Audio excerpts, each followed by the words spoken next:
The orphan Xia Tianling, having passed away due to illness, fortuitously bound himself to a destiny modification system, whereby altering the fates of characters allows him to acquire the power of destiny and make wishes to the system. Wait a moment, something seems amiss in this Douluo realm. Xia Tianling. It appears I must engage in some positive endeavors, starting with instilling the correct worldview in Tang San. Lu Gao, Tang Hao, and Titan, dedicate yourselves to the study of material science. Meanwhile, Tang San, Douluo Dalu, and Yang Wudi shall form a medical research group. The architectural team of the Yu family, please exert yourselves diligently. Observe the railway workers of the neighboring Xiangjia sect. Old White Crane, I'm referring to you. Has today's delivery arrived? Zhu Douluo, how is the progress on the project for mass cultivation of celestial herbs at your and a Yin's Botanical Research Institute? What? The Tinshui girl group has rehearsed a new dance, and the tickets are sold out again? Years later, when a journalist interviews Tang San, he inquires, Lord Sea God, may I ask you? Tang San, what Lord Sea God?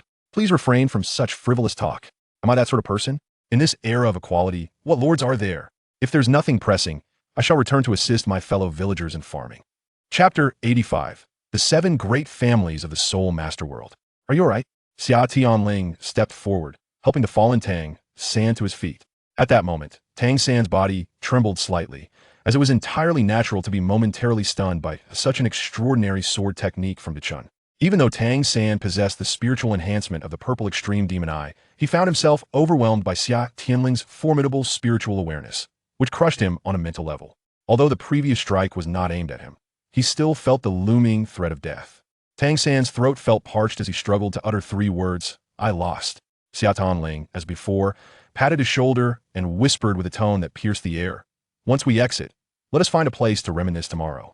He then lifted his gaze to the now-dazed referee, Dodo. Young lady, it's time to announce my victory.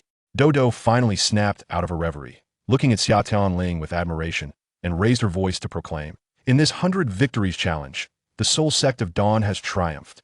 He has achieved an unprecedented 100 victories in the battle spirit arena. Let's cheer for him. Oh ha! With Dodo's announcement, the audience, previously stunned by the swift defeat, quickly regained their composure and erupted into frenzied cheers.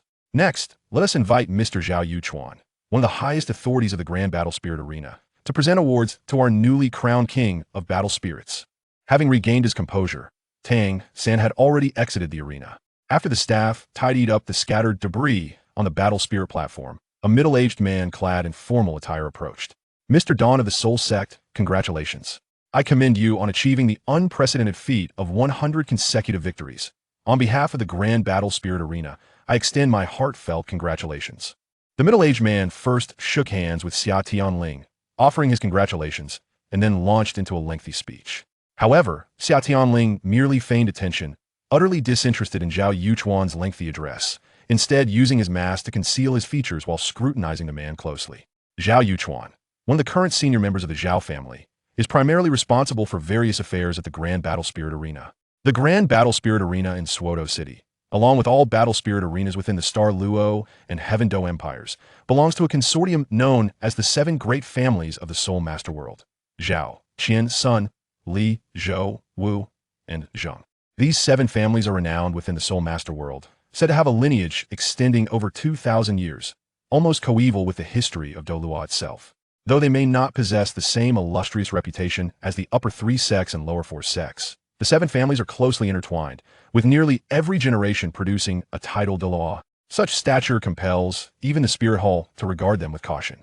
The so-called number 1 sect, the Haoyan sect, possesses combat prowess comparable to theirs. However, they lack the means of production and are economically incapable of even providing simple services. Nonetheless, these 7 families conduct themselves with remarkable discretion, shunning public attention as they quietly amass wealth, focusing on the operations of the Grand Battle Spirit Arena.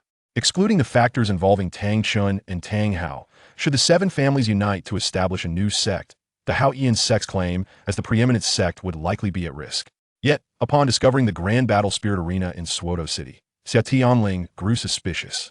The families, which merely flickered past in the original work, seemed to wield technology far surpassing that of this era, even possessing the long-lost methods for crafting soul guide devices. Moreover, the so-called strongest 7 families of the Soul Master World seem to have been excessively low-key, remaining absent even during critical battles such as the assault on the Spirit Hall by the 2 great empires, the Jialing Pass campaign, and the dual gods versus dual gods confrontation. Could it truly be that they are adept in the art of concealment? Does the Douluo continent also adhere to the concepts of centuries-old dynasties, millennia-old clans, and 10,000-year sects? While outwardly, Zhao Yuchuan, the Zhao family official, appears entirely unremarkable, Xia Tianling's sixth sense as a cultivator constantly warns him that the seven families harbor secrets beyond mere appearances. However, he currently lacks evidence, rendering this speculation as insubstantial as a wisp of smoke. Perhaps he is merely overthinking things. Well then, congratulations to you. Dawn of the Soul Sect. Zhao Yuchuan finally concluded his lengthy and tedious speech, affixing a golden medal adorned with an unknown beast's head and embellished with rubies upon Xia Tianling's left breast. Xia Tianling slightly bowed in gratitude, shaking his hand, then waved to the audience below. Amidst the roaring applause akin to crashing waves, he slowly descended from the Battle Spirit platform and returned to his designated VIP lounge. As he washed the blood from his body, he contemplated the soul power fluctuations he had sensed from Zhao Yuchuan. Just at the moment of their handshake, Xia Tianling had extended a fragment of his spiritual awareness, briefly probing the man. The detected fluctuations indicated that Zhao Yuchuan possessed soul power at least at the level of a soul sage, approaching that of a soul Douluo, alongside a formidable mental strength likely residing within the spiritual sea realm. This revelation truly exceeded his expectations. In the timeline of Douluo continent, why is it so arduous to break through to the rank of title Douluo? Firstly, the title Douluo of this era lacks soul cores, resulting in inferior soul power quality. Secondly, Douluo star's origin level is relatively low, with scant energy available in the heavens and earth, making it difficult to acquire. Thirdly, and most importantly, the soul masters of this era do not prioritize the cultivation of mental strength, nor do they possess methods to enhance it. In an age where the mental prowess of soul masters is generally low, the average mental strength of a soul sage typically only reaches the threshold of the early spiritual sea realm, with only a select few managing to touch upon the mid-stage. This explains why the character of the Little Fox, a control-type soul master specializing in mental strength, shines brilliantly within the Spirit Hall. Yet, Zhao Yuchuan, as a soul sage, astonishingly possesses mental strength nearly at the brink of the spiritual abyss realm. This is truly astonishing. In this present era, the title of Douluo generally only corresponds to a nascent level of spiritual power akin to that of the Lingyuan realm. Even during the timeline of Douluo III, the perennial practitioner of the purple extreme demon eyes, Wu Changkong, possessed merely the pinnacle of the spiritual sea realm at the Soul Emperor stage. As for an innate high level of spiritual power, that is entirely implausible. The martial soul of the Zhao family is precisely the same as the formidable titan bear of Zhao Wuji. Such a beast martial soul offers no enhancement to spiritual power whatsoever. Although Zhao Wuji can resist Xiao Wu's spiritual allure, this is merely a consequence of overwhelming level superiority compounded by Xiao Wu's own inadequacies. Yet, if they're not inherently powerful, how have they achieved such feats? Could it be that an extraordinary ancestor from one of the seven great families once created a method for cultivating spiritual power? It seems entirely possible. This Douluo continent is rather different from what he had envisioned. The most agonizing aspect is that even if he uncovers numerous possibilities, there is no one to confide in. In other matters, he could use the title of prophet to gloss over things, but when it comes to the suspicions surrounding the seven great families, he finds himself at a loss for explanations. He has transcended this era far too much. In a context where others struggle to comprehend, even his mental interference would prove ineffective. With a mind full of questions, Xia Tianling departed the Grand Soul Arena after tidying himself and headed to the hotel to rendezvous with his companions. Earlier, when Tang San had left, he had discreetly informed them of the hotel's location via a sound wave and arranged to dine together the following noon. Chapter 86. Shrek can only give the eggs to other hens. Upon returning to the hotel, Dai Mubai was taken to his room to recuperate, while Ning Rongrong and Xiao Wu returned to their quarters hand in hand to rest, leaving only the unfortunate Tang San to be left behind. Yu Xiaojiang's stiff visage could hardly conceal the fervor in his gaze. Xiao San, do you know the identities of those individuals who allied with you to confront the enemy? He was exceedingly eager to learn about Xia Tianling and the others. If he could recruit these individuals as his disciples, who would dare to label him, Yu Xiaojiang, as a failure? Tang San shook his head. I do not know. Rarely, he had told a lie. In his heart, Yu Xiaojiang had already sunk to negative points. He had witnessed his long-standing behaviors. What disciples? He merely sought to find a few guinea pigs to experiment with his theories. In the corner, Zhao Wuji opened his mouth as if to say something, but forcibly suppressed it. He was now 100% certain that the adversaries Tang San had allied with were those monstrous figures from the Spirit Hall. However, considering the terrifying identity of that self-proclaimed prophet, it would be wiser to keep silent, especially since he had no rapport with this so-called master. Thanks to him, the previous bounty issued by the Spirit Hall against him had indeed been lifted. Although that soul Douluo had perished, the little monster still adhered to principles. Ah, what a pity. Flinder shook his head in disappointment. These children of Xiao San are likely the last 4 students of our Shrek Academy. Flinder, once Xiao San and the others complete this phase of training, we should change locations. Yu Xiaojiang, having faced a setback with Tang San, returned to his usual expressionless demeanor. Change locations? Flinder appeared puzzled. Where to? We're nearly out of funds. The place we currently reside in was almost entirely financed by me and Zhao Wuji and a few others. To other academies, Yu Xiaojiang proposed with startling boldness. That is impossible. Flinder slammed his hand on the table, glaring at Yu Xiaojiang. The children belong to Shrek. Xiaojiang, do not forget, Shrek has been my life's work for the past 20 years. Yu Xiaojiang's demeanor remained unchanged despite Flinder's fury. Very well, I shall pose a few questions to you. If you can answer them all, then their attending other academies is of no concern. Firstly, can you provide the children with a simulated training environment? Secondly, they are currently only 4 in number. What will you do about the Continental Elite Soul Master competition 1 year from now? Leaving aside the issue of whether they can even form a complete team, do you have any quotas? Flinder found himself at a loss for words under Yu Xiaojiang's barrage of questioning. The earlier anger had gradually dissipated, replaced by despondency. A simulated training ground can significantly enhance their soul power cultivation speed. Only officially recognized academies can participate in the Continental Elite Soul Master competition. Has your Shrek registered in any kingdom or empire? Moreover, you must understand the significance of the reward from this competition for the future of these children. Yu Xiaojiang delivered another blow. Flinder, in frustration, sank back into his seat. I cannot. I have no quotas. Then, master? What do you mean?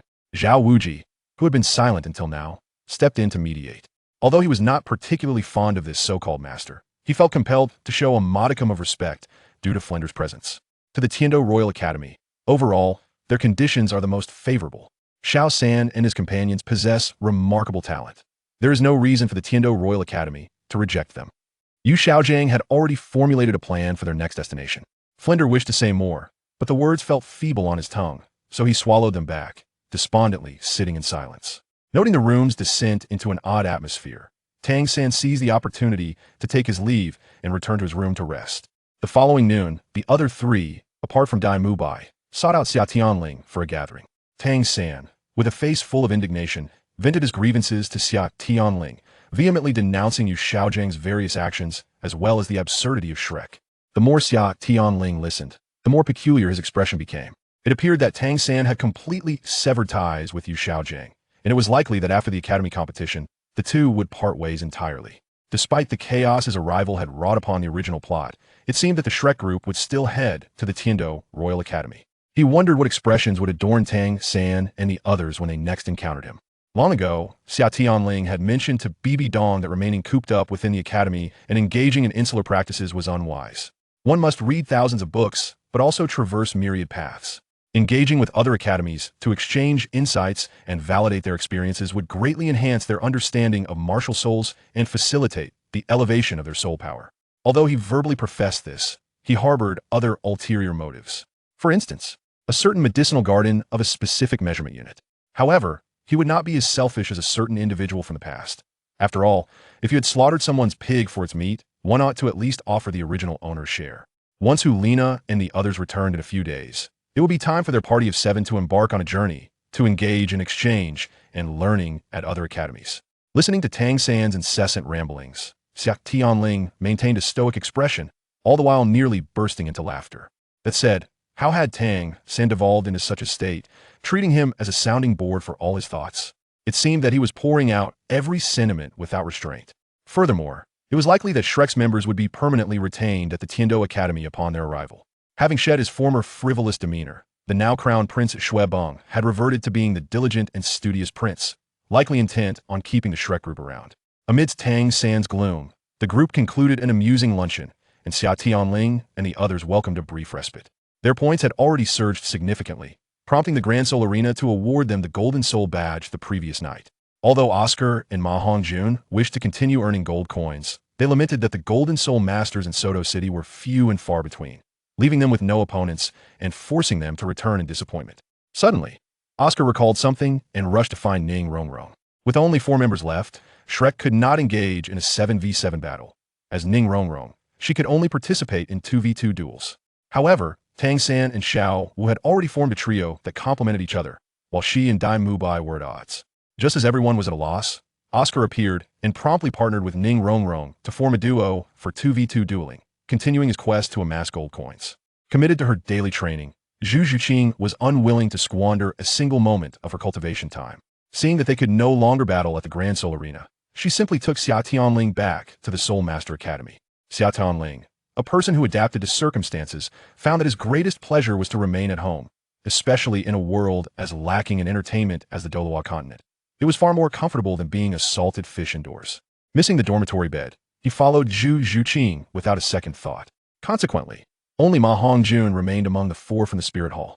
Originally intending to enjoy a few days in Soto City, Ma Hongjun, upon seeing his 3 companions leave, felt a profound sense of boredom and, in a fit of frustration, decided to return home.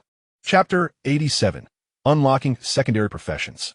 The month-long time frame mentioned by Qian Daolu was, in reality, merely a span of 30 days within which the Silver Soul Badge must be obtained. It was not a strict requirement for Xia Tianling to conclude this training phase by the end of the following month. Therefore, in the ensuing days, Xia Tianling was granted a brief respite. After training intensively for over 3 months, a few days of relaxation were indeed warranted. This sentiment was echoed by the principal of the Wuhuan Academy, who believed that a harmonious balance of work and rest was paramount. Consequently, he enforced a break for the 3 individuals, effectively quashing Zhu Zhuqing's aspirations for additional practice right at their inception. Upon returning to the familiar confines of his dormitory, Xia Tianling shed his burdensome armor and collapsed onto his well-known bed, swiftly drifting into slumber. In the mere span of 20 days, he had engaged in hundreds of battles, confronting various opponents daily while wrestling under heavy loads. This grueling regimen had fostered remarkable progress in his combat awareness, tactical thinking, physical mastery, and the potency of his soul power, even if the latter remained suppressed due to the seal. However, it was anticipated that once the seal was lifted in a few days, his cultivation would experience a significant elevation. Not only Xia Tianling benefited from this training. The scientific methodologies employed, such as the gravity room, fitness equipment, and weighted armor, had also catalyzed substantial enhancements in the endurance, mental fortitude, and soul power of the other 3. Throughout this period, they faced numerous skirmishes, and to their astonishment, they found themselves nearly invincible against opponents of comparable rank. Even adversaries several tiers above them seemed trivial in the face of the trio, easily succumbing to their prowess. As Ma Hongjun aptly remarked, "What kind of person is Linga? It's exhilarating to actually fight like a genuine soul master." Days slipped by swiftly, and on one particular day, Xia Tianling was cheerfully preparing a meal in his modest kitchen.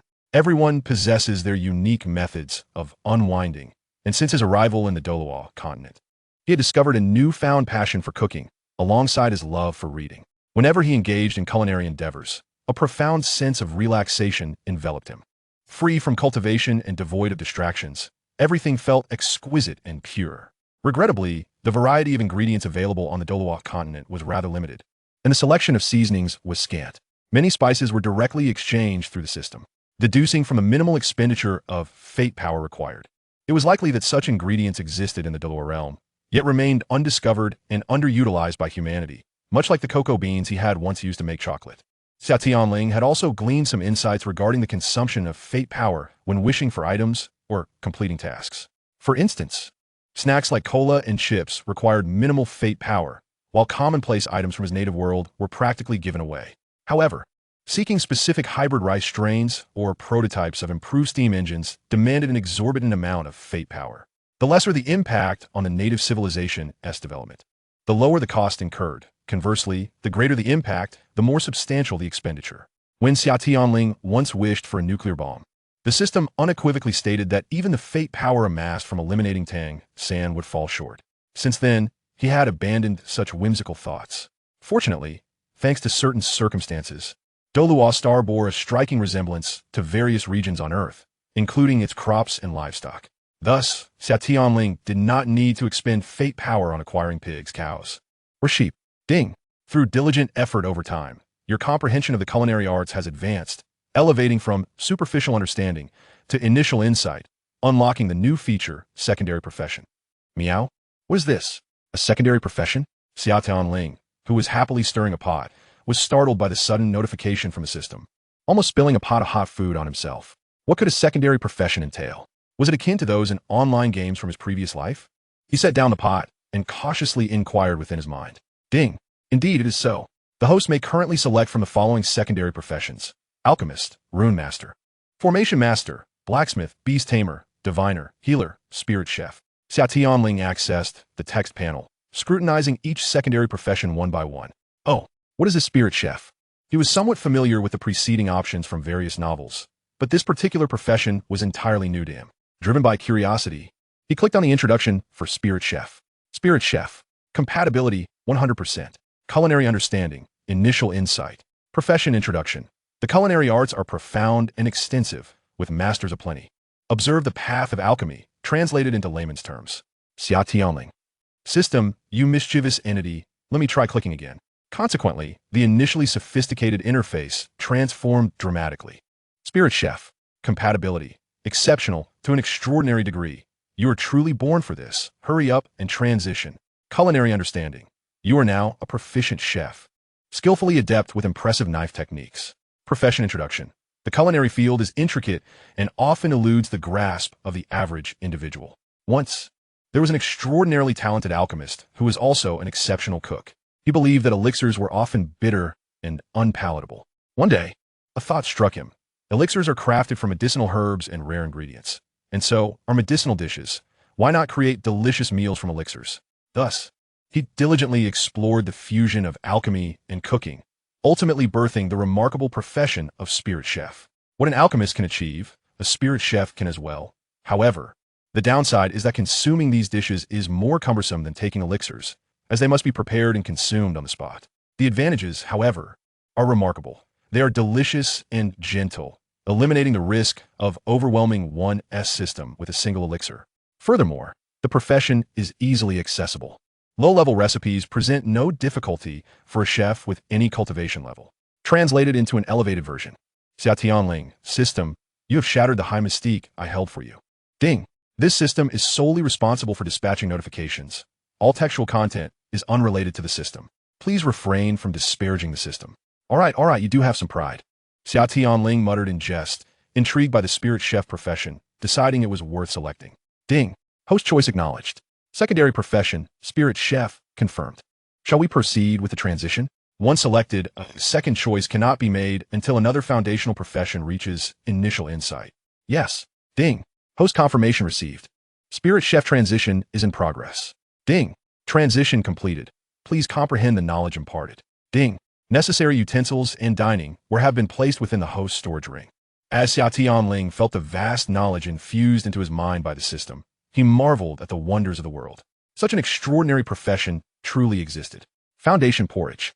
Golden soup, infant congee fried rice, bloodline enhancement family feast. Chapter 88. The effects of spirit cuisine.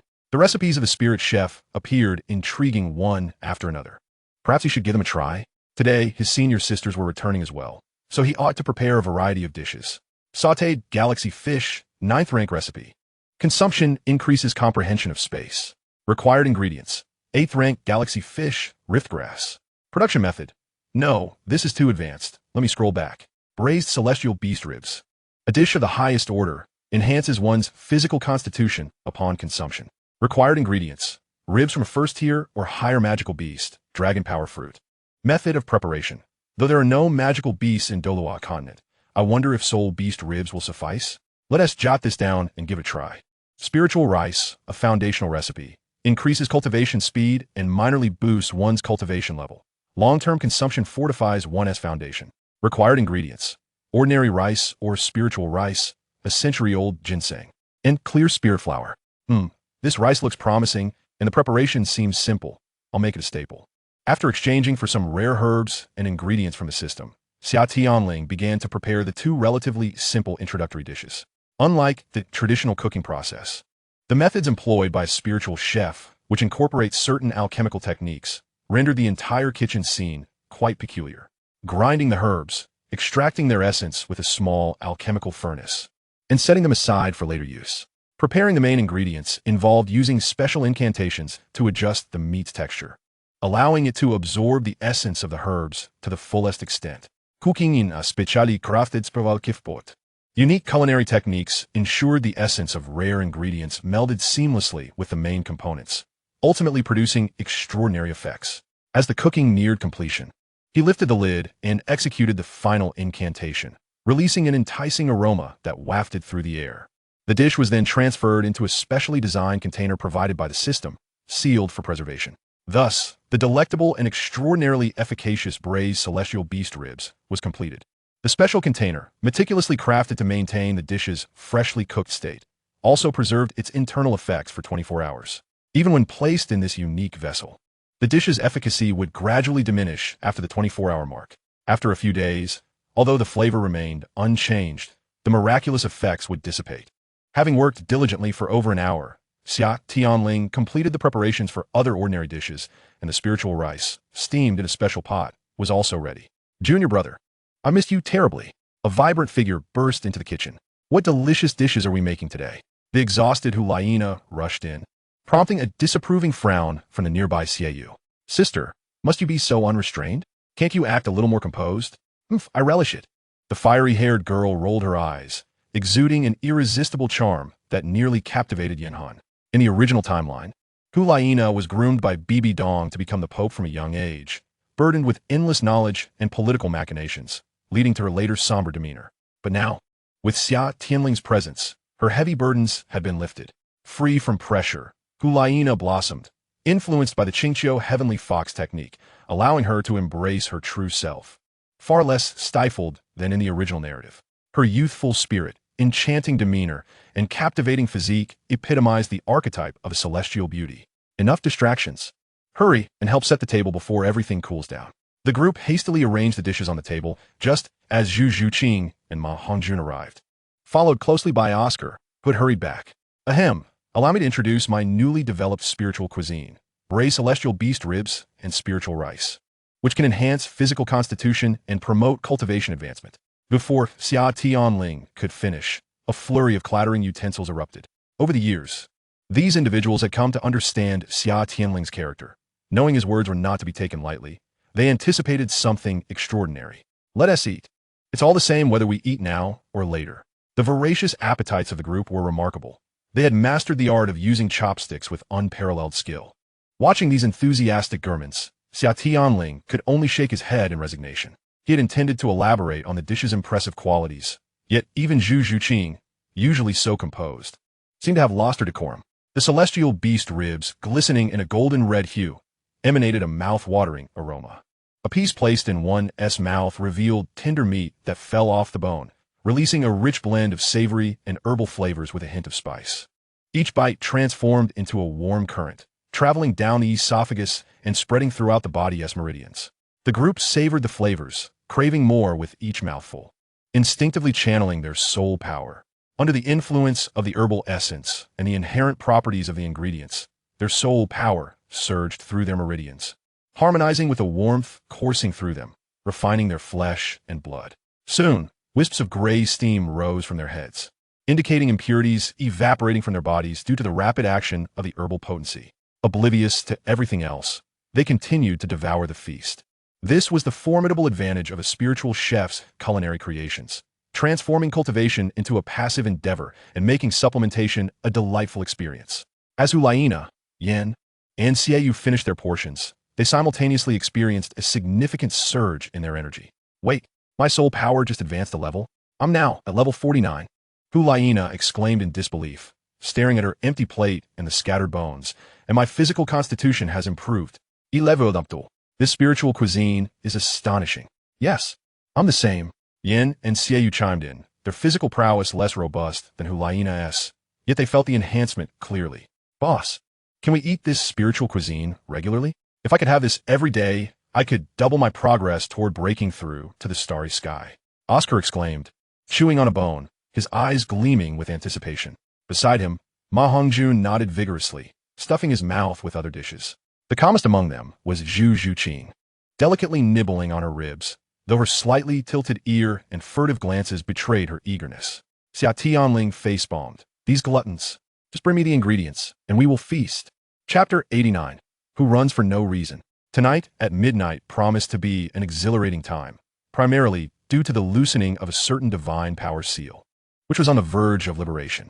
As he resumed circulating the celestial energy, the seal began to tremble under the pressure of his soul power, akin to a tooth about to fall out. Suddenly, at a pivotal moment, the divine power seal shattered into oblivion. A torrent of soul power surged through his body, reawakening a long-lost strength that made Xia Tianling yearn to moan in sheer delight. I have never feared the darkness, for I have seen the light. After a period of loss and regain, Xia Tianling finally appreciated the exquisite sensation of possessing soul power. In his previous life as an ordinary person, he had never felt this way. Perhaps this is what people mean when they say it is easy to transition from frugality to luxury, yet difficult to revert. With the shackles finally removed, even the primordial spirit in his middle dantian stirred, driving the energy within his lower dantian to whirl chaotically, voraciously absorbing the soul power from the air. Crack! A silent sensation of shattering coursed through Xia Tianling's heart. At the moment the seal was lifted, his cultivation surged wildly, elevating by an astonishing 1.5 levels. Although this ascent may seem modest, Xia Tianling's total soul power was several times greater than that of an average soul master at the same level, thus requiring significantly more soul power for a breakthrough. However, this also bore a silver lining. It fortified his foundation. To elevate the upper tiers, the lower tiers must be robust. Following his breakthrough, Xia Tianling took a moment to consolidate his gains, then excitedly rose to practice a set of punches within the confines of the room. As he felt the invigorating strength coursing through his body, he sensed that he could effortlessly defeat the version of himself who had just received the inheritance of the Bayan. The following day dawned bright and sunny, with a gentle breeze caressing the faces of the people, making it an ideal day for travel. Bibi Dong had already sent word that their destination for this excursion of exchange and learning would be the profoundly established Seven Treasures Glazed Tile School. Due to the unique characteristics of the school's martial souls, the lineage of its leaders had historically been stymied at the rank of 79. 4 generations. These leaders and several disciples, having reached the limits of their potential, had dedicated over a millennium to unraveling the secrets of breaking through their constraints, making this sect one of the few capable of rivaling the Martial Soul Hall. With substantial financial resources and numerous personnel, they could directly conduct comparative experiments and gather data, rendering their findings remarkably reliable, even delving into some obscure martial soul information. In the original text, even the academically challenged Ning Rongrong, through long exposure, had heard whispers of the 9 hearts, sea pearls that left you Xiaojiang in awe. The accumulation of knowledge over millennia by numerous generations rendered Yu Xiaojiang's mere decade of disorganized notes and unreliable conjectures utterly insignificant. The profound depth of the Seven Treasures Glazed Tile School was far beyond that of the reckless blue, lightning tyrant dragon sect and Haotian sect. It was inconceivable that someone of Yu Xiaojiang's low cultivation, a mere storyteller, could even approach such a venerable institution. If you claim to have compiled some ordinary information for the layperson, that's one matter. But to assert it as your own research achievement is somewhat ludicrous. In light of the illustrious research results from both the Martial Soul Hall and the Seven Treasures Glazed Tile School, it is entirely reasonable that the master has become a figure of ridicule among the elite soul master circles. Seated in the carriage, Xia Tianling, whose soul power had replenished, was still clad in weighted soft armor. Although the seal had dissipated, he instinctively donned this gear and even added more plates. He felt that his physical strength was still far from being fully realized, leaving room for further enhancement. After more than 3 months, it had become a matter of habit. Fatty, drive the carriage. We're off to the Seven Treasures Glazed Tile School. Damn, why is it always me driving? Quit the chatter. Let us switch tomorrow. As the 7 most brilliant new stars of the Martial Soul Hall, traveling in a manner reminiscent of Shrek Academy was out of the question. A luxurious and comfortable carriage was a necessity. The specially crafted carriage appeared unadorned, yet its interior was spacious enough to comfortably accommodate 7 or 8 individuals. Unlike Shrek's habitual running, the affluent members of the Martial Soul Hall opted for tame soul beasts of equine form, albeit of a relatively weaker variety. Even so, covering 500 kilometers in a day was a trivial task. The Seven Treasures Glazed Tile School was situated near the imperial city of Tiando, in the northeastern region of the Tiando Empire. To reach their destination, they needed to traverse the entirety of the Silvis Kingdom, located north of the Bala Kingdom, before entering the imperial city of Tiando. Afterward, They would proceed eastward for a distance until they arrived at the castle of the Seven Treasures Glazed Tile School. The entire journey spanned 2,000 kilometers, roughly the equivalent distance from the former capital to the Demon City, which would take more than 24 hours even by train. It was a mystery how the Shrek 7 could have managed to cover such a distance without the benefit of direct highways.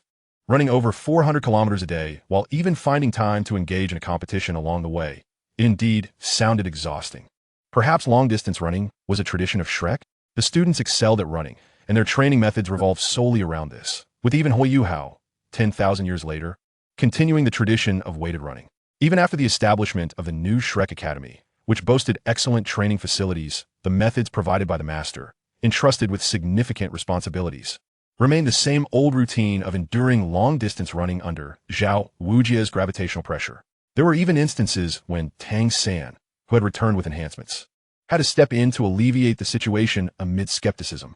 It must be said that Tang San not only possessed the external soul bone, the 8 spider lances, the top-tier plant martial soul, Blue Silver Emperor, and the premier weapon martial soul, Haotian Hammer, but had also undergone enhancements from the 3 great celestial herbs, the water of autumn, octagonal ice grass, and the fire, apricot vegetable. This, not to mention the fortification from the Shantian skill, the 10,000-year soul rings, and an additional head soul bone. Then, armed with these advantages and the physical prowess of a soul emperor, he sought to compete against ordinary soul masters, typically at levels 40 or 50, to validate Yu Xiaojiang's assertions. Do you not perceive the inconsistency in this? Even if you doubled the quantity, the challenges faced by both parties could not possibly be equivalent. Furthermore, have you considered that this includes not only beast martial soul masters, but also weapon soul masters and control type soul masters, as well as agility type soul masters, and so on? The disparities in martial souls are immense, and the differences in levels are pronounced. Can the physical qualities of soul disciples and soul kings truly be compared? Previously, Shrek had acknowledged that each individual's standards varied, yet here you are, attempting to impose a singular standard upon everyone without issue. Training is not akin to studying. It is an intensely personal endeavor. Each individual has their strengths and weaknesses. Yet here you are, Yu Xiaojiang, insisting that everyone conform to the same standard. It is akin to demanding that all athletes, regardless of whether they are marksmen or weightlifters, train under a uniform standard of weighted running. How absurd! If you possess such conviction, demonstrate it yourself rather than relying on Tang San to set the example. Let us not even mention running 30 laps. Can you endure Zhao Wujia's triple gravity for 30 laps? Perhaps we mere mortals fail to comprehend. Perhaps this is the essence of being a theoretical master. Chapter 90. The True and False Evil Soul Masters. The few individuals in the carriage were engaged in lively banter, occasionally swapping drivers, making the journey quite enjoyable. At mealtimes, they adeptly disembarked to clear the ground and gather firewood. Xia Tianling would ignite the stove to prepare the meal, while Oscar assisted him. It must be noted that Oscar exhibited considerable talent in culinary arts. Years prior, he had learned from Xia Tianling how to cook various dishes, and his current skills could rival those of Xia Tianling. Witnessing such capable cuisine, the inquisitive Oscar was eager to learn more. Thus, the days passed in tranquil monotony.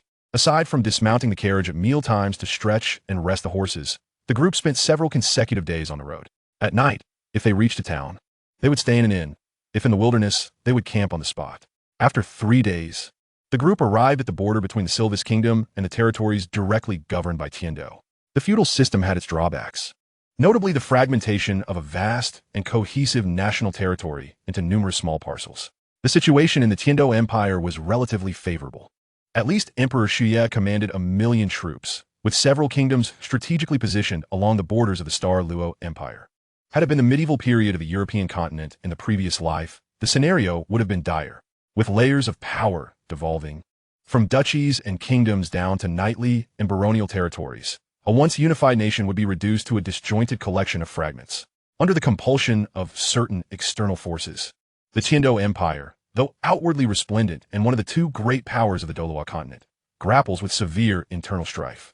Take, for instance, the internal border junction where the members of the Spirit Hall currently find themselves. Sparsely populated and lacking in productivity, the majority of human resources must be concentrated around city defenses, the capital, and major urban centers. As an internal border region, no civilians are inclined to settle in such a precarious area where incidents could erupt at any moment, resulting in the absence of towns and villages and, consequently, Neither side would dispatch precious soldiers for management. This region, caught in a liminal space, has become a lawless zone, akin to a golden triangle, frequented by various unsavory characters. As noon approaches, Ma Hongjun, who has taken over the reins, inquires, Ling, should we pause for a respite and indulge in a hearty meal before continuing our journey? Summer Ling lifts the curtain of the carriage, extracts a small sundial to gauge the time, and concurs with Ma Hongjun's suggestion. Let us find a sheltered spot to rest and prepare a meal. In this desolate wilderness, even the trees suitable for burning are scarce, prompting Yin and Xia to dash further afield in search of firewood. Though Summer Ling's ring is filled with an abundance of prepared ingredients, firewood was not among their provisions. Only a few bags of homemade charcoal were set aside for emergencies. Moments later, Yin and Xia return empty-handed, their expressions grave. What brings you back so soon? Did you find suitable trees for firewood? Hulina asks, puzzled. No, we didn't chop any wood. We discovered traces of what appear to be evil spirit masters. Xia exhales deeply. Evil spirit masters? Elaborate. Summer Ling sets aside his task. Theoretically, the timeline of Douluo shouldn't harbor such a plethora of evil spirit masters. Most are either slain by the spirit hall or have met their demise in the city of slaughter. Yet, since his entry into the spirit hall, he has personally participated in the pursuit of evil spirit masters numerous times within a mere 6 years, indicating a significant anomaly. In this era, the registered soul masters across the two empires and the spirit hall total approximately 100,000, with 7/10 under the control of the spirit hall. After accounting for sex soul masters, rogue soul masters, and the official soul masters governed by the Tiando and Xinglua empires, the remaining evil spirit masters' numbers raise alarming questions. Moreover, in the original timeline of Douluo, most evil spirit masters did not cultivate through bloodshed as in later generations. Many merely exploited their identities to commit crimes, with few resorting to murderous practices for cultivation. However, from the missions Summer Ling has partaken in recently, nearly 1/10 of evil spirit masters appear to be utilizing human lives for their cultivation, an astonishing deviation from the norm. We just went to the neighboring small hill to collect wood, and upon reaching the sheltered side, we stumbled upon a small valley, filled with an overwhelmingly pungent scent of blood. Can you confirm it's human blood? Summer Ling probes further. Absolutely, there is no doubt. We've fought against evil spirit masters enough to distinguish the scent of human blood from other types, Yin asserts. Moreover, an unsettling aura emanates from within the valley. We feared alarming them and didn't dare to investigate further, so we returned. Summer Ling hesitates. This expedition is without their teacher, and he alone must decide. You all wait here. I'll check it out myself. My strength is formidable, and with the 9-turn step at my disposal, I can retreat if necessary. He refrains from suggesting that they accompany him, understanding the unknown strength of the adversary and the concealed nature of the valley, which resembles a potential stronghold for the evil spirit masters. Upon hearing this, the others nod in agreement. After years of camaraderie, they hold unwavering faith in Summer Ling. Be cautious, Zhu Zhuqin cautions, her concern evident. Summer Ling chuckles. Don't worry. This little cat seems quite concerned about me. With his current speed, he soon arrives at the valley described by Yin and Xia. While it is referred to as a valley, from above, it resembles a mere crack in the earth. Yet, as he approaches, it widens significantly the deeper one goes. Recalling an ancient text he once studied, he murmurs, initially narrow, it opens to humanity. After walking several dozen steps, it suddenly becomes broad.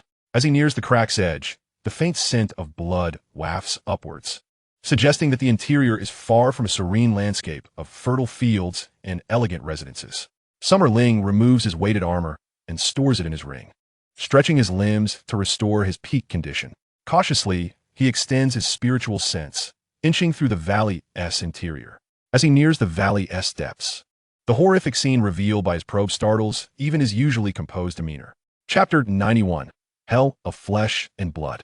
As his spiritual sense delves deeper, the valley expands further, revealing peculiar black vines and unknown flowers clinging to the purple-black rocks, an unsettling sight.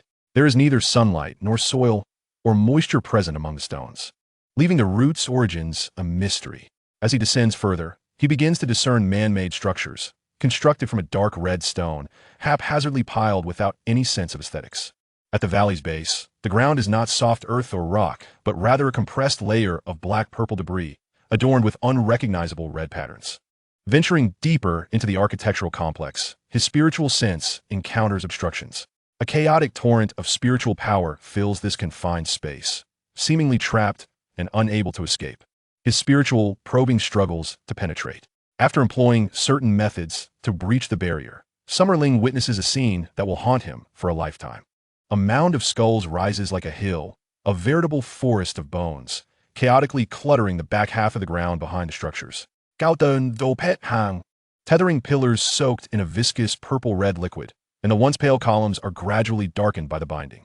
Upon closer inspection, these are not mere pillars and ropes, but innumerable tendons binding to the skeletal remains of some colossal creature. Clumps of various colored fur intertwine, and grotesque fragments of flesh litter the ground, indistinguishable as human, soul, beast, or something entirely different. At the center of this horrifying tableau, a pool formed from a mixture of diverse blood types sits amidst a sea of corpses and bones, visibly shrinking as it flows along the ground S patterns toward the center. In the heart of the blood pool stands an ancient altar, surrounded by several cloaked, evil spirit masters whispering incantations over a stone tablet. Summerling refrains from extending his spiritual sense further. He can no longer withstand the sight and steps aside to retch. He has witnessed death, he has taken lives. Yet, the scene before him, reminiscent of the depths of Avicii, inflicted an exceedingly profound psychological shock upon the average individual. Those who have not witnessed it firsthand could scarcely fathom the sheer brutality and repulsiveness of such a sight. This was precisely why he, as a monk with an unwavering resolve, could quickly regain his composure. Had an ordinary soul master encountered such a spectacle, they would undoubtedly have been paralyzed with fear. Taking a few deep breaths and silently reciting the Quietude Sutra, Summerling clenched his right fist and exhaled forcefully into the void. Remain calm. It is imperative to maintain one's poise. The horror of this scene was simply overwhelming. The latter half of the architectural complex was entirely constructed from flesh and blood, and it was conservatively estimated that no fewer than 10,000 beings had perished here, possibly even more. Countless shattered bones, time-worn corpses, eerie blood pools, enigmatic stone tablets of uncertain purpose, and figures clad in cloaks reminiscent of cultists surrounded him. This could not merely be the handiwork of evil soul masters. Even the Saint Spirit sect a millennium hence would not possess such bizarre methods. It was evident that some sacrificial or nurturing ritual was being performed for a nefarious entity. Additionally, the astonishingly chaotic energy of the souls present was not merely soul power. It was clearly the manifestation of countless vengeful spirits transformed from the tragic demise of living beings. The tumultuous mental fluctuations emanating from within were indicative of this vengeful spirit, striving to break free from some unseen constraint. System, what is this entity? Who are these people? Ding, retrieving data from the system database. Please hold on. This time, the system took significantly longer to respond. A full 5 minutes elapsed before a reply came through. No matches found in the system database. It is presumed that a profession known as an evil soul master has become tainted by some unknown malevolent force. The source of this unknown power is traced back to that stone tablet. Analysis suggests that the blood pool and altar function as some form of life energy conversion device. Evil soul masters infected by an unknown malevolent force? This sounds eerily reminiscent of the previous incident with the Dark Lion. But wait, how can evil soul masters continue to fall? Summerling pondered, momentarily taken aback. Ding, indeed it is possible. This unknown power is significantly weaker than the force that infected the Golden Lion. While there are similarities, it lacks the capacity to transform living beings, merely stripping them of some rationality and emotion while endowing them with a modicum of power. The system elaborated extensively and concluded with a warning. The system recommends the immediate destruction of this location. The soul entity is expected to manifest within 36 hours. Destroy it, you say, as if it's a trivial matter. Summerling smirked wryly, judging by the aura emanating from those cloaked figures. They were at least soul-fighting masters, or even titled Douluo experts. He had already counted no fewer than 5 such figures at the altar. Looking ahead at the multitude of structures, he had sensed with his mental power that there were at least 100 beings imbued with soul power within. How could he possibly eradicate them? Even the nascent, vengeful spirit alone exuded a terrifying mental force far surpassing his own. It was undoubtedly a being of the spirit domain realm and appeared to be continuously expanding. Once fully formed, its mental prowess would likely reach the pinnacle of the domain realm, if not the divine origin realm. How could he contend with such a foe? The divine origin realm's mental power, in this era where mental fortitude was generally weak, would pose a challenge even for the likes of Bibi Dong and Qian Dalu.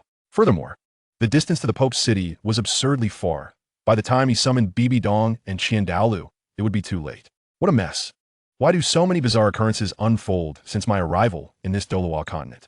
System, can I expend my fate energy to compel you to eradicate this entity? Ding. This system lacks any offensive capabilities. Please do not harbor unrealistic expectations. Then can you directly enhance my strength? Ding. If you are unafraid of being struck by heavenly tribulations and facing the predicament of an unstable foundation that may prevent future breakthroughs, this system can accommodate that. Then how about granting me the truth of the eastern wind, dispelling Thousand Flowers tree? Ding. Assessing fate energy, please wait. Ding. Your fate energy is insufficient. Blast it.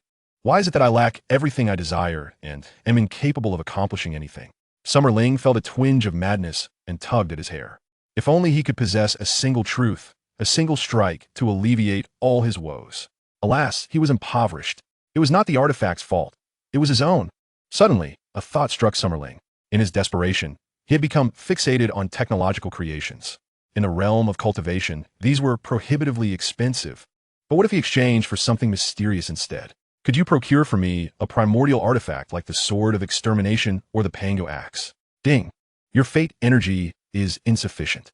This system kindly reminds you that even if you did possess such artifacts, using them would undoubtedly result in your demise. And their spirits may not even heed your call. That does make sense. Can I exchange for insights and methodologies regarding formations? Just a singular formation will suffice. Ding. That is possible. Which formation would you like to exchange for? A smile of anticipation crept across SoulLand's face. I wish to exchange for the Nine Heavens Responding Thunder's Universal Deification Spirit Formation. Ding. Assessing fate energy, please wait. Ding. Wish successful. You have acquired the relevant manufacturing methods and insights for the Nine Heavens Responding Thunder's Universal Deification Spirit Formation. Transmission in progress. As knowledge poured into his mind, SoulLand tightened his fist in exhilaration. This was precisely what he desired. Let us refer to this Nine Heavens formation simply as the Divine Mist Formation. The Divine Mist Formation was a name SoulLand had encountered in the popular science section of a Taoist text. It was not a traditional cultivation system formation that required a formation master to inscribe intricate patterns in the void, nor did it necessitate an abundance of rare materials as a foundation to complete it, relying instead on the might of heaven and earth. It was developed by an exceedingly prosperous cultivation civilization and resembled a two-in-one formation akin to advanced summoning techniques. The principle was to utilize a foundation and some rudimentary formation patterns, with the cultivator themselves serving as the eye of the formation. To draw upon the power of lightning from a distant entity, transmitting that power into the foundation to launch an attack in the form of a formation. It was said that the inspiration for this formation stemmed from cultivators returning from the neighboring Western fantasy dimension and reformulating an existing summoning formation that borrowed power from demons. Though this version was far more refined, it leveraged the rules and drew upon the strength of righteous beings. The extent of power borrowed depended on the cultivator's own realm as well as their affinity and understanding of lightning. This formation transcended typical grade limitations, allowing cultivators of nearly any level to deploy it, though the efficacy varied from person to person. The minimum effectiveness would not fall below the power of a being two major realms higher than the user, limited to below the true immortal level. Anything stronger would exceed the formation structure and the cultivator's capacity to endure. The upper limit, however, was uncertain. As long as the individual's body could withstand it and their affinity for lightning was sufficient, the potential for borrowing power was entirely contingent upon personal cultivation. Naturally, borrowing power came with a price. The unknown entity was not a charitable soul. However, the cost was not severe. It merely resulted in a temporary state of weakness. During this period, the entity would continuously siphon off the newly generated cultivation and strength from the user. For every hour of use, the weakening duration would increase by 10 days. As long as one could afford to pay the debt, they could utilize this power for decades without issue. However, the formation itself could not sustain such prolonged use, typically collapsing after a day of operation. Borrowing 1 and returning 240. What exorbitant interest. Even capitalists would weep at this. Yet, the prospect of harnessing such immense power, with the worst-case scenario merely resulting in a temporary loss of cultivation, was still quite profitable.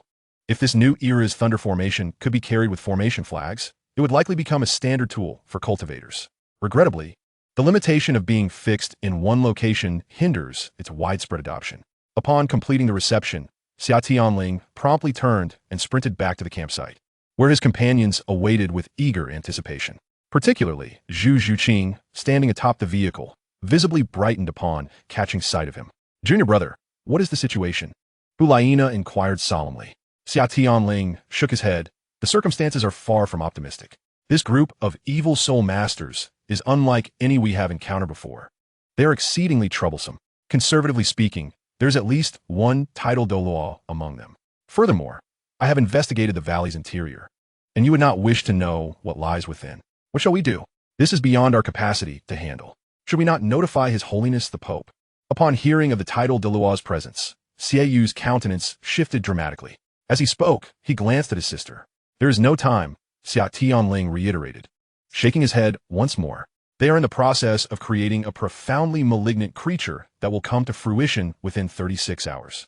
Even if Zhuqing were to employ the Void Walk continuously, there would be no opportunity to return to Spirit City and inform our teacher." After stating this, he explained his observations and the potential dangers following the emergence of the vengeful spirit in a manner they could comprehend. "Tianling, do you have confidence?" After hearing Xia Tianling's plan to utilize the formation to eradicate this group of evil soul masters, Zhu Zhuqing gazed at him with considerable concern. While he was indeed powerful, he would be pitted against at least one titled Duo, not to mention over 100 other levels of evil soul masters. "Of course, I have confidence. You must believe in me. I am a prophet," Xia Tianling replied, his heart warmed by Zhu Zhuqing's evident concern, revealing a confident smile. To him, a mere titled Duo was no more than a trivial existence. The true challenge lay in the vengeful spirit that might manifest in an incomplete form. However, he refrained from expressing this thought to Zhu Zhuqing. "Boss, I believe in you." "Yes, Lingo, I also have faith in you. Please let us know if there is anything we can assist with," the chubby one declared. Though he often appeared lazy, he never faltered in critical moments. "Indeed, we are here for you." Hulaina, Yin, and Xie Yu chimed in unison. "All right, let us embark on a grand endeavor." Xia Tianling gestured with exuberance, instructing Zhuqing and the chubby one to maintain surveillance on the movements of the evil soul masters from a distance, emphasizing the importance of safety and the necessity to keep their distance. "Sistir, Xiaowao, Xie Iwi, Yang. I ask you to guard me here as I hasten to complete the formation and its installation." "Understood." The two swiftly shot out, while the remaining four dispersed in different directions, keeping a vigilant eye on their surroundings. The sense of camaraderie brought him comfort, and he couldn't help but reflect on it. After diligently studying the intricacies of the Xinyao spirit formation, Xia Tianling made a wish to the system for a formation engraving knife, then retrieved a multitude of materials to begin inscribing the formation's base. The Xinyao spirit formation is highly sought after by many cultivators, not only for its affordability, but also for its remarkable compatibility with a wide range of base materials. Any material with strong conductivity capable of bearing the power of lightning could be utilized, which afforded Xia Tianling a substantial reserve of fate power for exchanging materials. In a sense, Douluo Star resembles a Western fantasy world, where many materials harvested are challenging to employ in the creation of formations. However, the highly compatible Xinyao spirit formation proved to be user-friendly, showing no preference for the materials employed. Xia Tianling directly extracted a substantial amount of high-purity secret silver cubes from his ring to serve as the formation's base, while utilizing high-purity gold as the conductor, inlaid using a method reminiscent of the interlaced gold technique. The glimmering gold was drawn into fine strands in his hands and embedded in the secret silver cubes, forming a series of intricate formations. After completing the engravings, he infused them with spiritual power to activate the formation and tested the circuit for any discontinuities. Once successfully activated, this component was complete. Had it not been for the system's imparted understanding of formations and his crafting experience, he would have been at a loss at this stage. The so-called formation base is not merely a singular, interconnected plate as one might imagine. Rather, it consists of individual anchor points. For instance, the Xinyao spirit formation requires 108 anchor points for support. Once the anchor points are crafted, they must be arranged in specific positions to ensure they can ultimately be interconnected into a cohesive formation. Naturally, merely having anchor points does not constitute a complete formation base. A formation core is also necessary for coordination with the cultivator themselves, serving as the eye of the formation to stabilize it, allowing the Xinyao Grand Formation to exert its full efficacy. Chapter 93. A genius engages in one craft one crafting gauges in all. The crafting of the formation base anchor points was relatively straightforward, and under Xia Tianling's powerful spiritual guidance, they were rapidly completed, with only a few discarded. Nevertheless, the waste materials would not go to waste. They could be remelted to yield good materials once more. Before commencing the creation of the formation core, he retrieved the previous table and placed a large block of fine iron on the ground for support. He also cast several earthen solidification spells to ensure structural stability. Unlike the rough and ready anchor points, the crafting of the formation core is a highly meticulous task. A mistake at this stage could result in the formation failing to operate, or worse, an explosion. Moreover, as this formation utilizes the cultivator as its eye, any issues would directly endanger the user. System. I wish for a complete set of formation crafting tools and 1 cubic meter of white spirit jade, along with heavenly essence stone. Although the power that could be borrowed is not significantly related to the materials of the formation itself. The quality of the formation core determines the guiding speed of the thunderous power.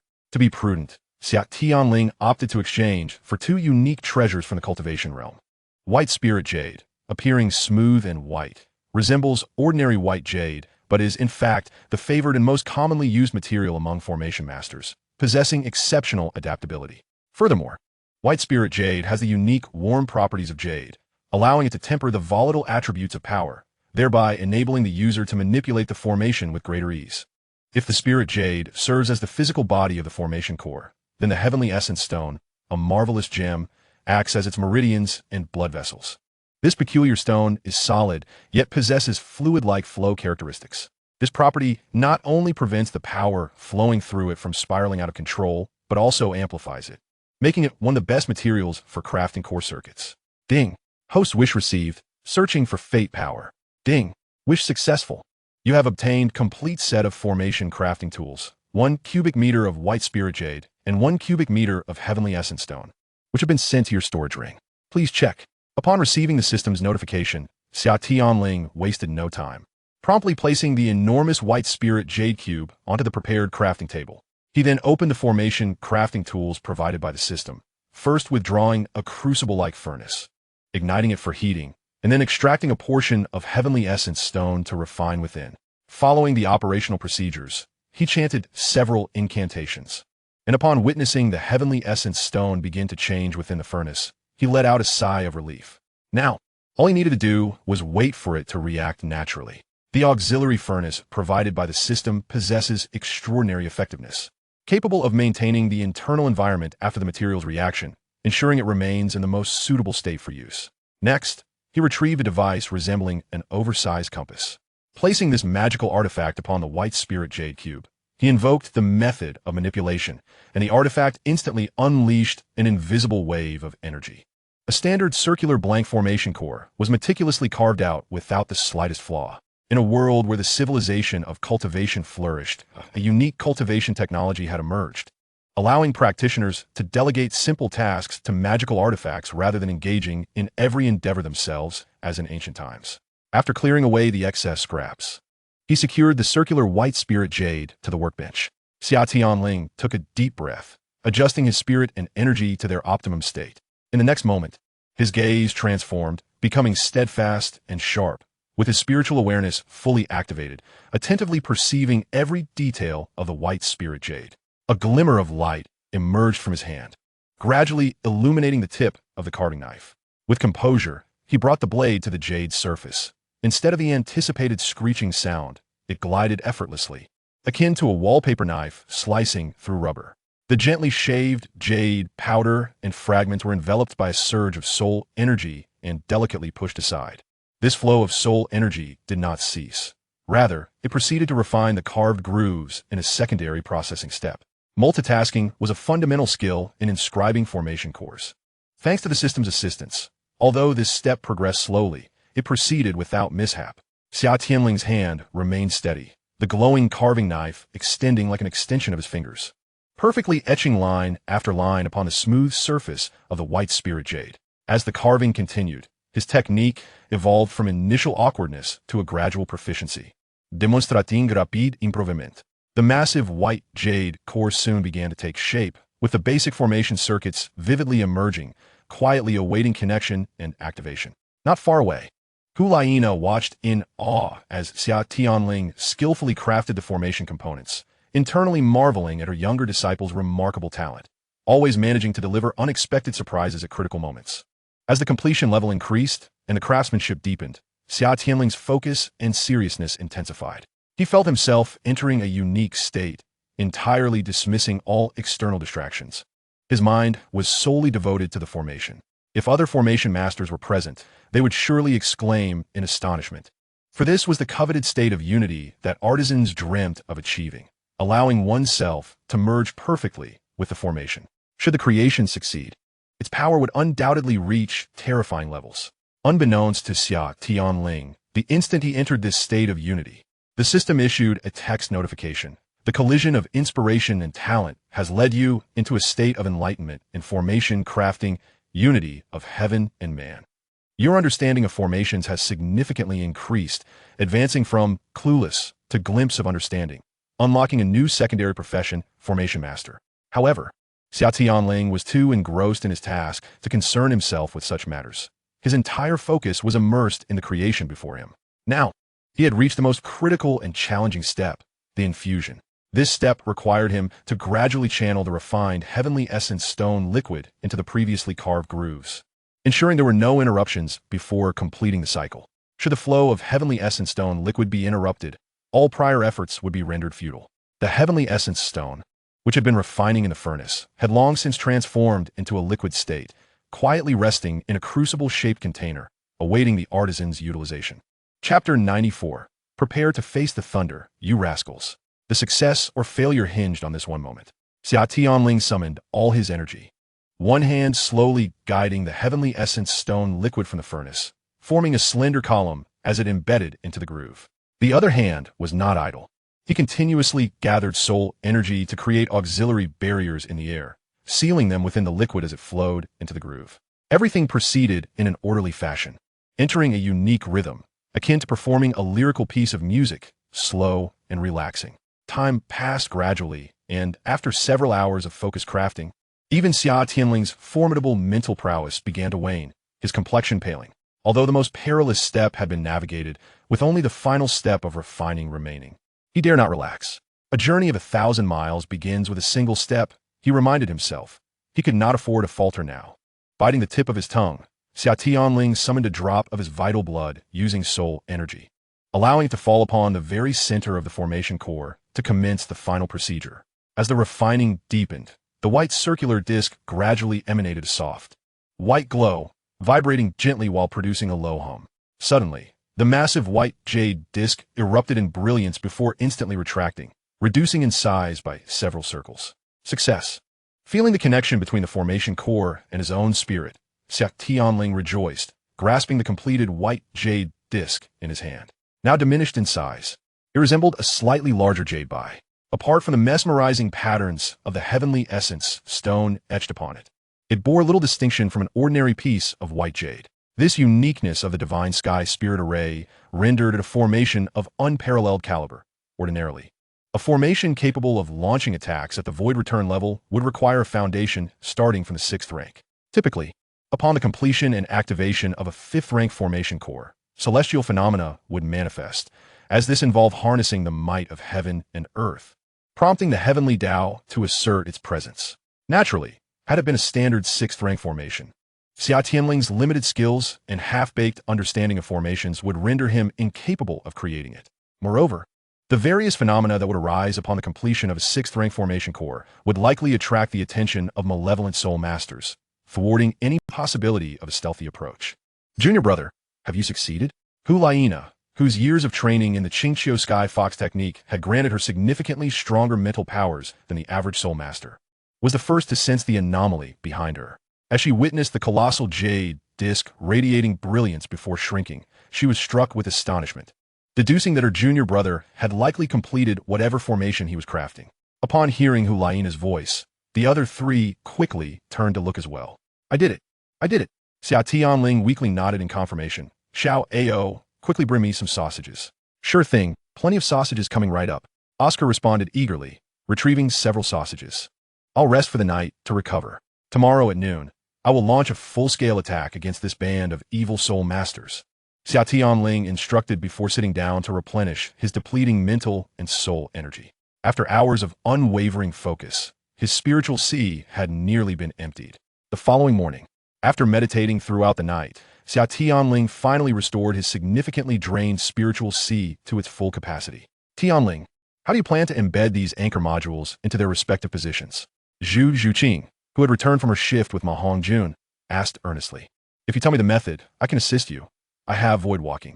Xia Tianling raised his right index finger gently against Zhu Zhuqing's lips, silencing her. Her words halted abruptly, and a blush crept across her face. Fortunately, Ma Hongjun was not present at the moment, and Oscar was keeping watch from afar. Otherwise, these two would have been exchanging flirtatious glances again. Do not worry. I have my own clever strategies. You must trust me, he reassured her. Zhu Zhuqing, having spent much of her life in the cold confines of her family, where she felt averse to interacting with others, now found herself devoid of any resistance. However, this scene was observed by the nearby Hulayina, who playfully let out a whistle. Upon hearing the sound, the already timid Zhu Zhuqing blushed even deeper, and with a sudden movement, she vanished into thin air, leaving only Xia Tianling standing there in bewilderment. He shook his head in exasperation and advised the others. When the little fatty returns, make sure to keep your distance and do not come looking for me. If I have not appeared by midnight tonight, before he could finish his sentence, Zhu Zhuqing re-emerged from the void. Do not speak such words. Return alive, she urged. Xia Tianling was momentarily taken aback, but then smiled in response. All right, I promise. With that, he dashed off into the distance. Watching him depart, Zhu Zhuqing bit her lip. She refrained from asking Xia Tianling the foolish question of whether he could refrain from undertaking such a perilous endeavor. She understood that this man would not turn a blind eye to a situation that fell within his capabilities and could be deemed disastrous. Late last night, Xia Tianling had already dispatched a letter, penned in his own hand, with Xie to notify the nearest branch of the Spirit Hall. This matter would be reported to the Pope's Hall with utmost urgency. Thus, once he resolved the crisis at hand, the Spirit City would subsequently send a large contingent to thoroughly eradicate this den of evil soul masters. As for the question of what to do if he were to fail in combat, he would have no choice but to resort to his ultimate trump card. The cost of employing this last resort was extraordinarily high. It could only be utilized in a situation of absolute desperation. However, once invoked, it would undoubtedly resolve the current crisis. Why not notify the official authorities of the Tiando Empire? Xia Tianling had never even contemplated such a query. Setting aside whether they would believe him or even send aid, the strongest figure in the Tiando Empire was Douluo Dalu, who, by nature, would likely disregard such matters. Even if, hypothetically, the Tiando officials did send reinforcements, an army of countless ordinary soldiers would be mere fodder against the vengeful spirits of the spirit domain, serving only to nourish their growth. Moreover, Xia Tianling had considerable confidence in his own capabilities. Given his current physical strength, inflicting severe injuries on a titled Douluo would not pose a significant challenge, provided he could indeed strike them. Unfortunately, his explosive power had an exceedingly brief duration, lasting merely around 3 minutes. The valley likely harbored more than one titled evil soul master, along with hundreds of other lower-level minions. The purpose of constructing the Divine Thunder Spirit Array was threefold.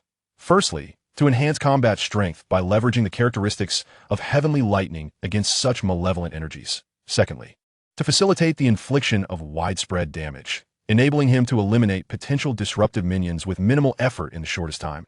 And thirdly, to specifically target the vengeful spirits, which were largely immune to physical attacks, as his most potent techniques predominantly fell within the physical category. Chapter 95. Breeding Evil. A sage once proclaimed, one must use magic to combat magic.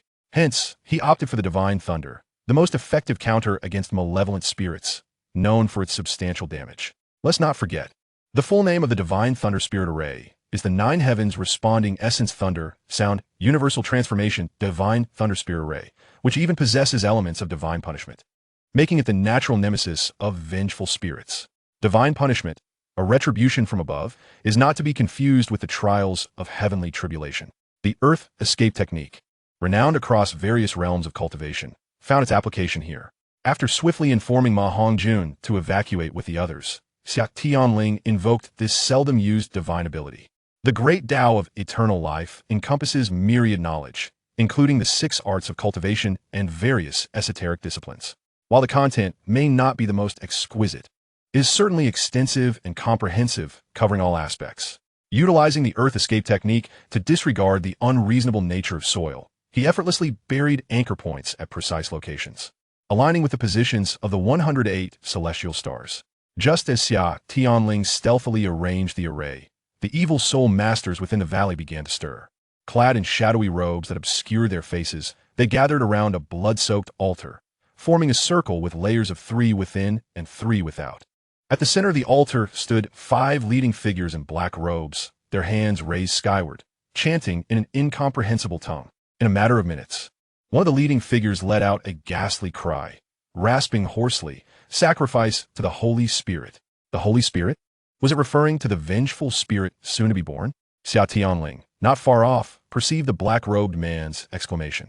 As the words fell from the leader's lips, the outermost circle of evil soul masters immediately cried out in unison and promptly ended their own lives through various means. The corpses that fell to the ground made contact with the bizarrely patterned surface, producing a sizzling sound. The black robes of the self-sacrificed soul masters ignited mysteriously, their flesh dissolving at a visibly rapid pace, transforming into pools of blood absorbed by the intricate designs on the ground, which continuously flowed into the central blood pool. Such a malevolent spectacle bore a striking resemblance to certain cults of the past, which employed suicide as a means to achieve unspeakable secrets. As Xia Tianling covertly monitored the proceedings with his spiritual sense, he dared not approach too closely due to the overwhelming mental energy of the vengeful spirits. He chose instead to focus on maintaining a thread of awareness on the movements of the evil soul masters, while hastening the arrangement of his own array. The moment the faces of the self-sacrificing black-robed soul masters became visible as their robes burned away, he sensed something was amiss. They appeared to be no longer entirely human. "Continue the sacrifice." The raspy voice echoed once more, prompting more soul masters to take their own lives, their blood and flesh drawn into the ground, flowing toward the central blood pool. As the number of sacrifices increased, the symbols engraved on the black stone tablet began to pulsate with a rhythmic glow, and cracks appeared on the stone itself, emanating a formidable pressure. Another wave of offerings followed, and the number of evil soul masters present dwindled significantly, leaving behind heaps of darkened skeletons surrounding the blood pool, with only the 5 figures at the altar remaining. Even the one who had previously given commands leaped into the blood pool with a shriek, becoming one with it. In that fleeting moment, Xia Tianling's monitoring awareness caught a glimpse of his face, wild, contorted, and even radiating a smile of delight, as if he were accomplishing some monumental feat, sending chills down one's spine. Once all the evil soul masters had completed their sacrifices, the remaining 5 black-robed figures began to chant in unison, reminiscent of a choir in a cathedral, reciting an unknown language. As their melody grew increasingly fervent, the black stone tablet erupted with a thunderous explosion, revealing the object within. It was an egg, an enormous, membranous black egg. Its exterior appeared unremarkable, yet even from beneath the ground, Xia Tianling could distinctly hear the rhythmic thumping of a heartbeat emanating from within. The egg pulsed with each heartbeat, expanding and contracting. A vigorous heartbeat typically symbolizes life and hope. However, the aura radiating from this egg was steeped in a profound sense of death. The colossal and tumultuous mental energy of the unborn vengeful spirit was being continuously drawn in, gradually compressing into that very egg. This is not a favorable phenomenon. It signifies that the dark soul masters have brought forth the sacred spirit through a sacrificial offering of life, which has now entered its final stage of fusion. In less than 12 hours, this abomination will be fully birthed. Even more terrifying is the fact that this sacred spirit is not, as Xia Tianling previously surmised, a purely spiritual entity akin to an undead being, but rather a genuine corporeal monstrosity. Hurry, hurry, hurry. With urgency, Xia Tianling withdrew his consciousness entirely, hastening the localization and activation of the anchor points. He must strike a heavy blow while it remains in its gestational state. The sooner he acts, the lower its degree of fusion, and the less effort he will expend to eradicate it. As the clock approaches noon, the moment of peak yang energy in the day, it is also the most opportune time to activate the divine celestial spirit array. The potent yang energy, in conjunction with the righteous thunder tribulations, can yield a result greater than the sum of its parts. Xia Tianling completed the array's layout just in time, and now he need only await the appointed hour to initiate the grand formation. He buried the core of the array, the white spirit jade disk, precisely at the center of the formation, while he himself had stealthily emerged from the earth using a breath-concealing technique. as he truly stood in the valley. The overwhelming stench of blood assaulted his senses. Crouching down, he pinched a handful of the dark purple residue on the ground, shock evident on his face. This was no mere dark purple debris. It was unequivocally the congealed blood mixed with earth. This thick layer of purplish-black residue blanketed the entire gorge. How many lives must have been extinguished to produce this? Judging by the skeletal remains near the altar, some had already begun to weather, while others had even petrified. This sacrificial activity had undoubtedly persisted for an exceedingly long time. Only recently, as the sacred spirit nurtured by the Dark Soul Masters neared completion, did it reveal any signs, leading to its discovery by Xia Tianling and his companions. Perhaps there had been others who had uncovered this sinister plot before, only to have become part of the blood pool. Chapter 96. The Spirit Array is complete. The core of the array lay conveniently behind a stone dwelling, providing Xia Tianling with the necessary cover to activate the formation. Positioned above the array's core, he began to infuse it with soul power gradually. The white spirit jade disk beneath him was thoroughly activated upon receiving this influx of energy, and the array circuits composed of heavenly essence stones began to illuminate, emanating an intangible wave. This wave, akin to a spark in transmission, swiftly ignited one anchor point after another, activating and connecting them into a cohesive whole. Subsequently, a unique field was formed within the array's confines, linking it to an unknown realm. Upon witnessing the successful activation of the array, Xia Tianling let out a sigh of relief. Should any complications arise, he would have no time to reconfigure another divine, celestial spirit array. He then produced an offering table before him, adorned with a small incense burner and 2 plates of specially prepared, intensely spicy braised meat, crafted from the belly of a 10,000-year-old pig-like demon beast and a certain spicy pepper endemic to the cultivation world. Alongside the generous portions of meat, a bowl of rice was thoughtfully placed. This was recorded in the array's insides as the most effective offering. When seeking assistance, is it not customary to bring a token of gratitude? Although Xia Tianling found it perplexing why the creditor would favor such fare, he complied nonetheless. With a flick of his hand, he inserted 3 lit incense sticks into the center of the small burner. The tendrils of smoke rose languidly, drifting toward the heavens. Incense serves as a vital conduit between mortals and the divine, an indispensable element of the divine, celestial spirit array. Scholars in the cultivation world have posited that burning incense at an offering table effectively establishes a temporary signal tower, transmitting your expressed intentions across realms to the celestial beings. As the incantation continued to be recited, the originally slender tendrils of smoke thickened into robust serpentine forms, erupting with a quantity incongruent with their size.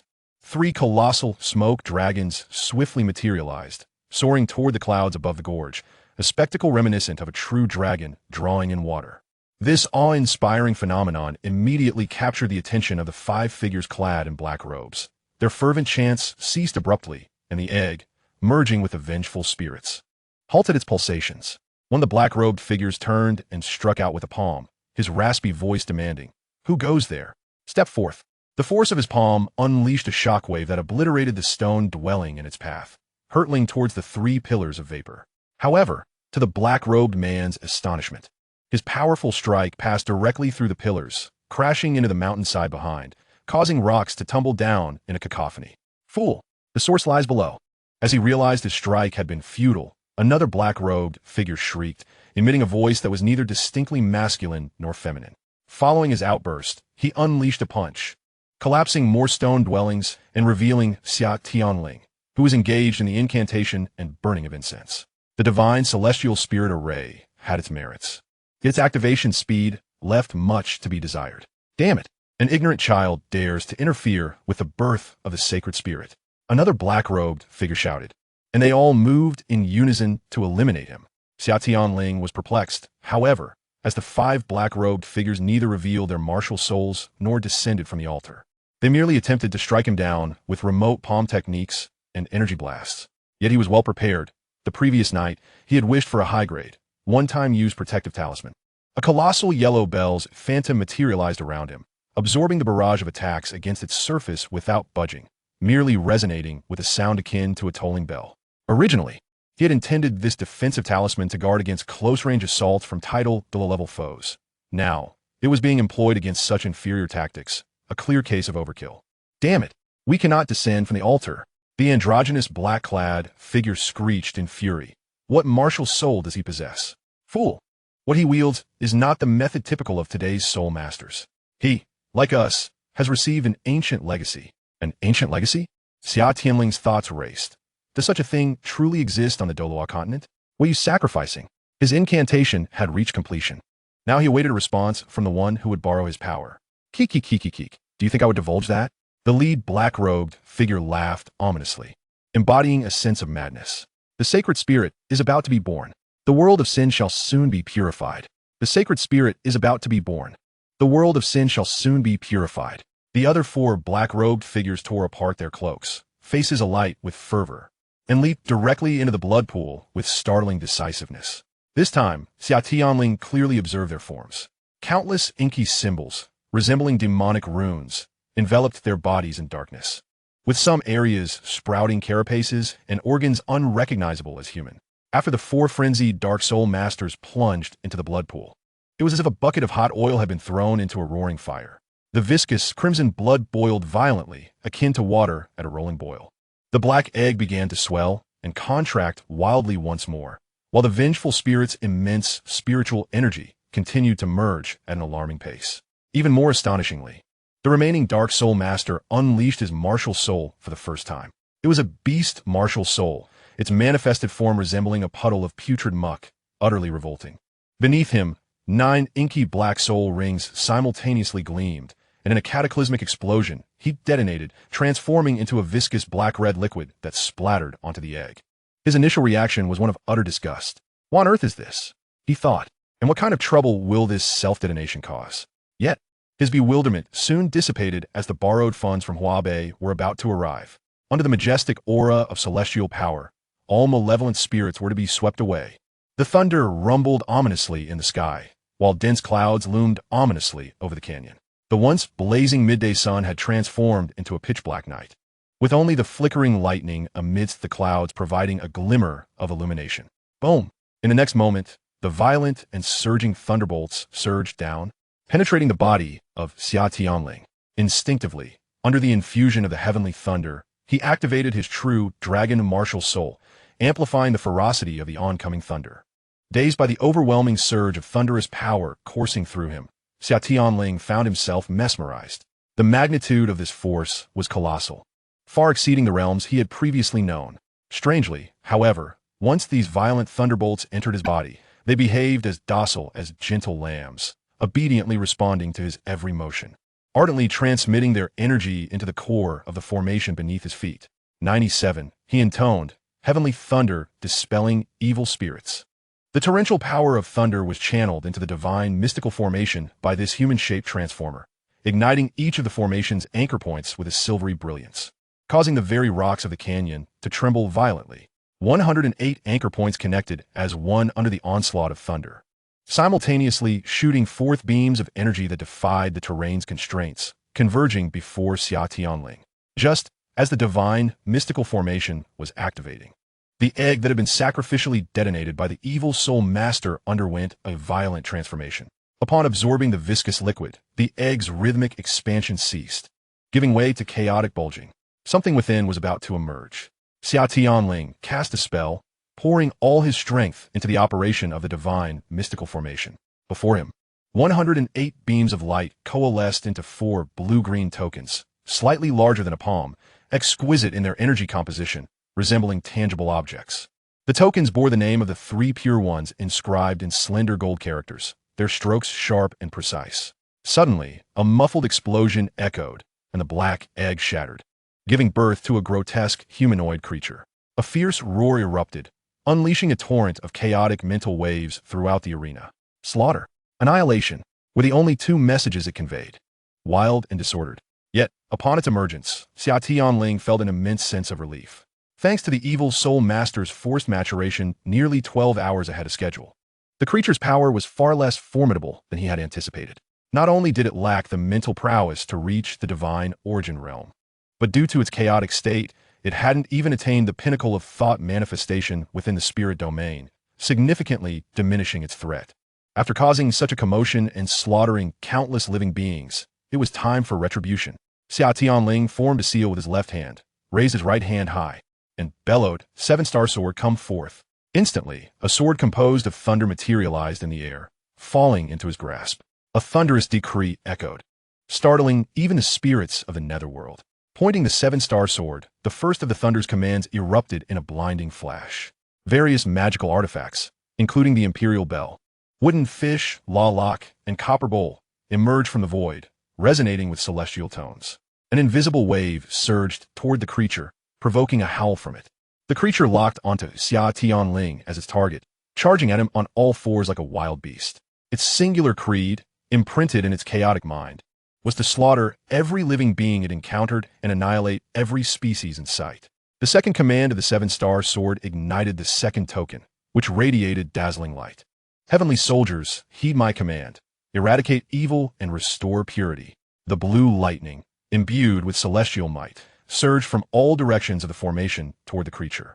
An endless sea of thunder enveloped the monster, fierce and imposing. Countless thunder serpents danced upon its form, the intense heat evaporating the black goo on its surface, while the lightning scorched its repulsive flesh into charred remains.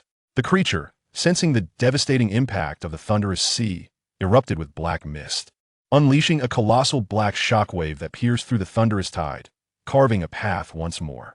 Enraged by its injuries, it charged forward again with a furious roar. The third command of the seven-star sword illuminated the third token. Heavenly soldiers, rally forth. Let the thunder shield my form. Figures materialized from a void, composed entirely of thunder, clad in stormy armor and wielding electrified weapons, forming ranks as they charged toward the creature. The monster retaliated fiercely, spewing forth torrents of goo that formed smaller versions of itself, launching an assault against the thunderous soldiers. The heavenly warriors, courageous and fierce, swung their blades, slicing through the diminutive monstrosities with ease, severing bones and tendons. Yet, akin to slimes, these creatures quickly regenerated, re-entering the fray with renewed vigor. A battle formation rose, blocking the creature's path, with relentless waves of attacks confining it to its spot. No matter how swiftly the creature healed, the heavenly soldiers drew upon the power of the divine, mystical formation to recover as well. The standoff persisted. Let me add fuel to the fire. Xia Tianling intently observed the battle, pointing the seven-star sword forward for the fourth time. The final token blazed with lightning, illuminating every shadow in the canyon as if it were day. All generals, manifest, purge the demons and stabilize the heavens. A series of resonant hums emanated from his side, and several faint apparitions solidified in an instant. At the forefront stood a figure with a face resembling a jujube, phoenix-like eyes, and flowing beard cascading to his chest. Clad in a green hero's cloak and embroidered armor, a wind hat adorned his head, while leather boots encased his feet. Towering at 9 feet tall, with a beard 2 feet long, he was a sight of majestic grandeur. Xia Tianling squinted, astonished. Isn't this Guan Yu, Lord Guan? The summons had conjured a celestial general with an unmistakably distinct appearance. However, upon reflection, it was not so surprising. Guan Yu was revered as the great emperor subduing demons across the 3 realms, honored with numerous titles by all 3 teachings. His manifestation as the spirit of the thunder formation seemed less out of place. This lightning general was merely an embodiment of the thunder formation, resembling Guan Yu, yet not a true summoning of the man himself. In essence, the spirit of the formation could take any form, predetermined by its creator. With sufficient mastery, one could even summon Tang San to wield a Vajra pestle and strike down foes. The spirit of the thunder formation, resembling Guan Yu, wielded a green dragon crescent blade forged from lightning. With a stomp of his right foot, he leaped into the air, and a warhorse of lightning manifested beneath him. Swinging his mighty blade, he unleashed a crescent of thunder that cleaved several smaller monsters in twain, leaving them to writhe on the ground in a futile attempt to heal, only to dissolve into pools of black ichor. Seeing its offspring perish, the monstrous creature, enraged, unleashed a series of fierce assaults to break free from the heavenly soldier's constraints, charging upward to collide with the leaping Guan Yu. The remaining celestial generals followed closely, leading the heavenly soldiers to encircle the remaining smaller monstrosities. With the celestial soldiers led by the heavenly generals forming several phalanxes, their attacks were imbued with a modicum of divine retribution, inflicting tremendous damage upon the lesser creatures. A few individuals coordinated their assaults on a single target, swiftly reaping its life. The once agile minions, who could previously evade the celestial soldiers for extended durations, now succumbed to death after merely enduring a few strikes. Chapter 98. By the heavens, perish before me. A protracted struggle ensued. Although the colossal beast continued to spawn offspring in relentless waves, this was evidently not an infinite process. The significantly strengthened celestial soldiers, under the aegis of their generals, surged forth like a tidal wave, mercilessly slaughtering the feeble progeny. Roaring, the great beast engaged in a fierce clash with the array spirit, as lightning and a malevolent black aura collided with a sibilant hiss. Each strike from the array spirit bore the weight of divine punishment, rendering it exceptionally effective in purifying such evil entities, perfectly countering its rapid regeneration. After hundreds of exchanges, the great beast was left scarred, its inky viscous coating barely concealing the dark, shell-like skin beneath and the exposed flesh of its wounds.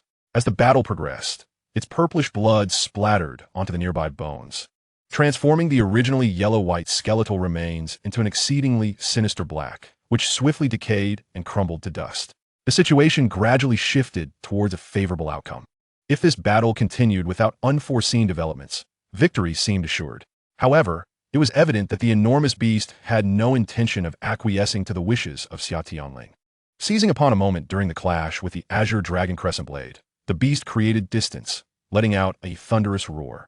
The minions, who had been entangled with the celestial soldiers, transformed into black liquid, returning to their primary form. The dark liquid enveloped the beast once more, rapidly healing the wounds inflicted by the array spirit.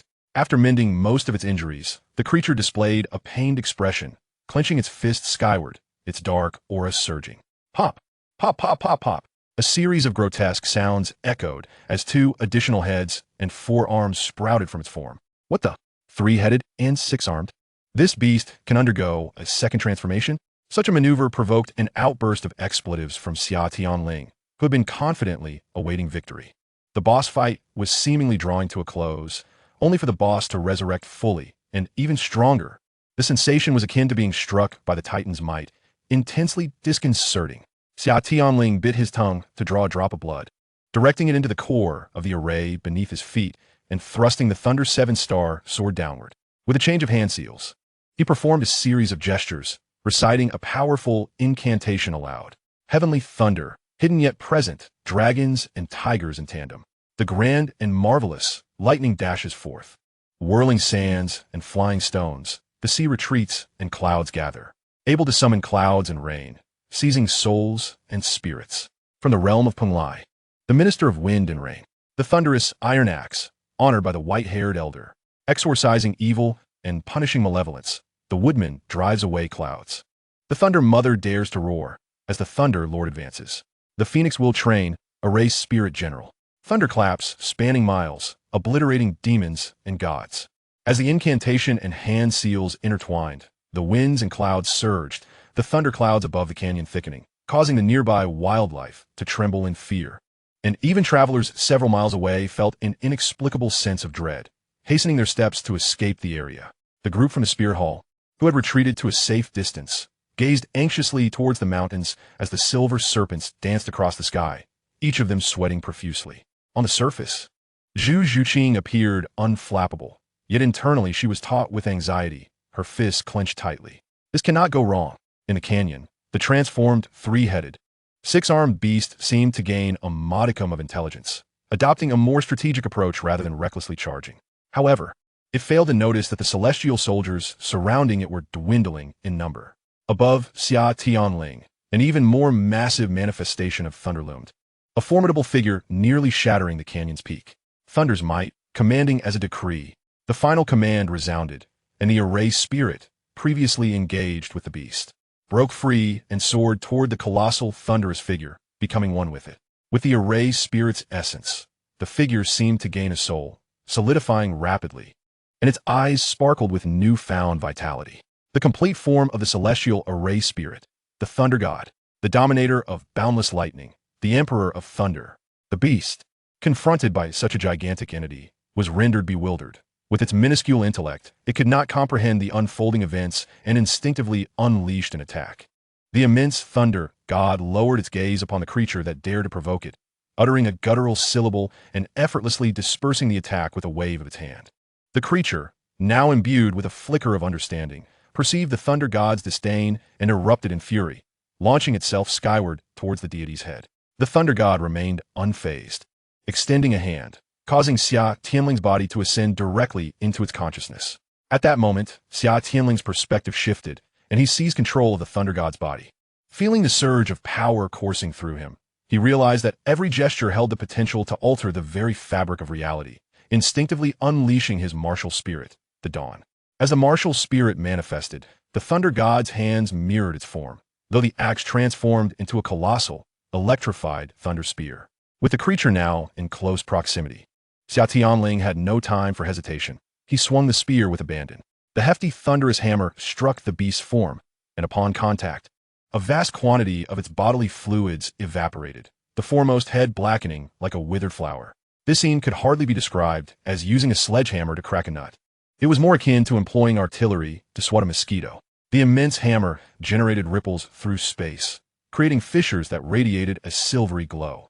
The beast, struck with overwhelming force, was propelled backward at an incredible speed, crashing into the altar that had birthed it, shattering it to pieces. The blood pool, which had once nourished its genesis, had long since dried, leaving only the scattered bones within the valley as testament to the horrors that transpired here. Without granting the beast a moment's respite, Xia Tianling swung his hammer once more, sending stones and debris from the canyon flying in a chaotic flurry. 1 strike, 2 strikes, 3 strikes, 4 strikes. Xia Tianling hammered relentlessly, over 100 blows in total. The once uneven blood pool and altar were now transformed into a solid expanse, appearing almost crystalline under the searing heat. No matter how resilient the creature might be, after enduring countless judgment hammers imbued with divine retribution, it was thoroughly vanquished. A cabal of malevolent spirit masters had sacrificed countless lives over many years to conjure this so-called world-destroying holy spirit, only to be effortlessly obliterated by an unwitting passerby in its lair. Had it not been for Xia Tianling's celestial array spirit intervening, allowing this creature to escape would have surely resulted in devastating repercussions for both the Heaven Do Empire and the Star Luo Empire. Chapter 99. Debts must eventually be repaid. Dead? The creature was not a soul beast, and even in death, it would not yield soul rings or bones. Uncertain of its true demise, Xia Tianling delivered several additional strikes, eradicating every last trace of the black liquid. Once assured that no remnants of the beast remained, the tension within him finally began to dissipate. Oh, how perplexing. Initially, there was a sense of tight tension, but upon taking action, it turned out to be merely this. Now, he felt an overwhelming urge to roar. Is there anyone else? However, just as he was about to vocalize his thoughts, an urgent warning from his spiritual awareness pulled him back from this flamboyant impulse. Given his current state as the god of thunder, a single cry could potentially lead to dire consequences. With a resigned sigh, he relinquished the idea.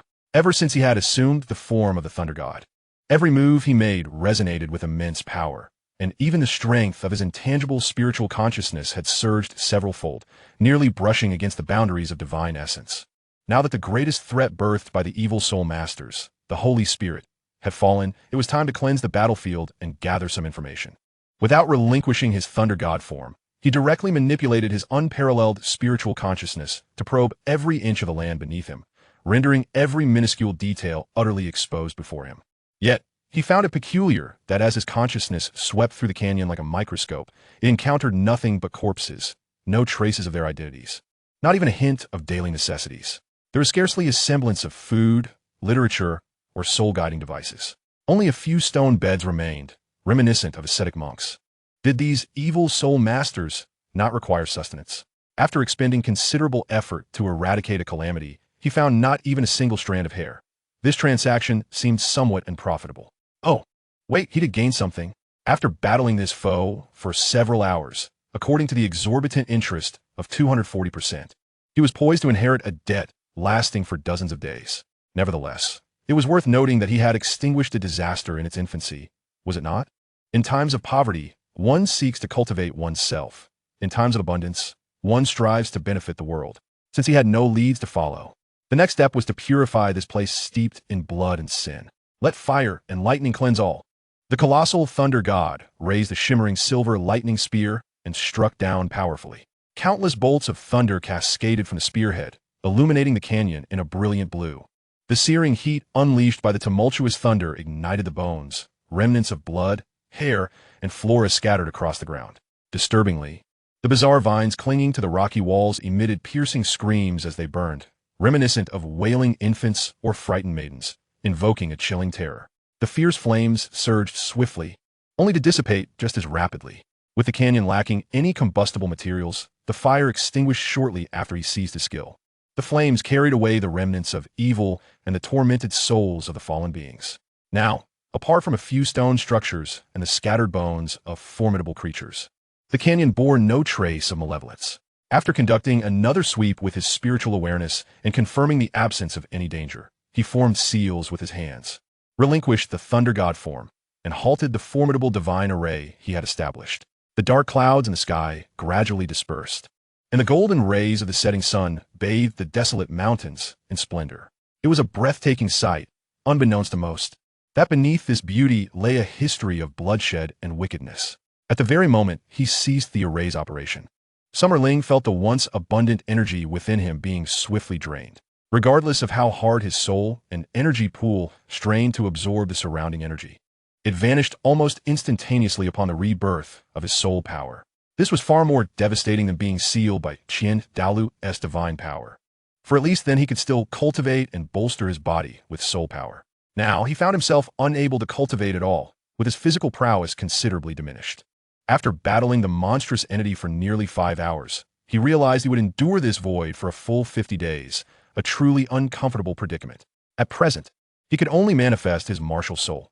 Any skill requiring soul power, including the 9-turn step and the 3rd divine eye, was beyond his reach. Even the most unreasonable divine abilities required some soul power as a foundation.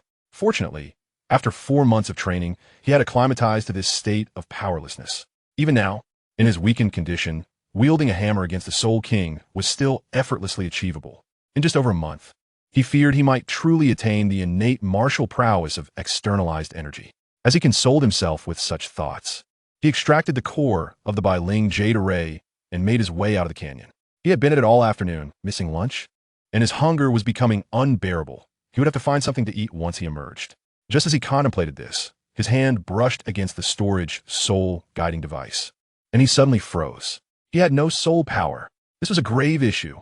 The storage ring was completely inaccessible.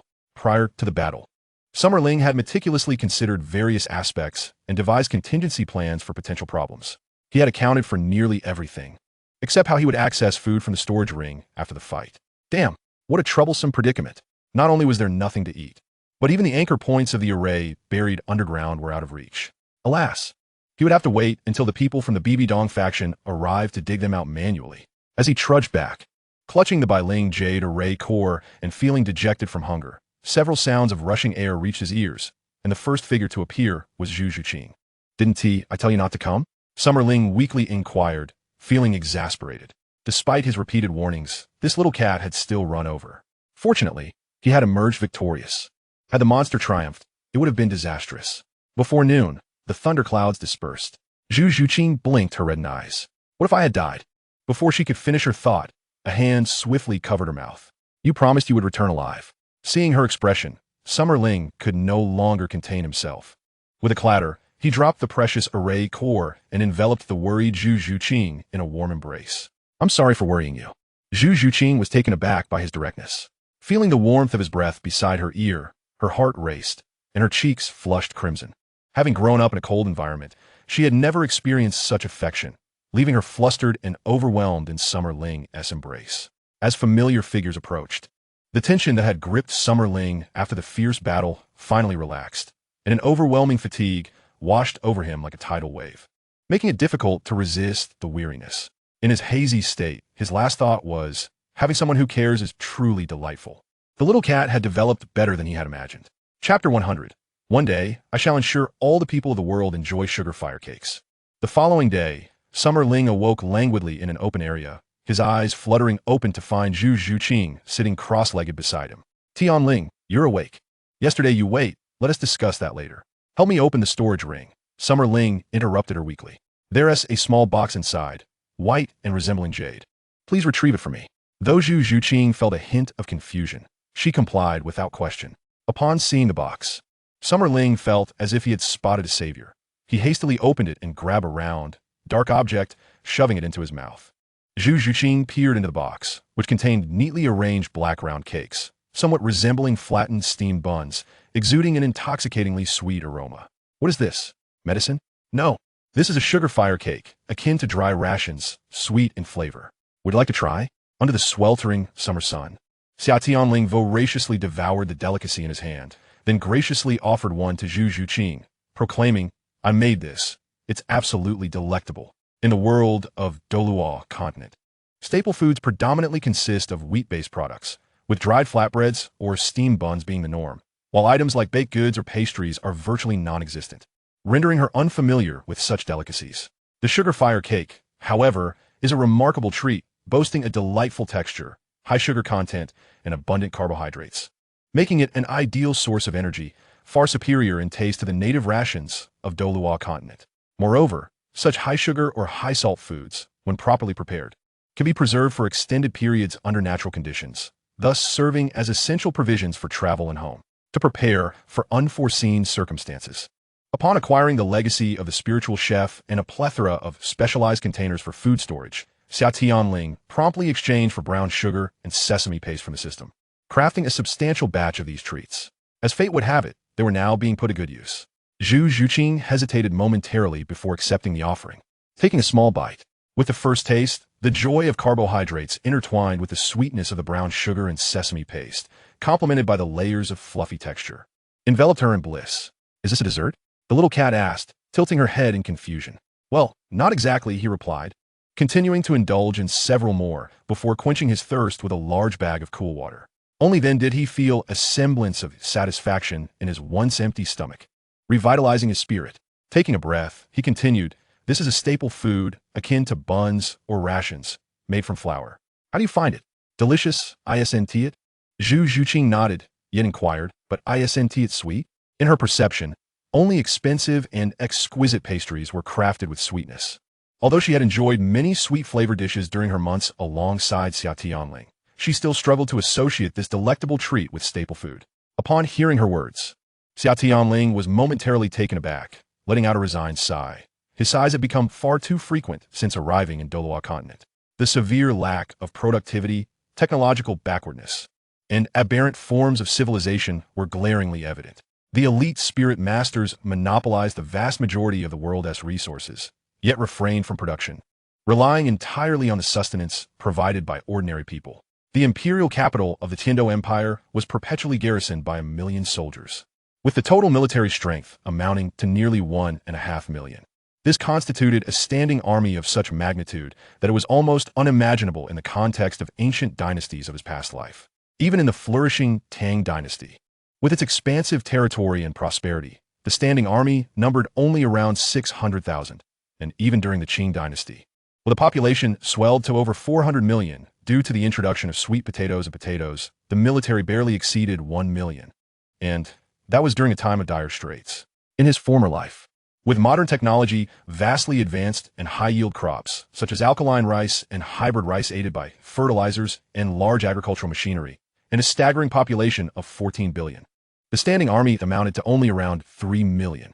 And how many subjects did the Tiando Empire possess? Just barely breaking the 10 million mark. What does this signify? 1 out of every 7 individuals is conscripted into military service, accounting for 1/7 of the entire population. Even if half of these soldiers engaged in agricultural duties, it would still be a terrifying prospect. Such a military-to-civilian ratio typically only manifests in times of impending national collapse. Yet, astonishingly, this was the standard configuration for the two great empires, with so few farmers engaged in production and others occupied with different trades, while nobles indulged in pleasures and the empire levied substantial taxes on grain to sustain the military. How could the impoverished populace at the bottom possibly enjoy adequate sustenance? It is nothing short of a miracle that this pathological national structure has not crumbled. Farmers, struggling merely to fill their bellies, would scarcely have the means to cultivate cash crops like sugarcane or beets. Furthermore, while wild sugarcane and beets do exist in Douluo continent, farmers facing starvation would hardly have the inclination to experiment with crops beyond staple grains. Who would dare take such risks? Even if they succeeded, to whom could they sell their harvest? Were it not for the inexplicable phenomenon of martial souls in Douluo continent, which somewhat aided in increasing crop yields, and the food-type spirit masters who could supply a portion of sustenance, a great famine would likely have erupted long ago. The aristocratic elites and spirit masters, accustomed to their elevated status, remain indifferent to the plight of the lower classes. Their desires are solely for stronger spirit rings, more spirit bones, and increased gold soul coins, nothing more. Consequently, sugar has become a rare commodity in this era. The limited sugarcane cultivated by the few affluent nobles, lacking large-scale planting and improvements, yields only a meager amount of sugar. Thus, even Zhu Zhuqing, a member of a family that could be deemed at the pinnacle of the social hierarchy, regards this seemingly unremarkable sugar as a delicacy in Xia Tianling's eyes. Once this train of thought began to unravel, he found himself momentarily lost in contemplation, only to return to reality and discover that Zhu Zhuqing had stealthily consumed another sugar fire cake, feigning nonchalance as she awaited his response. Whenever she behaved this way, her slightly flushed cheeks betrayed her, rendering her adorably charming. Xia Tianling couldn't help but chuckle silently, choosing not to expose her. Although sweet, these sugar fire cakes were, after all, made for grain. Consuming a few in the morning would sustain one's energy until noon. Sugar and flour, what a splendid pairing. In due time, I shall prepare sugar oil cakes for you. Zhu Zhuqing nodded in agreement, her thoughts drifting elsewhere. Perhaps, should I indulge in another? Xia Tianling, perceiving her intentions, pushed an entire box in front of her. She replied, her eyes gleaming mischievously. What a little glutton, he mused, observing her relish in the sugar fire cake. I vow to do my utmost to ensure that every citizen of this world can savor these delightful sugar fire cakes.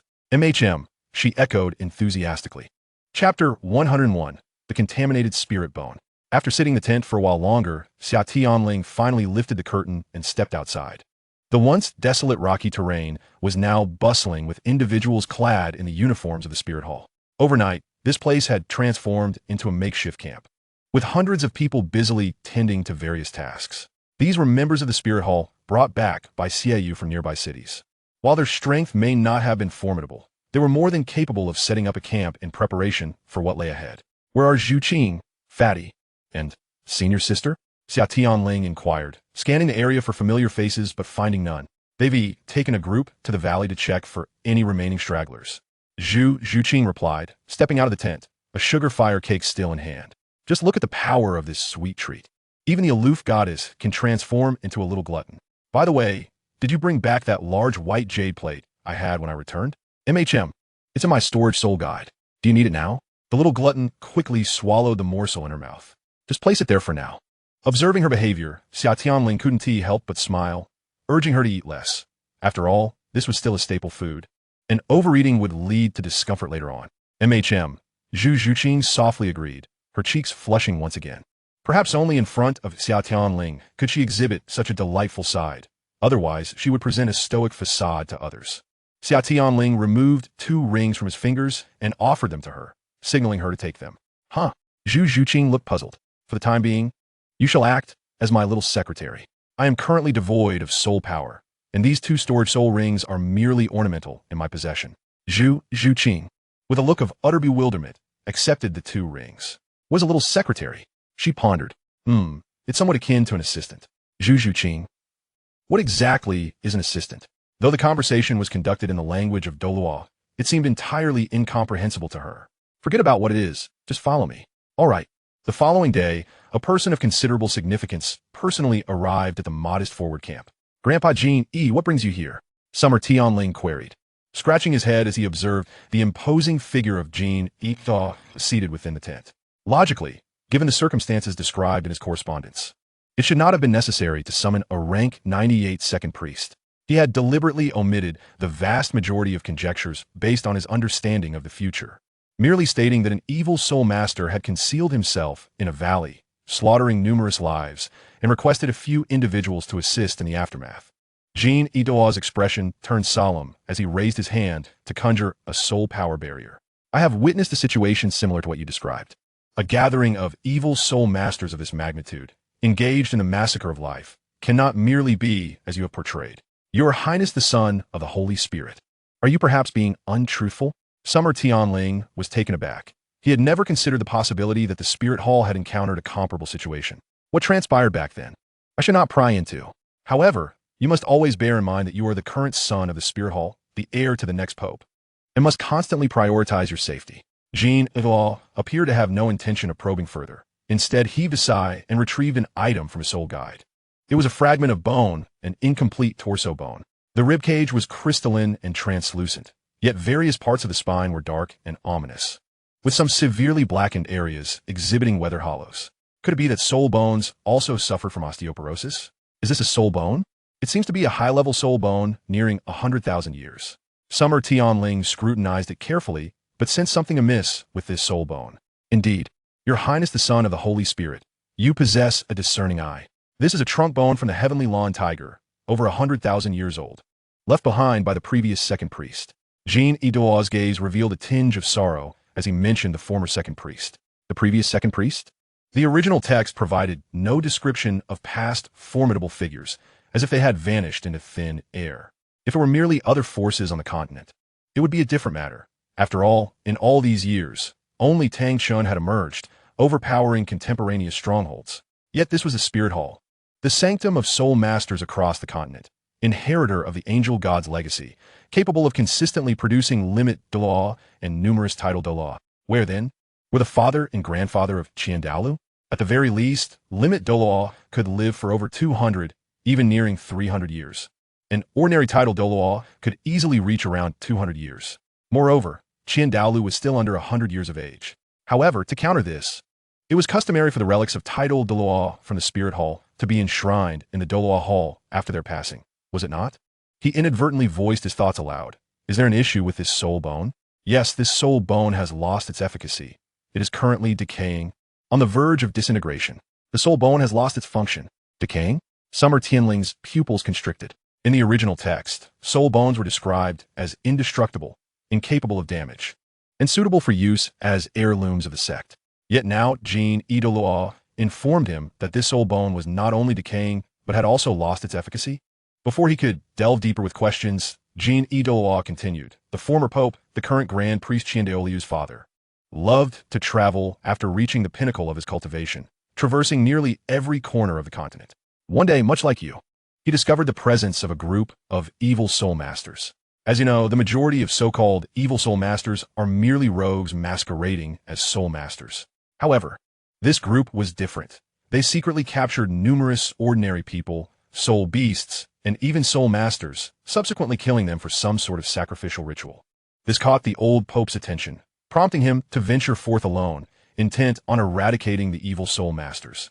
To his dismay, they summoned an evil entity known as the Holy Spirit, which was capable of overpowering the old pope, who was already a rank 99 title Dalu.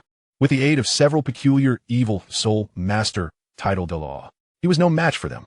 In a desperate move, he issued the highest mobilization order of the priest palace, summoning all 9 grand priests to confront the threat, including the old pope's father, the then grand priest. Another rank 99 title Dalu.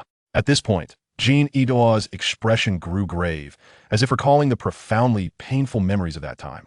In that battle, all 9 grand priests perished, ultimately resorting to self-detonation of their life as cultivation to severely wound the creature known as the Holy Spirit. The old pope, sacrificing his life, transformed into a sword of light, finally slaying it. As for me, since I had not yet broken through to rank 95, I was not among the priests, thus preserving my own life. What Jin did not mention was that among those who sacrificed their lives were not only the esteemed priests and the Pope of the Spirit Hall, but also the contemporary sect master of the 7-treasure glazed tile school and one of the inheritors of the 9 hearts peach, both of whom were titled Dalu. Chapter 102, Secrets. Upon hearing this, a cold sweat broke out on Xia Tianling's back, completely soaking his attire. Filled with trepidation.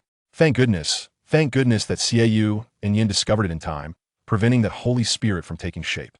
Thank goodness I possess the system. Thank goodness that powerful beings from another world have developed this formation that allows for borrowing strength out of thin air. Thank goodness it requires the lives of 2 limit Dalu, 8 super Dalu, 1 title Dalu level healing soul master, and a rank 79 7-treasure glazed tile soul master to exchange for the complete Holy Spirit. Had it truly taken form, the consequences would have been unimaginable.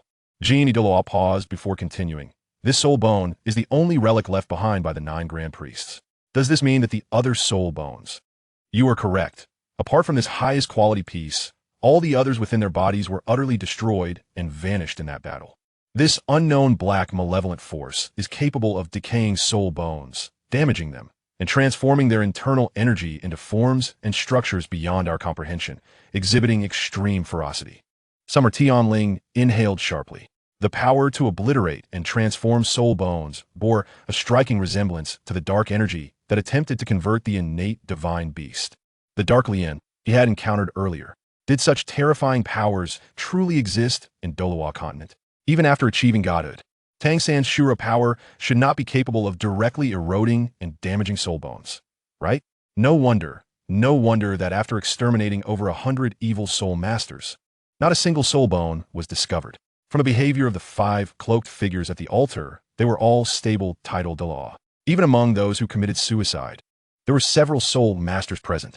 If this small faction of evil soul masters were to be unleashed, the Blue Lightning Tyrant Dragon sect would undoubtedly face annihilation.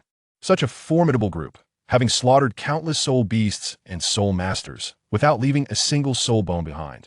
The crux of the issue lay here. They did not lack soul bones. Rather, those soul bones within their bodies were altered in structure by that force, disappearing without a trace after self-sacrifice. Thus, you are indeed fortunate. The Holy Spirit you encountered is significantly weaker than the one faced by the previous Grand Priest. The golden crocodile, Douluo, revealed a bitter smile and gently patted Xia Tianling's shoulder. Fulting, Mia Fulting. Xia Tianling, somewhat dazed, nodded in agreement. His mind tangled like a disheveled ball of yarn. The Douluo continent seemed quite different from what he remembered. Could it be that over the past decade and more, Douluo had unfolded a new chapter, introducing new elements? Perhaps Tang San had been reincarnated or something of the sort. This instance truly felt fortuitous. The confluence of favorable circumstances allowed him to effortlessly dispel this holy spirit as if swatting a fly. For decades, the Spirit Hall had relentlessly pursued evil soul masters, either exterminating them or casting them into the city of slaughter for this very reason. They would rather mistakenly apprehend the innocent than let a single one escape. The power they wield, once unleashed, is terrifying beyond measure. Perhaps only the deities of legend could withstand such might. Grandfather Golden Crocodile. What exactly is the source of this power? Do we have any leads? If it is indeed due to the existence of such nefarious forces that Bibi Dong and Xian Daolu have set aside their grievances to join forces, it would not be entirely incomprehensible. The Golden Crocodile, Douluo, shook his head, outright dismissing his theory, clearly at a loss. They seem to have appeared from thin air. After Xian Daolu assumed the roles of Grand Priest and Pope, all information regarding this conflict had been sealed. Even your teacher and the previous Pope, Qin Xuanji, were unaware. Were it not for the fact that the previous second priest is my mentor, I too would find it challenging to uncover these secrets. Today, I approach you to share this matter solely out of concern for your safety. Therefore, please, Holy Son, prioritize your security and keep this confidential. Xia Tianling nodded vigorously, fully aware of the importance of discretion. Should such bizarre and terrifying news erupt into the open, it would undoubtedly cause a great uproar in the Soul Master community, compelling those already lurking in the shadows to conceal themselves even more profoundly, rendering the Spirit Hall's efforts to apprehend them even more formidable. By the way, Grandfather Golden Crocodile, why did the Grand Priest take such a liking to me upon our first meeting, even going so far as to relinquish his title as teacher to personally instruct me? The Golden Crocodile, Douluo pondered for a moment before slowly shaking his head. I am uncertain, theoretically. The Grand Priest would not concern himself with other matters unless the Spirit Hall's very existence were at stake. Perhaps he simply finds you agreeable? As he said this, he chuckled, a rare jest from the normally stern Golden Crocodile Douluo. Xia Tianling, feeling somewhat exasperated, chuckled along. It always seemed to be this way. No matter which priest he approached, they would deftly evade his inquiries. After discussing various other matters for a while, Xia Tianling took his leave from the Golden Crocodile Douluo's tent. The enigmatic evil soul masters, the peculiar 7 major soul master families, the tainted soul bones, the strange power corrupting the golden lioli. Did these elements possess any connection? Was it mere coincidence or something more? If Qian Daolu and Bibi Dong had not set aside their differences due to the evil soul masters, what could be the reason?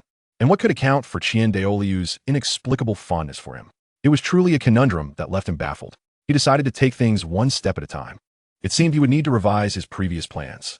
Following the Continental Elite competition, he would focus on enhancing his strength, while also beginning to implement certain experimental initiatives. The modernization of the entire continent and the popularization of education. These elements essential for the advancement of civilization needed to be prioritized. Were Xia Tianling in a purely medieval era devoid of extraordinary powers, such aspirations would be akin to a fool's dream. The deeply entrenched ruling class. The intricate web of relationships would render any attempt by an ordinary individual to uproot such a system as futile, an endeavor of insurmountable difficulty. Yet, fortunately, this was the Douluo continent, a realm replete with extraordinary powers. As long as one's strength was sufficiently formidable, many challenges that would seem insurmountable in other worlds could be resolved with relative ease. After all, if one could not tackle the problem itself, one could directly confront those who created or posed the problem, or even those individuals. This also elucidates why the divine realm strictly prohibits deities from interfering in the mortal realm. A god, particularly one who governs combat, regardless of their rank, could wreak havoc below, delivering a crushing, dimensional blow. Plans that sacrifice countless lives for a grand scheme spanning millennia should be abandoned. If that lad Tang San still harbored such notions of righteousness, Xia Tianling would ensure he experienced the power of the red-flagged Iron Fist. Chapter 103, 7 Treasure Glazed Tile School. A few days later, after the members of the Spirit Hall successfully unearthed the 108 secret silver cubes buried in the ground, Xia Tianling and his companions set forth once more on their journey to the 7 Treasure Glazed Tile School. The unearthed items could no longer be aptly referred to as secret silver cubes. It would be more fitting to call them fragments of irregular alloys resulting from the overloading and melting of secret silver. The matrix blocks, having endured a tremendous amount of thunder, had all melted upon the cessation of the formation. However, there was no need for concern. This large pile of materials, upon returning to the Spirit Hall, would be refined into high-quality secret silver after extracting the remaining impurities, with only minimal losses, a remarkably high recovery rate. This time, their departure was free of any mishaps, allowing them to arrive smoothly at the outskirts of the 7 Treasure Glazed Tile School's castle. Unlike the Haotian School and the Blue Lightning Tyrant Dragon School, the 7 Treasure Glazed Tile School did not resemble the mountain-dwelling aesthetic typical of cultivation sects, with sprawling architectural complexes. Instead, it was situated at the foot of a mountain, several hundred kilometers outside the Heaven-Do Imperial City, featuring a massive castle as its main structure, surrounded by an expansive estate enclosed by walls, with various smaller buildings scattered throughout. The direct disciples of the 7 Treasure Glazed Tile School, along with their families and affiliated members, resided within, effectively making it a miniature city.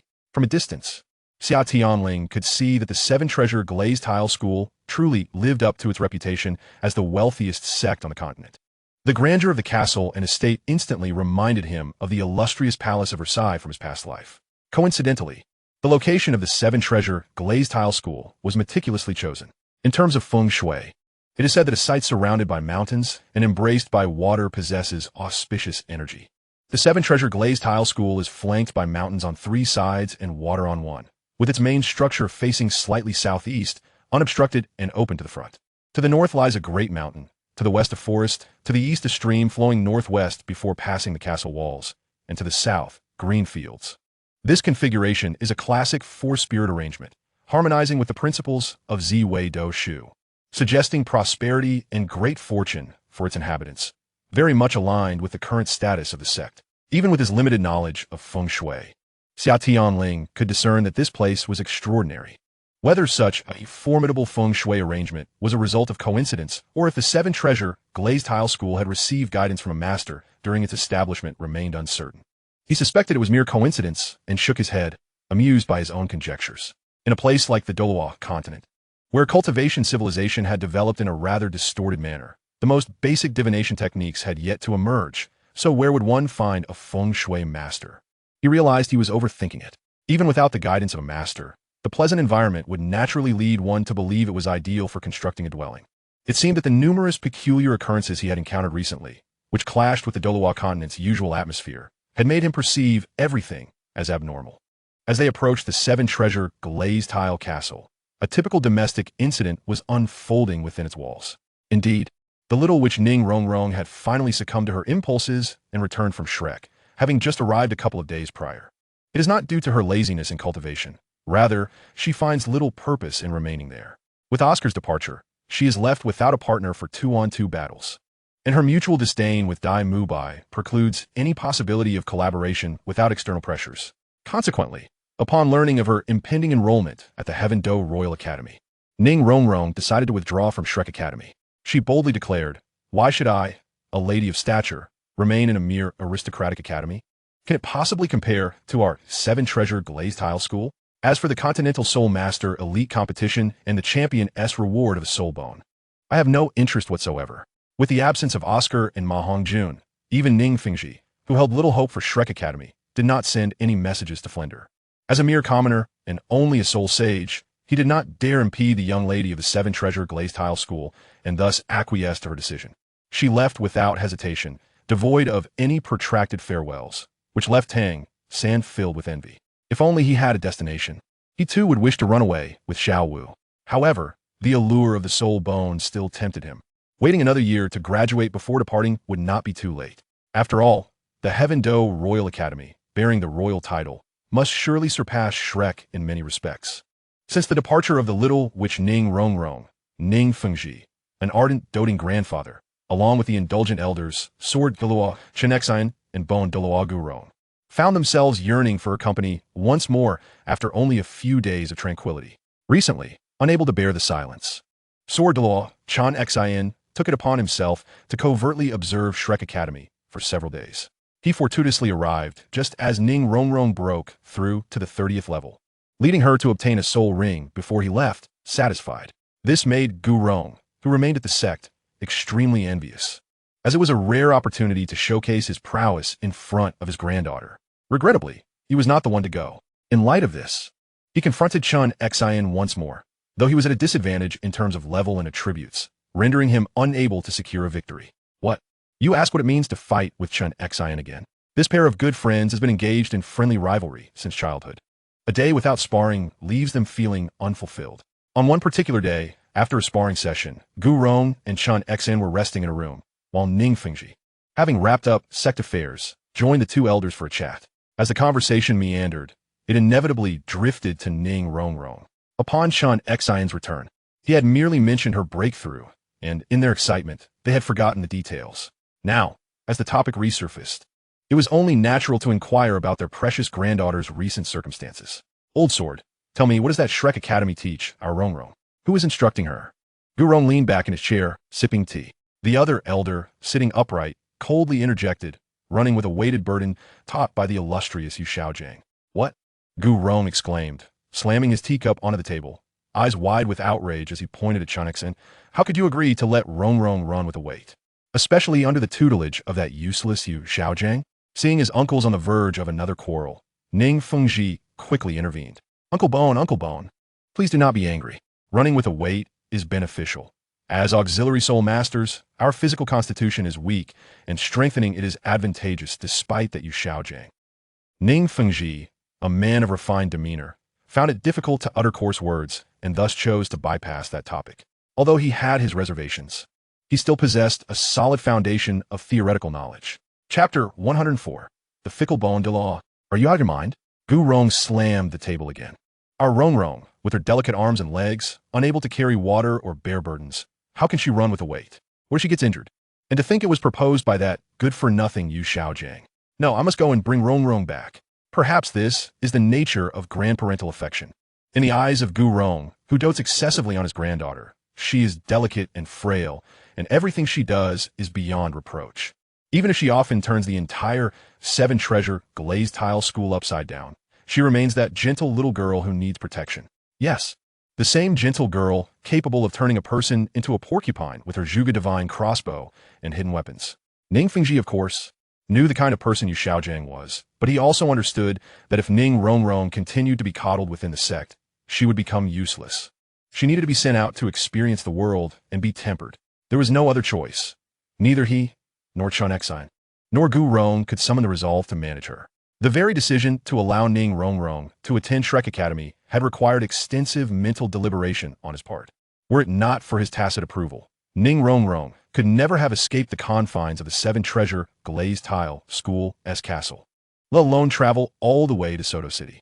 Thus, he could only inwardly curse Shrek Academy and Yu Xiaojiang while trying to placate Gu Rong's anger. Rationally, he understood that Shrek Academy's methods were indeed sound. However, emotionally, he felt justified in venting his frustrations in private. After quietly sipping tea and observing, Chun Xan suddenly spoke up. Old Bone, do you not realize that Rongrong agreed to the weighted running herself? Do you think that if she were unwilling, that good-for-nothing Yu Xiaojiang would have the authority to command her? Let alone Yu Xiaojiang. Even if Fengji himself were to speak, how often would Rongrong listen? Upon hearing this, Gu Rong's fury dissipated in an instant. Oh what? She requested it herself? Then there is no issue. Our Rongrong is truly remarkable, voluntarily undertaking such arduous training. She deserves commendation. Ah, the fickle nature of Bone Daw. Upon hearing this, his anger vanished, and he made an immediate about-face, the contrast being striking. Ning Fengji wore a bitter smile. Uncle Sword, please show me some respect. Humph, Chen Xan retorted, it's just the three of us. What respect do you expect? As for Ning Fengji, sending Ning Rongrong out of the sect, even Chen Xan, who equally dotes on her, harbored considerable resentment, though he kept it to himself. Uncle Sword, Uncle Bone, we truly cannot continue to indulge Rongrong like this. It will do her no good in the future. Were it not for that fellow from the Spirit Hall, named Xia Tianling, saying something she might listen to, who knows what kind of person Rongrong would grow into. Ning Fengji found the situation both amusing and exasperating. In front of outsiders, the dignified and elegant leader of the Seven Treasure Glazed Tile School, the continent's foremost auxiliary soul master, found himself in a position where he was always the one receiving reprimands. Yet when in the company of these two uncles, he was the one being chastised. Nevertheless, in private, when no one else was around, Bone Dalu and Sword Daw exercised discretion, ensuring Ning Fengji was given due respect in public. Spoiled as she is, with me, an old sword around, who would dare let our Rongrong suffer even the slightest grievance? Bone Dalu declared with grandiosity, while Chun Xian nodded in agreement. Even if we were not here, there's still you, the father, and that little rascal named Oscar. Unlike in the original narrative, this time Oscar had known Ning Rongrong for 5 years, and their relationship had already been established. Although the three elders had not met him in person, they had access to the necessary reviews and documents. Having a close male friend for their precious granddaughter was something that warranted thorough scrutiny from the elders. Given the increasingly ambiguous relationship between the Seven Treasure Glazed Tile School and the Spirit Hall, the latter was obliged to extend some courtesy. However, they remained somewhat satisfied with Oscar, a prodigy possessing commendable offensive capabilities. With a complexion that is both pale and refined, an impressive background, extraordinary talent, and a commendable character, he is undoubtedly the ideal candidate for the position of son-in-law, especially given his unwavering loyalty to Rongrong. However, while satisfaction is one thing, the customary tribulations are inescapable. It is quite normal for a father-in-law to be less than impressed with his son-in-law. After all, no matter how exemplary this young man may be, he is still a pig that has encroached upon the family's prize cabbage. Knock, knock, knock. Just as Ning Fengji was about to continue his thoughts, a knock at the door interrupted him. Come in, spoke the Sword Dalu. A disciple from the inner sect of the Seven Treasure Glazed Tile School entered, reporting, Sect Master. 2 elders, the young lady has returned. As Ning Rongrong approached the entrance, the disciple responsible for the announcement had already been informed and hurried to deliver the news to the Sect Master. Observing the absence of others in the Grand Hall, the disciple made his way directly to the Sword Dalu and Bone Dalu. What? Rongrong has returned? Exclaimed both the Sword Dalu and Bone Dalu in unison, rising from their seats with identical fervor. Indeed, she has just arrived at the door and should be nearing the hall now. Before the disciple could fully comprehend the situation, the 2 figures dashed out like the wind, leaving Ning Fengji alone in the room. I understand. You may go about your duties. Yes. After dismissing the inner sect disciple, Ning Fengji also stood and swiftly made his way toward the hall. While he was delighted by Rongrong's return, he couldn't help but feel a tinge of confusion. How could she have returned so soon after leaving? Surely, Shrek Academy's break could not have ended this early? Could it be that this young girl could not endure the hardships and had sneaked back home? In the grand hall of the Seven Treasure Glazed Tile School, upon finally returning home from the long journey from Shrek Academy, Ning Rongrong was greeted by a towering figure, an elderly man standing at an impressive height of 2.5 meters, his visage gaunt. It was the eagerly awaited Bone Dalu, Gurong. The Sword Dalu, having previously met with Ning Rongrong, unexpectedly refrained from competing for her attention this time. Grandpa Bone. Upon seeing the Bone Dalu, Ning Rongrong leaped into his embrace, affectionately rubbing her cheek against his weathered face. Though her disposition was somewhat mischievous, she was still a 12-year-old girl, and after a prolonged absence from home, it was only natural for her to yearn for her family, especially her grandfather, who had accompanied her throughout her upbringing. To her, the Bone Dalu and Sword Dalu were not merely relatives. They were akin to family. "Ah, my dear Rongrong, you've returned." The Bone Dalu cradled Ning Rongrong with one arm, his face breaking into a wide smile. The wrinkles on his face softening as he gently caressed her cheek. "You've suffered during your journey. Look at how your lovely little face has grown so thin." Chapter 105. The Transformation of Ning Rongrong. After indulging in the warmth of long-lost kinship with her two grandfathers and her father, Ning Fengji finally remembered the pressing matter at hand.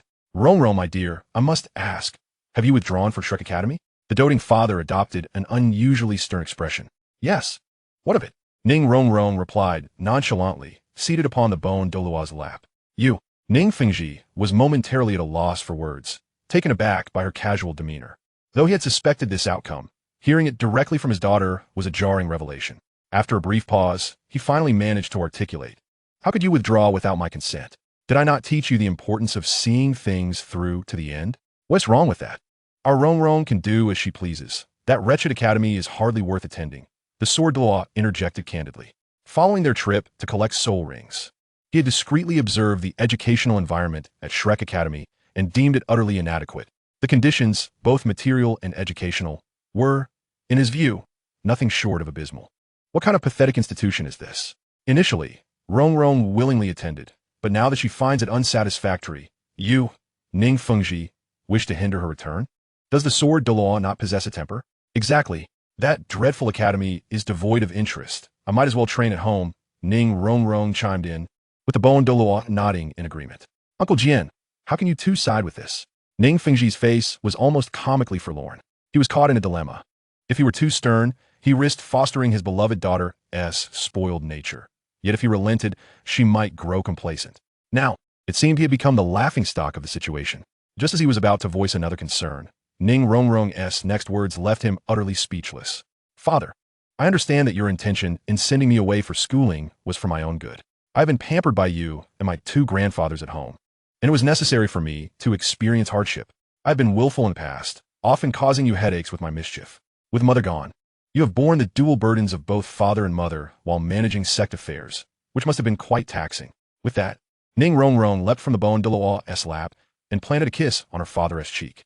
Both the father and the two grandfathers were momentarily stunned. The once headstrong and unruly girl had seemingly undergone a transformation, appearing almost unrecognizable. Ning Fengji was left in a state of disbelief, his throat dry. "Rongrong." Ning Rongrong smiled sweetly once more and said, "I'm sorry, father. I was in the wrong before." As a devoted father, he could hardly withstand such an onslaught of affection, and soon he succumbed, grinning foolishly. Very well, my dear. Em truly touched. Our Rongrong has grown up." Fortunately, the hall of the Seven Treasure glazed tile school was devoid of any other witnesses, lest his refined, gentlemanly image be tarnished. Sitting in her father's embrace, observing his joyous countenance alongside her grandfather's astonished yet gratified expressions, Ning Rongrong felt a whirlwind of emotions within her. The journey to the Stardow Forest a few months prior had significantly impacted her. The assault of the Titan giant ape, the instantaneous demise of the Soul Dalu, Zhao Wuqi's grievous injuries, and the abduction of Xiao Wu. All of these events had left an indelible mark on her psyche. In the fleeting moment when the Titan's might descended, she had truly sensed the specter of death looming. The Titan giant ape's overwhelming presence was akin to that of a deity, its power rendering even a Soul Dalu, a formidable opponent, akin to an insect, vanquished in a mere instant. Such might was reminiscent of the very forces of nature, nearly insurmountable for any being. Yet, in that critical moment, a figure had stood before her, Oscar, in the blink of an eye between life and death. A myriad of memories and thoughts surged through her mind. The broad arms of her father at her childhood, the companionship of the Bone Dalu, the Sword Dalu's protection during perilous times, and now, Oscar's brave intervention. These memories played out like a kaleidoscope before her eyes, interspersed with the profound wisdom imparted by Xia Tianling, which she had once found utterly absurd. Whether it was Ning Fengji, the Bone Dalu, the Sword Dalu, Oscar, or many others, they had all unconditionally yielded to her, indulging her whims. But what of her own conduct? She had been willful, capricious, arrogant, and often troublesome, deriving pleasure from creating chaos and relishing in her own mischief. Until now, she had never considered that the sacrifices others made for her were not mere obligations, but rather manifestations of their affection, be it familial love or romantic devotion. Experiencing life and death invariably alters one's perspective, and Ning Rongrong was no exception. She recalled a saying from Xia Tianling: "Do not excessively exploit the kindness of others. If you continue to consume it without restraint, you shall ultimately reap the consequences of your actions." Initially, she had dismissed this as mere folly, until Oscar had positioned himself as her shield. She was engulfed by fear, terrified that Oscar might perish just like that. The Soul Master who had recklessly attacked the Titan giant ape, despite Xia Tianling's admonitions, had met his demise. What about herself?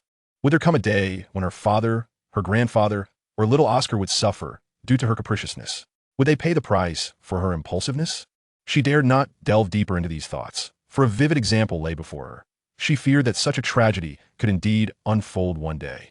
On the very night Xia Tianling returned, while awaiting Tang San's completion of the fusion with the external soul bone, Ning Rongrong pondered deeply. She began to reflect on her past actions, contemplating the various misdeeds she had committed and the wisdom that Xia Tianling had previously shared, which she had once dismissed. The seeds Xia Tianling had sown over the course of 5 years, carefully nurtured, were now finally beginning to blossom and bear fruit.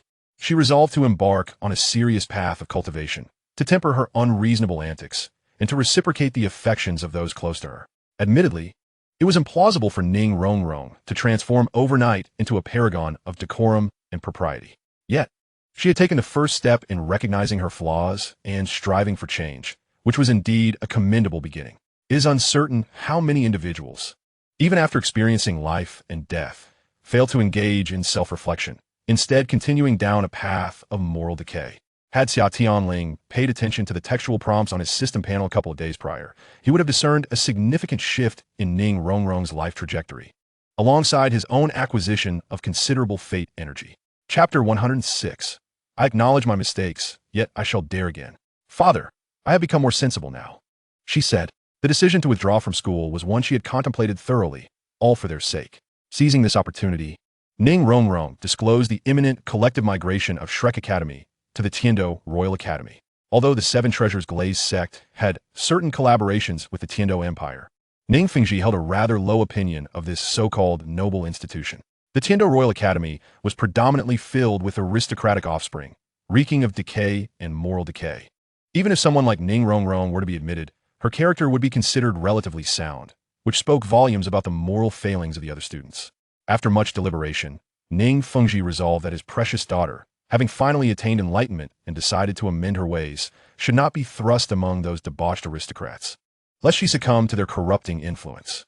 Furthermore, Ning Rongrong's reasoning was indeed quite compelling, prompting him to acquiesce. If you don't wish to go, then so be it. It is equally fitting for your uncles, Bone and Sword, to guide you. The original intention of sending her away was to temper her unruly disposition. But now that she had expressed remorse, it was only prudent for her to cultivate under the favorable conditions of her own home. However, change must be gradual. Though Ning Rongrong had begun to show signs of improvement, habits cultivated over many years are not easily discarded. Just as Ning Fengji was basking in his joviality, Ning Rongrong suddenly shifted her demeanor, producing a Zhuge Divine crossbow from her storage soul guide. Father, I wish to inquire about something, she began. Do you recognize this? Her delicate features paired with a sweet smile would typically present a delightful sight. Yet, upon regaining his composure, Ning Fengji found the situation unsettling. Where had this little ancestor procured such an item? He suppressed his amusement and feigned calmness, asking, What treasure has Rongrong acquired this time? I do not recognize it.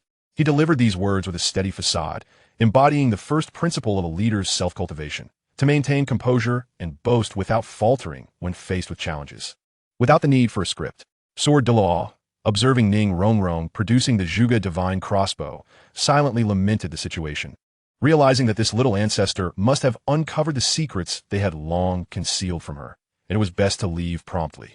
He exchanged a knowing glance with Bone Douluo, and in an instant, both vanished without a trace, leaving Ning Fengji to face the inquisition of Ning Rongrong alone.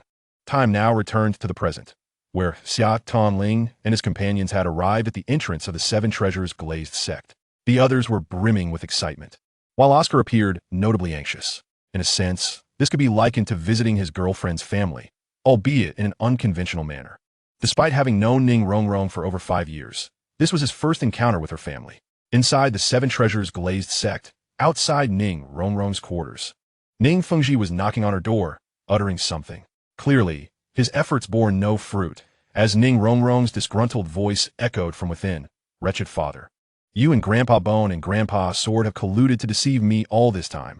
I shall not forgive you.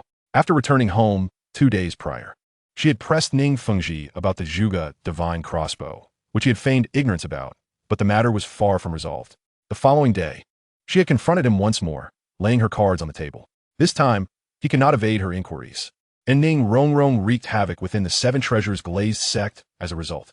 To make matters worse, Bone Douluo chimed in, claiming, I was against keeping this from Rongrong from the very beginning, further complicating Ning Fengji's predicament. Thus, he found himself in a challenging situation over the past few days. Fortunately, just as he was at a loss for what to do, a disciple from the inner sect arrived with news. What? You say the exchange group from the Wuhuan Academy has arrived? Is that Xia Tianling leading them? Very well, I understand. Please have them wait in the Seven Treasures Hall. I shall be there shortly. Ning Fengji, elevating his voice slightly, responded to the report from his disciple. Upon hearing that the Wuhuan Academy had arrived, Ning Rongrong immediately perked up, kicking the door open with a resounding bang. The Wuhuan Academy's people are here? At our Seven Treasures glazed sect? Is little Oscar here too? You wretched father, why did you not inform me of this? Ning Fengji smiled slightly. Rongrong, I merely wish to surprise you. I shall forgive you this time. She pouted, then added, let us head to the Seven Treasures Hall together. I wish to see the young man named Oscar who has captivated our Rongrong. With that, he took Ning Rongrong's hand, and they proceeded forward. Xia Tianling, having been established as the holy son of the Wuhuan Palace, had undergone 3 levels of verification through the Pope's Hall and the Elder Council, securing his position as the unequivocal heir to the next papacy. In terms of status and standing, he was certainly not inferior to Ning Fengji. Moreover, this exchange event was not a private affair. It was organized under the auspices of the Wuhuan Palace and the Seven Treasures glazed sect for mutual learning and exchange. Given the significance and status of this event, Ning Fengji, as the current sect leader of the Seven Treasures glazed sect, was obliged to personally welcome Xia Tianling as a mark of respect. On a personal level, he shared a cordial relationship with Xia Tianling, and it was Xia Tianling who had negotiated the details of this exchange, making him the project leader and coordinator. While it was termed an exchange event, it was certainly reciprocal. The Seven Treasures glazed sect would not be at a disadvantage, as they had also dispatched some students to the Wuhuan Academy for further education, and even had the opportunity to experience the unique gravity chamber, weighted armor, and specially crafted training equipment exclusive to the Wuhuan Palace. Given the advantages this exchange offered to his disciples, Ning Fengji would not adopt an air of superiority, nor would he act as if he were the top auxiliary sect in the continent. Soon, the father and daughter encountered the weary entourage from the Spirit Hall in the Qibao Hall, the very same hall where Ning Rongrong had previously thrown a tantrum. Upon their first meeting, Ning Rongrong's eyes sparkled with delight as she eagerly leaped into Oscar's embrace. Xiaoao, I missed you so much. Oscar, well aware of Ning Rongrong's return to the Qibao glazed sect, was taken aback by her unabashed enthusiasm, especially in the presence of, well, her uncle. Hello, uncle. I'm Oscar, he stammered, his body stiffening as he awkwardly greeted the man behind Ning Rongrong, whose smile did not quite reach his eyes. Ah, so you're Oscar. I have heard much about you. Rongrong often speaks of you. Indeed, you are quite a fine young man, Ning Fengji remarked nonchalantly, his demeanor revealing that he was indeed Ning Rongrong's father and the sect leader of the Qibao glazed sect. Thank you for your kind words, uncle, Oscar replied, his initial nervousness dissipating after a brief moment of adjustment. Be brave, Xiaoao. Fear not the challenges. Ning Rongrong chimed in, stamping her foot in playful indignation. Father, why are you being so stern with Xiaoao? At her words, the tension that had momentarily gripped Ning Fengji evaporated. Observing the unfolding drama, Xia Tianling swiftly interjected. Come now, Uncle Ning, we are all familiar here. No need for formality. Let us set aside such sternness for now and allow our young ones to relax. After all, a father judging his son-in-law can often lead to misunderstandings. Let's take a break, and you can put him through his paces later. With that, he winked at Ning Fengji. The latter sighed in resignation, his previously imposing demeanor softening into that of a genteel nobleman as he graciously acquiesced. My dear students from the Spirit Hall, you have traveled a long way. Let us take some time to rest today, and we shall engage in discussions and learning tomorrow.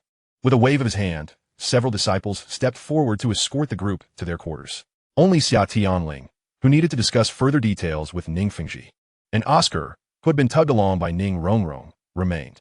Xia Tianling had not anticipated encountering Ning Rongrong during this visit to the Qibao glazed sect. He had assumed she would accompany Shrek to the Royal Academy of Heavendale. It appeared her sense of belonging to Shrek was far less than he had imagined.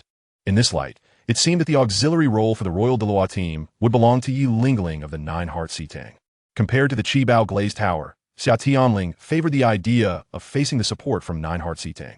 Many Soul Masters regarded Nine-Heart Sitang as superior to the Qibao glazed tower, given its formidable healing capabilities, while the latter merely provided various attribute enhancements.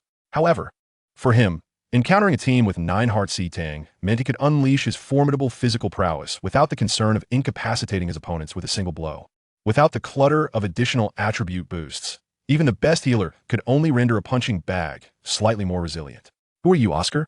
A commanding voice boomed, coupled with an overwhelming aura that filled the air. Before Oscar could fully comprehend the source of the pressure, he felt an immense weight bearing down on him, sharp and cutting like a blade.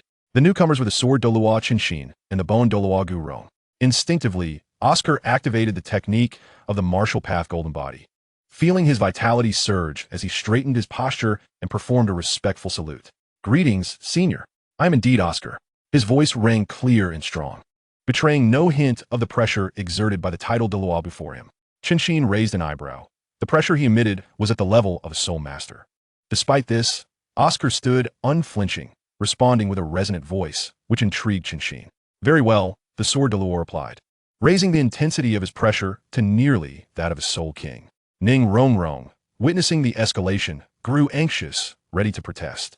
However, Xia Tianling swiftly intervened, whispering in her ear, "Stay calm. This is a trial that Xiao Ao must undergo, and it will not pose a significant challenge for him." Indeed, the martial path golden body was a formidable cultivation method designed to refine the body, and prior to Xia Tianling attaining his fourth soul ring, Oscar had even been able to match him in physical prowess. Moreover, after spending 3 months in the gravity chamber, aided by weighted armor, he had grown accustomed to withstanding pressure.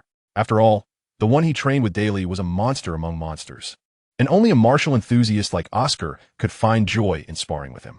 Observing Oscar's resilience against the pressure, Ning Rongrong gradually calmed down.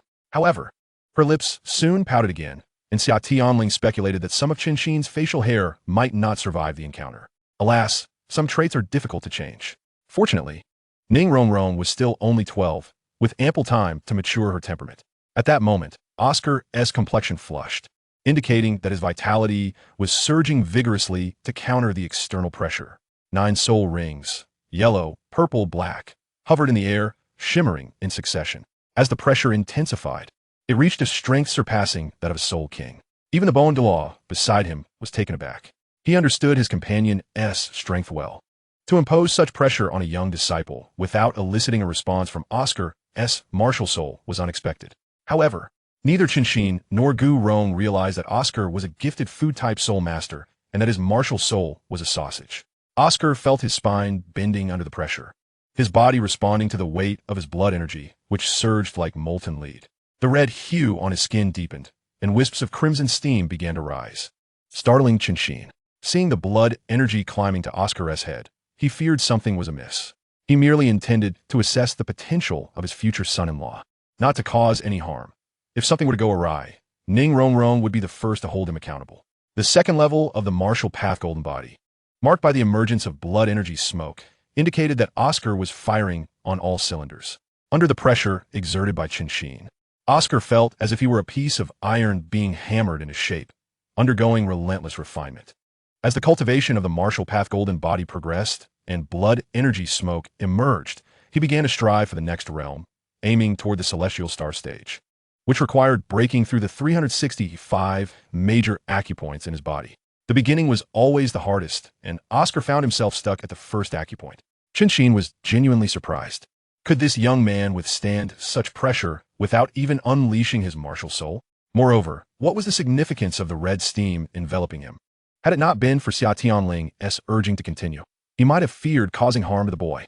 As the pressure escalated once more, now reaching the intensity of Soul Emperor, Oscar felt his body gradually bending beneath the weight. "No, I cannot. As a martial artist, one must forge ahead without retreating." He proclaimed, "Unleash!"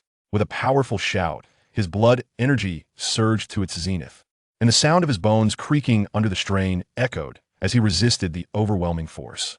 Within his body, a specific acupoint, overwhelmed by the dual impact of vital energy and spiritual force, burst forth like a dam breached by an unstoppable flood, resulting in a dramatic surge in his physical prowess. The spine, which had initially bent under pressure, instantly straightened as the explosive force emanating from the stellar acupoint cleaved through the oppressive aura of the sword Douluo. The soul emperor-level pressure released by the super Douluo shattered into fragments. This is Oscar. This is the essence of the martial arts golden body. This exemplifies the astonishing resolve of a martial artist. A practitioner of martial arts is unyielding. "Well done, lad," bellowed the bone Douluo, who had been observing intently for quite some time, unreservedly offering his praise. "Ning Rongrong's gaze is upon you. You are indeed a rare talent. I acknowledge you." The sword Douluo also retracted his martial spirit, commending Oscar. That Oscar could, in the form of a soul master at rank 38, create a fissure in the near-soul emperor-level pressure was truly astonishing. The subsequent dissipation of the pressure was due to the sword Douluo's own restraint. Had he not withdrawn, 10 Oscars could not have forced it apart. Standing in the arena, Oscar was drenched in sweat, as though he had been pulled from the depths of a river. Gasping for breath, yet refusing to succumb, he maintained his posture, standing tall like a spear. Ning Rongrong attempted to rush over to support him, but was halted by Xia Tianling. "Do not approach. That is the dignity of a warrior." A radiant light enveloped Oscar, alleviating his fatigue, courtesy of Ning Fengji's sixth soul skill. Long before Oscar had unleashed the crimson haze of blood energy, Ning Fengji had already anticipated that Oscar would pass this minor trial set by the sword Douluo, but little did he expect such a grand surprise to follow. "Oscar, might you enlighten me about your martial spirit?" came a gentle voice, devoid of previous coldness. Gritting his teeth against the muscle soreness, Oscar raised his hand to conjure a restorative sausage, the yellow, purple, and golden soul rings appearing beneath his feet. A powerful attack type support martial spirit, the sausage. An attack type support? A martial spirit in the form of a sausage. Ning Fengji and the two titled Douluos were momentarily bewildered, exchanging incredulous glances. "You claim to be a support? A martial spirit that takes the shape of a sausage? Are you a food-type soul master?" Ning Fengji quickly regained his composure, firing off a trio of questions. "Indeed, my martial spirit is the sausage. I am a food-type soul master and, simultaneously, an unprecedented attack-type support soul master." Oscar finally sat down with Ning Rongrong's help, devouring several restorative sausages. "Young man, I must inquire, what was that red mist that emanated from you earlier?" The bone Douluo could no longer contain his curiosity and asked. This time, Oscar did not respond immediately but turned to Xia Tianling, who had been watching with amusement. "Allow me to address this on behalf of young Oscar." Xia Tianling understood that Oscar was seeking his approval, and thus he stepped in to explain. "The red mist that enveloped young Oscar is a phenomenon known as blood chi smoke, a manifestation of the martial arts golden body that I have devised. It materializes upon reaching a certain level of cultivation." "What did you say? You created it? A cultivation method? A new path that empowers support soul masters?" The three eminent figures at the pinnacle of the soul master realm voiced their astonishment, with the sword Douluo even erecting a barrier of soul power to muffle their conversation. "Allow me to elucidate for the three esteemed elders." Xia Tianling smiled at the trio, still taken aback. "Firstly, to address Uncle Ning's concerns. This cultivation method indeed allows support soul masters to possess self-defense capabilities and even formidable offensive potential, enabling them to engage in battles beyond their rank." Ignoring Ning Fengji's fervent gaze, he continued, "However, please allow me to finish. While it is true that I created this method, cultivating it requires exceptional talent, perhaps even more challenging than that of soul masters. The training for the martial arts golden body necessitates an array of exceedingly rare materials and corresponding techniques, alongside the practitioner possessing notable comprehension. Unlike soul master training, a martial artist lacking sufficient insight may find themselves stagnant for a lifetime. Thus, it is evident that this cultivation method is not easily disseminated. Moreover, the most significant limitation is that one must begin training from a young age. Starting after the age of 10 yields painfully slow progress, making even the basics incredibly difficult. The constraints on the training of the martial arts golden body are substantial. Just considering the precious medicinal materials Oscar has consumed over the past 6 years, his expenses have already reached several million gold soul coins. This is merely for one individual. It is likely only the Spirit Hall possesses the resources to sustain such a heavy burden. not to mention the accompanying techniques and methods inscribed in Oscar's mind, which Xia Tianling himself would require the system to wish for in order to acquire. If this method were truly cost-effective, he would have long since transcribed it for all within the spirit hall to practice. Upon hearing Xia Tianling's explanation, the fiery enthusiasm within Ning Fengji began to wane, and he realized that he had acted impulsively. As a support soul master, he yearned deeply for offensive capabilities. As the leader of a support sect, he was equally concerned for the self-preservation of his disciples. Upon initially hearing that Oscar's method might be replicable, he had been overtaken by desire. Now, reflecting calmly, he understood that such a powerful cultivation method could not possibly lack limitations. He had been too hasty. So that is how it is. Although he comprehended the situation in a fleeting moment, disappointment and regret lingered in Ning Fengji's heart. After all, with Oscar standing before him as a living testament, a long-held dream seemed tantalizingly close, yet still painfully distant. However, a thought struck him. If this prodigious talent, Xia Tianling, could create the formidable martial arts golden body, might he also conceive a simplified version? Surely, a simplified version would not entail such exorbitant training costs. Indeed, Ning Fengji proved himself to be an astute individual. The leader of the continent's wealthiest sect, his mind quick to grasp the implications. He immediately recognized that since Xia Tianling had brought Oscar to him and disclosed this nearly confidential matter in its entirety, he must have come prepared. Xia Tianling, you possess another solution, do you not? Do not keep Uncle in suspense. What are the conditions? Speak, please. True to his nature, Ning Fengji quickly surmised that Xia Tianling had alternative solutions. Xia Tianling responded with a smile. If you had not guessed Uncle Ning, then you would not be Uncle Ning. In the original narrative, he is a rare talent with far-reaching strategic vision and commendable ability. His support for common soul masters and his rapport with the unaligned rogue soul masters reveal a grander vision than that of other sects centered around family alliances. In a mere 10,000 years, even the Tang sect would face dissolution, while the Seven Treasures Glaze sect would remain intact. How else could the Sword Dalu and the Bone Dalu, standing atop the continent's hierarchy, willingly serve as support soul master? It was solely due to Ning Fengji's personal charisma and exceptional leadership skills that this was achieved.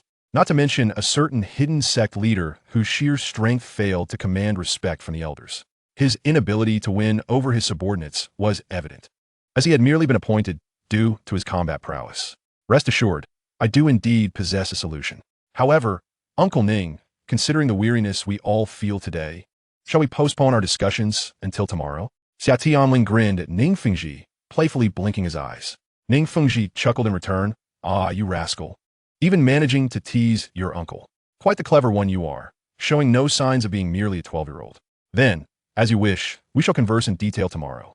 It was only after hearing Ning Fengji speak that both Bone Dalu and Sword Dalu snapped back to reality, their eyes brimming with profound astonishment. Indeed, Xia Tianling had only just turned 12, yet his cultivation was said to have already surpassed the Soul Master realm, simultaneously carving out an unparalleled path as a prodigy. Moreover, he was a disciple of Bibi Dong, the contemporary saint's son of the Spirit Hall, recognized by the Elder Council as the heir to the next pope, adorned with titles that were increasingly daunting.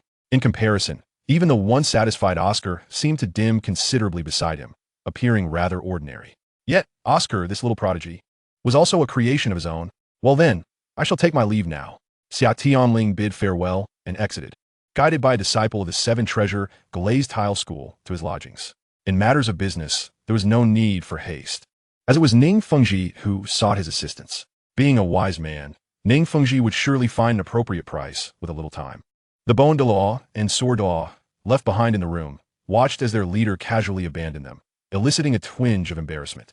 Fortunately, Ning Rongrong stood up promptly, taking Oscar by the hand and leading him outside, all the while grimacing playfully at Sword Dalu. You foul old sword, and you foul father. From now on, Rongrong shall not associate with either of you.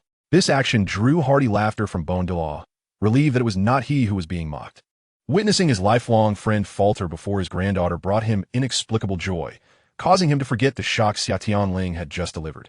Fengji, what is your perspective on this matter? The serious Sword Dalu disregarded Bone Dalu's laughter and turned his solemn gaze towards Ning Fengji. The warm smile that had graced Ning Fengji's face was gradually replaced by a serious demeanor. Regardless of the conditions, we must secure this. Yet Bone Dalu, who had just donned a serious expression, voiced his concerns. Those who could cultivate to the rank of titled Dalu were not fools, especially not the notoriously unpredictable Douluo. He feared that Xia Tianling might propose conditions that would be difficult for them to accept, such as the complete integration of the seven-treasure glazed tile school with the Spirit Hall. But we are already bound to the chariot of the Spirit Hall, are we not? Ning Fengji sighed, recalling how, from the moment they began purchasing hidden weapons like the Zhuge Divine Crossbow from the Spirit Hall, the bond between the seven-treasure glazed tile school and the Spirit Hall had grown increasingly intimate. This discipleship exchange event was merely a product of that burgeoning relationship. It was highly likely that Xia Tianling's terms would entail the full incorporation of the seven-treasure glazed tile school into the Spirit Hall's ranks, marking a definitive alignment. Should Ning Fengji acquiesce, the fragile alliance of the three upper sects against the Spirit Hall would irrevocably collapse. Ning Fengji understood this, yet he found himself utterly incapable of refusal. It was a straightforward and advantageous ploy. This could provide auxiliary soul masters with means of self-preservation and even offensive capabilities, a method that could completely transform the status of support-type soul masters. Who could blame Ning Fengji for being swayed? He yearned to grasp that method immediately and retreat to cultivate in seclusion. How could he possibly voice a refusal? Furthermore, if the collaboration between the seven-treasure glazed tile school and the Spirit Hall deepened, the latter's formidable strength would propel the former into a rapid development phase, potentially replacing the reclusive Haotian sect as the next supreme sect. Simultaneously, the Spirit Hall could leverage the auxiliary capabilities of the seven-treasure glazed tile school and its numerous civilian and rogue soul masters to further enhance its reputation and overall strength. Their mutual cooperation could even forge a more potent oligarchic coalition, expanding their influence significantly. In such a scenario, even the seven-treasure glazed tile school would stand undaunted before the conglomerate formed by the seven great families of the soul master world. Together, they could suppress all opposition. A pure win-win situation. Truly, an enticing temptation that was hard to resist. Are we truly to engage in a complete partnership with the Spirit Hall? I feel as though this is akin to seeking the tiger's skin. Douluo harbored a persistent reluctance towards the Spirit Hall. Each time Ning Fengji ventured to the Spirit Hall on business, Douluo was always the one left behind at home. Uncle Bone. The rise of the Spirit Hall is inevitable. They command nearly 70% of the Soul Master community and the vast majority of title Douluo. Moreover, have you not noticed? Ever since that Xia Tianling appeared, the Spirit Hall has been more active than ever and their pace has quickened. Quickened? What do you mean? The Sword Douluo was suddenly enlightened, realizing Ning Fengji's implication. Indeed, Sword Uncle, I refer to that individual from the past. The current Pope of the Spirit Hall and that individual must have had their conflicts mitigated, and even the confrontations among the Pope, the Elder Council, and the Worship Hall had begun to show signs of thawing. As the leader of the seven-treasure glazed tile school and a partner of the Spirit Hall, Ning Fengji had deduced a wealth of hidden information regarding the Spirit Hall from subtle clues. For instance, the previous opposition between the Pope and the Elder Council, or the existence of the Grand Worshipper Xia Tianling, among other things. Chapter 110, Ning Fengji. Here, receive my tower. However, since Xia Tianling had come into Ning Fengji's view, the barriers among the Spirit Hall's upper echelons had evidently begun to dissolve. Two factions that had been at odds for over a decade were now starting to collaborate on tasks. To outsiders, they were merely members of the Spirit Hall. Nothing to be surprised about. Yet to Ning Fengji, this was a profoundly alarming development. Even during Bibi Dong's leadership, with the Elder Council occasionally attempting to undermine her, she had managed to lead a somewhat fragmented Spirit Hall to greater strength. Now, should the two factions merge, the rate of the Spirit Hall's expansion would become increasingly terrifying. Thus, if the seven-treasure glazed tile school could seize this opportunity to board the Spirit Hall's chariot, they would undoubtedly bask in its glory. The first to take the leap would surely reap the greatest rewards. That night, Ning Fengji and Sword Duo remained awake, diligently discussing the lowest price the seven-treasure glazed tile school could accept. The following morning, after a night of rest, Xia Tianling returned to the seven-treasure hall, prepared to negotiate the details of their collaboration with Ning Fengji. After a full night of deliberation, Ning Fengji had established a preliminary range for their partnership and anticipated Xia Tianling's potential price point. Today, he was brimming with confidence, eager to secure greater benefits for the seven-treasure glazed tile school. However, what he encountered was Xia Tianling, this unyielding prodigy. The lad had made a wish to the system, secretly eavesdropping on the details of their previous night's meeting. Thus, the outcome was all too evident. Just as Ning Fengji was about to tentatively raise the price, Xia Tianling swiftly struck at his jugular, negotiating right on the verge of his heart. This was the dragon-slaying blade. This left Ning Fengji feeling immensely uncomfortable. Had that sinister soul master leader and the deceased Zhu family spirit master been present, they would undoubtedly have exclaimed in unison, "Are you kidding me? I offer 3, and you come at me with a bomb?" Oh wait, they wouldn't know what that meant. Never mind. After a rather unremarkable exchange of sharp retorts, Ning Fengji reluctantly conceded, pinching his nose in acceptance. There was no other option. Every condition proposed by Xia Tianling resonated deeply within him, surpassing his inner threshold by the slightest margin. Ultimately, Xia Tianling formalized a strategic cooperation agreement between the Spirit Hall and the Seven Treasure Glazed Tile School, spanning several decades. Furthermore, the two parties established a series of alliances, including Research Alliance, Military Alliance, Economic Alliance, and Cultural Alliance. Thus, Ning Fengji finally acquired the long-desired means to enhance the life-preserving capabilities of the Soul Masters from the Seven Treasure Glazed Tile Tower, now also imbued with offensive potential. This was a method Xia Tianling had pondered over for a long time, ultimately selecting the most versatile and user-friendly technique from a plethora of options to bestow upon Ning Fengji. It was not an intricate cultivation technique, but rather a sophisticated method for nurturing one's innate treasure, officially titled the 781st Revised Edition of the Celestial Fire Department's Nurturing Method for Innate Treasures.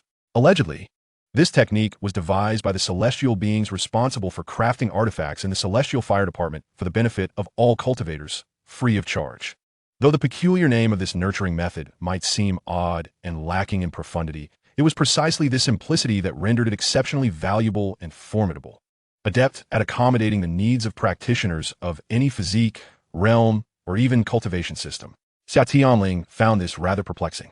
Shouldn't the celestial realm pertain solely to immortality cultivation? How could such a fantastical nurturing method cater to practitioners across various systems? What kind of celestial realm was this that extended its influence to other cultivators? Yet, there was no recourse. Whenever matters concerning certain secrets arose, the system provided no elucidation. For instance, regarding the 7 great families of soul masters, or the entanglements between Bibi Dong and Qian Daolu, he reluctantly abandoned the pursuit of these mysteries. As long as the method was useful and posed no danger, he would not concern himself with the underlying circumstances. Thank you, Tianling. Today, let Uncle Gu and Uncle Jian show you around the sect. I shall return to study this technique, Ning Fengji declared, his heart brimming with excitement upon acquiring the nurturing method, taking his leave to retreat into seclusion. This left Xia Tianling and Douluo exchanging bewildered glances. His fervor was understandable. If the aforementioned claims held true, the Seven Treasure Glazed Tile Tower would inherently possess its own innate treasure. Once the first connection was successfully established and the tower refined anew, it could transform into a pagoda-like artifact with foundational suppression capabilities, both offensive and defensive. Continuous nurturing and ritual would deepen and strengthen their bond, potentially facilitating the tower's ongoing evolution. This prospect sent Ning Fengji into further rapture. The ability to evolve the Seven Treasure Glazed Tile Tower, the evolution of a martial soul. The records of the 8 Treasure Glazed Tile Tower and even the 9 Treasure Glazed Tile Tower, which have been mere legends, might indeed be realizable. With the evolution of his martial soul, he would gain the capital to break through to the rank of a title de law. Moreover, being still quite young, even attaining a title rank was far from impossible. Imagine a prodigy who became a rank 79 soul sage in his early middle age, yet constrained by the limitations of his martial soul. How could he not yearn for advancement? The unfulfilled aspirations of past Seven Treasure Glazed Tile School leaders now lay tantalizingly within his grasp. As Ning Fengji exited with a nurturing method, buoyed by elation, Douluo rubbed his bald head, feeling a tinge of embarrassment. After so many years, it was his first time witnessing the usually composed and mature Ning Fengji so uncharacteristically animated. Grandpa Gu, what do you think of this? Xia Tianling inquired, equally taken aback by Ning Fengji's demeanor, stifling a laugh. Having interacted with Ning Fengji and Jiando multiple times, they shared a strong rapport. Following the signing of the alliance, they had grown even closer, prompting him to tentatively address Douluo in this manner. After all, it was harmless, given Douluo's age. He was certainly of the grandfather generation. Xia Tianling, you little schemer, Douluo feigned calmness, his voice gravelly and stiff as he changed the subject. Boy, that foolish Oscar showcased himself before old Jian yesterday. Today, let me witness your prowess. Of course, no problem at all, Xia Tianling replied promptly. However, I must inform you that while I can summon my martial soul, I am unable to utilize soul power. The borrowing mechanism of the Shunxiao spirit array is quite intriguing. It continuously siphons the newly generated energy from the user, albeit with a slight delay. This mere delay allows me to perform a martial soul embodiment or summon my martial soul. However, it can only achieve this. I cannot engage in battle utilizing soul power. The summoned martial soul manages to seize a small fraction of the soul power owed, curiously managing to sustain itself without dissipating. Yet, should I employ even a fraction of soul power, the state of the martial soul, whether embodied or independent, will immediately collapse, leaving the soul power to be siphoned away by the creditor. Chapter 111.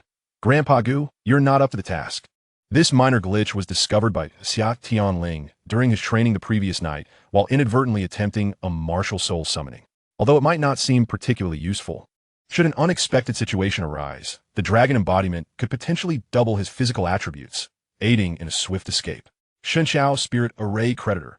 Well, you've stumbled upon a glitch at my expense, have you? The glitch prince, are you? No matter. Let me test your mettle with my pressure. Douluo paused, assuming that Xia Tianling might be engaged in some secretive cultivation technique, as this young man was indeed enigmatic, harboring secrets as numerous as grains of hair. All right, Grandpa Gu, bring it on, Xia Tianling declared. Witnessing Oscar's miraculous display earlier, Douluo unleashed a Soul King level of pressure, coalescing it into a formidable aura that enveloped Xia Tianling. To his astonishment, Xia Tianling remained utterly unfazed, even raising a hand to flex his muscles in a mocking display, appearing rather insufferable. This audacious act nearly sent Douluo into a fit of rage, prompting him to release his martial soul. A colossal bone dragon, accompanied by 9 soul rings, manifested within the expansive 7 treasure hall, elevating Douluo's already imposing stature even further. As the soul emperor level pressure descended, Xia Tianling remained unperturbed, his demeanor unwavering. Douluo's astonishment only deepened. This young man's resilience appeared exceedingly extraordinary, remaining steadfast under Soul Emperor level pressure. Could his physical prowess surpass that of the obstreperous Oscar? Yet, was he not a martial soul master, lacking the cultivation of that peculiar technique known as the martial Tao golden body? As the pressure intensified, now reaching the level of a soul sage, Xia Tianling remained unscathed. Grandpa, just unleash the tidal Douluo level pressure. This is hardly sufficient, he quipped, casually shitting a garment and tossing it to the ground. With a thud, the garment hit the floor, eliciting a mournful creak from the wooden surface. Douluo's pupils constricted. Not only did he endure the Soul Emperor level pressure, but he also bore such a formidable weight. What manner of creature was this? Yet to Gu Yina, this was utterly infuriating. What a useless brat, failing at everything but igniting strife. Well, you audacious little rascal, you asked for it. Douluo realized that Xia Tianling, when unfamiliar, presented himself as polite and well-behaved, embodying the archetype of an exemplary junior. However, once familiarity set in, it became evident that he was brimming with mischief. His words laced with provocation. What ill intentions could little Tianling possibly harbor? He merely wished to drive you to exasperation once they became close. Douluo pressed down with both hands, unleashing an overwhelming pressure akin to a colossal wave, crashing down upon Xia Tianling.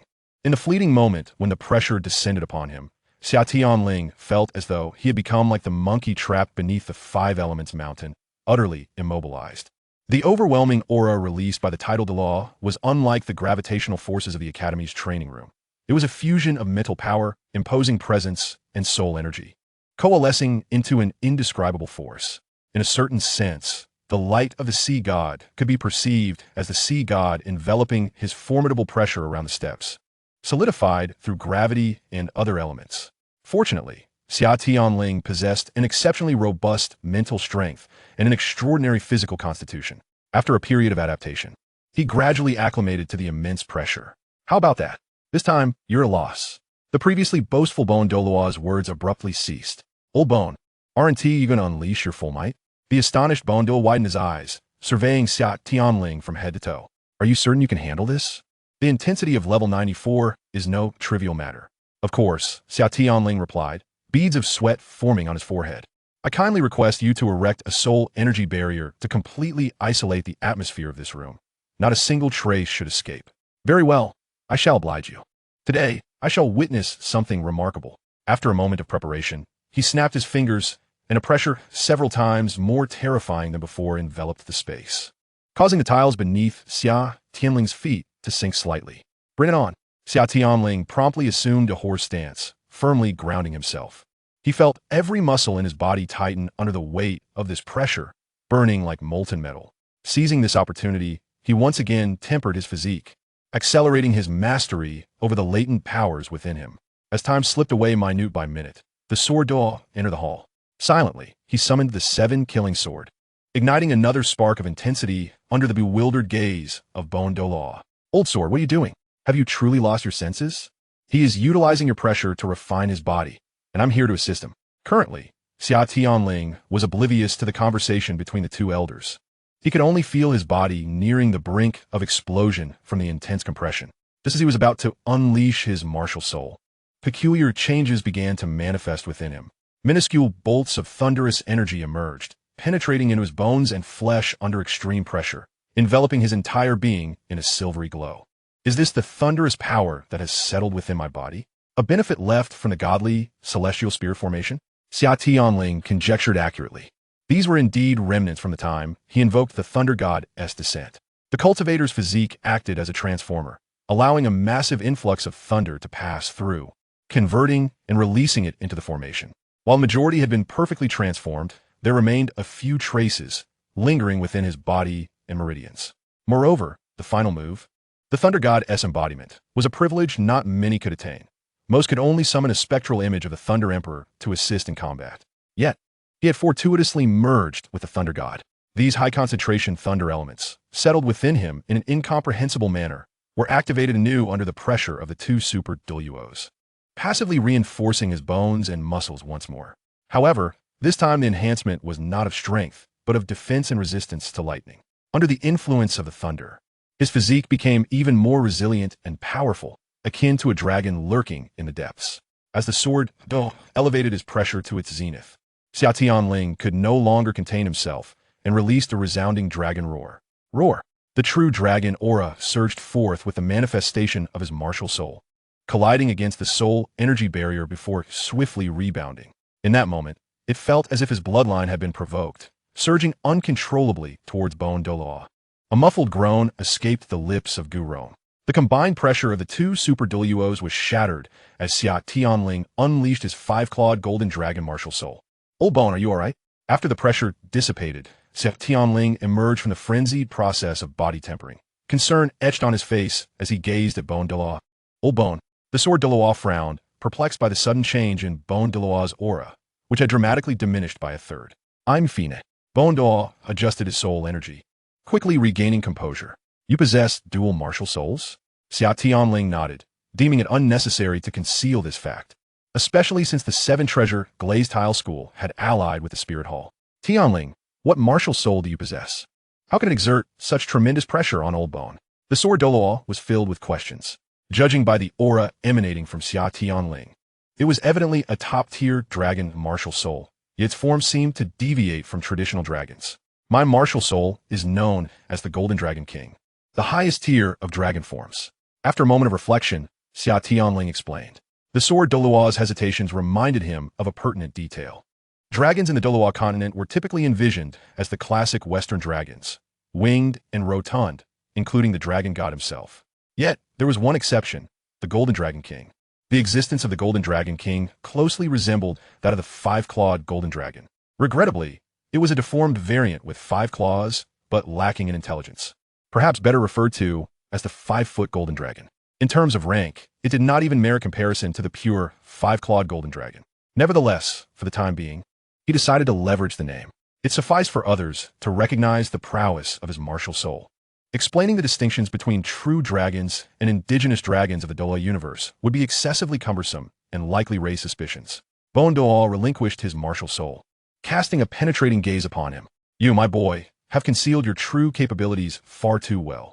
This Golden Dragon King martial soul is undoubtedly a top-tier dragon martial soul. Even my title-level bone dragon martial soul is subject to your suppression. Xia Tianling chuckled and scratched his head. Just a stroke of luck. I inherited a fine talent. The mention of the Golden Dragon King and its suppression of the Bone Dragon reminded him of an event in the 3rd timeline of Douluo, where Tang Wulin, of the Golden Dragon King's bloodline, could provide attribute enhancements, and even accelerate the soul power cultivation of a teammate who had a Bone Dragon King martial soul during his childhood. Logically, he should be able to achieve similar feats. After all, this was the five-clawed Golden Dragon, vastly superior in bloodline to the Golden Dragon King. Furthermore, Bone Daluo's martial soul was inferior to that of the ordinary Bone Dragon. Without hesitation, he proposed this request to Bone Daluo. After a moment of hesitation, Bone Daluo decided to give it a try. Xia Tianling actively summoned forth the rich dragon might. Soon, Bone Daluo's expression shifted. He felt his soul power boiling, brimming with an indescribable sense of strength. Far from being weakened, it was amplified. What? My strength has been inexplicably enhanced by 30%? Bone Daluo couldn't help but exclaim. At that moment, even the Sword Daluo was taken aback, grasping his old companion's arm in astonishment. "Old Bone, punch me." Bone Daluo complied, delivering a full-force punch at the Sword Daluo. Indeed, I have grown stronger by 30%. He was intimately familiar with the physical prowess of his lifelong friend Gu Rong. The force emanating from his fist was undeniably enhanced. This was a super Douluo of level 95, not a low-tier soul master. The two elders exchanged glances, each reflecting the incredulity that had taken root in their minds. Subsequently, both individuals extended their hands simultaneously, one to the left and the other to the right, firmly grasping Xia Tianling's shoulders. Grandpa Bone, Grandpa Sword, please do remain calm. What are you two up to?" Witnessing their actions startled Xia Tianling. "Your martial soul is extraordinarily powerful. The level of suppression it exerts is unparalleled, making you a nemesis to all dragon-type martial soul bearers. Concurrently, your amplification ability serves as a blessing for all dragon-type martial souls. Should there be a fellow dragon-type soul master of equal rank as your ally, their strength attributes could potentially surge by at least 50%. The Sword Daluo, having spent decades at the Seven Treasure Glazed Tile School, had perused an immense wealth of martial soul information during his leisure time and swiftly grasped the crux of the matter. The Bone Daluo on the left, with keen eyes, revealed a rather sinister smile. If those blue lightning tyrant dragon fellows were to discover the amplification ability of your second martial soul, they might very well weep and rush to invite you back to be worshipped as their ancestor. However, given their narrow-minded perspective, they might even contemplate eliminating you to prevent future issues. Dear seniors, are you genuinely astonished? I have yet to unveil an even more explosive capability of my martial soul." Xia Tianling dropped another bombshell. "What is this? It's merely amplifying teammates. It's basic, commonplace. Sit down, do not fuss." "How do you know?" The Sword Daluo inquired in surprise. "Grandpa Sword, have you forgotten? I am renowned as the seer." Without further ado, he urged Grandpa Bone, "Let's engage in cultivation together." As he spoke, he pulled the bewildered Bone Daluo down to sit, channeling his soul power while enveloping the Bone Daluo in a dense aura of dragon might. Although his cultivation would not increase, the act of cultivation itself was still attainable. The Tao scripture within Xia Tianling surged, and his primordial spirit and energy fervently drew upon the surrounding energy molecules, as he had anticipated when the Bone Daluo began to meditate. A substantial wave of soul power surged directly into his body. Intriguingly, the soul power that was directly injected did not get absorbed. Instead, it lingered within him. Xia Tianling's expression turned peculiar as he inadvertently stumbled upon another method to exploit a loophole. However, before he could revel in his discovery, the soul power acquired through this exploit vanished in an instant. Indeed, the world harbors no such abundant loopholes to exploit. 1 hour later, the Bone Daluo voluntarily ceased his meditation, his face aglow with joy. "What is it, Old Bone? Why the exuberance?" The Sword Daluo inquired with curiosity. "Old Sword, it's astonishing. My cultivation speed has increased by a full 10%. A full 10%. The Bone Daluo was beside himself with excitement. Although a portion of his soul power had been directed towards Xia Tianling, his rate of soul power absorption had indeed surged by a remarkable 10%. "Youngster, you are truly my lucky star. How about you stay with me for a while?" The Bone Daluo now looked at Xia Tianling with sparkling eyes, akin to a grandfather gazing at his beloved grandson, nearly ready to lift him up and twirl him about in delight. In the eyes of the Bone Daluo, Xia Tianling's status had risen to be on par with Ning Rongrong. He saw in Xia Tianling the hope of breaking through the 95th level. Just after a brief hour of cultivation, he felt a slight loosening of his bottleneck. Even if it was a nearly negligible hint, it was indeed a loosening. This brought immense joy to the Bone Daluo, who had been trapped at this level for many years, and he was eager to bind Xia Tianling to his side and enter seclusion immediately. If it's loosened, then a little more movement should suffice, right? A little more and it will break. One it? The day I break through to the 96th level cannot be far off. Goodness gracious, this old fellow, Gurong, is simply ecstatic. Chapter 113. The Seven Treasure Glazed Tile Pagoda. Although Xia Tianling had anticipated that the Bon Douluo might be quite excited, he did not expect the old man to be so thoroughly enraptured. It was the Sword Daw who took the initiative to diffuse the situation. Old Bone, what kind of behavior is that? Could you not act a bit more like a senior? The rebuked Bon Daw was not offended. Instead, he beamed at Xia Tianling. I see. Old Sword, you are merely envious, jealous that you cannot bask in the glory of our Tianling. Just look, you were calling him youngster a moment ago. And now, S. Tianling. Bon Douluo, you're a true master of changing faces. Am I envious? Not at all. Can you utilize the life artifact that Tianling provided to nurture and evolve your martial soul? Can you? So what? I don't envy it. With Tianling cultivating alongside me, I too can evolve my martial soul. I see you're simply jealous, Old Sword. With that, the two old friends began bickering once more. Perhaps this is merely the nature of camaraderie, where bickering is a form of affection. As they continued their quarrel, Xia Tianling's expression grew peculiar, and he seized the opportunity to slip away. He now understood why Ning Fengji was a person of such calm demeanor, elegance, and amiability. It seems such traits were cultivated through daily mediation of quarrels. It would be best for him to seek out the little kittens. Perhaps this opportunity would allow Ning Rongrong, the naive daughter of the landowner, to give them a tour of the Seven Treasure Glazed Tile School's castle. As a traveler, he found the prospect of touring such historically significant sites that were still in use to be immensely intriguing.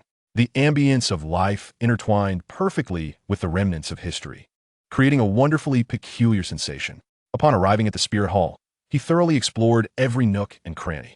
In his previous life, he had only glimpsed the Gothic and Baroque cathedrals from a distance, limited to the publicly accessible areas. While the Bon Douluo and Sword Dalu engaged in their usual sparring, Xia Tianling and his companions, under Ning Rongrong's guidance, toured the interior of the Seven Treasure Glazed Tile School. Meanwhile, Ning Fengji, having just acquired the secret manual, eagerly retreated to his dedicated meditation chamber to enter seclusion. Unlike the jade slips given to Oscar and Ma Hongjun, this time Xia Tianling provided Ning Fengji with a book translated into Douluo language. While the jade slips were convenient, they were limited to one user. The books, however, could be copied multiple times for the entire sect's disciples to study. As he opened the book, Ning Fengji's expression of joy solidified at that moment. As the pages were filled with an array of cultivation terminologies he could recognize individually, but struggled to comprehend when combined. Fortunately, the celestial beings had likely considered such cultural discrepancies, as 3/5 of the thick tome provided straightforward explanations for these specialized terms, ensuring no one would be left confused. This was precisely why Xia Tianling had previously directly infused knowledge into their minds using the jade slips. The volume of comprehension and learning required was vast. While the jade slips were more expensive, they provided immediate understanding, unlike Ning Fengji, who had to painstakingly digest the material from the book. With time pressing and tasks abundant, Ning Fengji fervently absorbed and internalized the knowledge contained within the book. As a reasonably competent researcher, he held no aversion to reading. Coupled with his notable insight, he quickly mastered the nurturing techniques for the life artifact, grasping its operational principles. With a deep breath, Ning Fengji carefully reviewed the methods he had just learned. He took 3 deep breaths to forcibly suppress his excitement and return to his usual composure. Although this nurturing technique posed no danger and was incapable of failure, he still meditated for a while, adjusting his spirit and energy to their optimal states. The 7 treasures are of exquisite glass. A melodious voice resonated as a magnificent miniature pagoda materialized in his palm, shimmering brilliantly under the illumination of 7 soul rings. It was the pinnacle form of the 7 treasure glazed tile, second only to the 9-heart begonia among auxiliary martial souls in the entire continent. Now, it was poised to evolve once more. Inhale and exhale, and my heart finds ease. Energy settles in the dantian, palm open. Ning Fengji silently recited the incantation for nurturing techniques, sitting cross-legged as he directed his mental energy downwards to the area 3 inches below his navel. So this is the dantian? The dantian, a concept he had only recently come to understand. The people of Douluo possess a dantian. Yet soul masters had never harnessed its potential until the emergence of soul cores a millennium later, when the significance of the dantian finally dawned upon humanity. Ning Fengji controlled the surging soul power, forming a vortex within his dantian. Initially, it required active management, but once fully formed, this vortex of soul power began to rotate autonomously, drawing in the free energy molecules from the air. With the aid of the manual, Ning Fengji was now able to utilize his dantian. With the assistance of the cyclone, he felt his soul power transform as if reborn, its quality seemingly elevated. The newly birthed soul power gradually flowed into the 7-treasure glazed tile in his hand. Ning Fengji pricked his finger, forcing out a drop of blood using the method he had just learned. He then clumsily formed a hand sign to slowly integrate the drop of blood into the treasure tower. As the blood completely assimilated, a miraculous occurrence unfolded. The 7-treasure glazed tile, which had been floating in his palm, gently detached and plunged directly into Ning Fengji's abdomen. His mental energy reached inward, finding the 7-treasure glazed tile firmly positioned atop the dantian's energy sea vortex, radiating a brilliant glow under the abundant nourishment of soul power. Ning Fengji sensed a deeper connection with his martial soul. It no longer seemed merely an object composed of soul power, but had acquired a hint of sentience. The small tower underwent a transformation within the radiance, appearing to elongate and enlarge. Suddenly, all light vanished. However, the rotational speed of the energy sea vortex did not diminish. On the contrary, it intensified. Time slipped by unnoticed until he felt as though a barrier within the depths of his soul shattered, bringing an indescribable exhilaration akin to the relief of a long-awaited rain after a drought. Overwhelmed with joy, Ning Fengji could hardly contain himself as he summoned forth his martial soul, which had completed its first layer of nurturing, holding it aloft as he had always done. The 7-treasure glazed tile had grown larger, now towering with 8 layers, adorned with intricate and profound cloud pattern carvings. It seemed that a new name was in order. Suppressing his delight and excitement, Ning Fengji examined it closely, sensing that his evolved martial soul diverged from the descriptions in the sex texts, thus renaming it the 8-treasure glazed tower. Embracing the essence of his evolved martial soul and the flowing soul power within him, Ning Fengji burst into laughter, tears of joy streaming down his cheeks. The shackles that had bound the leaders of the 7-treasure glazed tile sect throughout the ages had finally been shattered at this moment. Now, he had reached the pinnacle of level 80. With just one more soul ring, he would truly be a soul Douluo. Chapter 114. It is time for new endeavors. As Ning Fengji immersed himself in cultivation, Gu Rong and Chen Xian engaged in playful banter, while Xia Tianling and her companions officially commenced their journey of learning at the Spirit Hall. Both the Spirit Hall and the 7-treasure glazed tile sect had been conducting research on theoretical knowledge in the shadows, albeit with differing focal points. Under the guidance of the Angel God, the Spirit Hall, born during the dark ages of human-beast conflict, had consistently dedicated itself to combating spirit beasts and studying various kinds of them. However, their research on martial souls was relatively weak, though they had amassed knowledge on nearly every type of spirit beast in the continent. Yu Xiaojiang's reservoir of knowledge naturally stemmed from the Spirit Hall's library. Otherwise, how could a soul master who couldn't even defeat the century-old mandala snake in a novice village have any comparative data? As for the other 2 members of the Golden Iron Triangle, in their youth, Flinder and Lu Erlong were merely soul emperors and soul saints at best. Whether they could match a soul Douluo after their martial soul fusion was uncertain, let alone delve deeply into the study of spirit beasts.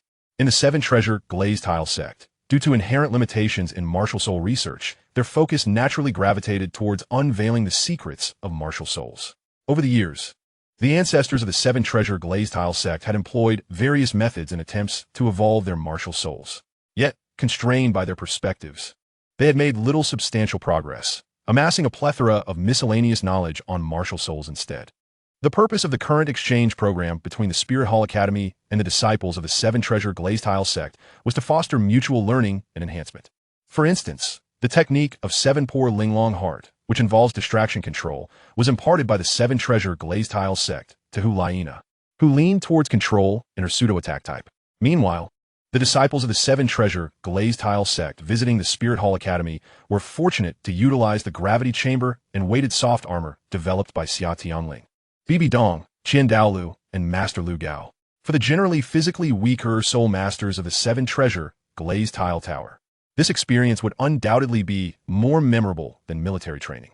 However, for Xia Tianling and her companions, Their stay at the Seven Treasure Glazed Tile sect felt almost like a vacation compared to the Spirit Hall Academy. Morning theoretical classes were followed by afternoons of self-arranged cultivation, with the Seven Treasure Glazed Tile sect providing any feasible simulated training environment, culminating in delightful dinners prepared by Oscar. The blissful days even reminded Xia Tianling of her carefree university life. Notably, Oscar displayed remarkable talent in culinary arts. Within a short period of learning from Xia Tianling, he had begun to prepare exquisite spirit meals. Ning Rongrong expressed her approval of this. On the 7th day of their arrival at the Seven Treasure Glazed Tile sect, Ning Fengji, brimming with joy, sought out Xia Tianling, who was meditating alongside Douluo. Over the past few days, Xia Tianling had been drawn into training by the fervent Douluo each afternoon, and though reluctant, he had acquiesced due to the lack of alternative activities.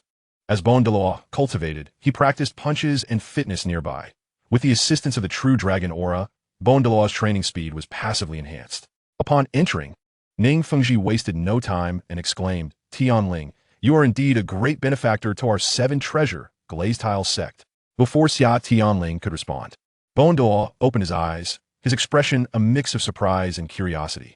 "Fengji, you emerged from seclusion? What is this aura surrounding you?" Having spent the past few days with Xia Tianling, he was unaware that Ning Fengji had completed his martial soul evolution and had ventured into the Stardow forest with Sword Douluo. Ning Fengti Lauket Herti, revealing his evolved 8-treasure glazed tower, its 8 soul rings of yellow, purple, and black prominently displayed. Thanks to Tianling Uncle Bone, I am now a level 83 Soul Douluo. After Sword Uncle returned from the Stardow forest, he too has begun seclusion with his talent. He is likely to achieve a breakthrough as well. Upon hearing this news, Douluo rose with delight, scrutinizing the 8-treasure glazed tower in Ning Fengji's hand, muttering, "Good, good. This fulfills your long-standing wish, Fengji." He then turned, fixing a fervent gaze upon Xia Tianling, causing her to feel somewhat unnerved. "Tianling, look at us. I have battled alongside Sword Douluo my entire life, and now I see a glimmer of hope to catch up, yet it seems I may soon be distanced again. How can that be?" Xia Tianling spread her hands. "Uncle Bone, are you not putting me in a difficult position? I cannot even utilize soul power right now. What can I do? I am powerless." Sighing heavily, Douluo sat back down with a solemn expression, leaving Ning Fengji both amused and exasperated. His two uncles were both fiercely competitive, unwilling to yield to one another throughout their lives. All right. In a few days, once I regain my strength, I will assist you in evolving your martial soul. For now, could you please refrain from pestering me? Is that a promise?" Hearing Xia Tianling's assurance, Douluo leapt up, seizing her hand. "You said it yourself, Tianling. You must not go back on your word. Tianling, can you assist Uncle Gu in the evolution of his martial soul?" Ning Fengji's eyes also glimmered with curiosity. The evolution of martial souls was a project that the Seven Treasure Glazed Tile School had studied for over 1,000 years without yielding any results. Yet just a few days ago, the riddle that had plagued them for millennia had been shattered, and the solver was none other than the youth before them. Perhaps he truly could aid Uncle Gu in evolving his martial soul. Observing the curious and expectant gazes, Xia Tianling nodded. "I have an 80% certainty. It's a promise. My old man will eagerly await your good news." Uncle Gu exclaimed with great delight. "If you need anything, just let me know. I will certainly provide what I can. And for what I cannot, seek out Fengji." Indeed, as long as it can assist Uncle Gu in evolving his martial soul, everything is negotiable, Ning Fengji added. Xia Tianling requested paper and pen, drafting a list of medicinal materials and handing it to Ning Fengji to begin gathering them. Although various signs indicated that the Douluo continent was a realm of Western fantasy, the herbs that grew here were distinctly Eastern, complicating matters for him. After a moment of contemplation, he realized he had been somewhat dispirited lately and deemed it necessary to acquire new knowledge. "Uncle Ning, do we have a forging room here? I would like a space free from disturbance, and I also require a substantial amount of rare metals." He paused, preferably in raw or form, not refined. "Indeed, our Seven Treasure Glazed Tile School possesses all manner of ores and gemstones. I will have a disciple escort you shortly, and I will send someone to deliver various rare metal ores afterward." "Tianling, you can forge? Are you a blacksmith?" "What question?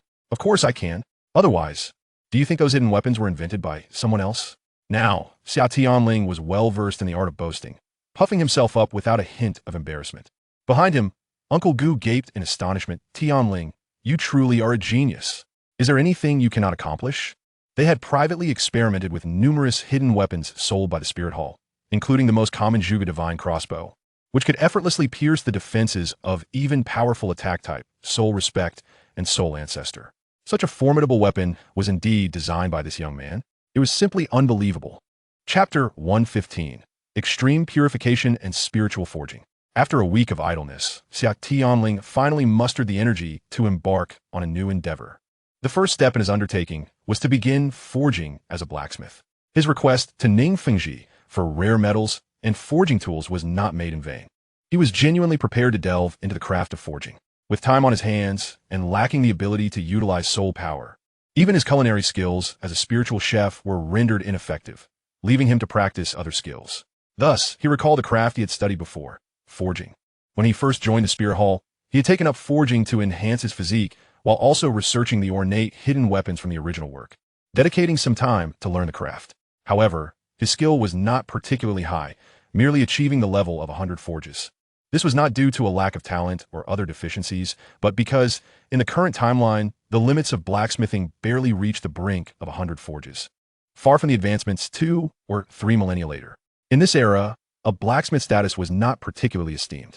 Even the renowned Master Lu Gao, who was hailed as a divine craftsman in Gongxin City, merely reached the level of a mid-tier professional blacksmith in later generations. Yet this does not imply that Master Lu was lacking. It simply reflects the limitations of the times. Paving the way for future generations is a challenge far greater than following the paths left by predecessors. If Lu Gao had been born 2 millennia later, he would undoubtedly have easily attained the status of an 8th-level divine craftsman, if not more. Coincidentally, Xia Tianling had amassed a significant amount of fate power over the years, and this rare opportunity allowed him to exchange for something he had long coveted, an enhancement of his forging skills, while also advancing his technological prowess in this field. It is no surprise that the 7-treasure glazed tile school, second only to the Spirit Hall in wealth, possessed substantial resources. Ning Fengji prepared an array of rare metal ores, both those available in the market and those not, filling an entire warehouse with various low-level materials. Gazing at the well-equipped forging room, Xia Tianling rolled up his sleeves, ready to embark on a vigorous endeavor.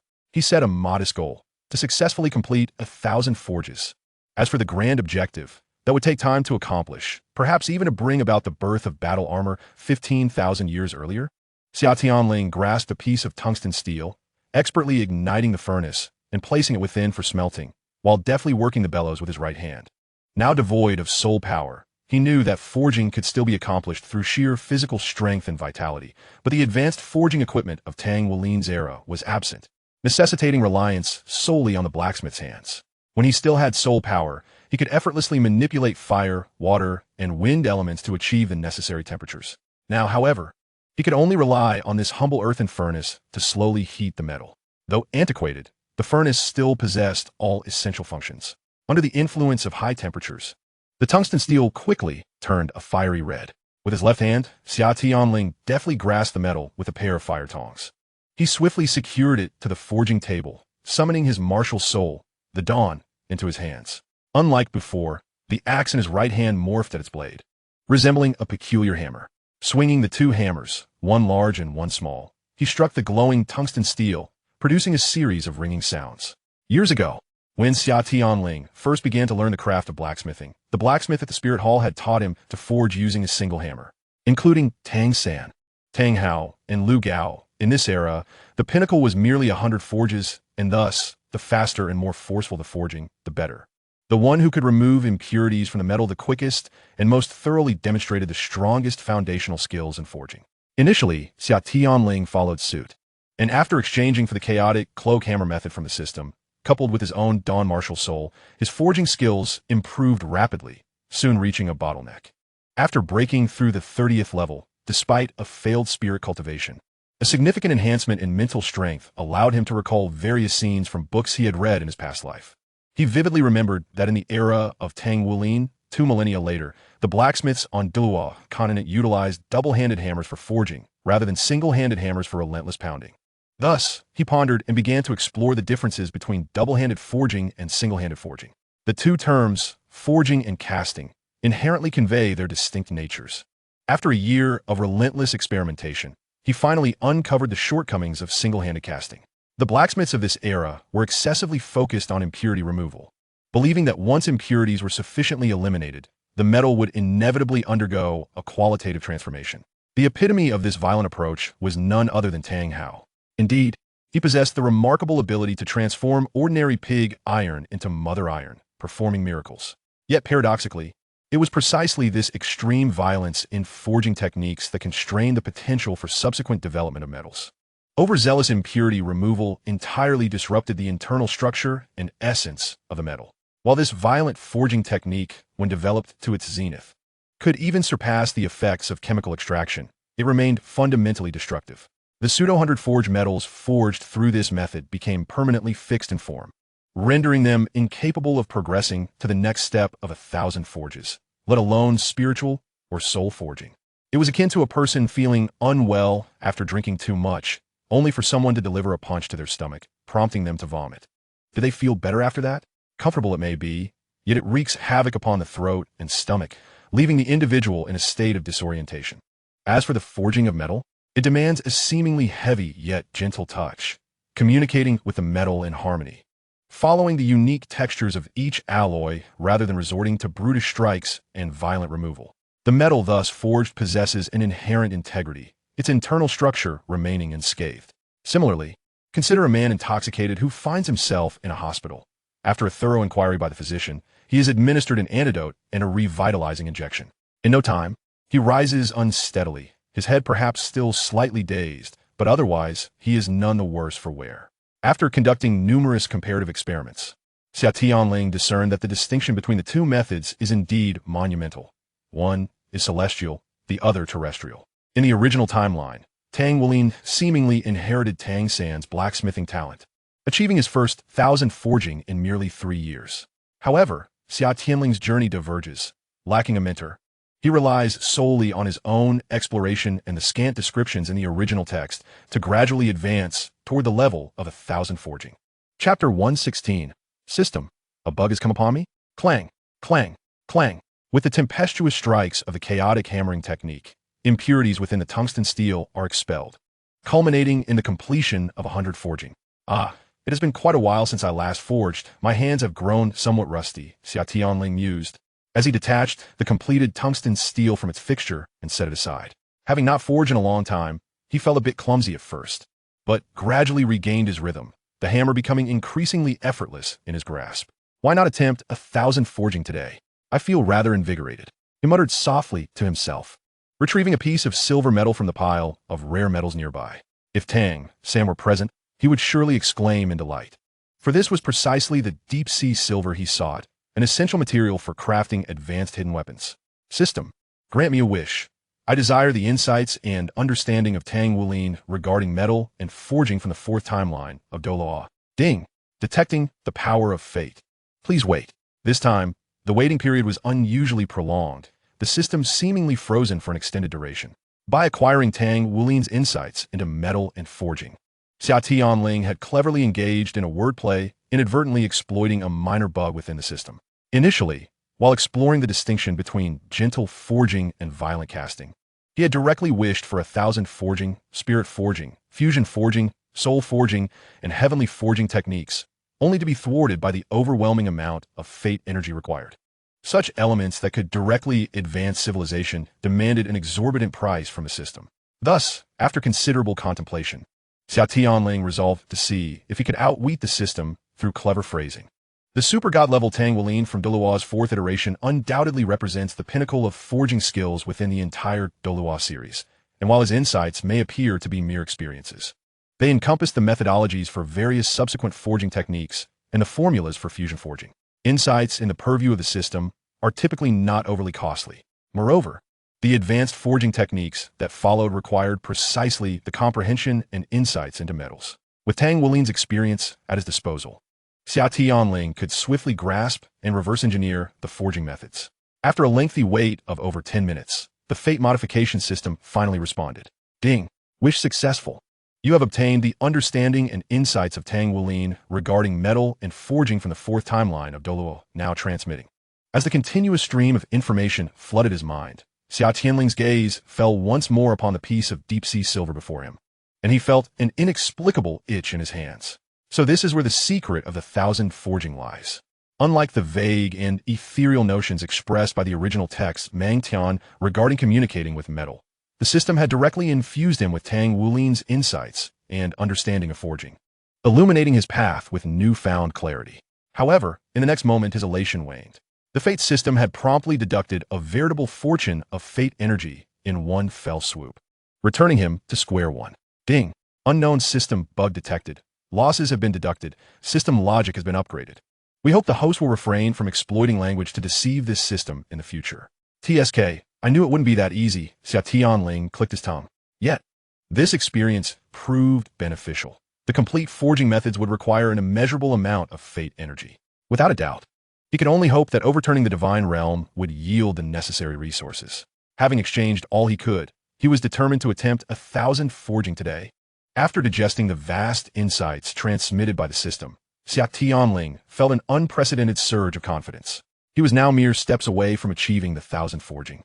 And with this newfound advantage, he felt as though he had been imbued with the strength of a tiger. He placed the irregularly shaped piece of silver, slightly larger than 2 feet in diameter, into the forging furnace to heat, savoring Tang Wulin's understanding of the characteristics of deep-sea silver. Deep-sea silver, sourced from depths exceeding 1,000 meters beneath the ocean, is an exceedingly rare metal in this era. Its inherent hardness and remarkable malleability at high temperatures make it an excellent conductor of soul power. Even an ordinary, unrefined piece of deep-sea silver can enhance soul power by 5 to 10%. However, the challenge lies in its considerable weight. Such a piece, measuring 2 feet in diameter, exceeds 600 kilograms. The piece in his possession was still in its most basic form, having undergone only the most rudimentary processing. The reason he did not allow the blacksmiths of the Seven Treasure glazed tile school to purify it was due to the overly violent purification methods of this era, which would ruin this fine metal. Thus, he had no choice but to take up the hammer himself. Deep-sea silver was a metal with which Tang Wulin was most familiar, and his insights and understanding were profound. This greatly aided Xia Tianling as he sought to progress, leading him to select deep-sea silver as the target for his first 1,000 forging experiment. After nearly an hour of intense heat within the clay forging furnace, the deep-sea silver finally reached the temperature suitable for forging. Although he could not manipulate elements at present, his affinity for fire elements significantly assisted him in controlling the temperature of both the metal and the furnace. Dawn breaks, with one large and one small hammer in hand. The connection of spirit and mind invigorated him. His innate treasure, nurtured through years of superior refining techniques, and his naturally endowed martial soul, rendered these two tools extensions of his very being. The searing deep-sea silver was placed upon the fixture, and Xia Tianling's eyes sharpened with focus. He lifted the large hammer and gently struck the metal block, producing a crisp, ringing sound. This initial strike, an essential step in the forging process, allowed the blacksmith to assess the resilience of the metal being forged. Though theoretically, with Tang Wulin's experience, he was well acquainted with the properties of deep-sea silver. Theory and practice are two distinct realms, and he could not afford to be careless. Moreover, this was not the refined deep-sea silver of later generations. Before achieving 100 forging, he must first complete the purification process himself. Otherwise, excessive impurities might render this precious metal unusable before he could even complete the 100 forging. With spirit, energy, and essence unified, his consciousness enveloped every inch of the deep-sea silver, allowing him to perceive even the slightest changes. Raising the small hammer, he struck the edge of the metal block with a resounding thud, the surface cracking with a series of sharp sounds. It is not the case that the silver is damaged. Rather, it is the multitude of other elements within and on the surface of the metal that are shedding. Chapter 117, The Thousand-Fold Forging. The initial purification process was swiftly completed, and the block of silver was reduced to approximately 2 feet in size. Thus, the journey of the thousand-fold forging had only just begun. The dual hammers were raised, and the small hammer in the left hand collided with the silver, causing the entire block to quiver slightly. In an instant, the larger hammer in the right hand followed suit, striking it back into its original position with greater force.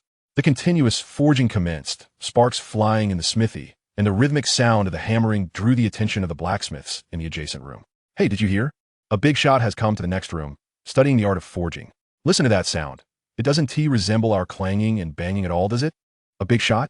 Does someone of such stature really hammer metal themselves? Still, that sound is akin to a symphony. One wonders what they are crafting. Unbeknownst to Xia Tianling, the blacksmiths next door were musing, he was solely focused on how effortlessly he was hammering. Compared to the rigid tungsten steel, while the silver was indeed harder, it possessed a certain elasticity. With each strike, a powerful recoil surged through, as if it were resisting him. As he hammered repeatedly, an indescribable exhilaration engulfed him. He dared not exert too much force. Instead, he applied just enough pressure, akin to giving the silver a full-body massage. He meticulously felt its characteristics, assessing the structure of the silver through each strike. After all, it was his first attempt, so caution was prudent. A single, forceful blow could easily lead to a catastrophic failure, potentially collapsing the building. After a mere 10 minutes, Xia Tianling had established an initial rapport with the silver, its various properties now ingrained in his mind through the sensations of his spirit and the recoil. It was time to unleash his strength. Clang, clang, clang. The forging sounds were now noticeably heavier, each hammerfall causing the silver to exhibit distinct indentations and deformations. Huff, huff, huff. Xia Tianling multitasked, forging while fervently pumping the specially designed bellows with his foot. The fiery orange flames erupted from the pipe, scorching the already glowing silver. Prior to commencing the forging, Xia Tianling had specifically exchanged for a substantial amount of high-quality coke and a specialized furnace from the system to facilitate the heating process. Unfortunately, the mundane charcoal of this era lacked the potency to elevate the silver to the necessary temperature. Gradually, the 2-foot square silver began to diminish, with impurities steadily purging from its core. After 100 strikes, this piece of silver could be deemed the purest of its time, unmatched by any of the grand pillars on the island of the sea god, which would pale in comparison to such an exquisite, high-purity metal. The resounding echoes of hammering harmonized, and the silver was imbued with a faint luminescence, as if it were breathing in tandem with the rhythmic strikes of the forge. Emitting a gentle sigh with each blow, as the hammer continued to descend, the silver's volume steadily decreased, and its internal structure became increasingly consolidated. 5%, 10%, 15%. Its density had now reached its zenith, yet the forging persisted. The essence of the 1,000-fold forging lay in transmuting the mundane into the extraordinary, relentlessly reshaping its internal patterns to enhance their arrangement and strength.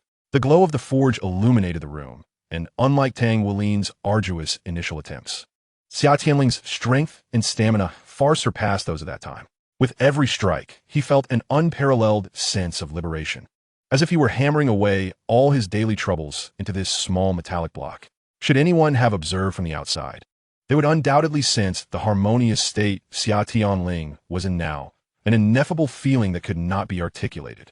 The emergence of such a sensation signified that this craftsman was steadily progressing toward the success of the 1,000-fold forging.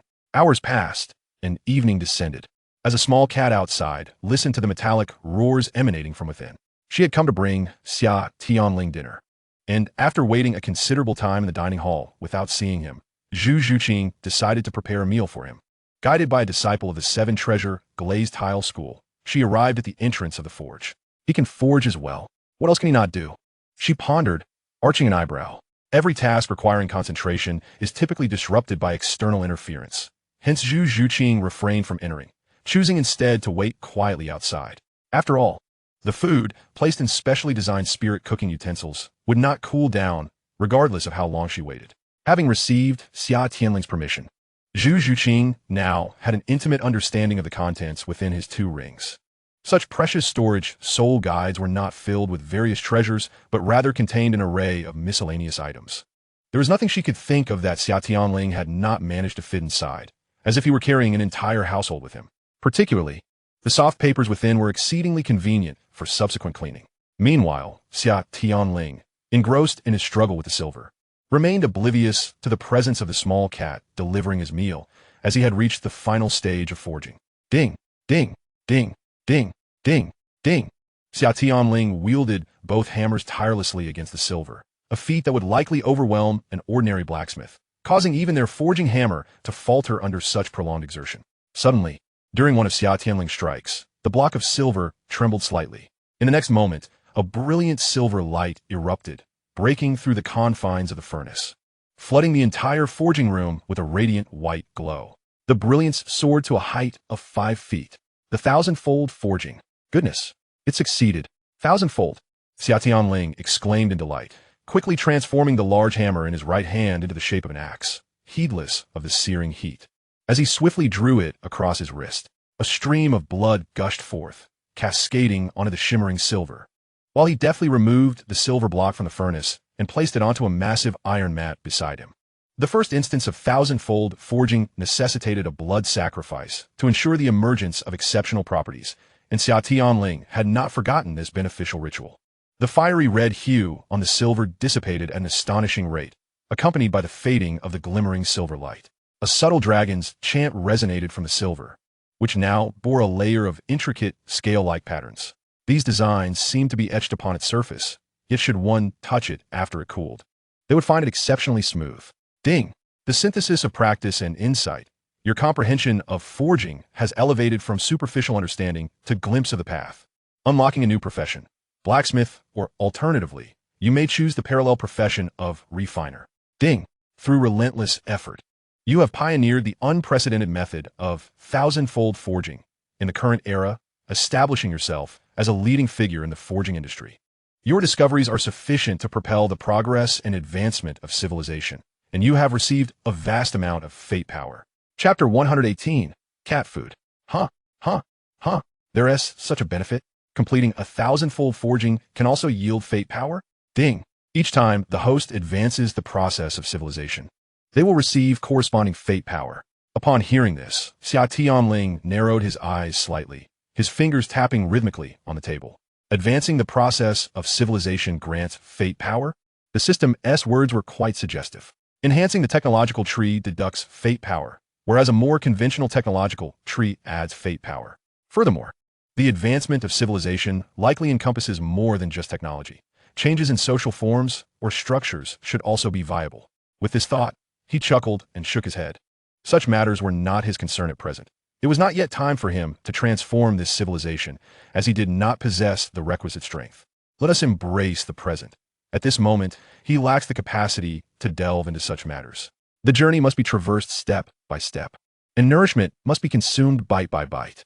Abandoning the entanglements of issues that cannot yet be resolved, Xia Tianling summoned the system panel in his mind.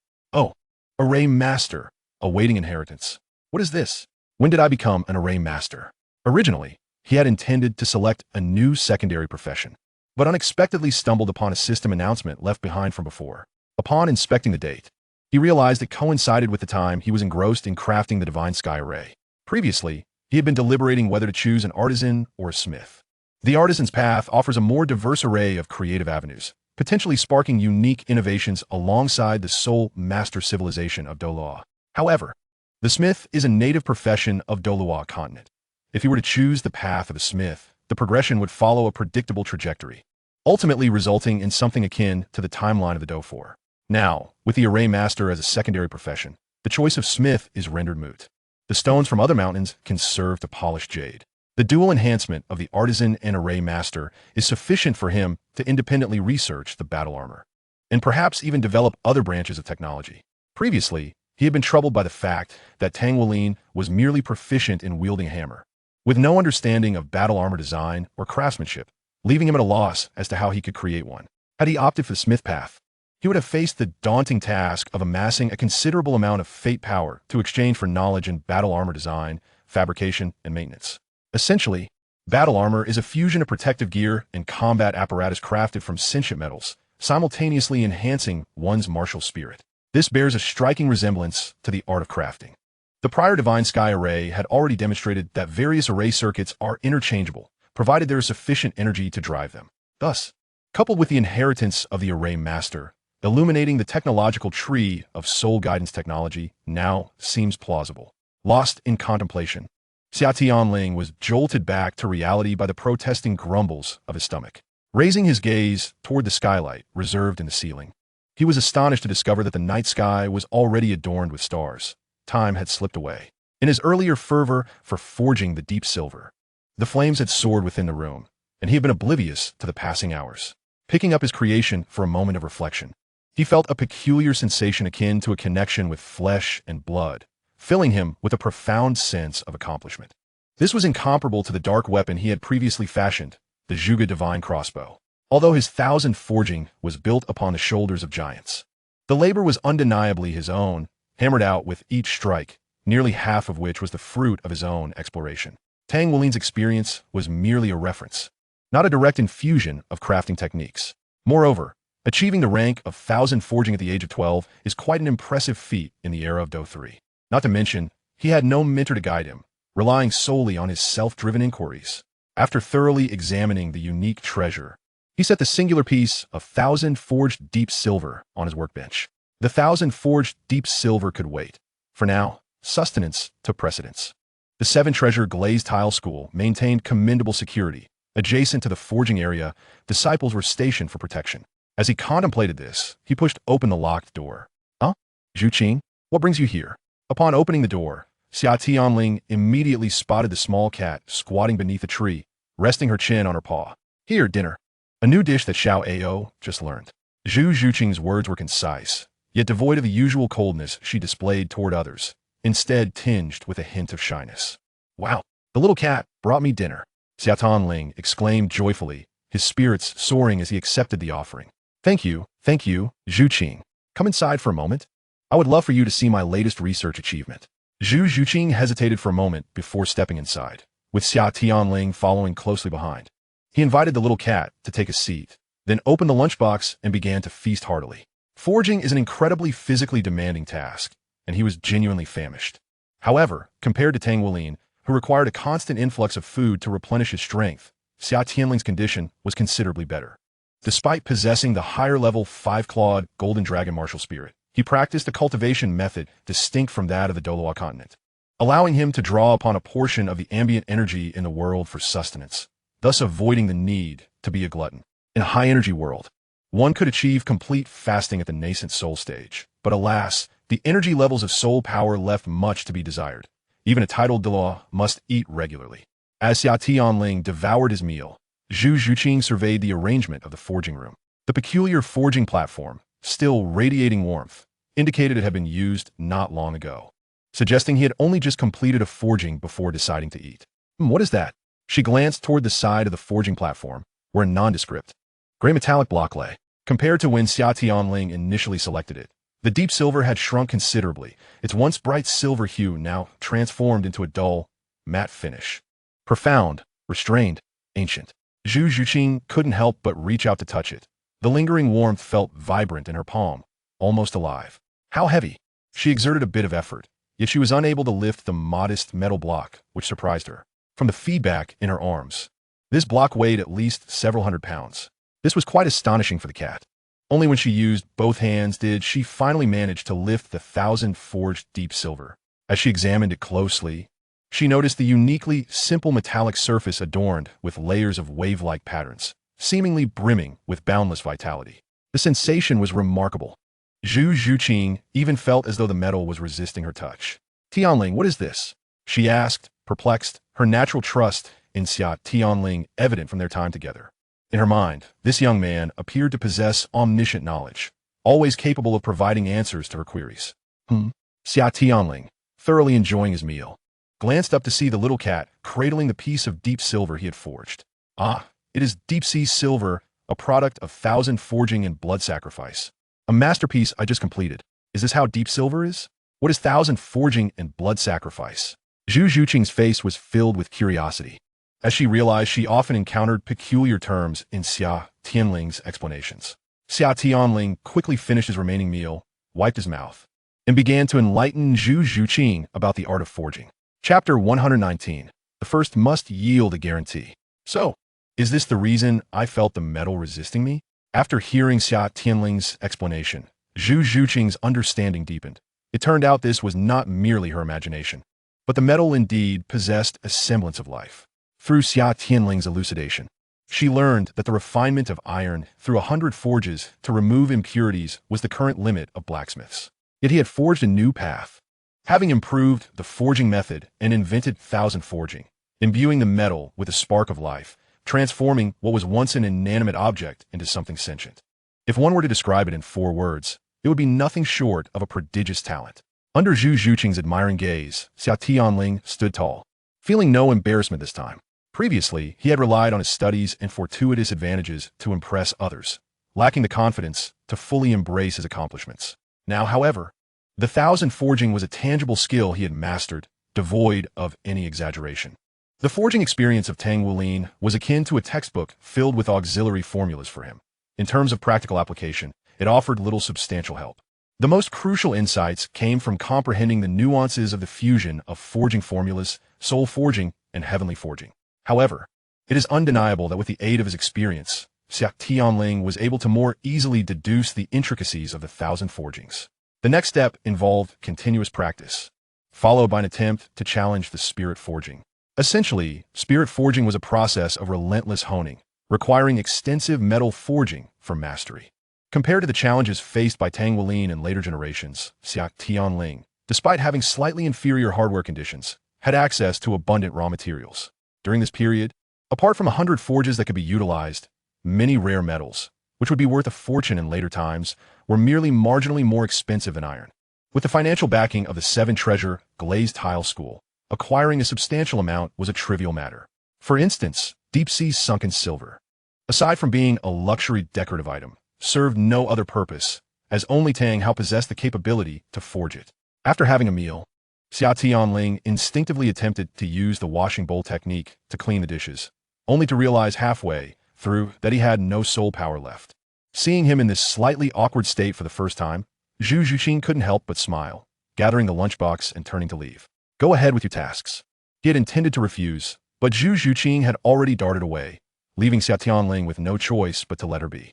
Upon returning home, Xia Tianling was eager to see what extraordinary effects his first successful 1,000 forgings of the blood sacrifice silver would yield. He decided to follow the tradition of later generations of blacksmiths and forge his first creation into 2 identical forging hammers. With the same materials and a higher quality of martial soul, perhaps he would achieve a hammer effect even more potent than Tang Wulin's. The hammer effect akin to that of the master craftsman Jinhua also seemed promising. However, before crafting these forging hammers, 2 crucial matters needed to be addressed first. System. I wish to accept the inheritances of blacksmith and formation master. Ding. Request from the host received. Confirming selection. The inheritances of blacksmith and formation master are being transmitted sequentially. Ding. Both inheritances have been successfully transmitted. Please understand them at your convenience. Ding. The items required for the secondary profession have been placed in the forging room where the host is located. Please check. Before he could ponder how the system would deliver all these items, 2 leather pouches materialized in Xia Tianling's hands. System, what is this? He inquired, gazing at the 2 small bags. Could this be the legendary Qianquan bags? Ding, certainly not. The 2 bags in the host's hands are referred to as mustard seed bags, which contain a mustard seed formation that can proportionally reduce the size of objects placed within. The Qianquan bag is an advanced version of a mustard seed bag, utilizing spatial formations to expand its interior. Xia Tianling opened one and was astonished to find it filled with numerous miniaturized blacksmithing tools, each appearing like a delicate toy. Curiously, he pulled out a blacksmithing furnace and placed it on the ground. In less than a second, the furnace erupted in a loud bang, transforming into a standard-sized colossal furnace. Now, this is splendid. I no longer need to toil with that earthen furnace. Coupled with the specially designed forging platform, it's like adding wings to a tiger.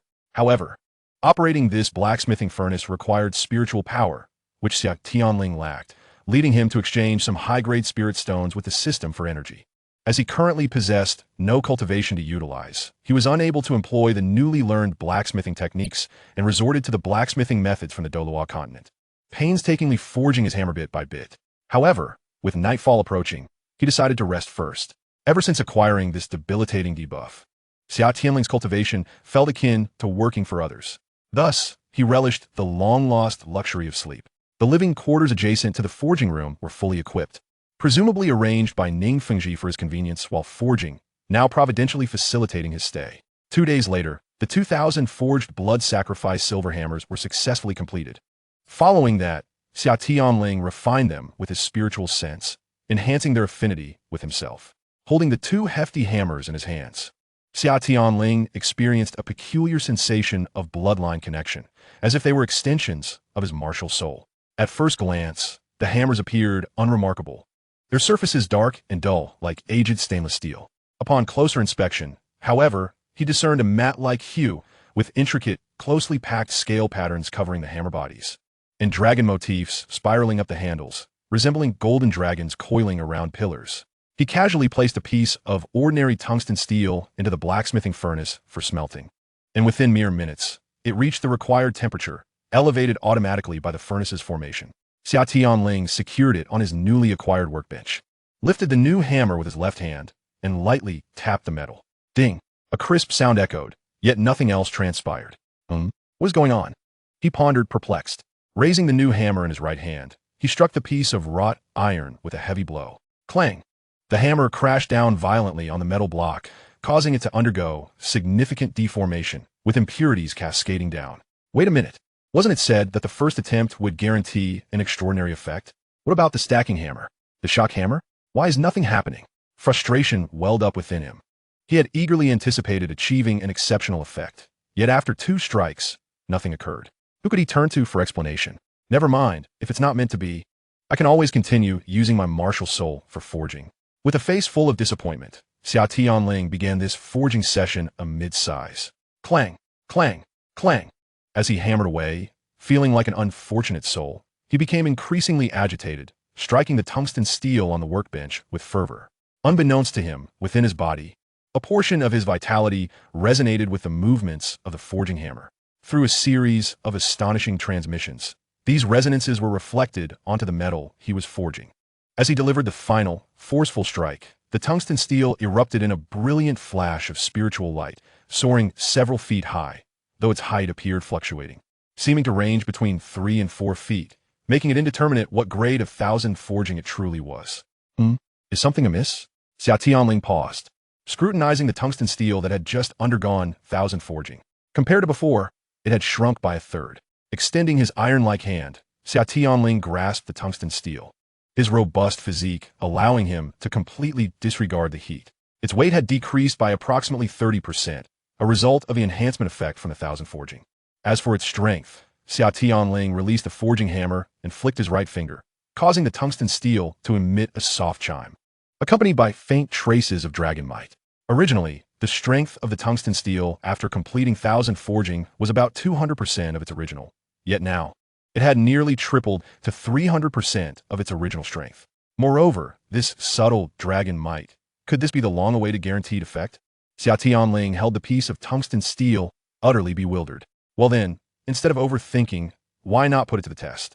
Let us see what this little fellow, which fluctuated between the 3rd and 4th grades of thousand forging, can forge. Clang, clang, clang, resolute in his decision. The sounds of forging echoed once more as Xia Tianling set out to craft armor with the tungsten steel. Meanwhile, the 2 blacksmiths next door began to gossip. Blacksmith A, hey brother, that big shot next door has started again. He arrives earlier than us and still hammers away even after we leave. I wonder what he's busy with this time. Blacksmith B, from the sound earlier, it seemed like tungsten steel, but the noise now feels a bit different. Who knows what those big shots are thinking? Maybe they just find it amusing. Blacksmith A, that obsession is quite intense. He rises earlier than a rooster and sleeps later than a dog. When one is engrossed in a task, time seems to slip away in an instant, and before long, noon arrives. Over the past couple of days, Zhu Zhuqing had grown accustomed to this routine. Whenever she noticed that Xia Tianling had not appeared in the dining hall at the designated hour, she knew he was likely preoccupied with his forging, oblivious to the passage of time. Thus, she adeptly filled a lunchbox with provisions and made her way to Xia Tianling's forge. Upon reaching the door of the forge, she gently pushed it open and found a spot to sit.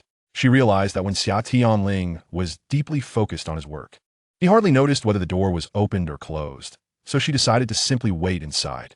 After a considerable time of clanging and hammering, Xia Tianling finally completed the preliminary version of his first creation. Wiping the sweat from his brow, he turned around to find a familiar silhouette watching him from behind. Zhuqing, you're just in time. Try this on and see if it fits, he exclaimed. Called by her name, Zhu Zhuqing stood up, puzzled, and pointed at herself. Me? Yes. I forged a piece of hard armor for you. Put it on and give it a try. With a flourish, he handed her a sleek, black piece of armor before turning to exit. She accepted the armor, examining it closely. The hard armor, entirely black, only covered the upper body, extending just to the shoulder on one side and reaching down to her lower abdomen on the other. The lower part was connected by a peculiar structure that allowed for remarkable flexibility, ensuring it did not hinder her own agility. The upper section, while appearing to be merely a thin layer of metal, was extraordinarily tough. It could withstand even the impact of the Zhuge crossbow at close range without leaving a mark. not even a dent or scratch, showcasing its formidable defensive capabilities. Zhu Zhuqing glanced back at the closed door, then removed her outer garment and donned the armor. As she fastened the hidden clasps, it fit her like a glove, and the interior was lined with a soft cushioning structure, moving her body slightly from side to side. She found the hard armor not only exceptionally comfortable, but also designed in such a way that it did not impede her flexibility in the slightest. The tungsten steel, originally somewhat heavy, had been expertly forged by Xia Tianling into a thin layer, evenly distributing the weight, thus not affecting Zhu Zhuqing's graceful movements. Wait, how does he know so much about my physique? A blush crept onto the little cat's face as she looked down at her chest, lost in thought. After a moment of contemplation, she spoke, "I'm ready. You can come in now." Upon hearing this, Xia Tianling promptly entered. What met his eyes was the sight of Zhu Zhuqing clad in the half-armor, exuding a spirited demeanor as she curiously examined the new item. It must be said that Zhu Zhuqing indeed looked splendid in black. "You look wonderful, Zhuqing," he complimented sincerely. Zhu Zhuqing, who had been intently studying her new toy, suddenly felt a wave of shyness wash over her, her cheeks turning crimson. Since meeting Xia Tianling, she felt she had blushed more in these past few months than in the entirety of the previous 12 years combined. "Don't be shy. Come on. Let's see how it looks with your martial soul activated." A flash of light enveloped her, and before him stood Zhu Zhuqing, transformed into a voluptuous catwoman. In the striking half-armor, she resembled a valkyrie. Initially, Zhu Zhuqing had merely regarded the armor as a well-crafted piece of equipment. However, after activating her martial soul, she could no longer afford to feel shy. She was utterly astonished. A faint draconic aura emanated from the armor and merged with her being, causing her blood to simmer as her physical attributes surged by nearly 50%. Moreover, influenced by this draconic force, her soul abilities seemed to have gained additional potency. She quickly relayed this significant discovery to Xia Tianling. Upon hearing her words, he raised a fist in triumph. "I knew it. I knew my first 1,000 blood ritual would yield exceptional effects." The resulting product not only boasted increased strength, but also passively enhanced the user's physical capabilities and soul abilities. This was akin to enchantment. Such extraordinary effects could only manifest in a place as unique as the Douluo continent. Xia Tianling, overjoyed, reached out and tapped Zhu Zhuqing's forehead, bestowing upon her a set of incantations. "Now, Zhuqing, drip a drop of blood onto the armor, and then use your soul power and mental energy to circulate through it according to the incantation I provided." He had imparted her a ritual for refining ordinary artifacts, hoping to strengthen the connection between the two, thereby amplifying the enhancements. As expected, after Zhu Zhuqing completed the ritual, the enhancement grew to 10%.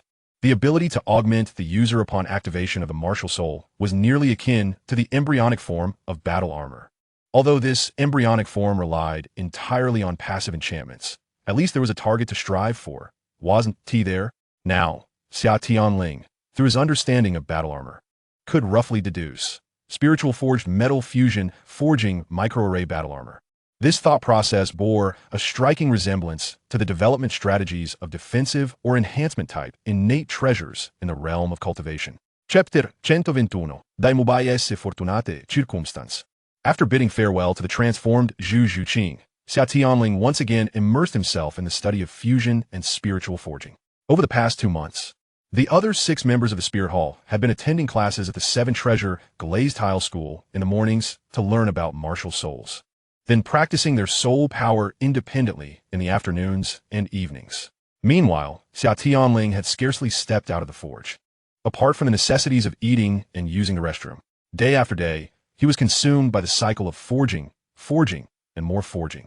After tiring from forging, he would sit down to rest and contemplate the intricacies of spiritual and fusion forging. Aside from Zhu Zhuqing, who frequently brought him meals and insisted he take baths, no one knew what Xia Tianling had been up to during this month. As the days passed, the rhythmic sounds of hammering never ceased within the forge. Each morning, before dawn, the clanging would commence and would only cease once the night fully enveloped the sky. Even during the occasional trips to the dining hall, Xia Tianling remained preoccupied with thoughts of forging.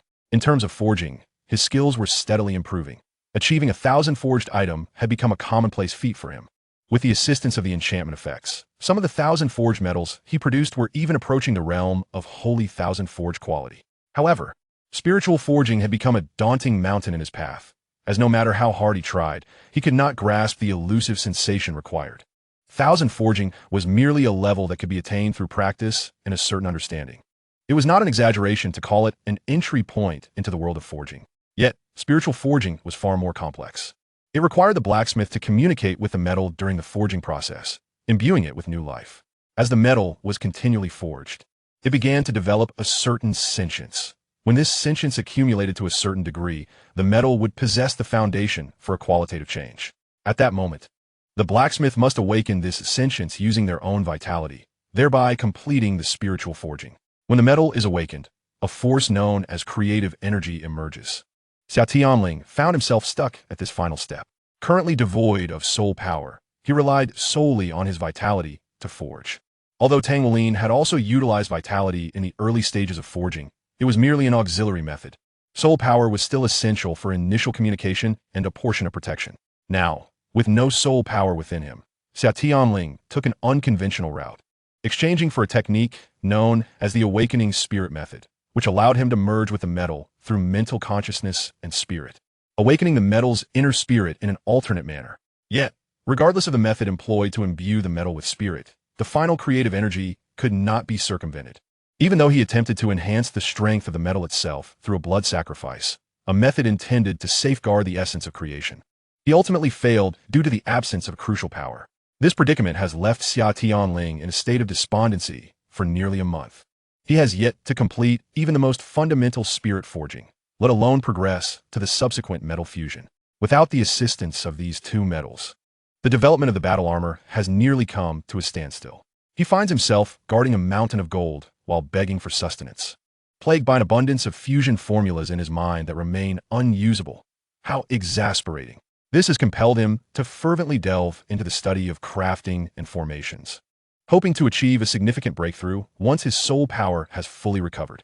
About a month ago, the last 3 members of Shrek successfully obtained the Silver Spirit Soul Badge, and Flanders finally resolved to seek refuge at the Royal Academy of the Heaven Do Empire. In the original narrative, after enduring a month of battle soul competitions, the group from Shrek entered a 2-month period of soul power cultivation, which also served as a time of relaxation. Tang San seized this opportunity to enhance his forging skills, successfully crafting the Flying God Claw and the Mother-Child Soul-Devouring Gourd.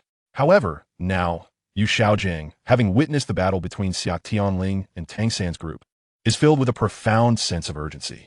The other 3 teammates of Tang San are extraordinarily powerful, to the point where even Tang San seems a tad overshadowed in comparison. He is eager to take Tang San and his companions to the Royal Academy of Heaven Do, leveraging its excellent training facilities to expedite their growth, ensuring they achieve commendable results in the Continental Advanced Soul Master Elite competition, thereby validating his own theories. This journey to the Royal Academy of Heaven Do is not without his ulterior motives. His nephew, Yu Qianheng, is undoubtedly studying at this academy. Given his nephew's prowess, it is a certainty that he will represent the Royal Battle Team in the Continental Advanced Soul Master Elite competition. Coupled with the teachings he imparted to his nephew in his youth, one could argue that Yu Qianheng is, in essence, a product of his own tutelage. Thus, with Tang San, Xiao Wu, and Dai Mubai included, his disciples within the Royal Battle Team would total 4. Should they achieve a high ranking in the competition, who in the realm of soul masters would dare to look down upon him? Who would still dare to label him as worthless? If he could also participate in the training guidance for the Royal Battle Team, it would further solidify his claim that he nurtured their success, rendering him beyond reproach. Before the Shrek group made their escape, Flanders, Zhao Wujin, and Yu Xiaojing took Dai Mubai for another excursion to the Stardow Forest. In an extraordinary turn of events, Dai Mubai acquired a 4th soul ring over 9,000 years old, which had even absorbed a hint of darkness. After enduring the agonizing process of absorption, his soul power successfully reached the rank of Soul Master at level 42. To equip himself with the means to confront Xia Tianling head-on, Dai Mubai chose a soul ring skill set that diverged from his family's prescribed plan, opting instead for the formidable Heavenly Evil Titan Ape, a creature known for its immense strength and malevolence. Compared to even the notoriously vicious bloodthirsty spider, this soul beast is regarded as one of the finest among its kind. Were it not for its inherently savage nature, which has led to widespread aversion among soul beasts, the Heavenly Evil Titan Ape would undoubtedly stand alongside the Titan Giant Ape in renown. By absorbing this soul beast soul ring, Dai Mubai also acquired a transformation skill known as the White Tiger Evil Demon Transformation, whose power rivals that of his fifth soul skill, the White Tiger Demon God Transformation, from the original timeline. Additionally, he fortuitously obtained a pair of external soul bones connected to his forearms, granting him another skill akin to a frenzy enhancement. The combination of soul ring and soul bone dramatically amplifies his power. During the 20-plus days of battle soul competitions, Xiao Wu was also diligently trained by Tang San, with both of them leveling up to 32 and 34, respectively. In the original narrative, Tang San had only just reached level 32 at this stage. This story illustrates that pressure fuels motivation. Constantly contemplating escape propels one's levels ever upward. Chapter 122, Dai Mubai's Anomaly. Without Oscar's sausage assistance, the Shrek group's pace is far from the rapidity depicted in the original narrative. In order to reach their destination promptly, Yu Xiaojiang instructed Flanders and the others to carry Dai Mubai and his companions once their soul power was depleted. Days later, they arrived in the city of Sylvis within the Sylvis Kingdom. Here, Yu Xiaojiang intended to allow Tang San and his companions to witness bloodshed. He was aware that Tang San possessed a weapon known as the Zhuge Divine Crossbow, which, once activated, could effortlessly eliminate even a Soul Master at the Soul Master rank if the opponent did not utilize their third or fourth soul skills. Unexpectedly, Tang San firmly declined Yu Xiaojiang's proposal for action. He was willing to provide the Zhuge Divine Crossbow to Xiao Wu and Dai Mubai, but he himself refused to enter the fray, reasoning that arbitrarily taking lives would violate the harmony of heaven and contradict his philosophical principles of cultivation. Yu Xiaojiang, having long known that Tang San was practicing a self-created method of cultivation, respected his steadfastness, and coupled with Flanders' mild discontent, he did not press the matter further. Xiao Wu, being a naive rabbit, always heeded Tang San's words, thus she too stubbornly refused to participate. Consequently, it was only Dai Mubai who eagerly stepped onto the lethal dual platform, armed with two Zhuge Divine Crossbows, ready for combat against his opponent. The captain of the Fierce God team, Meng Li. While the Fierce God team was indeed a Gold Spirit Soul team, Meng Li was not the owner of the Gold Spirit Soul. They had also been passively promoted to a Gold Spirit Soul team due to a member obtaining the Gold Spirit Soul. On the Battle Soul platform, the host announced the commencement of the match, and Meng Li, with a disdainful expression, activated his ferocious giant bear spirit. His thunderous roar reverberated painfully in the ears of the audience below. Klapava to die, kid, in stark contrast to the flamboyant and arrogant Dai Mubai from months prior. The current Dai Mubai exudes an aura of malevolence. With a taunting smirk, brooding eyes, and an unsettling spirit energy, he embodies a formidable presence. The same roar echoed as a chilling aura erupted from Dai Mubai. The evil-eye White Tiger, no. After absorbing the nearly 10,000-year-old fourth soul ring of the heavenly evil Titan ape and the right arm bone, Dai Mubai's White Tiger spirit has undergone significant transformation. The once pure White Tiger now bears faint purplish-red hues, and even the black stripes evoke an unsettling chill. The White Tiger spirit, symbolizing justice and valor, has now begun its descent into chaos and malevolence. Observing this scene, Tang San furrowed his brow. From Dai Mubai, he sensed a faint yet distinct aura of blood. This essence, though subtle, was detectable to Tang San, a seasoned veteran who had immersed himself in the Tang sect for over 20 years, aided by the purple extreme magic eye. However, he found it perplexing that this blood aura seemed to be inherently part of Dai Mubai, rather than a result of slaughtering other beings or soul masters. As the match commenced, the host's voice fell, and the two ferocious soul masters charged at one another. White Tiger Golden Transformation. White Tiger Shield. White Tiger Evil Demon Transformation. Without reservation, Dai Mubai unleashed all three of his primary soul skills right from the outset. After several encounters with Xia Tianling, Dai Mubai recognized the principle that even when confronting a rabbit, one must exert their full strength. When facing opponents of comparable strength, a single explosive strike could swiftly conclude the battle. When up against adversaries of superior strength, failing to unleash his full capabilities might very well rob him of any future opportunities to attack. The combined use of his three soul skills granted Dai Mubai a towering stature of nearly 3 meters, enveloped in swirling purplish-red energy, even surpassing Meng Li, the soul master of the ferocious giant bear spirit, in height. As Meng Li beheld the 3 soul rings adorning his opponent, he naturally refrained from exhibiting any complacency. He promptly activated his first, second, and fourth transformation skills, his physique swelling in the wind. In the next instant, the two colossal figures collided with ferocious intensity. The tiger's claws tore through the giant bear's arm, while the bear's paws sliced into the tiger's abdomen.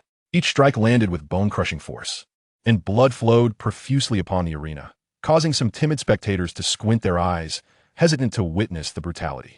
Conversely, those who relished blood-soaked brawls found their appetite thoroughly satiated, as the two soul masters fought with reckless abandon, exchanging wounds for wounds. In the back of the stands, Flinder's brow furrowed deeply, almost in a knot. Xiao Gang, I sense something amiss with Mubai. He has been profoundly influenced by that nearly 10,000-year soul ring, to the point where his very mindset seems altered. If this continues, I fear he may become a bloodthirsty fiend.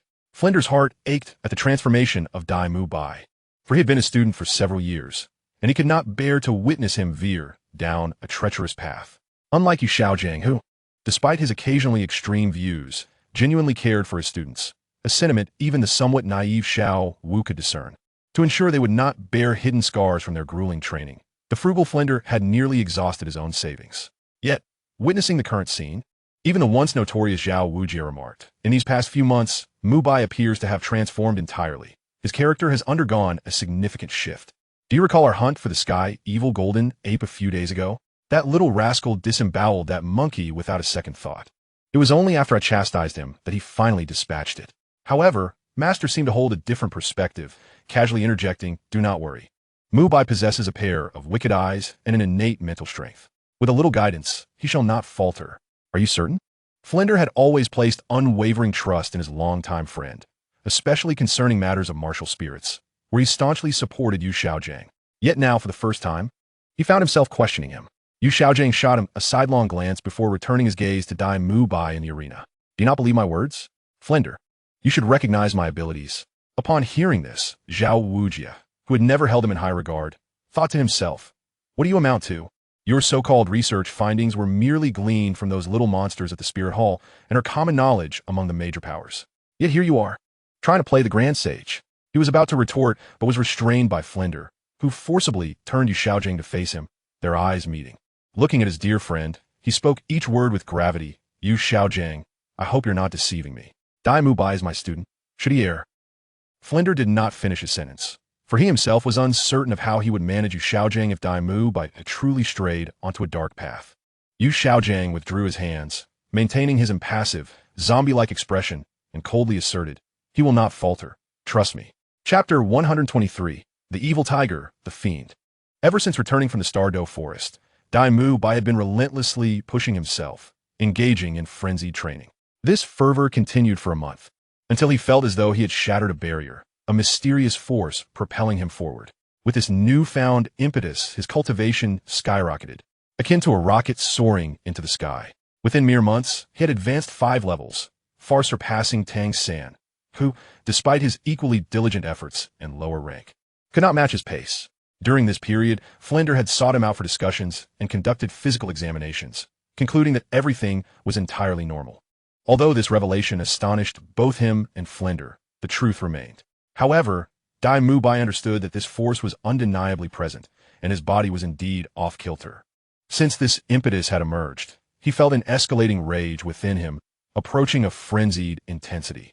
Moreover, during last month's battle at the Soul Arena, after each confrontation, his thirst for bloodshed intensified. Despite his efforts to restrain himself, the results were far from satisfactory.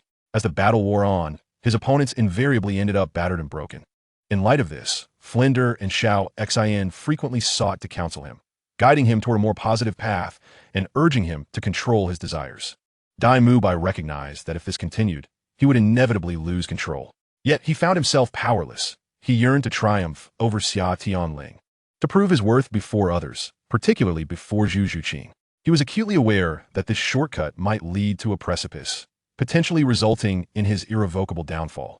Yet he resolved to press on, undeterred. On the battle platform, Dai Mubai and Meng Li were embroiled in a fierce struggle. Both combatants adopted a reckless strategy, exchanging blows without fear of fatal consequences. At this juncture, both were riddled with wounds, their bodies drenched in blood that stained the arena floor crimson. Below the platform, Xiao Wu, observing Dai Mubai's numerous injuries, turned to Tang San with a puzzled expression. "Sange, do you think this big tiger is ill? He forsakes the Zhuge crossbow you provided, opting instead to engage in a death match with his opponent. What an absurdity!" Indeed, he is unwell, Tang San replied, gently ruffling Xiao Wu's hair in agreement. Given the current circumstances and the aura emanating from Dai Mu Bai, it was evident that he was indeed in a precarious state, teetering on the brink of madness. Should he fail to halt this trajectory, he would surely descend into darkness. In the realms of his past life, it was not uncommon for those who succumbed to such madness to transform into malevolent entities, a phenomenon that had occurred multiple times within the Tang sect. However, Dai Mu Bai's condition seemed to transcend mere madness. The particulars of his plight remained elusive. On the battleground, Dai Mu Bai was consumed by a crimson haze, entirely oblivious to the presence of the Zhuge crossbow within his storage soul guide. The thread of rationality in his mind had snapped, leaving only a fervent obsession for bloodshed. Opposite him, Meng Li was similarly inflamed with savagery, perpetually yearning to shatter the limbs of this white tiger-wielding adversary. Boom! Another round of collisions commenced, and this time, Dai Mu Bai was poised to deliver a decisive blow. A dense, dark red light radiated from his forearms, enveloping his upper body within mere seconds. His already well-defined muscles swelled further, taking on a grotesque form that rivaled even the abomination from the Hulk. At that moment, Dai Mu Bai's arms and upper body appeared disproportionately massive, resembling a miniature version of the sky, evil golden ape. Is that a soul bone skill? As Meng Li beheld the brilliance emanating from Dai Mu Bai, the remnants of his rationality warned him of the peril posed by his opponent. You possess a soul bone? He inquired. In response, Dai Mu Bai unleashed a thunderous roar. Evil Ape King Transformation. A transformation skill granted by the external soul bone of the sky, evil golden ape. In this state, Dai Mu Bai's upper body strength surged by an astounding 300%, a figure compounded by the enhancements from his 2 transformation soul skills. Were it not for the insidious aura capable of manipulating minds, this nearly 10,000-year external soul bone would undoubtedly be deemed an exceptional treasure, coveted by any close combat. Assault-type Soul Master. If the Titan Hercules were to possess such a pair of soul bones, a single forceful punch could severely injure even the formidable Douluo, causing him to spit blood. It is indeed a curious coincidence that external soul bones are only likely to manifest when a soul beast is overwhelmed with tremendous resentment during its death. Due to the scarcity of documented cases, even the library of the Spirit Hall lacks any records, leaving Yu Xiaojing blissfully unaware of this fact. Coincidentally, at that moment, Dai Mu Bai, blinded by bloodlust, had eviscerated the sky, evil golden ape, torturing it for over 10 minutes, until Zhao Wujie could no longer bear the sight and scolded him, prompting Dai Mu Bai to finally end its life. In such a state of extreme hatred, the sky evil golden ape indeed produced a pair of external soul bones. These not only enhanced the strength of his arms, but also granted him a unique self-fusion soul bone technique. Although it may not be as domineering as Tang San's 8 spider lances, Dai Mu Bai was thoroughly satisfied. With the augmentation of these external soul bones, he felt he possessed greater leverage to contend with Xia Tianling. Returning to the arena, Dai Mu Bai raised his arms, resembling towering pillars, and relentlessly struck down upon the evasive Meng Li. Realizing evasion was futile, Meng Li gritted his teeth and unleashed his 3rd soul skill, the frenzied bear paw, charging towards Dai Mu Bai's colossal fist. As their forces collided, Meng Li immediately sensed an overwhelming power emanating from Dai Mu Bai's palm. In an instant, his arms shattered explosively, obliterated by that immense force. The gargantuan fist, accompanied by a howling wind, crashed mercilessly against Meng Li's face, etched with despair. Bang! An explosive sound erupted as his head was violently obliterated by Dai Mu Bai's fist. Feeling the warm splatter of blood and brain matter on his face, rather than feeling disgusted, he even extended his tongue to lick it. With a sickening sound, Dai Mu Bai, drenched in gore, proceeded to tear the remaining body of Meng Li in half. Such a frenzied display sent the audience recoiling in horror, a significant portion fleeing in panic. Those with weaker constitutions even succumbed to nausea, while only the most daring remained to witness the gruesome spectacle. They had anticipated a fierce clash of bodies, not such a bloody massacre.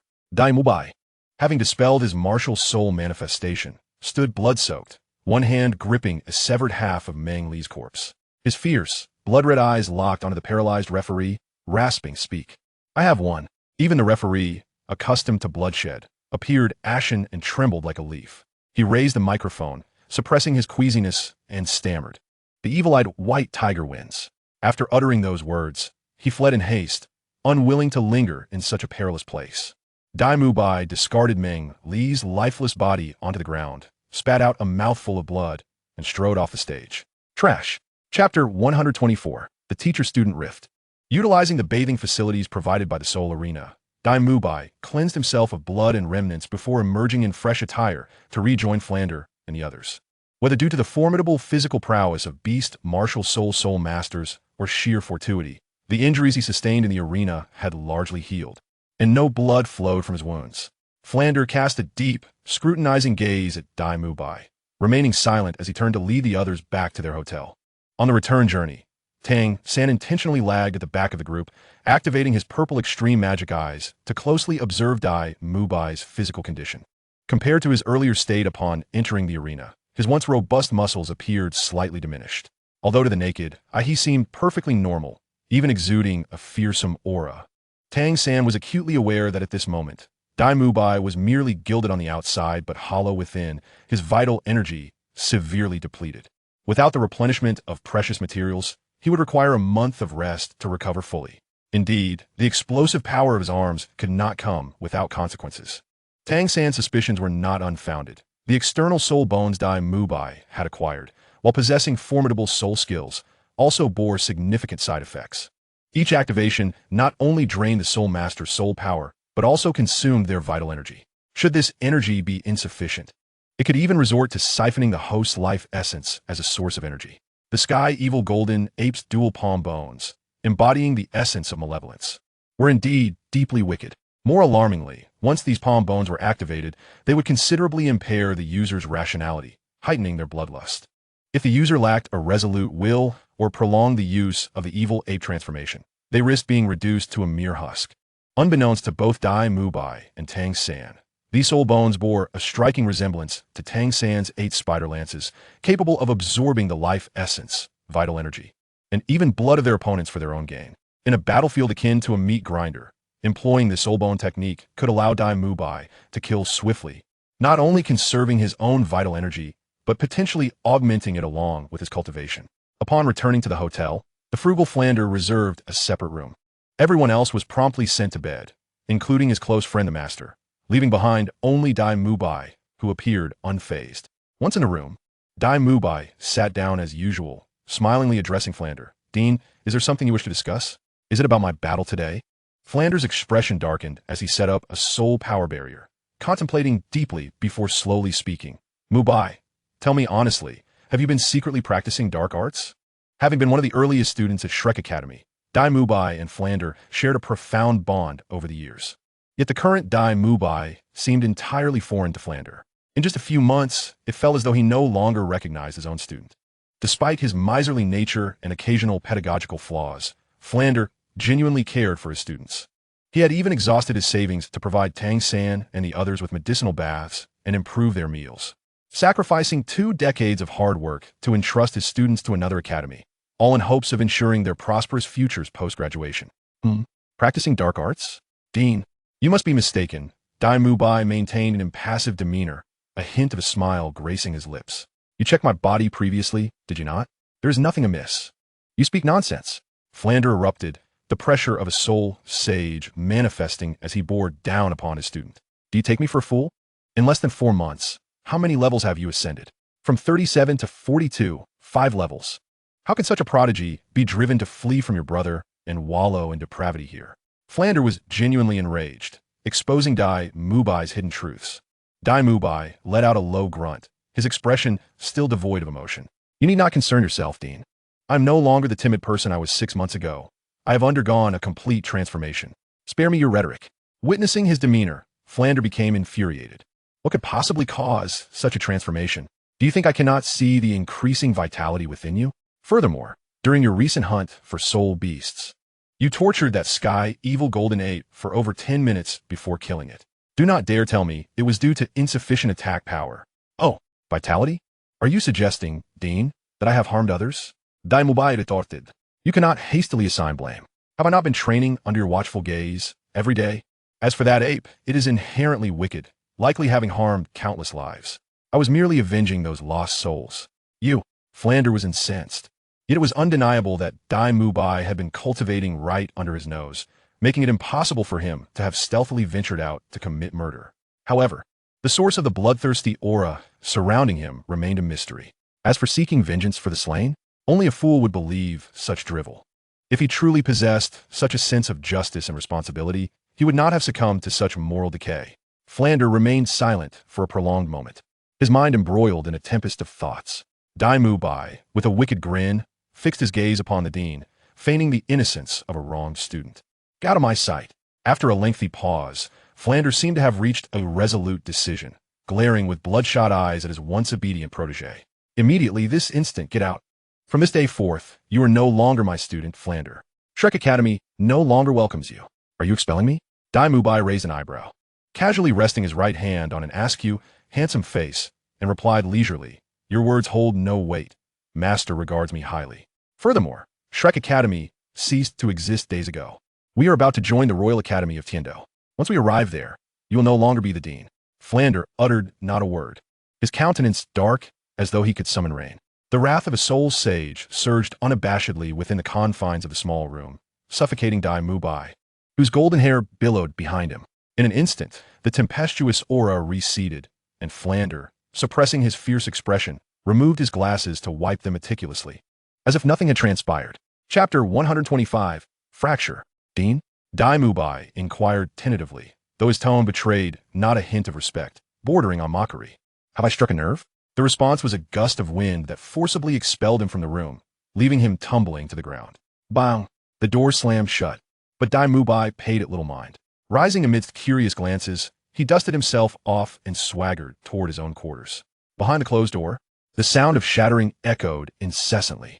The following day, as they prepared to depart, Tang San keenly sensed a change in Flander.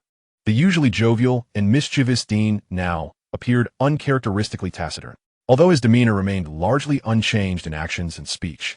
The reduced verbosity rendered him strikingly different from his former self. Even the somewhat oblivious Xiao Wu could perceive a faint distance emanating from the dean when he conversed with the master, once a figure of close camaraderie. Ever since Dai Mu Bai had torn apart Meng Li, Flander had not uttered a single word to him. Conversely, Yu Xiaojiang seemed to engage in lively conversation with Dai Mu Bai, as if they were the true master and disciple. Days later, a group that had journeyed 1,000 miles finally arrived at the outskirts of Tiando City. Master, just ahead is Tiando City. Where exactly is the Royal Academy? Flander inquired of Yu Xiaojiang while glancing at the map, which bore no indication of the Royal Academy. Yu Xiaojiang returned his gaze. I don't know. Let's enter the city and inquire. In the original narrative, it was Ning Rongrong who emerged to guide the group, but now, with her absence, the remaining members exchanged bewildered glances, uncertain of the Academy's whereabouts. Upon entering the city, Shrek's group settled in before Flander, and the master ventured out to seek the location of the Royal Academy. Flander strode purposefully ahead, clearly on a mission, with Yu Xiaojiang closely trailing him. Where you headed? The Great Soul Arena. Flander did not look back, knowing that to gather information about Soul Master Academies, one must venture to the place teeming with the most Soul Masters, the Great Soul Arena, where news flows most freely. Upon hearing this, Yu Xiaojiang said nothing further and merely kept pace. As the capital of the Tiando Empire, Tiando City boasted the most magnificent entertainment venue, the Great Soul Arena, which was unparalleled in luxury, far exceeding the arenas of Soto City and Sil City. Many Soul Masters thronged within, creating a vibrant atmosphere. Upon stepping inside, Flander surveyed the surroundings when suddenly, a familiar figure caught his eye in the corner. It was a young man in his 30s, strikingly handsome, who was engaged in conversation with several young boys and girls. Flander approached cautiously and tentatively called out, Qin Ming? HM? Who call me? The youth named Qin Ming instinctively turned at the sound of his name and locked eyes with Flander. In the next moment, the usually composed Qin Ming hurried forward, bowing deeply to Flander, his eyes alight with excitement. Dean, it's you. Your disciple, Qin Ming, pays his respects. Flander, equally thrilled, pulled Qin Ming into a tight embrace. You little rascal, you still remember me. Of course, Dean Flander. How could I ever forget you? How are Vice Dean Zhao Wujie and the others? What brings you to Tiando City? Qin Ming, feeling no embarrassment in the warm embrace of his long-lost mentor, bombarded him with questions. Flander's slightly reddened eyes and the few tears at the corners were attributed to excitement, unbeknownst to Qin Ming, who was unaware of the profound blow Flander had recently sustained in his teaching career. Reflecting on his bitter parting with Dai Mu Bai, Seeing a former student still hold him in such regard filled Flander with deep emotion. This isn't the place for discussion. Let us find somewhere private to talk. Flander composed himself, patting Qin Ming on the shoulder, and glanced at the bewildered members of the royal fighting team. Well, look at you now, the teacher. It seems you'll soon catch up to us old folks. Qin Ming stood respectfully, hands at his sides. No matter the time, Dean, you will always be my teacher, and I shall forever be a disciple of Shrek. Indeed, this was not the place for conversation. Follow me, we have a private VIP lounge here. With that, he led Flander and his perplexed students into the lounge. Dean, I haven't had the chance to ask, who is this? Just as they were about to leave, Qin Ming noticed another figure behind Flander, clearly someone who had come along. This is the master.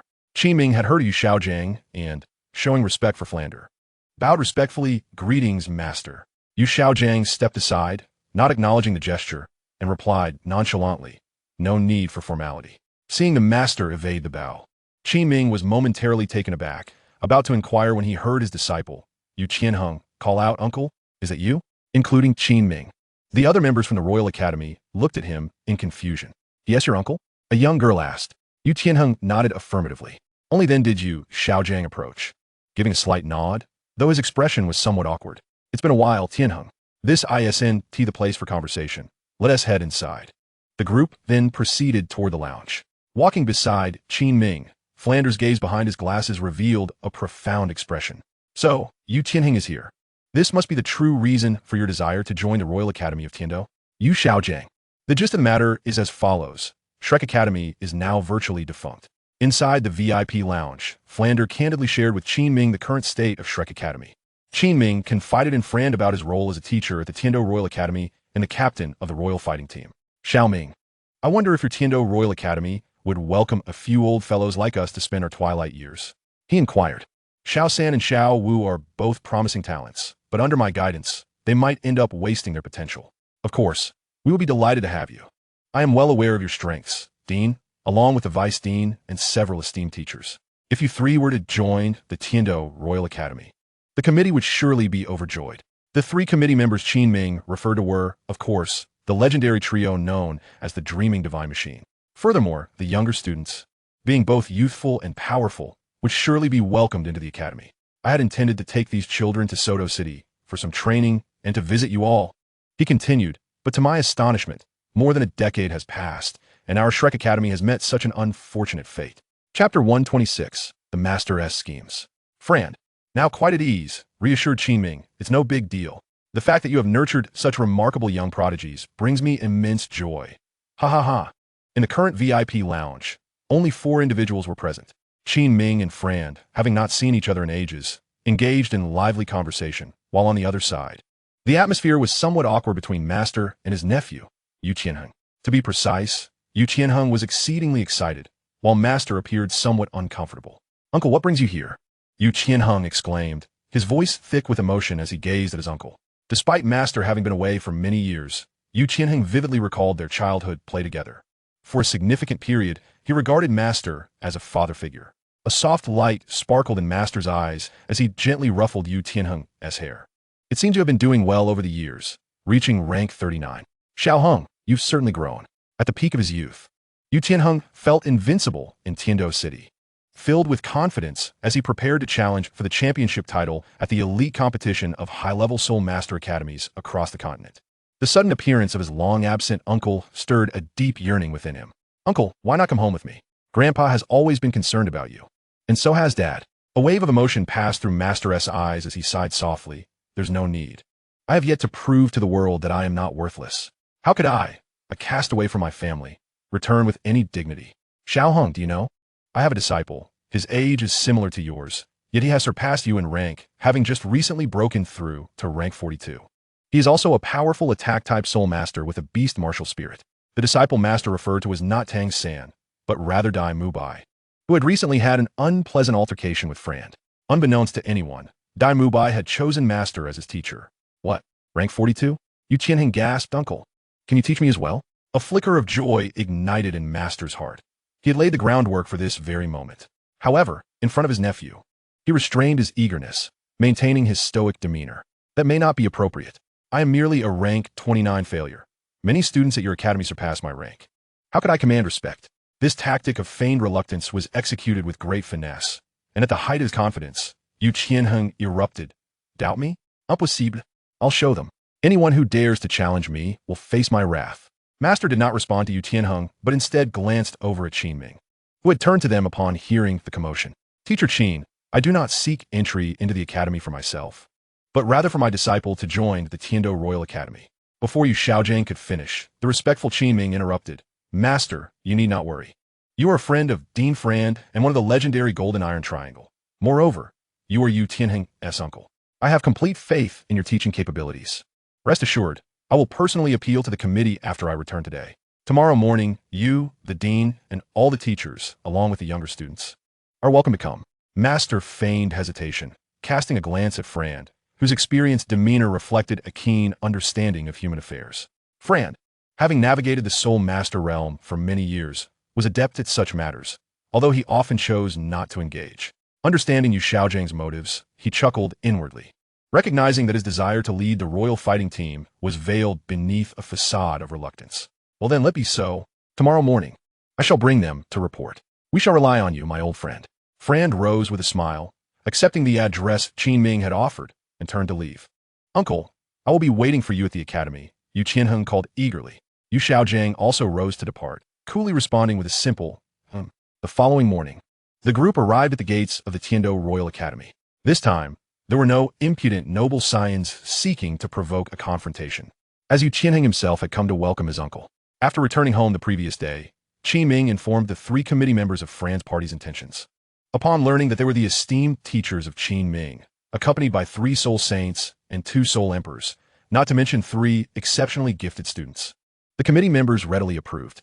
In this era, soul saints and soul emperors were indeed formidable figures.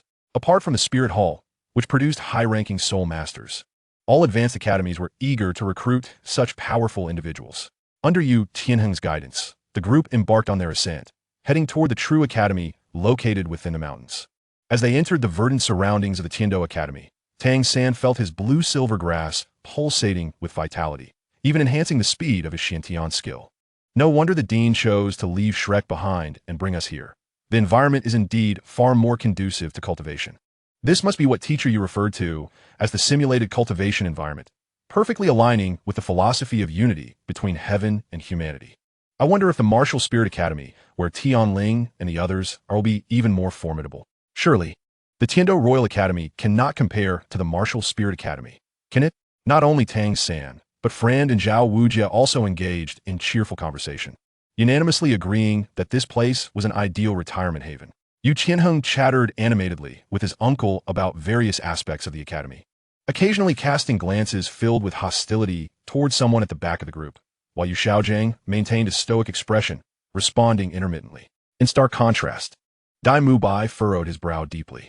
While he did not dislike the vibrant life force surrounding him, an inexplicable desire to consume and obliterate it surged within him.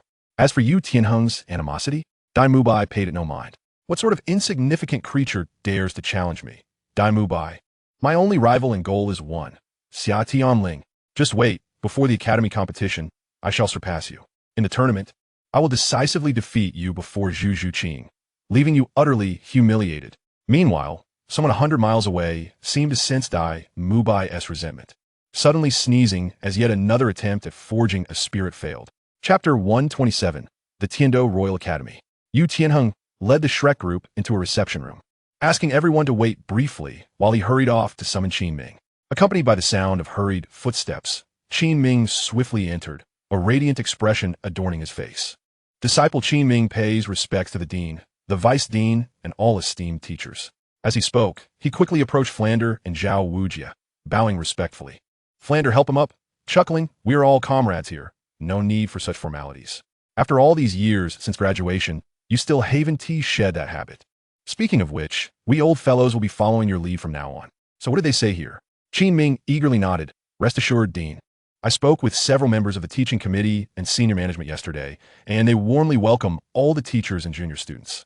However, a few instructors harbor doubts regarding the strength of the junior students. Thus, there will be a minor testing phase. I hope you won't take offense. Zhao Wujia, ever brash, responded nonchalantly. What is there to be offended by?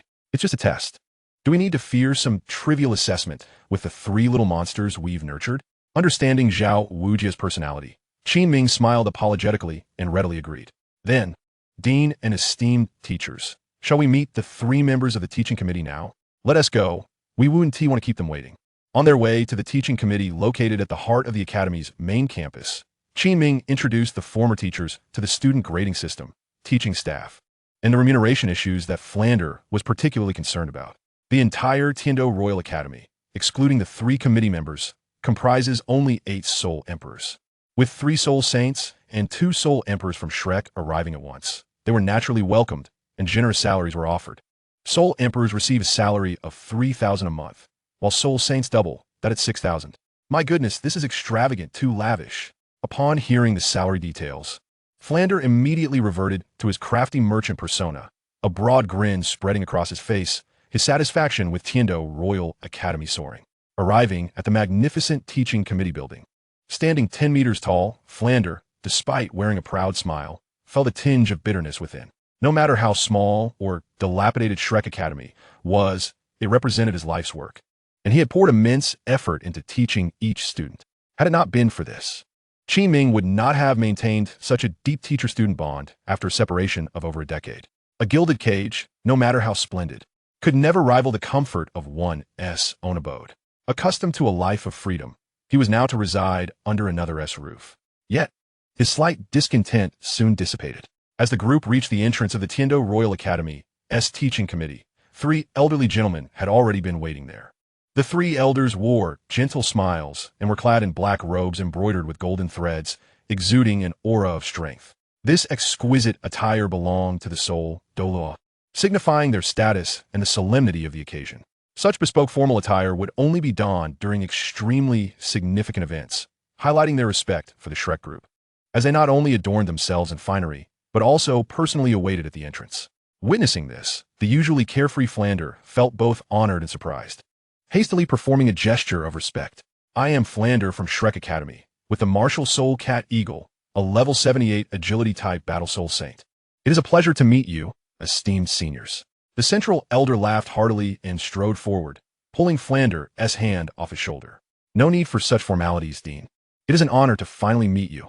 Your reputation precedes you. The addition of esteemed teachers like you to our humble academy is a blessing. I am Meng Xinji, the head of the teaching committee, with the Martial Soul Black Demon, a level 86 control-type Soul Dalu. Allow me to introduce you to my colleagues. Following this, the Shrek group was introduced to by Baoshan, whose martial soul was the Heavenly Star Furnace, and Jeline, with the martial soul of the Heavenly Green Vine. Flander promptly introduced the teachers from Shrek Academy and his students. Meng Xinji remarked, "Please, do not stand on ceremony. We are now one family. Please come inside." Once they entered the modest office, the group took their seats, with the 3 academy members standing behind their teachers. Meng Xinji signaled for refreshments to be served, then looked towards the trio led by Dai Mubai, smiling as he said, "I hear from Qin Ming that among these 3 children, one possesses a soul power of 42, which is 3 levels higher than Tianheng. I am quite astonished. May I ask who this talented youth is?" Yu Xiaojiang smiled calmly. "I would not dare to claim genius. It is my disciple, Dai Mubai." Dai Mubai stepped forward, greeting the 3 Soul Dalu. "Greetings, esteemed seniors." This scene stirred something within Tang San. Did teacher Yu take Dai Mubai as a disciple? That head of the evil Titan Great Ape must have been chosen by him for Dai Mubai, right? But this is also good. Let him take care of Dai Mubai.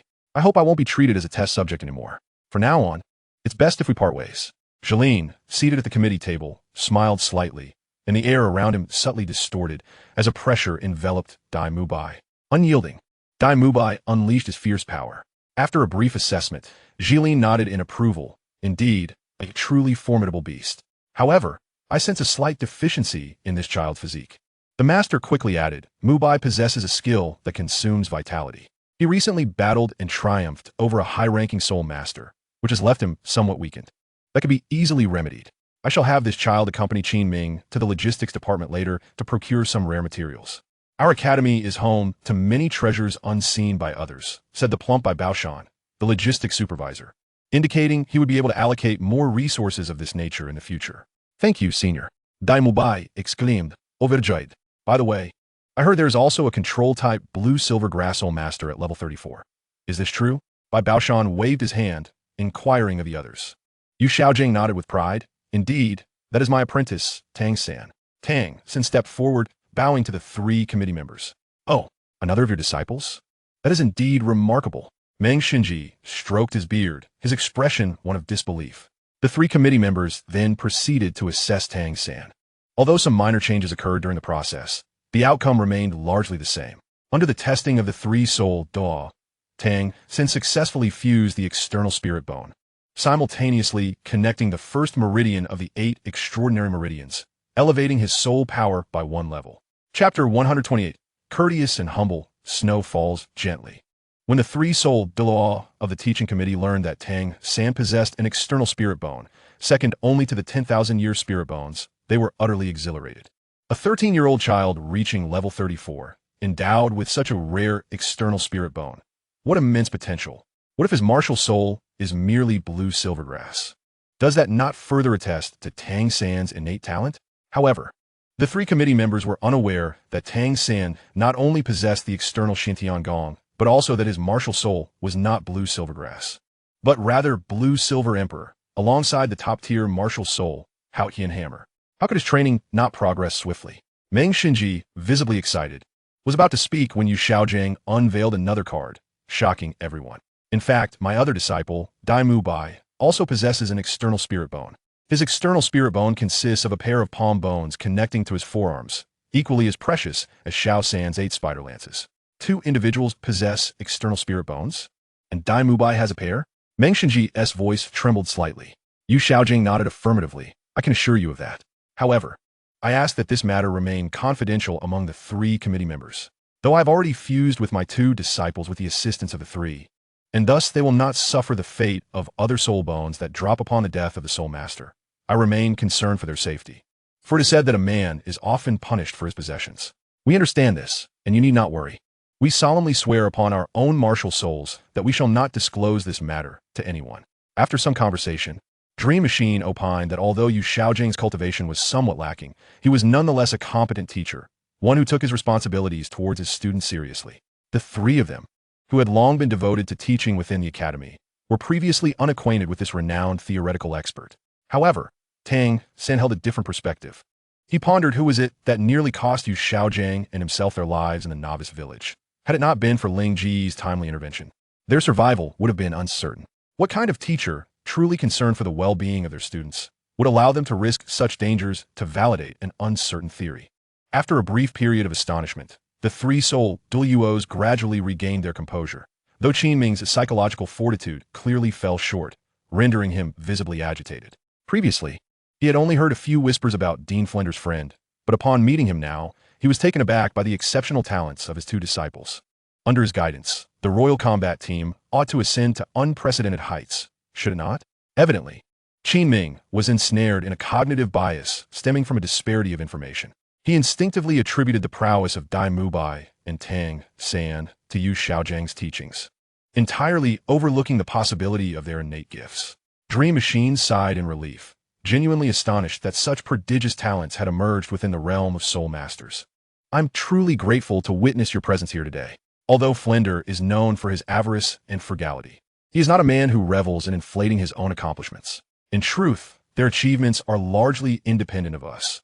They're a testament to their exceptional talents, which have been recognized throughout the illustrious history of Shrek Academy. My audacious visit today is solely to secure a promising future for these children, ensuring that their potential is not squandered. As the dean, I hope they all achieve titles far beyond my own.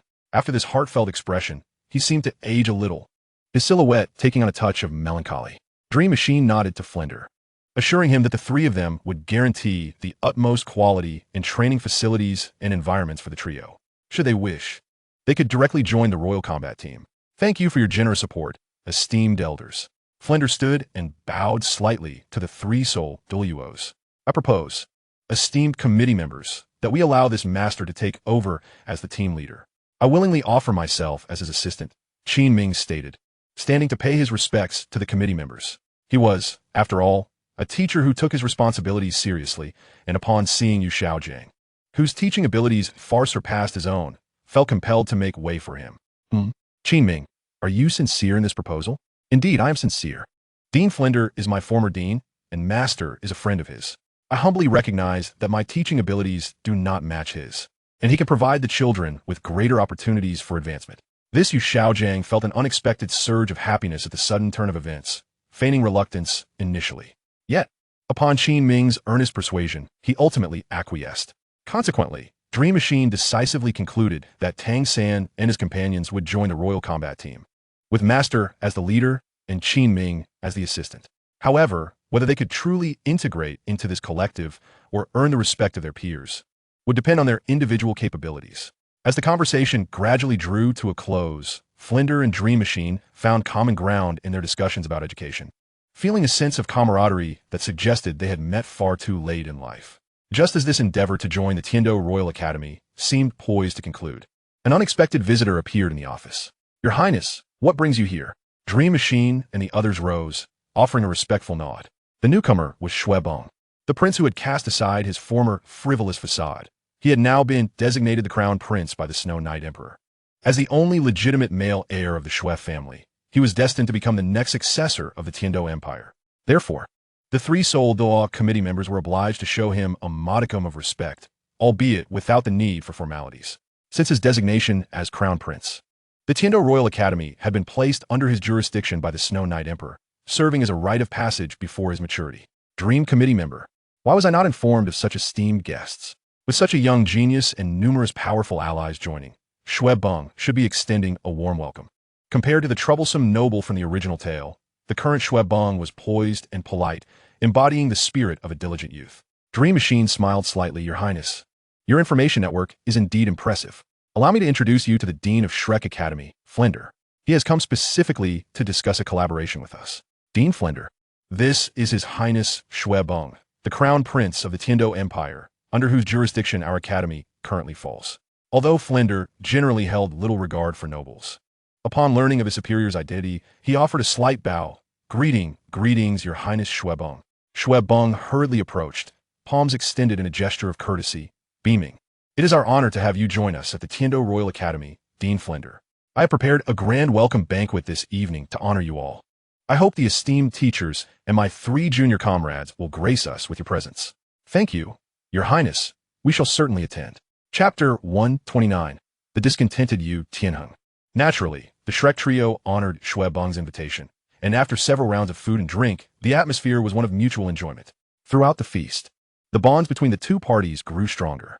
The following day, under Qin Ming's guidance, the 3 from Shrek accompanied Master to the training area designated for Tiando-level students, where they met with the 7 members of the Royal Combat Team at their exclusive training ground. Observing the familiar figure of Master, alongside the new faces of Tang San, Dai Mu Bai, and Xiao Wu, the 6 team members, excluding Yu Tianheng, exchanged glances, their eyes shifting to where Qin Ming stood. Qin Ming stepped forward, cleared his throat, and announced, "From today onward, Master will serve as the leader of the Royal Combat Team, guiding your training, while I will assist as his deputy. Additionally, 3 new members will be joining our ranks. Please welcome them with applause." The members of the Royal Combat Team offered a sparse smattering of applause, which left Qin Ming, as their teacher, feeling somewhat embarrassed. Indeed, as a team that had just conquered the Tiando Royal City's Grand Soul Arena, their coordination was already well honed. Now, with the sudden introduction of a new leader and 3 teammates who would be pleased. Nevertheless, Master remained composed, calmly introducing himself. "Greetings, everyone. You may call me Master. I will be responsible for your training and tactical arrangements moving forward." Duguyan nudged Qin Ming with her elbow, quietly inquiring, "Tianheng, is this Master the uncle you mentioned yesterday?" Yu Tianheng nodded, his expression fluctuating. "Uncle, while I have no objections to you leading the team, why should these 3 be allowed to join the Royal Combat Team directly?" Yu Xiaojiang frowned slightly. "Yu Tianheng, in the academy, do not call me uncle. Refer to me as Master or Teacher. Dai Mu Bai, Tang San, Xiao Wu, please introduce yourselves." The 3 stepped forward, with Dai Mu Bai taking the lead. "Yam Dai Mu Bai, 16 years old, with a white tiger martial soul and a rank 42 assault system soul master. I am Tang San, 13 years old, with a blue-silver grass martial soul and a rank 35 control system soul master. I am Xiao Wu, 13 years old, with the soft-bone rabbit martial soul and a rank 33 agility attack system soul master." Under Tang San's insistence, Xiao Wu's soul power finally advanced to the next level. In truth, Given Xiao Wu's exceptional attributes, her cultivation speed should be the swiftest. However, she finds herself in a predicament, as she is but a lethargic little rabbit, with her soul power level solely reliant on her own efforts to ascend. The prospect of cultivation seems utterly unattainable in this lifetime, unless Tang San were to compel her. After battling against Xia Tianling, Tang San recognized Xiao Wu's explosive potential, yet noted that she was limited to only a few techniques and her physique was relatively fragile. Consequently, after much deliberation, Xiao Wu resolved to pivot toward a focus on agility-based attacks. A gasp echoed through the air, as several individuals were taken aback by the levels exhibited by Tang San and his companions. A 13-year-old at level 35 and a 16-year-old at level 42. What monstrous beings were these? Even Yu Qianheng, the most formidable among them, was merely at level 39. Moreover, wasn't the blue-silver grass considered a useless martial soul? How could it possibly reach level 35? Upon hearing this, Yu Qianheng felt a pang of unease. Yet he stubbornly retorted, I concede that your disciple, Dai Mu Bai, surpasses me, but so what? Surely, this junior and that junior cannot measure up to us. Oh, you believe Xiao San and Xiao Wu to be weak? The master inquired, his expression inscrutable, yet his tone carried an undercurrent of challenge. Yu Qianheng stood tall and replied, Indeed, I see, the master nodded. I have reviewed your files. Yu Feng, Osro, Yu Qianheng, and Duge Yin stepped forward. The individuals called upon exchanged glances and stepped forward. You four, one specializing in control, one in brute force, and two in agility, will face Xiao San, Mu Bai, and Xiao Wu. Should you lose, I shall take them away immediately. Conversely, if you lose, I expect not to hear a single complaint from you. Is that understood? The last four words were pronounced with an elevated tone. Understood. Dai Mu Bai responded robustly, demonstrating his respect. Yu Qianheng was elated. He had always harbored disdain for Dai Mu Bai. Yet he thought, if we happen to lose, you must not abandon us. What did it matter that the opposing side had a soul master of the soul ancestor rank? They also had a 35-level blue-silver grass soul master and a 33-level agile rabbit soul master on their side. All things considered, their side held the advantage. Xiao Gang said nothing, turning aside and calmly stating, Let us begin. As Yu Tianheng gazed at his opponents, determination surged in his eyes, and the expressions of his companions also revealed a hint of defiance. In contrast, the members of Shrek Academy displayed disdain, with Dai Mu Bai exuding arrogance, Tang San appearing resigned, and Xiao Wu seeming eager to engage. At the master's command, both sides unleashed their martial souls, and a not-so-intense battle was about to commence. Dai Mu Bai had received a precious resource from the logistics department the previous afternoon, which he absorbed throughout the day and night, placing him in peak condition. With the simultaneous release of the three formidable skills, White Tiger Evil Transformation, White Tiger Shield, and White Tiger Diamond Transformation, he almost replicated Xia Tianling's combat style. Yu Tianheng, unwilling to be outdone, transformed his right arm into a dragon's claw, covered in black scales and blue-purple electrical serpents, with 3 soul rings coiling around his powerful arm. He unleashed his third soul skill, Thunder Fury, amplifying his lightning power by 100% and his soul power by 50%. Bang! The two close combat soul masters clashed first, with the dragon claw and tiger paw colliding, producing a thunderous sound. Dai Mu Bai remained stationary, while Yu Tianheng was forced back 3 steps. Your strength falls woefully short. Clearly, after 2 encounters with Xia Tianling, Dai Mu Bai was unconcerned by Yu Qianheng's current strength. Was this the sensation of overwhelming power? Maintaining his striking posture, images of being sent flying by Xia Tianling flashed through Dai Mu Bai's mind, igniting a surge of fury within him. In the next moment, this fury was unleashed upon the unfortunate soul at the end of his fist. Yu Feng, descending from the sky, originally intended to coordinate an attack with Yu Qianheng, but he had not anticipated the gap in strength between Yu Qianheng and Dai Mu Bai. This miscalculation proved fatal, as Dai Mu Bai did not even exert his full strength, yet their captain was sent reeling. His retreat inadvertently exposed Yu Feng, turning a sneak attack into a direct confrontation. Following a close-range output of the White Tiger's fierce light wave, a follow-up punch struck his body with precision. As Yu Feng's soul rings flickered to life, he was abruptly sent hurtling backward. A spray of blood erupted from his mouth as he was thrown out of the arena. Within 10 seconds of the battle's commencement, the royal battle team had already lost a member. Lingling, the healer, quickly caught him midair and brought him to Yi Lingling's side. All right, Yi Lingling responded, activating her pure healing soul skill, 9 Heart CPNE. Deploying her 3 primary soul skills to pull the pallid Yu Feng back from the brink of severe injury. Chapter 130, The Final Move and Collaboration. Meanwhile, the agile soul master Osro aimed to eliminate Tang San first, activating his third soul skill, Leopard Shadow Clone. However, Tang San effortlessly evaded it with Ghost Shadow Mist, advancing directly towards his true form. To attack where one must save, this was akin to saving Zhao by besieging Wei. Soul skills and soul battles may appear reminiscent of game mechanics, yet they lack the constraints typical of games. Why must one engage in a direct confrontation when one can utilize skills?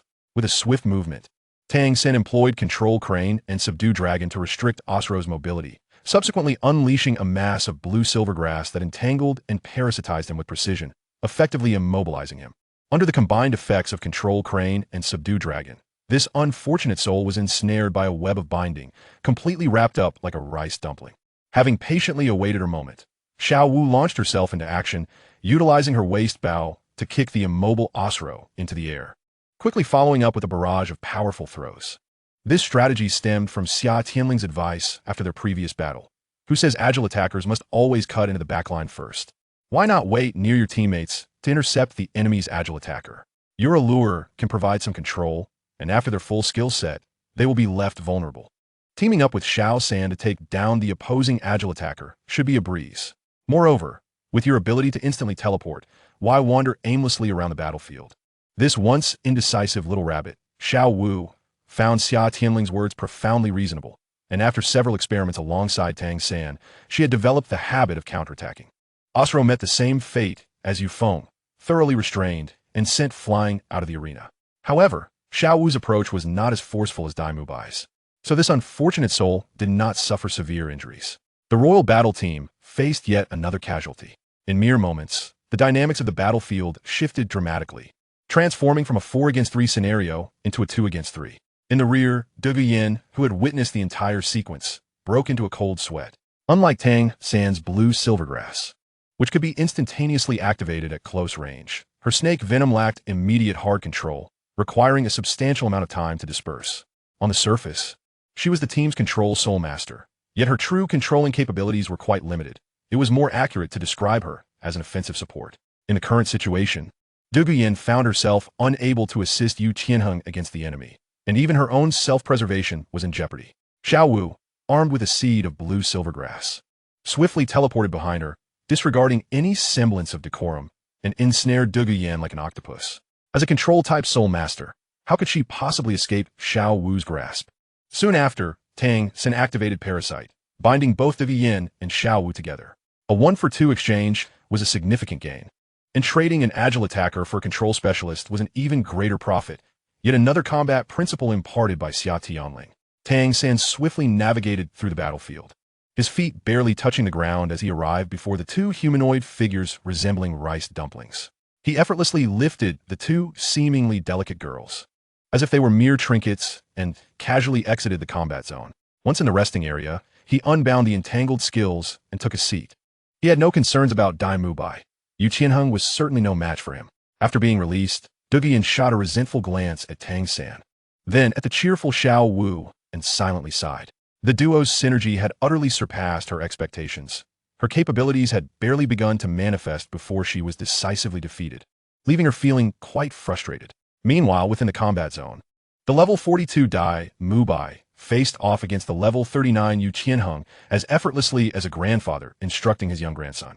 It was worth noting that Dai Mubai's body had been enhanced by a limit-breaking spirit ring and a near 10,000-year external spirit bone. It could be said that Yu Qianheng was entirely overwhelmed in a fair solo against Dai Mubai. In a mere minute, the match between the 3 from Shrek Academy and the 4 from the Royal Fighting Academy ended in a resounding victory. At that moment, the Shijia brothers and Qin Ming, who had been watching the entire spectacle, were profoundly impressed by the prowess of the trio from Shrek. Whether it was the exquisite interplay of the trio or Dai Mubai's terrifying ability to triumph against 2 opponents, it was evident that they were entirely qualified to join the Royal Fighting Team and could even replace them as starters. All right, Mubai, release Tianheng, Master called, halting the match. The outcome was clear, and continuing was unnecessary. Had Dai Mubai not held back, Yu Qianheng would likely be lying at Yi Lingling's feet receiving treatment by now. Tianheng, do you understand the principle that there are always greater powers beyond your own? Yu Qianheng, bruised and battered, slowly rose, his head bowed in dejection as he replied, Uncle. No, Master, I understand. Now, do you concede? I concede. Master's gaze swept across the arena. Do any of you have objections to me becoming your leader? Or to the inclusion of these three into the royal fighting team? No, came the unanimous reply, except for Yufeng, who remained sprawled on the ground. Very well. We shall not engage in any training today. Those in need of treatment should attend to it, and those who need rest should rest. Take the opportunity to get to know one another. Tomorrow, I expect you to adhere strictly to the training regimen I leave behind. With that, Master turned and departed. Tianheng, come with me. The disheartened Yu Tianheng followed Yu Xiaojiang, leaving the other 16 members with mixed emotions. Do you understand where you lost today? Qin Ming asked, stepping up to Du Guiyin and Asro, now that Yufeng was out of danger. Du Guiyin and Asro exchanged silent glances while the Shijiao brothers, who had not participated in the match, appeared utterly bewildered. You lost due to arrogance, Qin Ming remarked with a light chuckle, poking the heads of the two defeated combatants. For you, failure is a blessing. It was high time someone knocked some sense into you. Asro couldn't contain his curiosity. Teacher Qin, how is such a devastating loss a good thing? Qin Ming replied calmly, you have had it too easy up until now. Being crushed by Tang San and his companions must be a bitter pill to swallow, right? Failure is not to be feared. What is truly frightening is the inability to learn from it. I believe, after today, you need to correct your mindset. Even a lion uses its full strength to catch a rabbit. Do not underestimate any opponent. He paused, his gaze sweeping over all members of the royal fighting team. Learn to grow from failure. The phrase resonated with the few present, who repeated it in contemplation. All right, from now on, we are all one family. Get to know each other and clean up a bit. I shall take my leave. Qin Ming waved and departed, instructing Yufeng to head to the infirmary once he was able, granting him a week's leave to recuperate. Yufeng, still unable to speak clearly, felt a swell of indignation. He had done nothing in the battle and was already lying on the ground. What kind of situation is this? With Qin Ming gone, an awkward silence enveloped the scene. Yi Lingling was tending to Yufeng, while the Shurjia brothers regarded Dai Mubai with a mix of awe and trepidation. Asro, who had been expelled from the arena by Xiao Wu's skills, glared at her with lingering dissatisfaction, while Dai Mubai merely snorted and turned away. Chapter 131. How to Foster Team Cohesion. Start with soft targets. Seeing the awkwardness, Tang San approached the seemingly more composed Du Yin, attempting to break the tension. Hello. It's a pleasure to meet you. My name is Tang San. Du Yin, she replied succinctly, extending her hand for a handshake. By the way, is your martial soul a poison snake? Coincidentally, I have quite the interest in toxins. Perhaps we could exchange insights. In the original tale, Tang San had easily neutralized Du Yin's snake venom with Xionghuang wine, thus incurring the enmity of the ancient monster Dugabo, while also inadvertently damaging his medicinal garden. Now, as comrades in the same team, and with Tang San not having compromised her pride by overcoming her toxins, the two found themselves quickly bonding over their shared interest in poisons. As the saying goes, a difficult beginning leads to success, with Du Yin and Tang San as intermediaries. Xiao Wu and the other members of the royal fighting team gradually joined in the conversation, engaging in friendly exchanges. The following day, Yu Tianheng returned to the center of the group. Uncertain of what Master had conveyed to him the previous day, Du Yin noticed a distinct change in him. Not only had he set aside his animosity toward Dai Mubai, but he also took the initiative to greet him. Dai Mubai merely snorted, ignoring him. However, Yu Tianheng was undeterred. He smiled and approached, mentioning a name. Upon hearing this, Dai Mubai looked at him in astonishment, his disdain momentarily replaced by intrigue as he engaged Yu Tianheng in a brief discussion. The name Yu Tianheng had mentioned was none other than Tang San's elder brother, Xia Tianling. Ever since Dai Mubai had taken Master as his mentor, he had shared his experiences from the Stardew Forest and the details of the 100 Winds Challenge with Master. However, due to his previously strained relationships with others, he was unaware that Xia Tianling and his companions were affiliated with the Spirit Hall. Nor did he know that Xia Tianling possessed external spirit bones and a 10,000-year third ring. Upon learning of Xia Tianling's strength, Master's ambitions began to swell anew. He had seen Oscar frequently in the company of Ning Rongrong during his time in Soto City, and from Oscar's casual remarks, he had gleaned insights into the correlation between a spirit master's endurance for spirit rings and their physical constitution, realizing that it could not be pinpointed to a specific year. With such a living example before him, he could not help but be convinced. Otherwise, he would not have dared let Dai Mubai risk absorbing the spirit ring of the approaching 10,000-year heavenly evil golden monkey. After the internal conflict concluded, Yu Xiaojiang had a conversation with Yu Tianheng, sharing the exploits of Xia Tianling and others. candidly stating that he and Dai Mubai should not be adversaries, but rather partners working toward a common goal. He urged Yu Tianheng to set his sights not on Dai Mubai, but on greater challenges ahead. Under Master's motivational influence, Yu Tianheng, who already held a deep trust in him, found renewed determination and vowed to defeat Xia Tianling under his uncle's guidance, seeking to prove to the world that his uncle's theories were not flawed and that he was not to be mocked as a failure. Returning to the present, Master gathered everyone together and initiated our familiar teaching model of friendly sparring among teammates. This approach was indeed beneficial, as it fostered rapid emotional bonding and understanding among teammates. As a result, Osro, who had been particularly dissatisfied with Xiao Wu, found himself on the receiving end of another defeat in a solo match against her. Although Xiao Wu may have been somewhat inexperienced, it was all relative to the opponent. A man in his 20s engaging in a brawl with a soul beast whose physiological age exceeds 60,000 years. Who, if not you, would bear the brunt of such an encounter? After a series of amicable sparring sessions, it came time for Tang San to face the grueling training subject of weighted running, a task that left him utterly exasperated. Following a day of arduous training, he candidly confessed to his master that should this torment of weighted running continue, he would abscond with Xiao Wu. In a bid to retain Tang San, an exceptionally gifted disciple, the master delivered yet another motivational lecture.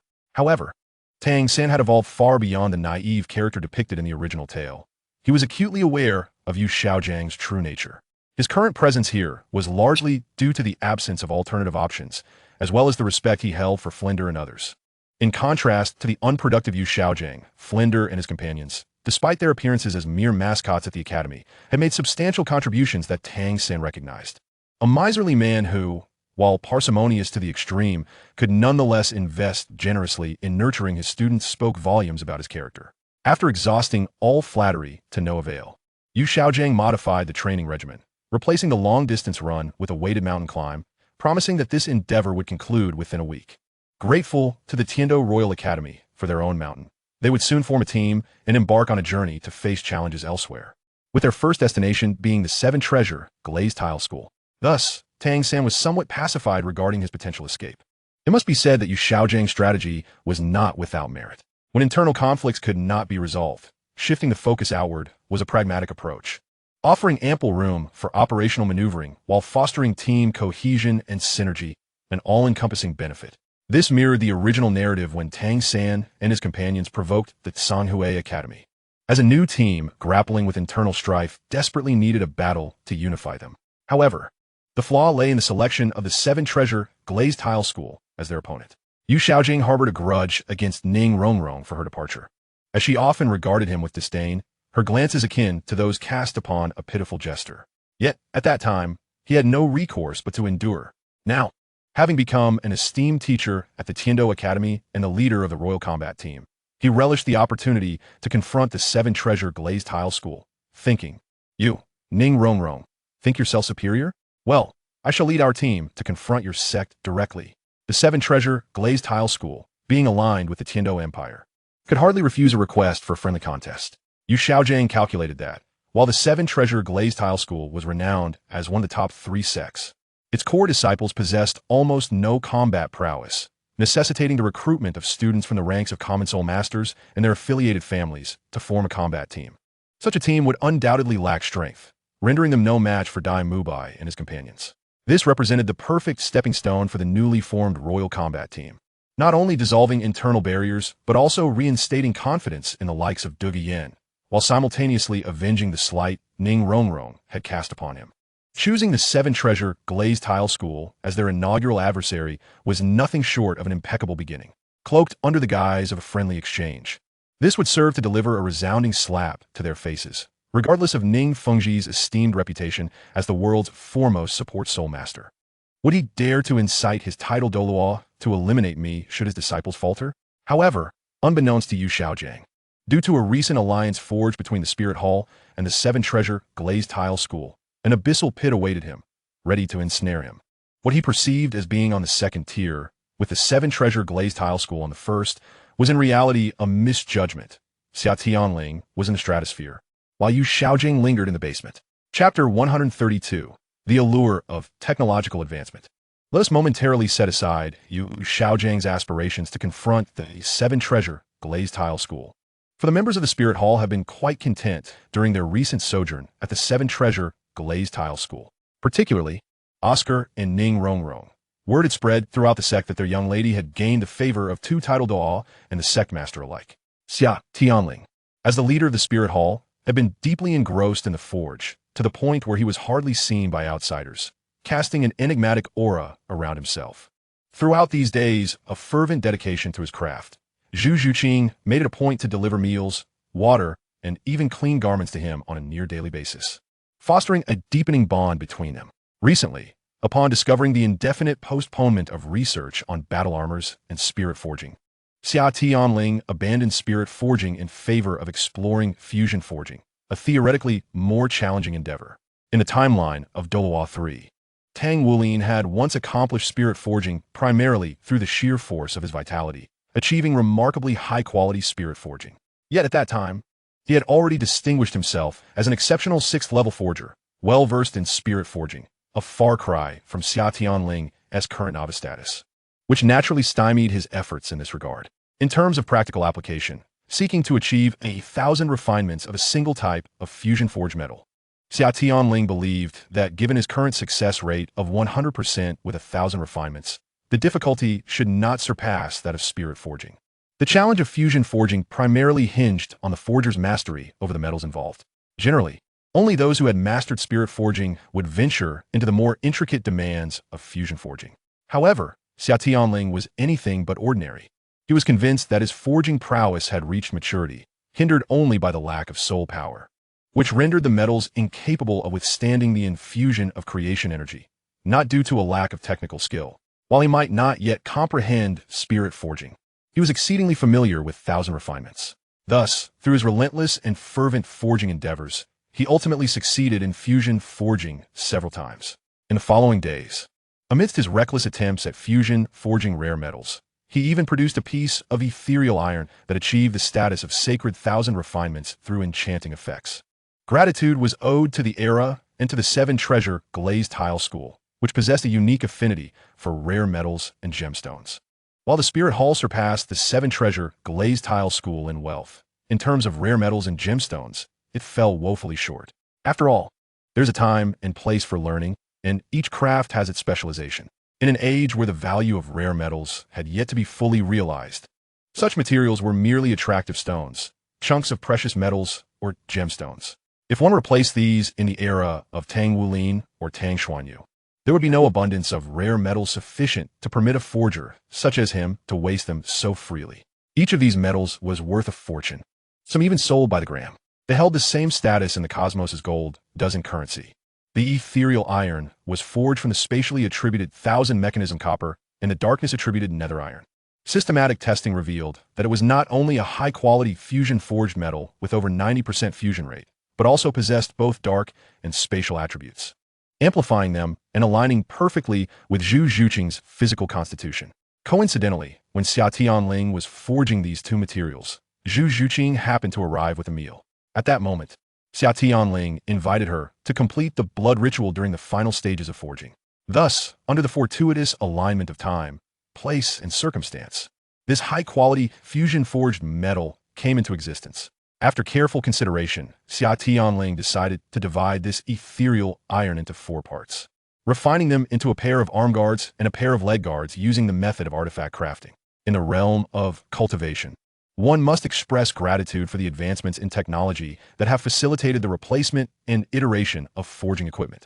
With merely a flicker of his consciousness, he is able to manipulate the forging furnace to complete the most rudimentary of crafting, bypassing the need to expend spiritual energy as the venerable Han Tianzuan does.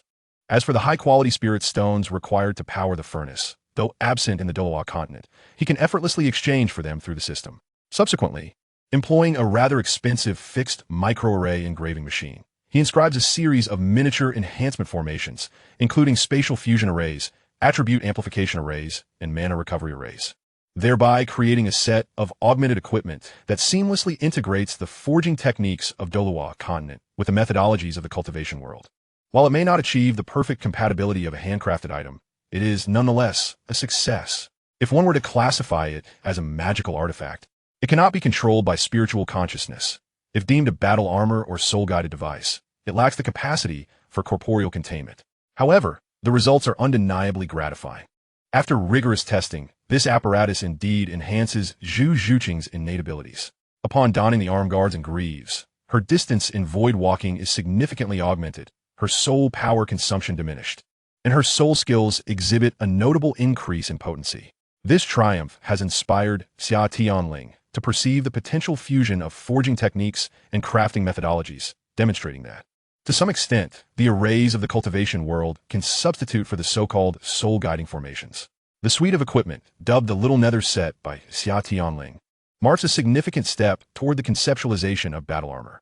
He eagerly anticipates the moment his soul power is restored, at which point the successful completion of spiritual forging will be all but assured. The revelation that spiritual power arrays can replace soul-guiding arrays fills Xia Tianling with elation. Although they may not fully accommodate the nuances of soul power transmission, minor adjustments based on the characteristics of soul power can render them entirely suitable for use as soul-guiding arrays. In the future, when the time is right, Xia Tianling intends to journey across the ocean to the Sun and Moon continent to glean wisdom from the soul masters there. Seeking to amalgamate these seemingly disparate yet fundamentally parallel disciplines, extracting their essence while discarding the dross. Standing upon the shoulders of giants to view the world is far more straightforward than forging a new path from scratch. Thus, once the academy competition concludes, and he has the time, he plans to visit Master Lu Gao in Gongxin City. As Hulaina aptly remarked, those with rigid mindsets are the easiest to deal with. As long as one can fulfill their pressing needs, they cannot resist being swayed. Master Lu Gao's lifelong pursuit is merely to achieve breakthroughs in the craft of forging while elevating the societal status of blacksmiths. Fortuitously, with his mastery of both conventional and spiritual forging techniques, Xia Tianling is confident that Lu Gao will be inclined to follow him. What could be more alluring to him than the art of forging? Given Lu Gao's talent and age, while becoming a divine craftsman may be somewhat ambitious, attaining the status of a holy craftsman should be well within reach. Moreover, compared to Xia Tianling, Lu Gao possesses a wealth of experience, making their mutual exchange of knowledge likely to yield insights into the mysteries of soul forging and even heavenly forging more swiftly than solitary exploration could achieve. In due course, leveraging the unique properties of spiritual alloys alongside the profound traditions of forging, Xia Tianling might also contemplate avenues for enhancing martial souls. Chapter 133. Damn it, I am frustrated. At present, Xia Tianling has begun to formulate ideas regarding the enhancement of weapon martial souls. High-quality spiritual metals can integrate with the body and martial souls, in a certain sense, are extensions of soul master's physical form. Take, for instance, battle armor in the original narrative, which simultaneously provides amplifications and additional functions for both the soul master and their martial soul. The reason Xia Tianling does not consider the Little Nether Set a prototype of battle armor lies precisely in his uncertainty about how to use it to amplify martial souls. The Little Nether Set enhances Xu Zhuqing's inherent dark attributes and spatial compatibility, akin to bestowing a minor buff. However, this buff applies to the soul master, not the martial soul itself. Determining how to grant buffs to the martial soul's essence will be Xia Tianling's focal point in his next phase of research. The martial soul comprises soul power and an unknown substance originating from a body. His preliminary idea is to utilize high-quality spiritual alloys capable of merging with the body, to forge an entity that can integrate with the martial soul. Subsequently, through the nurturing techniques of his innate magical artifact, he aims to refine and cultivate it day and night to achieve an upgrade in quality. Although he remains uncertain about how to temporarily enhance the martial soul, he contemplates a different approach. If temporary amplification is unfeasible, why not pursue permanent enhancement? This endeavor should prove significantly simpler. As for the ritualistic techniques he previously imparted to Ning Fengji, it can only be attributed to the unique properties of the Seven Treasures glazed tile pagoda, combined with Ning Fengji's own profound accumulation, resulting in a qualitative leap. In contrast, the sword Douluo Chun Xin similarly transformed the seven-killing sword into his innate magical treasure. But aside from a slight increase in control and combat capability, there was no significant enhancement to the martial soul's essence. This nurturing method requires considerable time for accumulation. According to the timescales of the cultivation realm, Achieving a single enhancement could take several decades, or even centuries, a duration that even limit Douluo on Douluo star would find unbearable. Only those, like Poseidon, favored by the old sea god, who can live for over 1,000 years, might have a glimmer of possibility. However, the High Priestess, possessing the sea god martial soul, a divine gift, does not require such means for postnatal enhancement. As for the advancement methods for beast martial souls, Xia Tianling currently lacks any particularly effective methods for widespread application. The simplest way to strengthen a beast martial soul is through the elevation of its quality, known as beneficial mutation. Aside from innate mutations, consuming celestial herbs, obtaining divine inheritance assessments, or acquiring soul rings and bones over 10,000 years old, there are almost no other options. Drawing from his rudimentary understanding of biology, Xia Tianling currently believes that most beast martial souls are likely derived from dominant genes. The mutations of martial souls should stem from the inheritance of recessive genes within their DNA.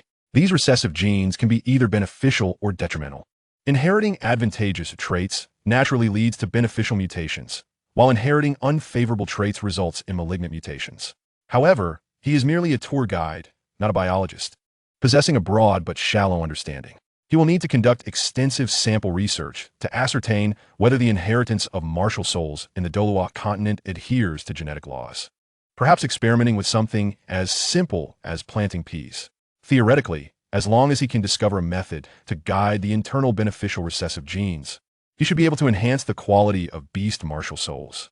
For example, the blood refinement method of the Dragon Horse twin stars in later generations requires the infusion of dragon energy, a high-quality energy source, which is conspicuously absent in the Douluo continent. Although the divine realm possesses what is known as celestial spiritual energy, it is unlikely that these deities would grant access to the lower realms.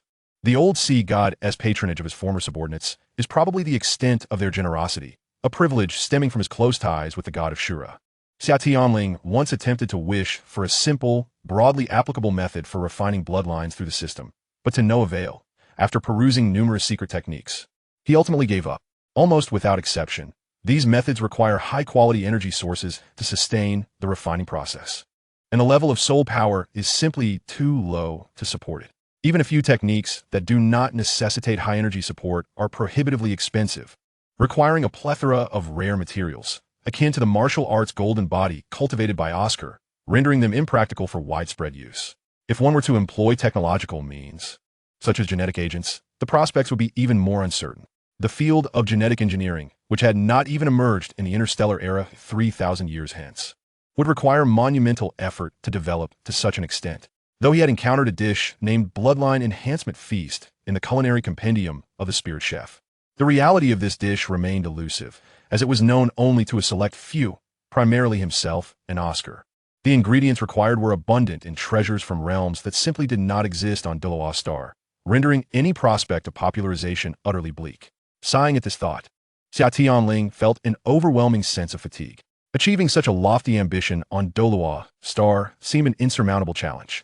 With the presence of soul masters, societal stratification had solidified to an appalling extent. To realize his goals, he must discover a means for everyone to cultivate their soul power, as well as a solution to the awkward predicament of inferior martial souls. Only by ensuring that no martial soul was deemed useless, but rather that it was the soul masters themselves who were lacking, could there be even a glimmer of possibility for his aspirations to materialize. Step by step, he resolved to take his time. If 10 years proved insufficient, then perhaps a century. If a century fell short, then a millennium. And if a millennium was still inadequate, then 10,000 years. He was treading the path of cultivation, and although it might not showcase its prowess in the Douluo world, the extension of life was undeniably tangible. Even without attaining divinity, with his current strength, he could easily live for 10,000 years. At present, what he possessed in abundance was time. During her time training at the Seven Treasure Glazed Tile School, Zhu Zhuqing experienced an unprecedented sense of ease. Mornings were devoted to theoretical studies, afternoons to self-cultivation, and mealtimes were spent enjoying meals with Xia Tianling while also making numerous new friends. The simple concept of friends had been a distant luxury during her first 11 years spent in a family life fraught with trepidation. The specters of death and becoming a mere plaything loomed over her, suffocating her with their oppressive weight. Trusting no one, she could only devote herself to relentless training day after day. However, after Xia Tianling rescued her and brought her to the Spirit Academy, Zhu Zhuqing felt a flicker of hope illuminate her life, bringing about a transformative change. With ingenious training methods, boundless combat philosophies, empathetic companions, caring mentors, and rapidly growing strength, she began to thaw the icy demeanor that had enveloped her for 12 long years. Chapter 134. Crashing the party. My party. Dressed in her small, ghostly attire, Zhu Zhuqing navigated the training ground, feeling her agility heightened and her movements more fluid. Speed and agility must be harmonized with her strength. This was the essence of agility-based attacks. In this era, the majority of agility-type soul masters possessed mere speed, while their offensive capabilities were utterly lacking. As Xia Tianling would say, their combat style was akin to mere scraping. Thus, he had consistently instilled in Zhu Zhuqing a combat mindset. When attacking, one's body and strike must become one, akin to the concept of unity between sword and wielder often discussed among sword cultivators. Although equipped with the assassin's claw, granting her unparalleled armor penetration, significantly boosting her offensive power, this came with its own drawbacks. The assassin's claw was, after all, a divine artifact, even in its diminished state. Wielding it demanded an immense amount of energy. Soul power, as a source of energy, often proved to be quite awkward. Without the enhancement of the assassin's power to refine her soul power, it was likely she could only attack once, and even then, it would be devoid of any soul techniques. This resulted in Zhu Zhuqing rarely launching attacks in her earlier battles. When she did strike, she aimed for a decisive blow. To achieve a single lethal attack, she needed to amalgamate all her resources into that one moment. Momentum, speed, strength, martial soul techniques, opportunity, and preparation, all were essential components of that singular strike. In the training ground, Zhu Zhuqing stood alone against a simulated opponent, reflecting on Xia Tianling's teachings, quietly gathering her strength before launching her thrust. Again, she gathered her energy and thrust out. This cycle continued, repeated countless times. After hundreds of repetitions, she felt she had begun to grasp something elusive. Now, she stood before a vast, boundless door.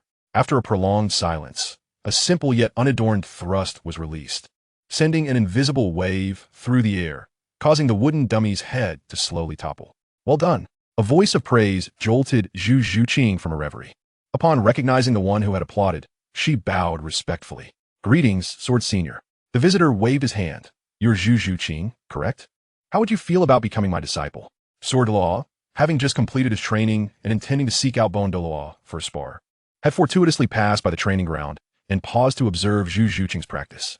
Initially, he merely appreciated the determination of a young girl enduring the monotony of repetitive motions. However, upon witnessing her final thrust, he sensed a wave of intent emanating from her. Though it was but a rudimentary form, it was evident that this young girl had brushed against the edges of true understanding. Like a fine piece of raw jade, she merely required a bit of refinement to reveal her dazzling brilliance. As a seasoned sword master, Sword Dalu, known for his unparalleled offensive prowess, was naturally attuned to the realm of sword intent. Thus, his interest in taking Zhu Zhuqing as a disciple sparked. Huh? A disciple? Me? Zhu Zhuqing? She was clearly taken aback, rendered momentarily speechless. Take your time to consider it. You will be at the 7-Treasure Glazed Tile School for a while longer. My invitation remains open. If you decide, come find me. Sword Dalu, with a gentle expression, reassured her. The prospect of becoming his disciple left Zhu Zhuqing's mind in a whirl, and after much contemplation, she resolved to discuss the matter with Xia Tianling that evening, seeking his counsel. However, before she could voice her thoughts, a flustered inner disciple of the 7-Treasure Glazed Tile School rushed in. Elder Sword, there's trouble. Someone is here to cause a ruckus. Cause a ruckus? Sword Daluo's brow furrowed, the benevolence in his demeanor instantly replaced by a formidable aura. Who dares to provoke our 7-Treasure Glazed Tile School? Where's the sect master? Why they come directly to me? The disciple, catching his breath, managed to continue with a rueful smile. Elder Sword, the sect master has been in seclusion almost daily lately. I have no idea where to find him. The visitors are from the Heaven Do Royal Academy's Imperial Battle Team. They wish to engage in some sparring with our younger generation. Given our current circumstances, it appears they are here to embarrass us. Who is leading them? Sword Daluo's expression darkened.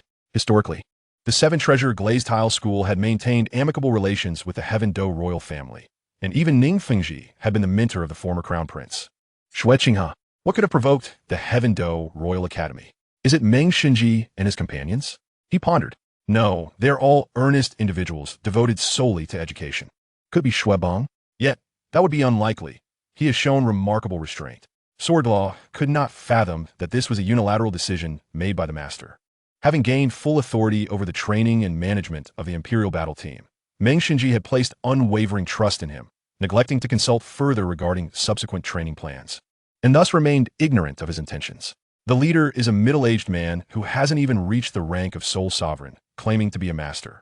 Upon hearing the term master, Sword Daluo's fury ignited instantly, a surge of sword intent erupting into the sky, startling the nearby disciple. "Ah, you Xiaojing. I want to seek you out for retribution, yet you dare to bully our 7-treasure glazed tile school? Where are they? I wish to see just how capable you Xiaojing truly is." They are currently awaiting in the 7-treasure hall. As she watched the swift departure of the Sword Daluo, Zhu Zhuqing pondered the significance of the title master. During their previous expedition to the Stardow Forest, she had heard Ning Rongrong and Xiao Wu speak of this individual, later inquiring further with Xia Tianling. Yet, wasn't he Tang San's teacher? It was said he taught at Shrek Academy. How could he possibly bring the Royal Combat Team to trouble the 7-treasure glazed tile school? Curiosity, often said to be a perilous trait, drew Zhu Zhuqing to follow in the direction the Sword Daluo had taken. Upon arriving at the periphery of the 7-treasure hall, she was unexpectedly greeted by the sight of her teammates, gathered in full, all sporting expressions that suggested they were eager to witness a spectacle. Among them, Ning Rongrong was vociferously hurling crude remarks, while Oscar stood helplessly attempting to restrain her. The Princess of Zuan, possessing a certain refined charm, had unfortunately absorbed more of Xia Tianling's national essence than the more noble qualities. Observing Ning Rongrong's boisterous demeanor, Zhu Zhuqing inquired, "What is the situation here?" Through the intricately carved window, Ma Hongjun explained to Zhu Zhuqing that a royal combat team from the Tiando Royal Academy had arrived, led by someone referred to as Master, alongside Tang San and his companions. The Bone Daluo was currently in confrontation with them. Are Tang San and his group also present? Does that mean that scoundrel Dai Mubai has come as well? Zhu Zhuqing's expression darkened as she approached to peer inside. The Bone Daluo and the recently arrived Sword Daluo were engaged in conversation with a middle-aged man sporting short hair. Judging by the rather unpleasant expressions on the faces of both Daluos, it was evident that they were striving to suppress their anger, teetering on the brink of fury. Behind the middle-aged man stood 7 young men and women, among whom were Tang San, Xiao Wu, and Dai Mubai, along with 3 others. These must be the members of the Royal Combat Team. Inside, the Bone Daluo, with a face darkened in displeasure, derisively remarked to Yu Xiaojing, "What a fine master you are, coming here to bully our 7-treasure glazed tile school." "Please, I beg your pardon," Yu Xiaojing replied calmly. "I am merely here on orders to engage in an exchange and learning session at the 7-treasure glazed tile school." "Humph." The Bone Daluo, known for his explosive temper, slammed the table and pointed an accusing finger at Yu Xiaojing. "On orders? Whose orders do you serve? I refuse to believe that Old Dream Machine has the audacity for such a thing. Or are you taking orders from the likes of Shui Yi? You, a mere servant to 3 families. In your youth, you fawned over the spirit hall, and, after being cast aside by your own family, you sought solace in a lowly soul master academy for sustenance. Were you not previously at Shrek Academy? What? Now you disdain Shrek and have sought refuge at the Tiando Royal Academy? Your words are misguided, Bone Daluo. As the saying goes, people aspire to ascend while water flows downward. I simply wish to carve a better path for my disciples. If it is not meant to be, we shall seek alternatives." Yu Xiaojing replied, his demeanor unshaken, his words resounding with an air of righteousness, even bordering on self-righteousness. Years of experience had thickened his skin, rendering him impervious to the Bone Daluo's vitriol. Listening to this, Tang San silently scoffed, thinking, "Seeking a better path for your disciples? More like you wish to use us to validate your theories and gain prestige through the Royal Combat Team. Enough of this. Our 7-treasure glazed tile school does not welcome you. Get out quickly." Though the Bone Daluo was fiery, he was not eloquent, and his frustration was palpable. The Sword Daluo furrowed his brow, subtly calming his old partner, and inquired with a measured tone, "What do you propose?" "I hope to allow my rather inept disciples to compete against the young geniuses of the 7-treasure glazed tile school. To my knowledge, your esteemed sect possesses its own talent cultivation institution. If Lord Jamming does not permit this, we shall seek other avenues," Yu Xiaojing responded nonchalantly. The Bone Daluo was on the verge of exploding again, but was restrained by the Sword Daluo, who spoke in a hushed but firm voice. "The sect leader is currently in seclusion. I have no authority to make decisions regarding this matter. Please, make yourselves comfortable for now. Attendants, show the students from the Tiando Royal Academy to their quarters." The members of the Royal Combat Team followed the disciple, guiding them away.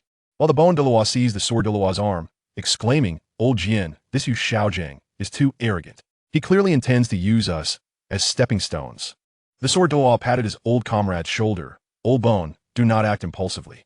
For now, we must bide our time until the sect leader emerges. A confrontation is futile. Our commoners, though well-resourced, lack the innate talent to compete with the noble offspring of the Tiando Royal Academy. I also noticed another issue. Their Royal Combat team includes 3 former Shrek students. If I'm not mistaken, that golden-haired boy with dual pupils possesses strength above the Soul Master level. Our disciples stand no chance. Are you suggesting we allow them to remain? Would that not render our disciples vulnerable?" The Bone Dalu gritted his teeth, harboring a deep-seated resentment toward Yu Xiaojiang. "We cannot let them leave."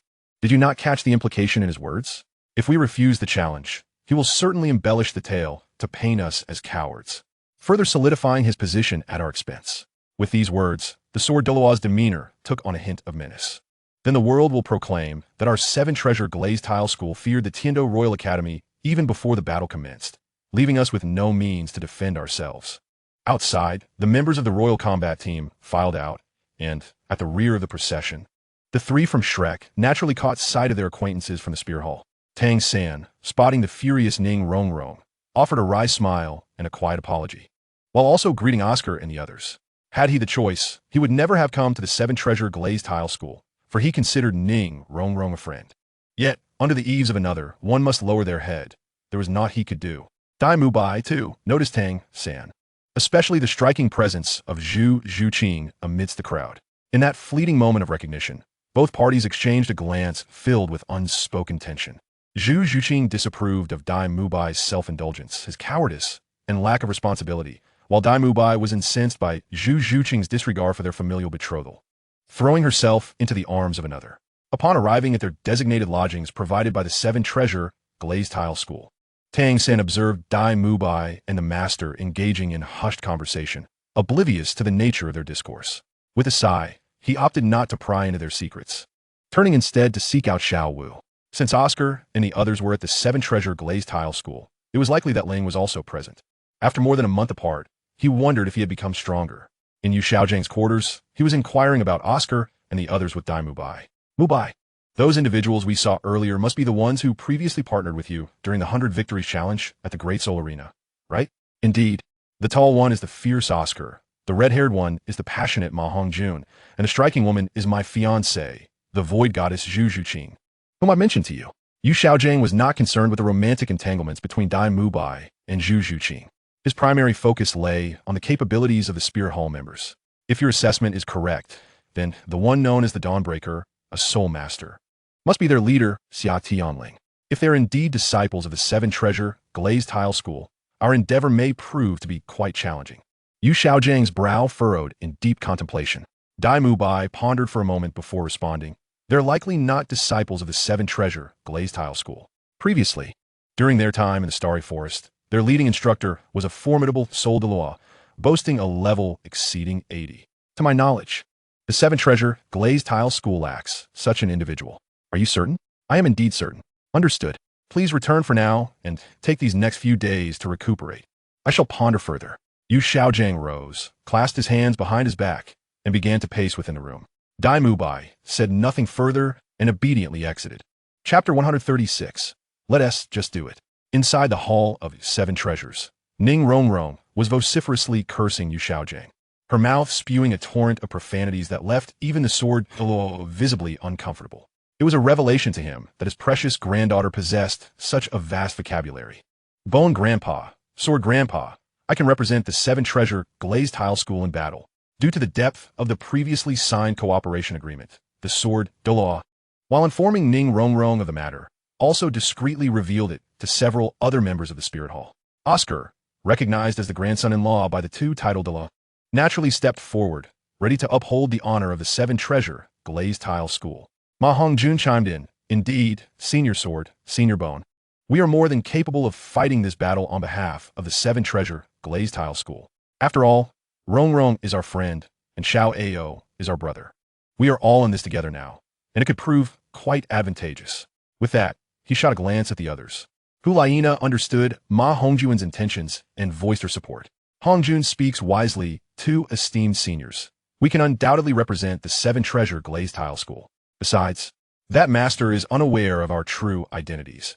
As long as we assert that we are members of the Seven Treasure Glazed Tile School, he will have no recourse. Typically, it was Xia Tianling who made decisions when she was absent. The sword Douluo contemplated for a moment before shaking his head. This matter may not be prudent. Xiao Ao is somewhat acceptable, being our future son-in-law. But what about the rest of you? I believe we can let the senior sisters take the lead, Zhu Zhuqing suggested. Though Dai Mubai is acquainted with us, he does not know the senior sisters, nor Yin and Xia. Is that so? The sword Douluo hesitated. If we consider the locations Oscar previously described, the identities of Xia, Hu Laina, and Yin have been kept entirely confidential until now. And Dai Mubai and Yu Xiaojiang had no way of recognizing them. But what about the academy competition a year from now? Wouldn't using their martial souls reveal everything? Bon Douluo pondered briefly and identified the core issue. There is nothing to worry about. Just then, a figure entered the room. Fengji, you have emerged from seclusion? The newcomer was Ning Fengji, who had just concluded an intense period of cultivation, now reaching an impressive level of 84. Ning Fengji greeted everyone with a smile, pacifying the irate Ning Rongrong and allowing Bon Douluo to escort her away. He then continued, "This is entirely manageable. The alliance contract I signed with Tianling includes provisions for both research and educational collaboration. Following the conclusion of the elite tournament amongst the continent's advanced Soul Master Academies, the Spirit Hall and I will jointly announce our alliance.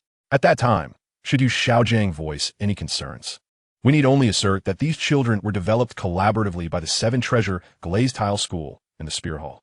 Although the timeline is brief, it is an irrefutable fact that cannot be contested. They have all studied at the Seven Treasure Academy. I can confidently state they are students of the Seven Treasure Academy. Correct?" At this point, Ning Fengji chuckled, recognizing that this was indeed Yu Xiaojiang's own logic. The Seven Treasure Academy serves as the training ground for soul masters cultivated by the Seven Treasure Glazed Tile School. However, as it primarily focuses on nurturing talent for its own benefit and sponsors only commoner soul masters, it lacks prominence and has never been registered within the Tiando Empire. Master Ning, are you saying we can participate? Zhu Zhuqing's gaze turned fervent as she looked at Ning Fengji, her eyes brimming with fighting spirit and anticipation. Understanding her excitement, Ning Fengji responded, "Yes, the six of you, along with Ning Rongrong, form a complete team of 7. Of course, I assure you, I will not allow you to fight for free, regardless of the outcome. As your uncle, I will reward you handsomely. What say you? Are you interested? We are all Rongrong's friends. We have no choice." Ma Hongjun declared, thumping his chest. "We have no choice." The others echoed in unison. "Then I must extend my heartfelt gratitude to you, my young friends, for your willingness to assist the Seven Treasure Glazed Tile School." In the evening, Zhu Zhuqing followed her usual routine of bringing food to Xia Tianling, during which she informed him about the Royal Battle Team's challenge earlier in the afternoon and their collective decision. Xia Tianling smiled upon hearing this. It was as he had anticipated. Without the obstruction of the Avalanche team, Shrek's group had indeed smoothly integrated into the Tiando Royal Academy. Now, with Tang San as an exceptional asset, they should easily converge for the finals, right? Yet without the immortal herb, how far could they truly go? To her surprise, the leader of this expedition turned out to be Yu Xiaojiang. TSK, she thought she wanted to meet the illustrious Qin Ming, said to be Shrek's most outstanding graduate before Tang San and his companions. By the way, Tianling, Master Ning mentioned he would provide us with a reward. Should we accept it? Zhu Zhuqing tilted her head, pondering for a moment before asking. They were friends with Rongrong, were they not? She believed that since they were friends, mutual assistance should not require any expectation of return. Of course we should accept it, Xia Tianling chuckled. The nature of this matter is different. It pertains to the entire Seven Treasure Glazed Tile School. Even among brothers, accounts must be settled clearly. If you do not accept these rewards, the Seven Treasure Glazed Tile School will owe you a favor. In a sense, Ning Uncle is also a businessman of sorts. He would not easily incur debts to others, especially not for 6 favors. Moreover, you and Fatty are friends of Rongrong, and Xiao Ao is the son-in-law of the Seven Treasure Glazed Tile School. However, the senior sisters are not. This is their first encounter with Rongrong, and they're merely extending a helping hand out of regard for us. We may choose to forego our share, but you cannot squander the kindness of others. Zhu Zhuqing pondered, thoughtfully considering the social intricacies that lay beneath these interactions. For her, these matters were realms she had never previously encountered. Back in her home, though it was cold and unyielding, She simply needed to respond in kind to resolve any issues that arose. By the way, are you not participating? Xia Tianling reached out to ruffle Zhu Zhuqing's hair. Little silly cat, you all should go and train. Though I may currently be unable to use my soul power, if I were to enter the arena, the lot of them combined would hardly suffice to contend with me. Zhu Zhuqing reflected on a previous encounter where they had jointly besieged Xia Tianling. His assertion seemed plausible. What did you just call me? Ahem, nothing. Hey. Zhuqing, be gentle. Don't scratch my face. However, unbeknownst to both Xia Tianling and Zhu Zhuqing, during their immersion within the seven-treasure glazed tile school, Dai Mubai's fate had begun to veer off course, even acquiring epic-level enhancements. Having obtained a quasi-10,000-year soul ring and a pair of quasi-10,000-year external soul bones, Dai Mubai now possessed the confidence to match wits with Xia Tianling, who was currently unable to utilize his soul power. What was that saying again? When one turns to darkness, their power triples. Chapter 137, Tang San. I can't comprehend this, yet I am profoundly impressed. In contrast to the other members of the royal battle team, who were on high alert, Tang San and Xiao Wu appeared distinctly out of place. The following day, Xiao Wu skipped joyfully to seek out her dear friend Ning Rongrong for a visit, while Tang San, guided by Oscar and the others, made his way to Xia Tianling's forging chamber. As he approached, Tang San was greeted by the continuous clanging sounds emanating from the forging room. The sound resonated like a harmonious chime, creating a rhythmic melody. Hearing this exceptional noise left Tang San, who considered himself somewhat knowledgeable about forging, utterly astonished. Is this truly Ling Ge forging? No. Could Ling Ge actually forge? What kind of forging technique is this that the sound resonates like a melodious tune? Standing outside the door, Tang San listened intently to the extraordinary metallic clanging, feeling as if 100 claws were scratching at his heart, stirring a profound itch within him.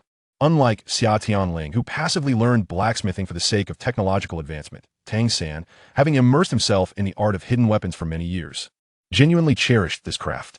Upon hearing the sounds inside the room gradually cease, he raised his hand to knock on the door. Inside, upon hearing the knock, Xia Tianling scanned with his consciousness and recognized it was that boy Tang San. With a wave of his mental force, he commanded the door to open on its own. Since he began studying formations and crafting, his mental manipulation had advanced remarkably. There was no other choice. Without soul power to aid him, he relied solely on his consciousness to engrave formations and control the forging furnace. As he entered, before Tang San could greet his elder brother, he was immediately captivated by the pair of forging hammers in Xia Tianling's hands. Deep sea silver? It was no wonder Tang San was so exhilarated. Having grown up in poverty, even in his previous life when he developed the Buddha's Fury Tang Lien in the Tang sect, he had never encountered such deep-sea silver, let alone used it to forge the Rainstorm Pear Blossom Needle. Now, seeing the exquisite silver hammers in Xia Tianling's grasp, his eyes sparkled with excitement. How extravagant! Truly, how extravagant! Brother Ling actually used such fine metal to craft forging hammers, and 2 of them. Brother Ling, where did you obtain this deep-sea silver? Could you sell a bit to me? Xia Tianling chuckled, handing the 2 hammers to Tang San. As he watched Tang San scrutinizing them with fervent interest, he remarked, "You've done quite well. It's merely deep-sea silver. I have plenty of it. I could freely give you hundreds of pounds." At this declaration, Tang San was utterly astounded. How extravagant! The first thing he says is hundreds of pounds. However, don't be hasty. You must meet my requirements first, he added slowly. Tang San returned the hammers to Xia Tianling, asking, "What are the requirements? By the way, why do you have 2 hammers?" Ignoring Tang San's question, Xia Tianling focused on placing a piece of pig iron into the furnace to heat it. How many strikes can your chaotic cloak connect to? 81. After a moment's contemplation, Tang San provided a confident answer. Good. Xia Tianling assessed the temperature with his consciousness, secured the block of iron on the specially designed forging platform, and commanded, "Now, transform it into Iron Mother." Tang San paused slightly, but said nothing, retrieving his forging hammer and began to strike rhythmically. Leaning back with his chin resting on his hand, Xia Tianling observed Tang San as he executed the chaotic cloak technique, while his thoughts wandered to future plans. In his previous life, Tang San was a quintessential engineering type, adept at blacksmithing. If he could teach him and master Liu Gao the art of spiritual forging and bring them into his fold, future research endeavors would proceed with much greater ease. Initially, he had not intended to invest such effort in researching spiritual forging and armor crafting in this era. But the words of the golden crocodile, Douluo, and the sudden emergence of evil soul masters had instilled a sense of urgency within him. Brother Ling, I'm done. Just as he was deep in thought, Tang San completed a full cycle of the chaotic cloak, transforming the once large block of pig iron into a piece the size of a fist. Xia Tianling picked up the still scorching metal, noting that the brute force forging had thoroughly expelled impurities, comparable to a high-quality hundredfold forging, yet the internal structure had been completely compromised, rendering it impossible to proceed to the next stage of the thousand-fold forging. He set the Iron Mother aside and lifted another piece of pig iron to heat. Little San, you've gone astray. In response to Tang San's puzzled gaze, Xia Tianling raised the two silver hammers and gently struck the iron. Watch closely and learn. Clang, clang, clang, clang, clang, clang, clang. The same chaotic cloak, the same pig iron. The sound of 7 strikes resonated, and the impurities were eradicated, achieving a high-quality, hundredfold forging. Tang San fixed his gaze on Xia Tianling's forging technique, filled with immense astonishment. This forging skill was unprecedented. Even his father, Tang Hao, likely could not achieve such a qualitative transformation with merely 7 strikes. As if sensing Tang San's inner doubts, Xia Tianling spoke calmly. Little San, remember this. Our goal is forging to communicate with the metal. Your brute force forging is not advisable. Communicate? Forge? What does that mean? Before Tang San could fully comprehend, Xia Tianling's hammers rose again, delivering 36 powerful strikes, and a radiant glow surged upward, illuminating the small room. Iron, the Iron Mother is glowing? Tang San gasped, his eyes wide with disbelief.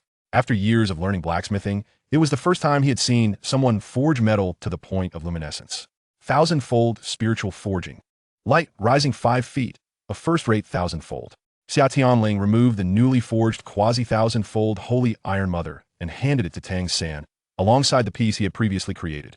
As Tang San held the thousand-fold Iron Mother, it felt as if it possessed a life of its own. Brotherling, can you teach me this forging method? Tang San looked up, his eyes brimming with eagerness. Of course, Xia Tianling nodded. He revealed this technique to Tang San precisely to instruct him. However, there was a condition. A condition? No problem. Is it to take you as my master? Without hesitation, Tang San prepared to kneel and bow, as in his understanding. Learning such an impressive skill warranted formal apprenticeship. Kneeling to learn a craft was not shameful. Xia Tianling's expression darkened, and with swift reflexes, he pulled Tang San back. Don't kneel. That's not the condition. I'm your elder brother. Do you need to bow for me to teach you something? Tang San insisted. The skilled are the masters. It doesn't conflict. Whatever condition you have, I can accept it. Can you accept anything? Xia Tianling squinted, a playful expression on his face. Aren't you afraid I might take advantage of you? When I was young, when our family was poor and there was no food, it was you and Grandpa Jack who helped me. When I entered the Notting City Academy, it was also Grandpa Jack who funded my tuition. Without your timely intervention, I might have perished in the soul-hunting forest. Without your guidance, I might have gone astray with the Xiantian skill. Tang San looked at him sincerely. If you were to deceive me, how could I have come to be who I am today? Brotherling, you are the one I trust most in this world. So whatever condition you have, just state it. As long as I can achieve it, I would face any danger without hesitation. Chapter 138. The Unyielding Resolve of Qian Xuanji. This heartfelt declaration left Xia Tianling feeling slightly embarrassed. Fortunately, bolstered by his exceptional acting skills and the thick skin he had developed over the years, he managed to maintain his composure. Though the cost of mental interference was high, the results were undeniably impressive. If one were to compare the current Tang San to the pure and noble Tang San from the original story, it would be hard to believe they were the same person. Cough, cough. Let's discuss the conditions later. First, sit down. I want to share some secrets about soul beasts. Soul beasts that reach 10,000 years of age have 2 paths to choose from. The first is to continue cultivating. Upon reaching 200,000 years of cultivation, they must undergo a tribulation. If successful, they evolve into fierce beasts. If unsuccessful, they are obliterated.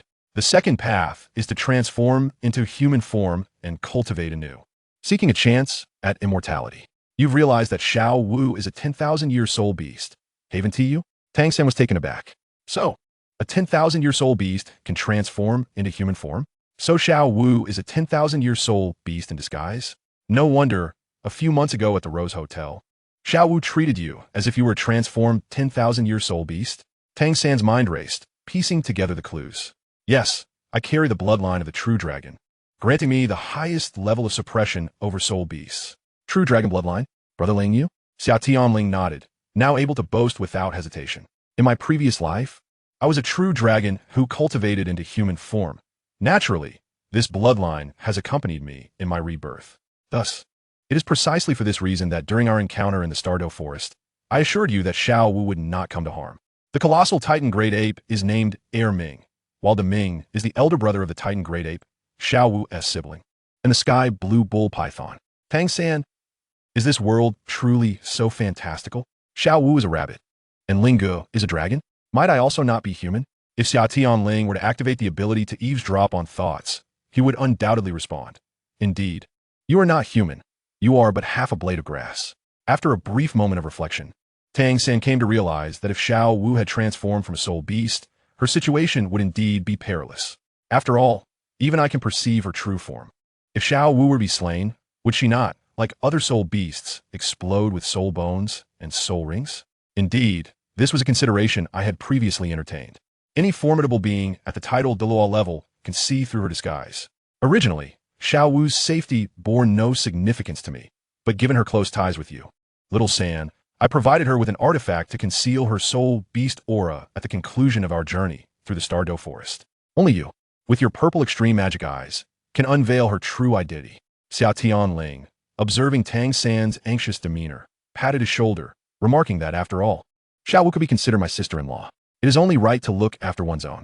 This statement left Tang San, an old virgin with a mental age exceeding 30, blushing profusely, stammering that he and Xiao Wu are merely siblings. Ah, I understand. It is merely a human-beast romance. Do not feel embarrassed. XP is free. Your elder brother, shall not discriminate against you. In my previous life, I too had romantic entanglements with a human female cultivator.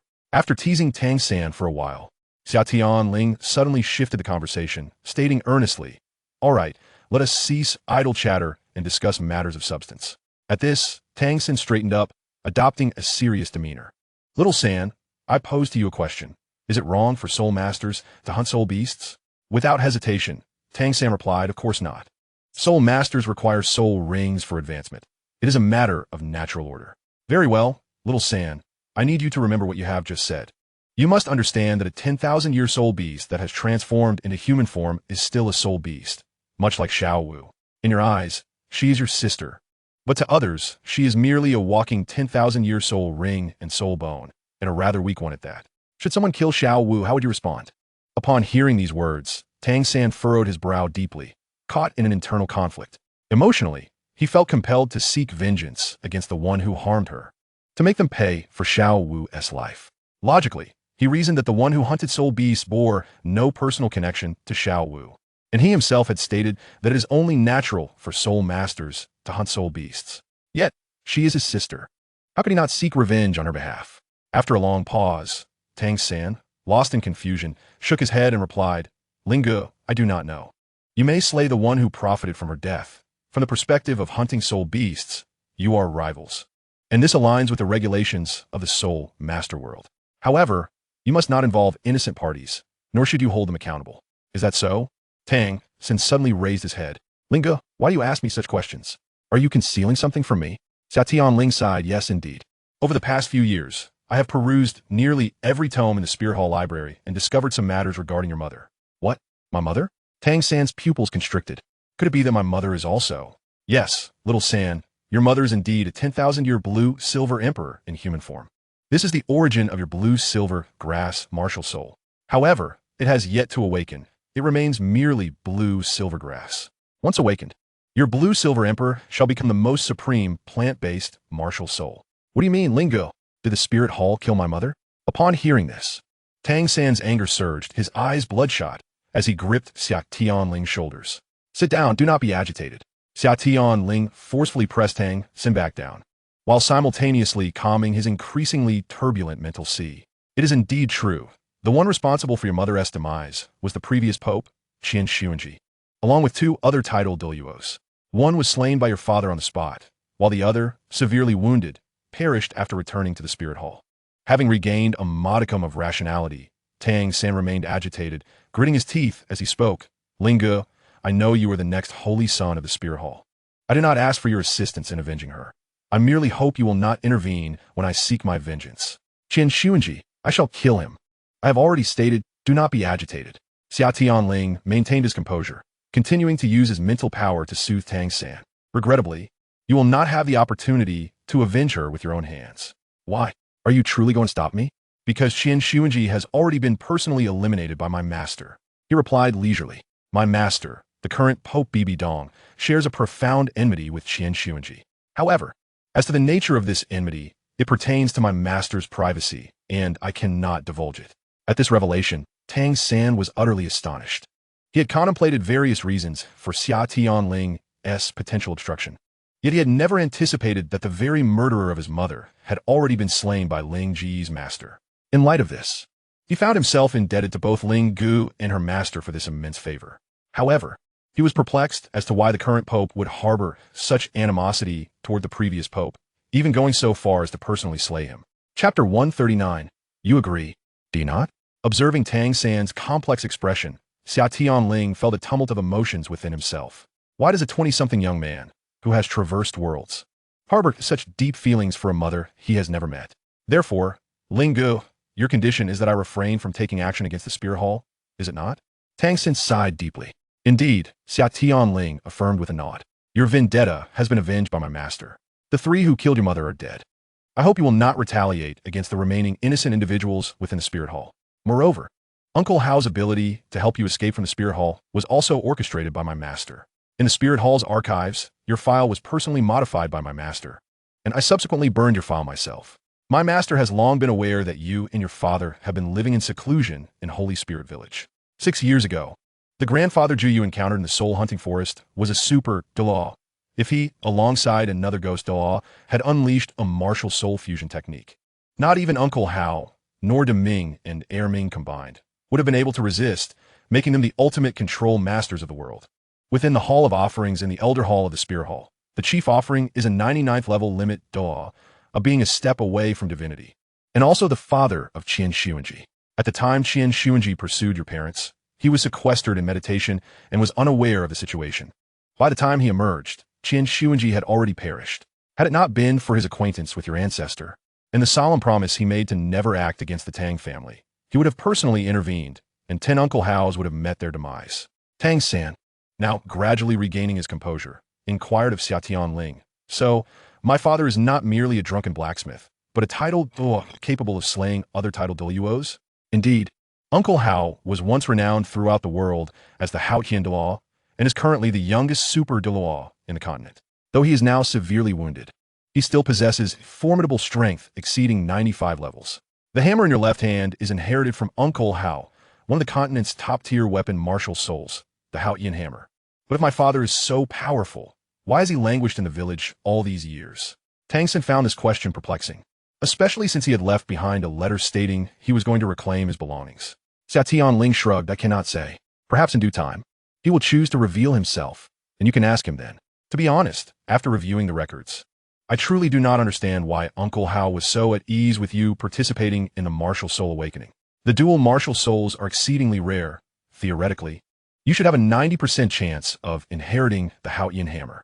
Does he not fear that Su Yuntao might recognize the Haotian hammer as his martial soul? His words are indeed a dagger to the heart, persistently sowing discord. Immediately, Tang San's expression darkened, his eyes a tempest of emotions. Indeed, Ling Gu spoke the truth. After awakening his martial soul and returning home, the astonishment in his father's eyes upon seeing his right hand's blue silvergrass was telling. He had believed he would awaken the Haotian hammer and had never anticipated the emergence of blue silvergrass in his grasp. Yet, his father remained unaware that the current pope had secretly spared him. Judging by his various actions, he likely still believed the Spirit Hall was pursuing him. But did he so brazenly encourage him to awaken his martial soul without a word of caution? Did he not care for his own life? Reflecting on his days since arriving in Douluo continent, Tang Hao, this so-called father, had provided care far inferior to that of old Jack and Ling Gu. How foolish he had been to respect him so deeply. As Tang San pondered, Xia Tianling recounted the details of the previous battle, including how Ain had willingly sacrificed herself to ensure their survival. Ding! Tang Hao's fate trajectory underwent a significant alteration, and you have harvested a substantial amount of fate power. By the way, little San, I have some good news for you. In fact, your mother is not completely dead.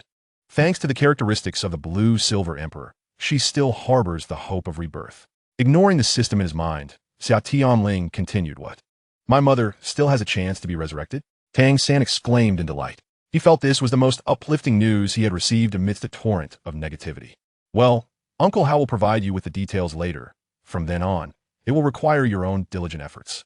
Tang San appeared somewhat anxious. Ling Yi, you mentioned gods earlier. Does that mean if I ascend to godhood, I can resurrect my mother? Indeed, as long as you break through to the 99th level, you will enter the realm of gods.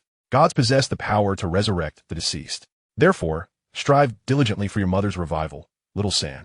After saying this, Xia Tianling glanced through the skylight at the sky outside, then stood up and called out, "Let us go. We shall eat first to calm our minds. This afternoon, I will teach you forging." Oh, all right. Overwhelmed by the influx of information, Tang San appeared momentarily dazed, lost in thought. It seemed that tonight was destined to be a sleepless one for him. That night, as Tang San tossed and turned, Xia Tianling strolled out alone, meandering towards the outskirts of the seven-treasure glazed tile school's castle. While walking, he conversed with himself. Little San is indeed unfortunate. At such a young age, he must fend for himself. Not only did his mother die early, but he also ended up with such an irresponsible father. Wouldn't you agree, Uncle Hao?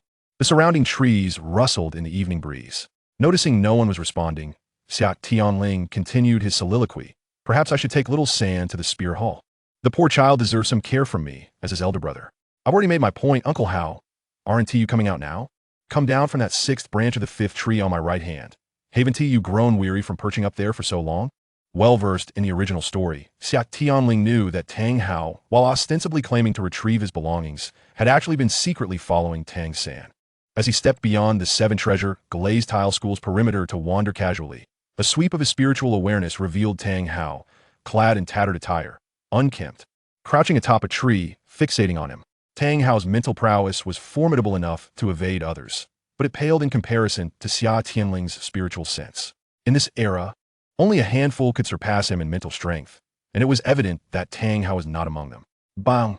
A shadowy figure leaped into view within Xia Tianling's spiritual detection. Kid, you're aware of everything? Tang Hao's face was obscured by a black cloak, rendering his expression unreadable. Yet his words dripped with cold menace. As a member of the Spirit Hall, you dare to appear before me? Do you not fear for your life? Ignoring the threat posed by the Douluo of Hao Yin, Xia Tianling nonchalantly found a stone to sit upon. Uncle Hao, do you genuinely believe you can kill me? Not with your current state of injury. Chapter 140. Is this really the extent of Hao Yin Douluo's capabilities? Enraged by the remark, Tang Hao's fury ignited. A chilling intent locking onto Xia Tianling, as a wave of pressure from a tidal Douluo surged forth.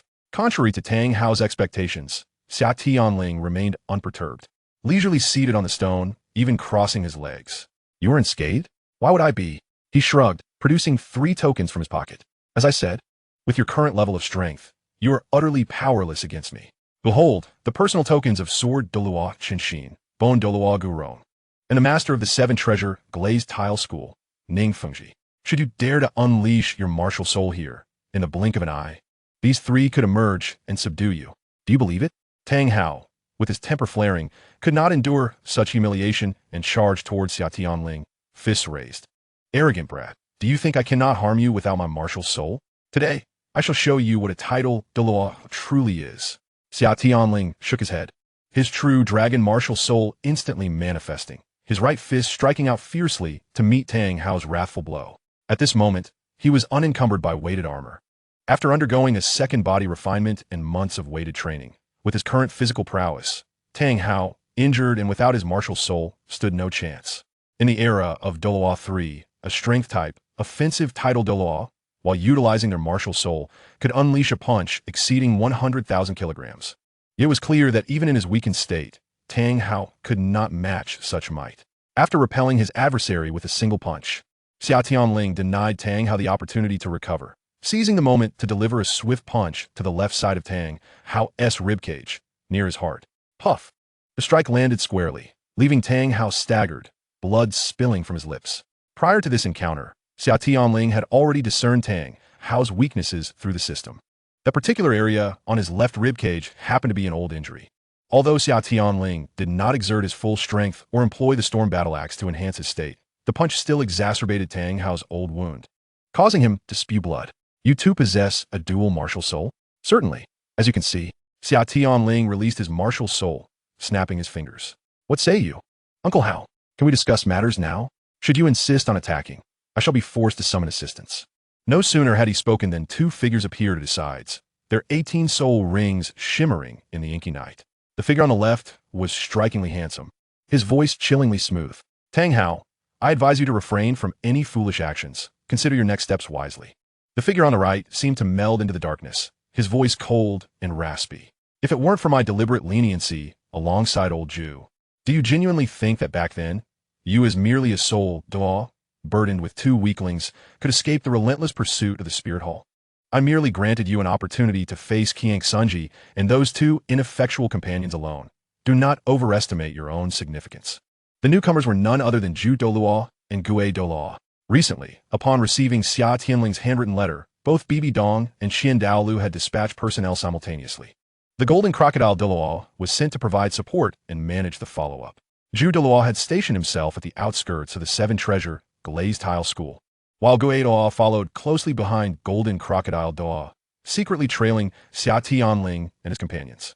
After Xia Tianling concluded his exchange with Ning Fengji and the others, these two had come forth to meet him. However, in order to ensure the discretion of their actions, the two refrained from making their presence known within the Seven Treasures Glazed Tile School.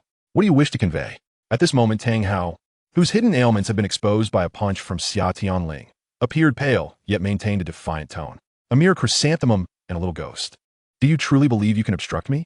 Enough of this. Do not overestimate your position. Were it not for your status as the father of the third young master, do you think I would hesitate to cleave you in two with my axe? Xia Tianling raised an eyebrow, her expression distinctly displeased. Had you been at your peak, I might have shown you a modicum of respect. Now, in your weakened state, our side boasts 3.5 super Douluos, in addition to the unrivaled assistant at level 84. What pretense do you maintain before me? Clearly, Tang Hao was stubborn and impervious to reason. His obstinacy was quite pronounced. Then let us see what you can do. Xia Tianling shook her head, deeming him a mindless brute. It was indeed beneath her dignity to engage in disputes with such a person. I have already informed the third young master about Ayin, as well as your utter indifference to his awakening of martial spirits. You ought to ponder how you will confront him in the future. My master, Bibi Dong, has taken revenge on Qian Xuanji and, by extension, dealt with his original subordinates through your situation. You two are mutually beneficial, with no debts owed. My master has avenged you while also leveraging your predicament to ascend in power, all the while concealing your and Tang San's whereabouts from others. Those enemies who once hunted you down are now all deceased. I advise you to relinquish any further thoughts regarding the Spirit Hall. Otherwise, the next time you find yourself in peril, it will not merely be two newly ascended titled Douluos and a handful of soul saints, but rather the combined might of the top 10 super Douluos. Your Highness, the Holy Sun, speaks the truth, Tang Hao. Should you still harbor intentions against the Spirit Hall, I shall not impede you. However, you must weigh your own capabilities and whether the Haotian clan can withstand the full force of the Spirit Hall. Surely, you do not believe that the Haotian clan's elderly members and Tang, Xiao could fend off the Spirit Hall, do you? Over the years of interaction with Xia Tianling, the Chrysanthemum Daw had not learned much, yet he had intuitively mastered the grand yin-yang technique, becoming adept at it with minimal effort, provoking Tang Hao to the brink of fury. The most effective threat to Tang Hao lay within the Haotian clan. He might disregard his own life, even dismiss Tang San, but he would undoubtedly care for his clan. If you dare to act against the Haotian clan, I will not let you escape unscathed. Having been threatened by a younger generation and now confronted with the mocking tone of the Chrysanthemum Daw, Tang Hao was seething with rage. Oh, and how do you plan to prevent us from escaping? Pray, enlighten me. Xia Tianling provocatively fanned the flames. At a loss for words, the blunt Tang Hao could only feel his anger boiling over, disregarding all else as he brandished the colossal Haotian hammer. Great domain of stillness.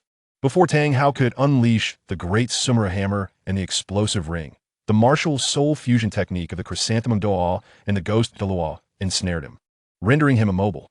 It was a jest. This was the foremost controlling technique in existence, capable of restraining even the most formidable foes, let alone a severely wounded Tang Hao who had just been spitting blood. People are often oblivious until faced with dire consequences. I say, Uncle Hao, could you not possess a shred of insight? Why can't you discern the situation at hand? Had you possessed even a modicum of emotional intelligence, you might have avoided this predicament. Xia Tianling approached Tang Hao, confronting his ferocious expression and predatory gaze, and activated her long-dormant mental interference to impart some wisdom. Meanwhile, within the Seven Treasures glazed tile school, Ning Fengji was engaged in a tea conversation with the Sword Douluo and the Bone Douluo. Sensing the fluctuations of soul power from the periphery, Ning Fengji calmly sipped his tea. This child, Tianling, truly lives up to his self-proclaimed title as a seer. His foresight is indeed remarkable. The once renowned Haotian Duo, a man bold enough to challenge the Pope, now finds himself humbled before him. After dinner that evening, Xia Tianling sought out Ning Fengji and the others, apprising them of the potential developments that might unfold that night, requesting that they refrain from intervening. Certain matters concerning the Spirit Hall and her own secrets were not intended for the knowledge of the Seven Treasures glazed tile school. The Chrysanthemum Duo and the Ghost Duo had met with him at the Seven Treasures glazed tile school, without prior communication. They would not have conveniently appeared the moment he snapped his fingers. Long before he had explained the matters of Yin and Xiao Wu to Tang San, he had resolved to eradicate the troublesome Tang Hao once and for all that night. While enlisting Ning Fengji and the others to directly eliminate Tang Hao would have been the simplest and most straightforward solution, Xia Tianling was not inclined to proceed in such a manner. Should he simply slay Tang Hao, while it would be easy, convincing Tang San to pledge loyalty thereafter would prove far more challenging. Although his earlier words had slightly shaken the relationship between Tang San and Tang Hao, it was at best a mere tremor, hardly substantial. Without slaying Tang Hao, he could exploit Tang San's connection to indirectly command Tang Hao to serve his purposes. An additional super-dual-level enforcer without the need for remuneration was undeniably appealing. Any dirty or laborious tasks that the Spirit Hall found inconvenient could easily be delegated to him, a prospect that was utterly delightful. Even Wall Street would weep with envy. Having deduced Tang Hao's inner thoughts through a combination of textual analysis and a portion of Destiny's power, Xia Tianling resolved against taking action against him. It was far more prudent to manipulate Tang Hao's complex feelings for Tang San and Yin to turn him into his subordinate. As for the Haotian clan, evidence had shown that even if Tang San did not hold more weight in Tang Hao's heart than the Haotian clan, the addition of Yin would undoubtedly elevate their significance in his eyes manyfold. Consider the time when Tang Hao fled with Yin. His father was driven to illness, and the Haotian clan was besieged by the Spirit Hall. Yet the esteemed Haotian did not step forward like a man to shoulder the blame. To Yin, Tang Hao was undeniably a good man. However, to the Haotian clan and Tang Hao's father, he was nothing but a disloyal descendant. Even in the original text, while Tang Chan later condemned Tang Hao for his actions, the question remains, what wrong had the Haotian clan committed? Had you, Tang Hao, ever informed the Haotian clan that your wife was a 100,000-year soul beast? When fleeing, did you ever reveal yourself while the Haotian clan was under siege? With the old sect master succumbing to rage? The Haotian clan, I am truly wronged. How can you demand I surrender Tang Hao? Where am I to find him? You want me to hand over the 100,000-year blue silver emperor? What on earth is that? We have never even laid eyes on it. In the original work, after regaining his sanity, Tang Chun berated the Haotian clan as if expelling Tang Hao was indeed their fault. Was that truly the case? Tang Chun was capable of restraining Qian Daolu, who had also pledged not to act against the Haotian clan. However, who could know if that agreement would hold if Tang Chun were to vanish? This was the outcome of their private accord. At that time, it even required Tang Xiao, an over 80-level soul Duo, to manage clan affairs. Did the 9 offerings of the Spirit Hall merely twiddle their thumbs? Had Bibi Dong not seized the opportunity to stab Qian Xuanji in the back, leading to a significant restructuring within the Spirit Hall? The very existence of the Haotian clan would have been in jeopardy, let alone shouldering the blame for Tang Hao. It is true that the clan must protect its disciples, but this is contingent upon possessing relative strength and equal say. The Haotian clan, with Tang Chun at its helm, could look down upon the world because he was the strongest being on the continent, a living weapon of mass destruction. Yet, once Tang Chun vanished for over 100 years, who could tell whether he was dead or alive? Could he emerge in time to turn the tide? As the likely strongest within the clan at that time, how could Tang Xiao dare stand against the Spirit Hall? That would be akin to inviting disaster upon oneself. Just as Liu Bei, consumed by rage after the death of Guan Yu, sought vengeance for his brother, such fervor is indeed stirring, evoking a sense of excitement. Yet, what followed? Lu Sun unleashed a conflagration that engulfed the camps, effectively incinerating the future of the Shu Kingdom. It is tragic that Liu Bei, who struggled throughout his life, succumbed to impulsive fervor only once, leading not only to his own demise alongside Zhang Fei, but also jeopardizing the vast empire he had painstakingly built over a lifetime. At that moment, Tang Xiao faced a similar dilemma.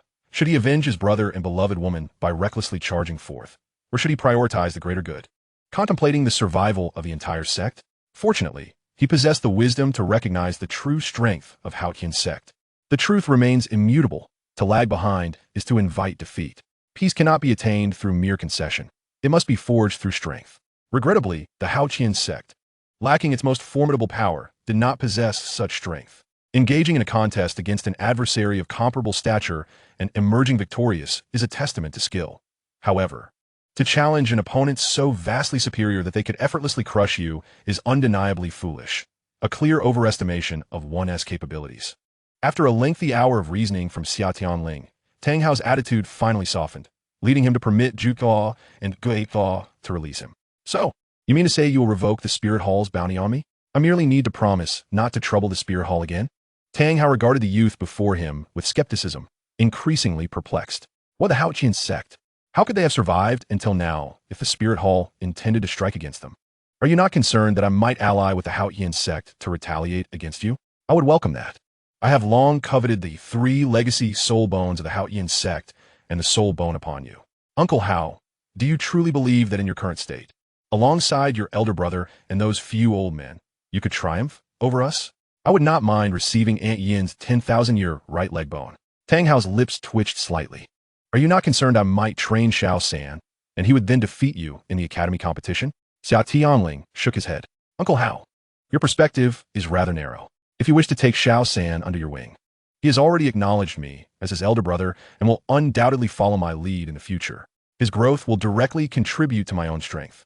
As for defeating me, I can currently suppress him in a duel, and I will continue to do so in the future. While he will grow stronger, I shall become even more formidable. Rather than secretly preparing for Xiao San to overcome me, it would be wiser to mend the fractured father-son relationship between you two. You need not concern yourself with that. Just wait and see.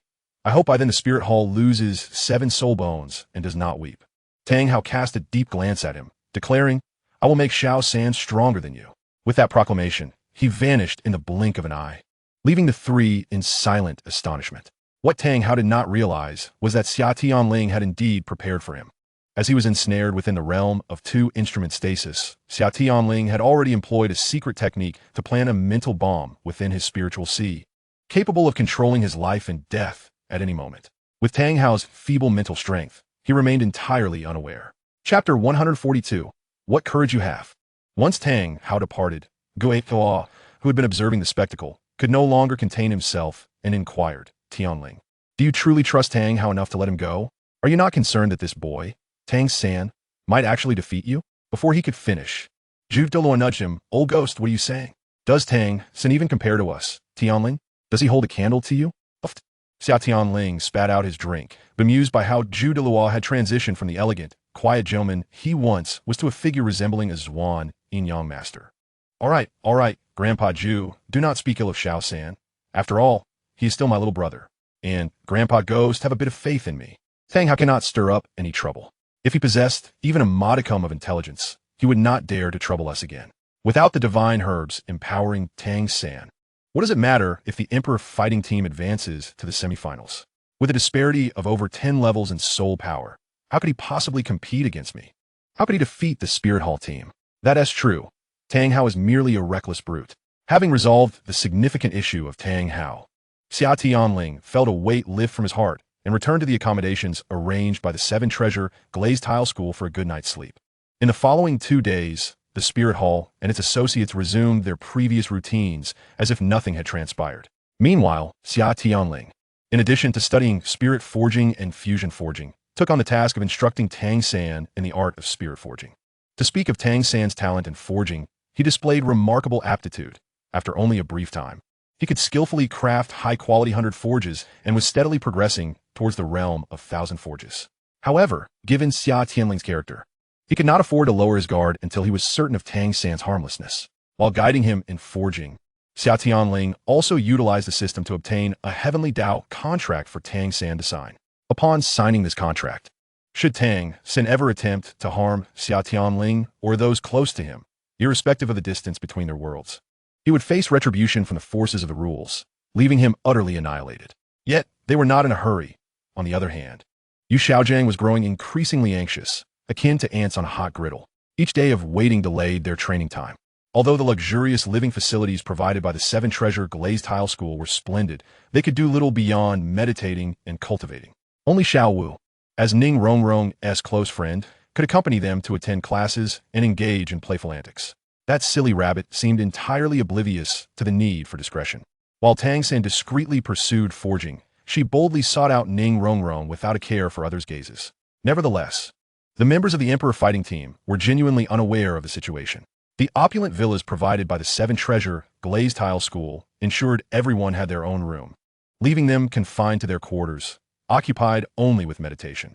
Finally, Yu Xiaojiang could no longer restrain himself and sought out Douluo, only to receive the response that the sect leader had not yet emerged and to continue waiting. Yu Xiaojiang understood that this was merely Douluo's way of deferring him. Yet he was powerless. After all, it was he who had sought trouble. Thus, he resigned himself to waiting. On the 5th day, and into the 6th, Ning Fengji finally relented, allowing Douluo to inform them of his emergence and agreeing to the sparring match, scheduled for the morning of the 7th day. This news filled Yu Xiaojiang with elation. The Seven Treasure Glazed Tile School had finally yielded. He did not doubt that his Emperor fighting team would prevail. With Dai Mubai, Yu Qianheng, and Yi Lingling as my trump cards, how could a mere Seven Treasure Academy defeat me? Can they annihilate me?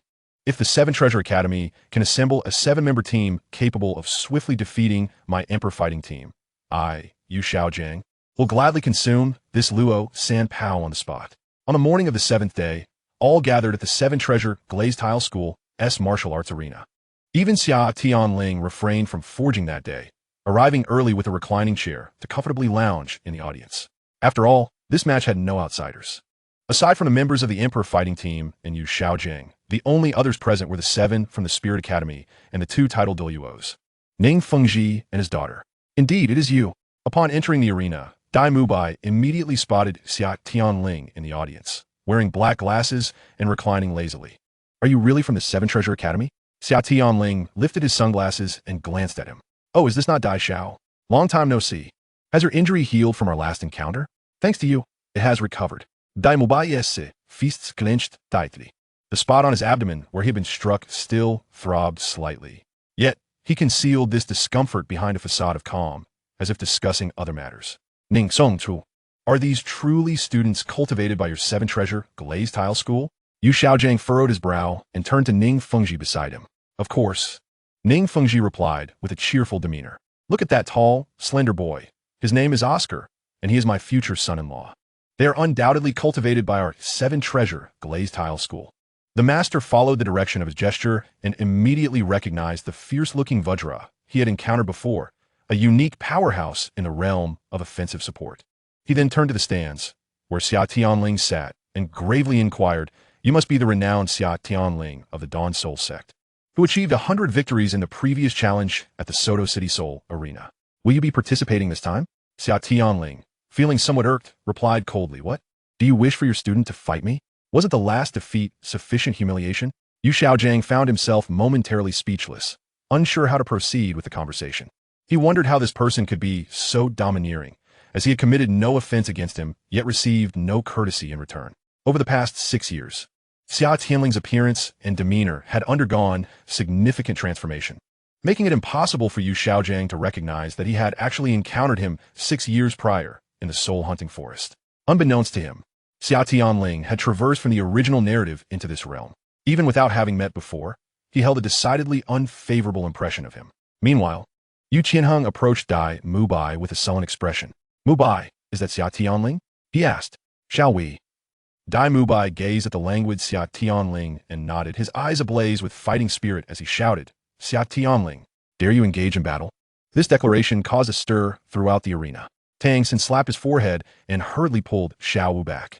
The members of the Spirit Hall looked on with perplexity, while Ning Rongrong eagerly anticipated the prospect of Xia Tianling teaching Dai Mubai a lesson. Yu Xiaojiang rushed to Dai Mubai's side, gripping his shoulder firmly. Mubai, you are being reckless. You are not his match yet. Chapter 143, The Path to Heaven You Do Not Walk. Dai Mubai gave the master a reassuring look and explained, Teacher, there is no need for concern. I have secretly reached out to the disciples of the Seven Treasure Glazed Tile School these past few days. According to them, since arriving at the school, Xia Tianling has shown no signs of soul power fluctuations. Thus, I surmise that he is still under some form of restriction and cannot utilize his soul power. Since acquiring this external soul bone, my physical strength has greatly increased. With my soul skills in full force, Xia Tianling may not be able to surpass me. Dai Mubai spoke with unwavering confidence. Indeed, in his current state of full power, Dai Mubai possessed the capacity to contend with a weakened Xia Tianling. The absence of soul power had significantly diminished Xia Tianling's physical strength, rendering him far weaker than during the time of his divine power ceiling. However, Dai Mubai's state of full force was perilous, and a moment's carelessness could lead to his own demise. Yu Xiaojiang silently contemplated before stiffly asking, "Are you certain?" 70% confidence. Then let us wager on this. From a distance in the stands, Xia Tianling, upon hearing this, was utterly bewildered. Why was Dai Mubai so eager to get beaten? "Are you certain you want to step into the fray?" Dai Mubai shouted back. "Are you afraid?" Such a crude provocation. Xia Tianling scoffed, removed his sunglasses, and leaped onto the arena with a single kick. "Since you have sincerely invited me, I shall graciously oblige. After all, I am quite the benevolent soul. Wouldn't you agree?" With that, he surveyed the crowd and mentally counted the numbers. "You 9 from the Imperial Fighting Team may all join. One more or one less makes no difference. You insult us." Yu Qianheng, with a short temper, flared up. Dai Mubai interjected. "All right, this is your own request. We shall not decline." In contrast to Yu Tianheng, who still clung to his pride, Dai Mubai, having faced Xia Tianling on multiple occasions, had long since relinquished any arrogance. After all, what did it matter if they had one extra person? As long as he could defeat the individual before him, everything would be worthwhile. Before the match commenced, Xia Tianling gathered his companions, including Ning Rongrong, in a corner and quietly instructed them on a few matters. "Zhu Qing, do not use void walking or assassin's claw. Xiao Ao, refrain from using your lightning dash. I will remain in the rear with Rongrong, and I will not intervene unless absolutely necessary." "Why can't we use these techniques? They are our team's assets." Ma Hongjun asked, perplexed. "You fool," Xia Tianling said, poking his forehead.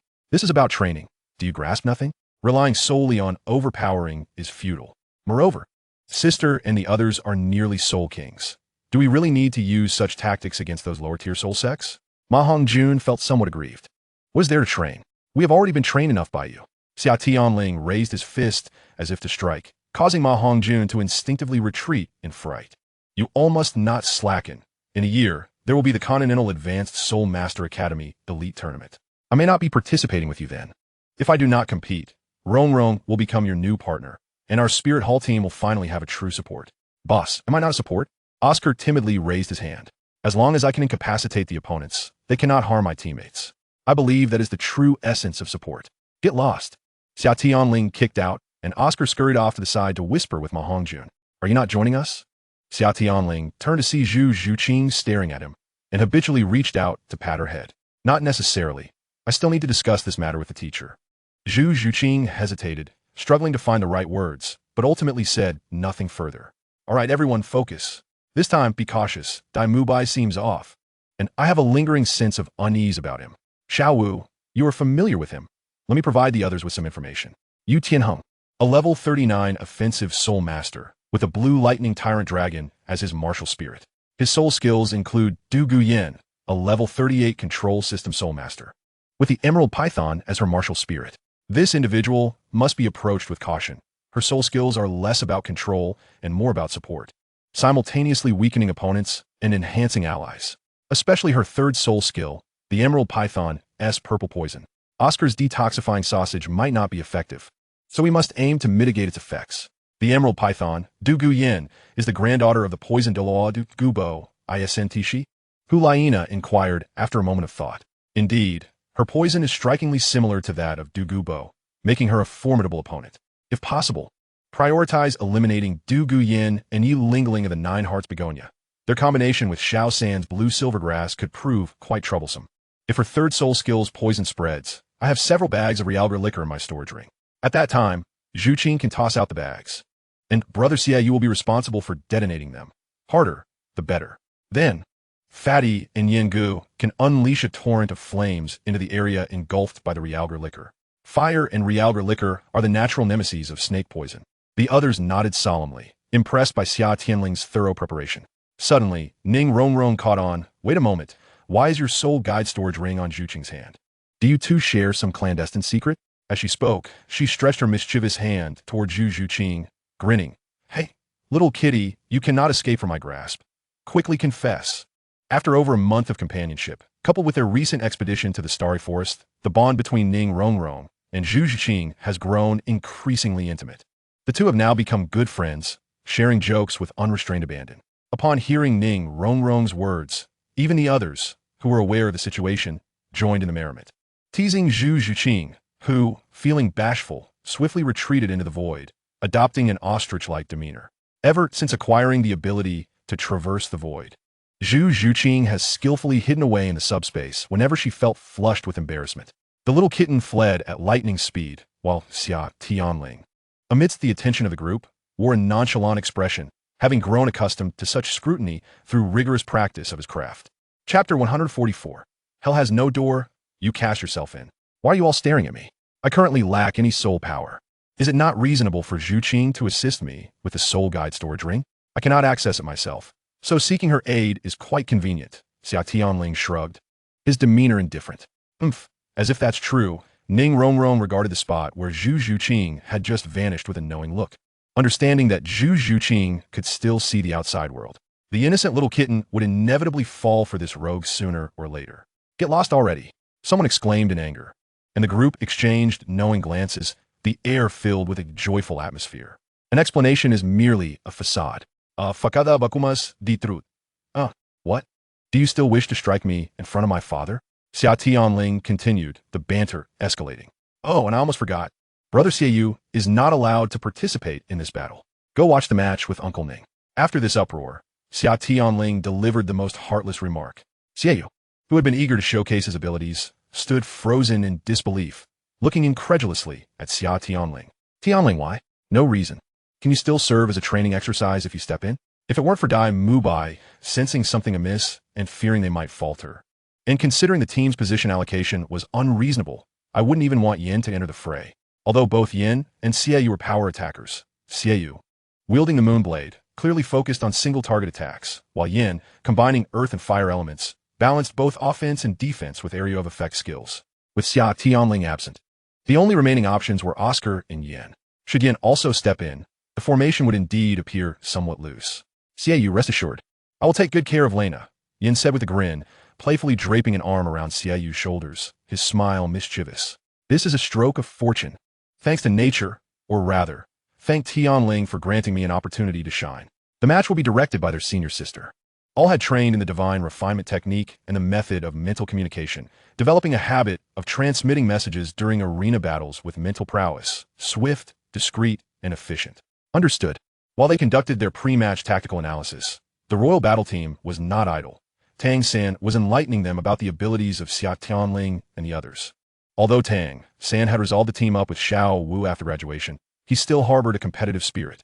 As fellow transmigrators, he recognized that he was not necessarily inferior to Xia Tianling, bound by the rules of the Douluo continent. Even as a fish out of water, one could still harbor dreams. Minutes later, seated upon the high platform, Ning Fengji observed that both sides had quieted and rose to speak, if both parties are prepared. Let us commence. Today, I shall personally serve as the referee, if that pleases you. As he uttered the last words, he turned to his side to glance at Yu Xiaojiang. Yu Xiaojiang nodded. It is an honor, Sect Master Ning. Ning Fengji was well known for his esteemed reputation within the Soul Master community.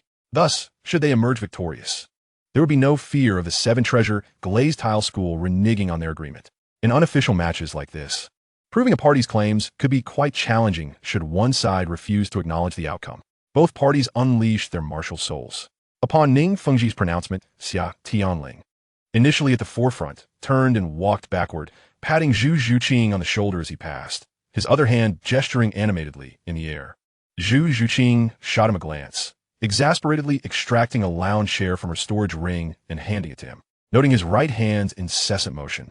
She smacked his hand with annoyance. That's enough. Show some respect for your opponent.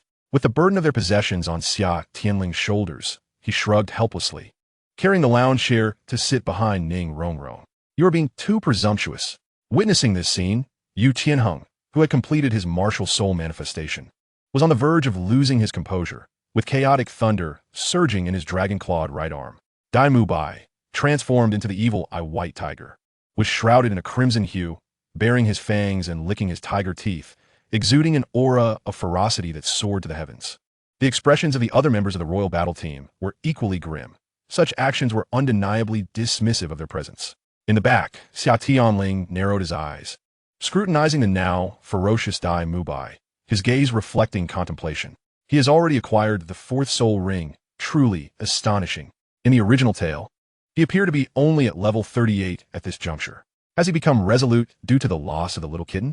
After Xia Tianling's departure, Yin, now in the forefront, was unwilling to be outdone. The towering flame lord surged upward, his fiery battle intent radiating intensely, matching Dai Mubai's pressure, neither willing to yield.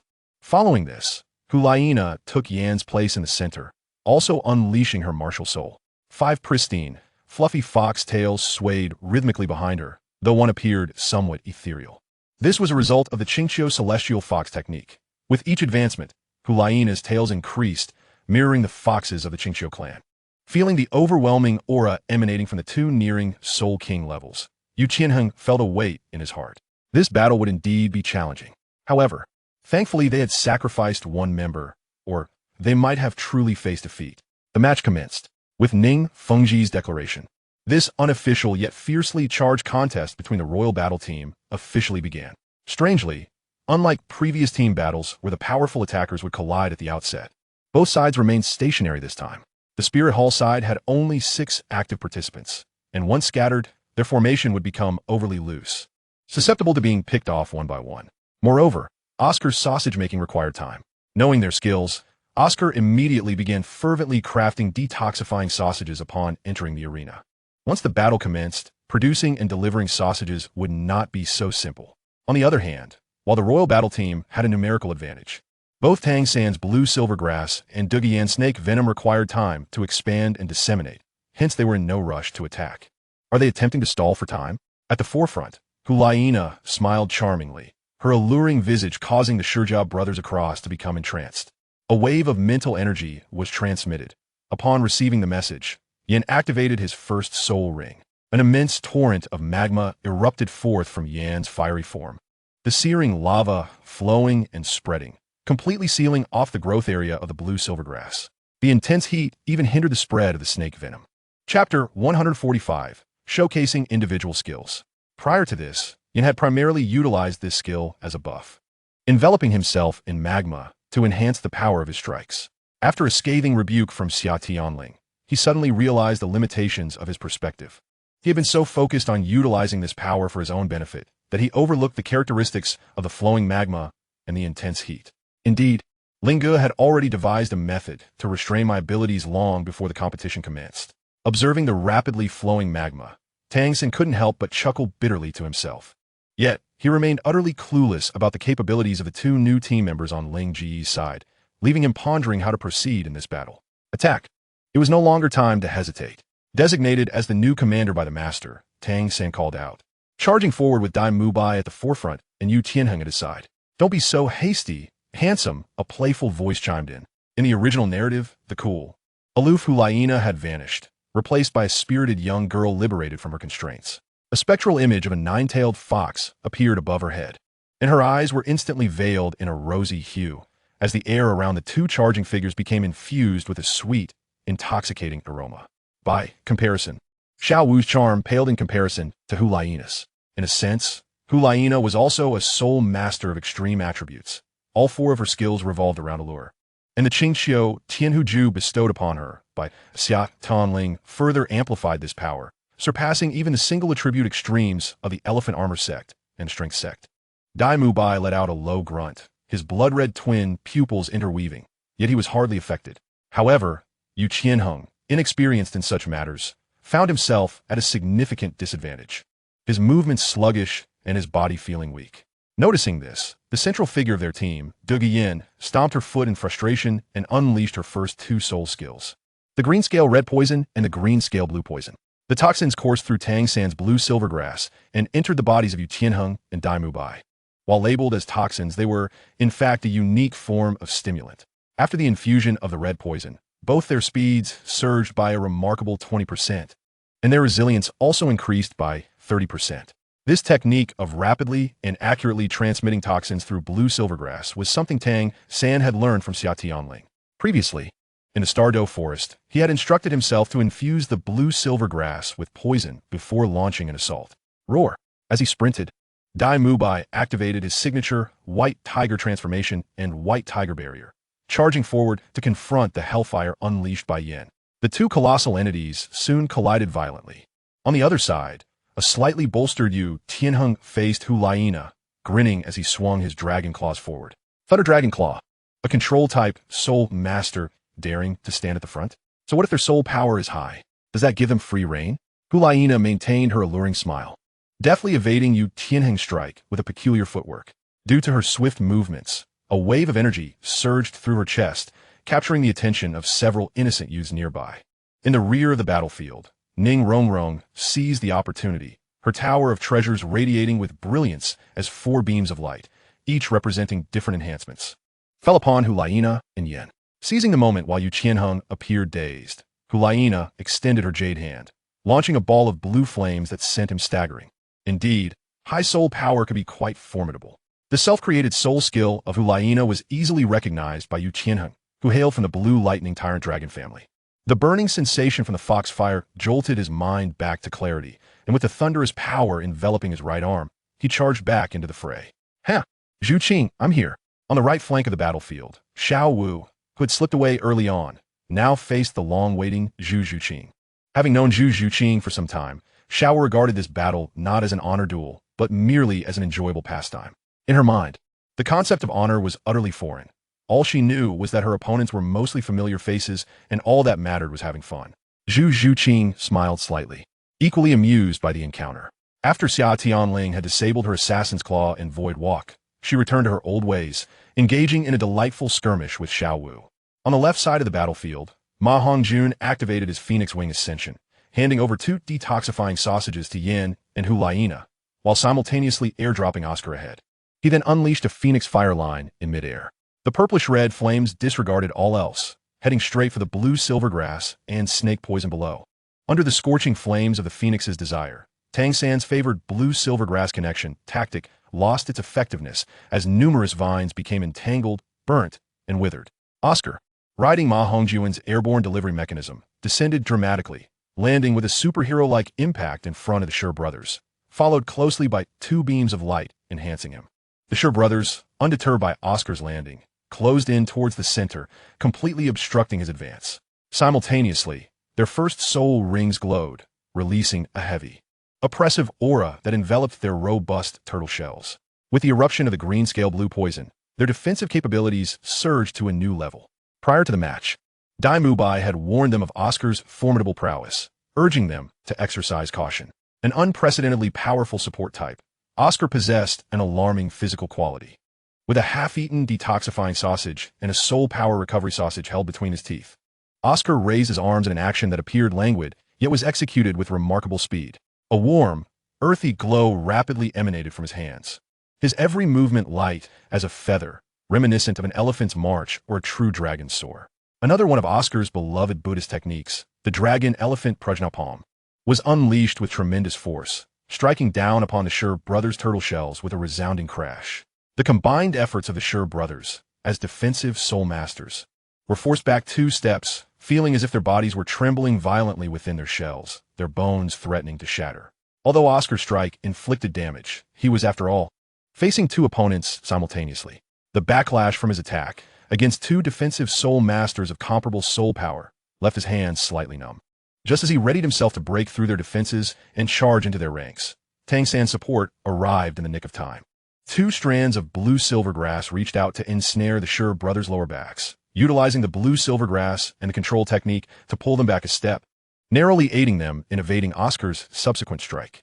Tang San himself, employing Ghost Shadow Perplexing Track, swiftly approached the front line of the battle, activating his entanglement and parasitic techniques in conjunction with Dugu Yan's snake poison.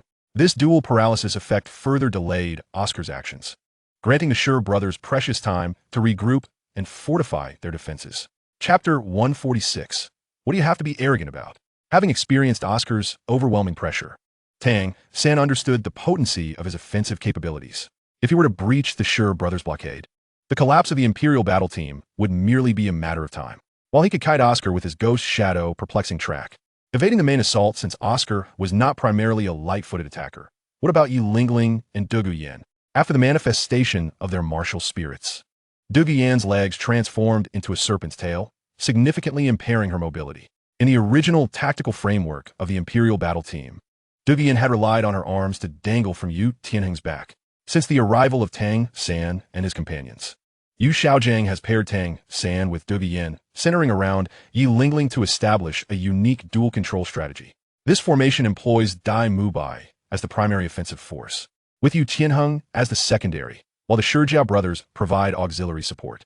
The two controllers, one specializing in soft control and the other in hard control, effectively restrict their opponents, creating an optimal environment for output while safeguarding the pivotal Yi Lingling. In Yu Xiaojiang's vision, with the presence of the extraordinary healer Jushin Haidang, coupled with dual control support, the combination of two strong attackers and two defenders essentially becomes an indomitable force, perfectly suited for large-scale confrontations. This strategy aligns seamlessly with a certain simplistic approach that allows even the unskilled to gain points, essentially a variant of the 5 Protect 2 tactic. Should they encounter specific formations, 3 agile attack-type Spirit Masters could be rotated in, granting the Imperial fighting team a diverse array of tactical options.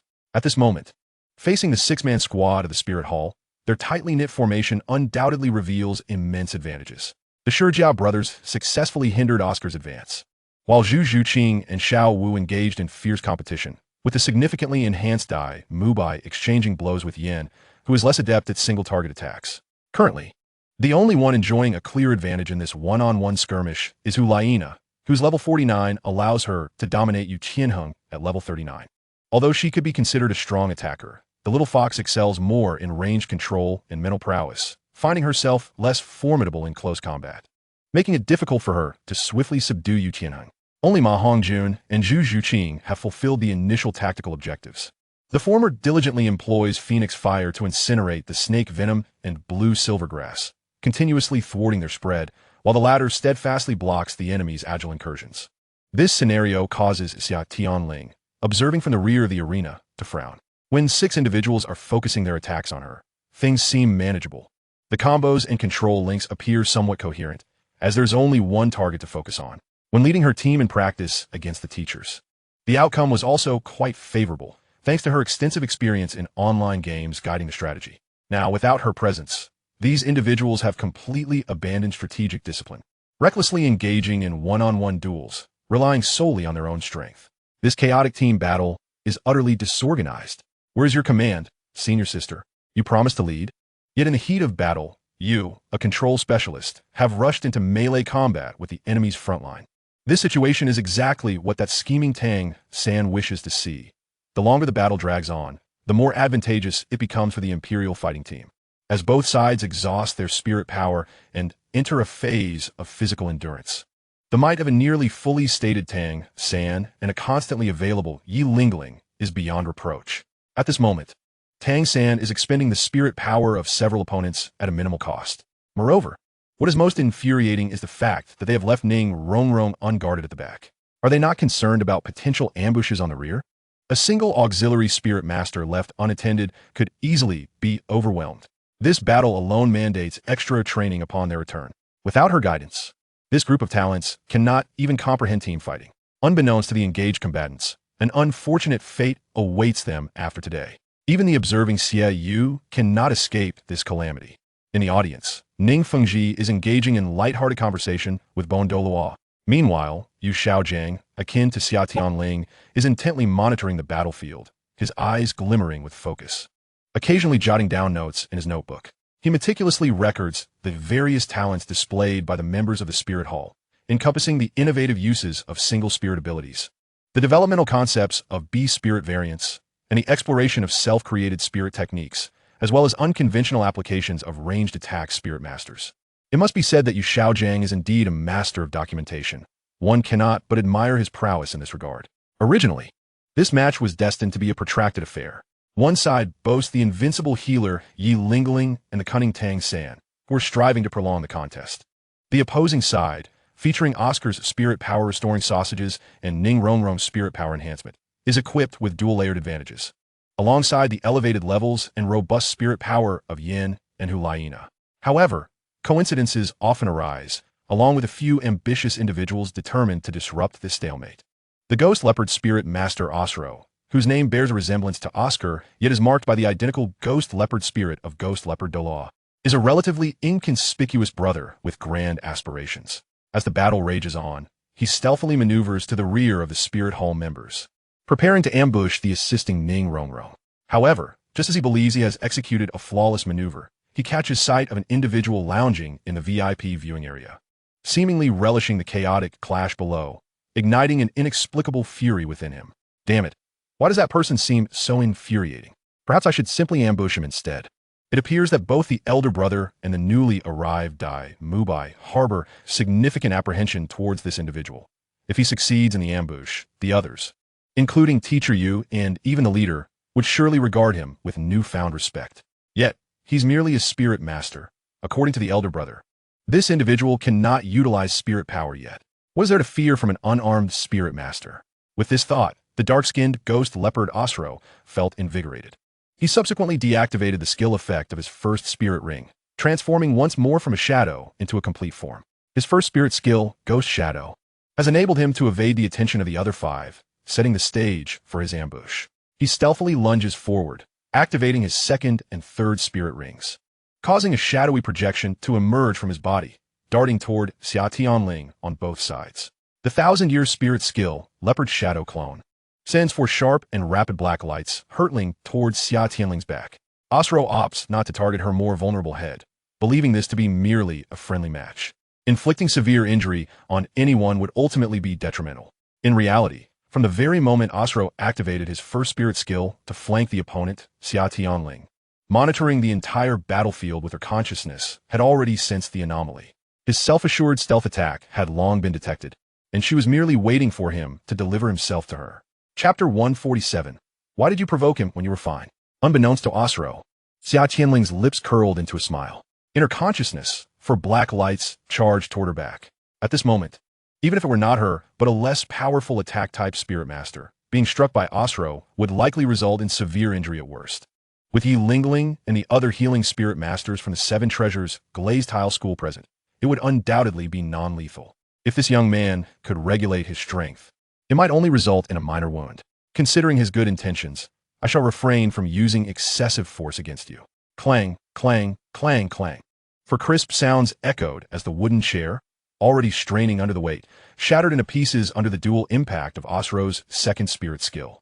In stark contrast, the assailed Xia Tianling maintained his languid pose, with one leg crossed over the other, seemingly defying gravity as he hovered a few feet above the arena floor.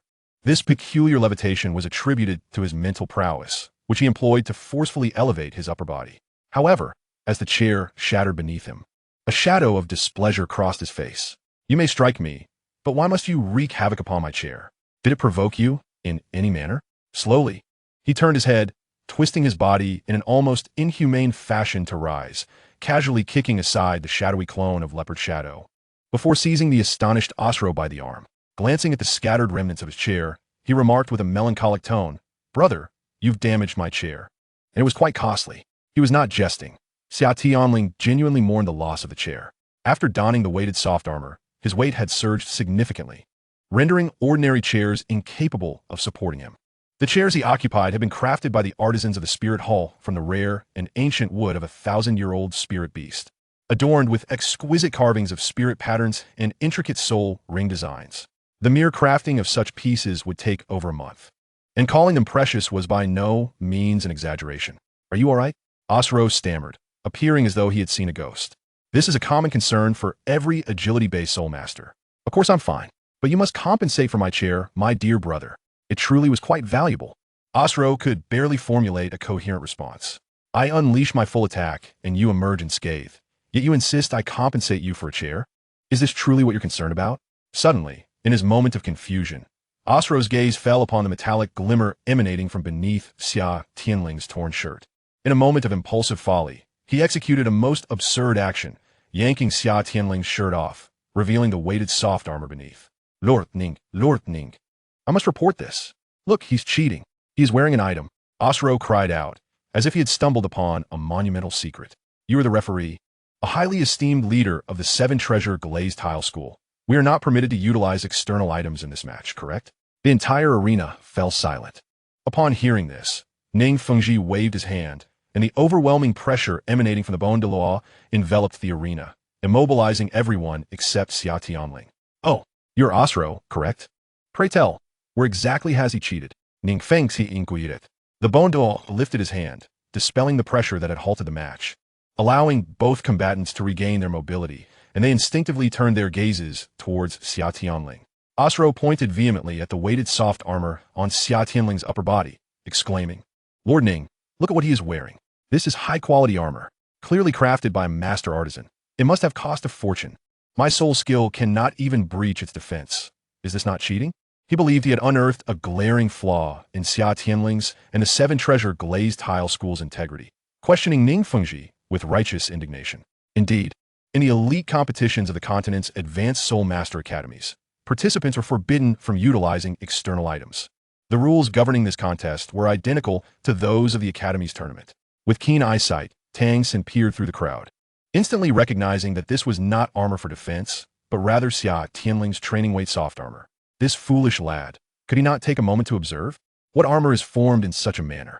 Those disconnected conical weights have no defensive capability whatsoever.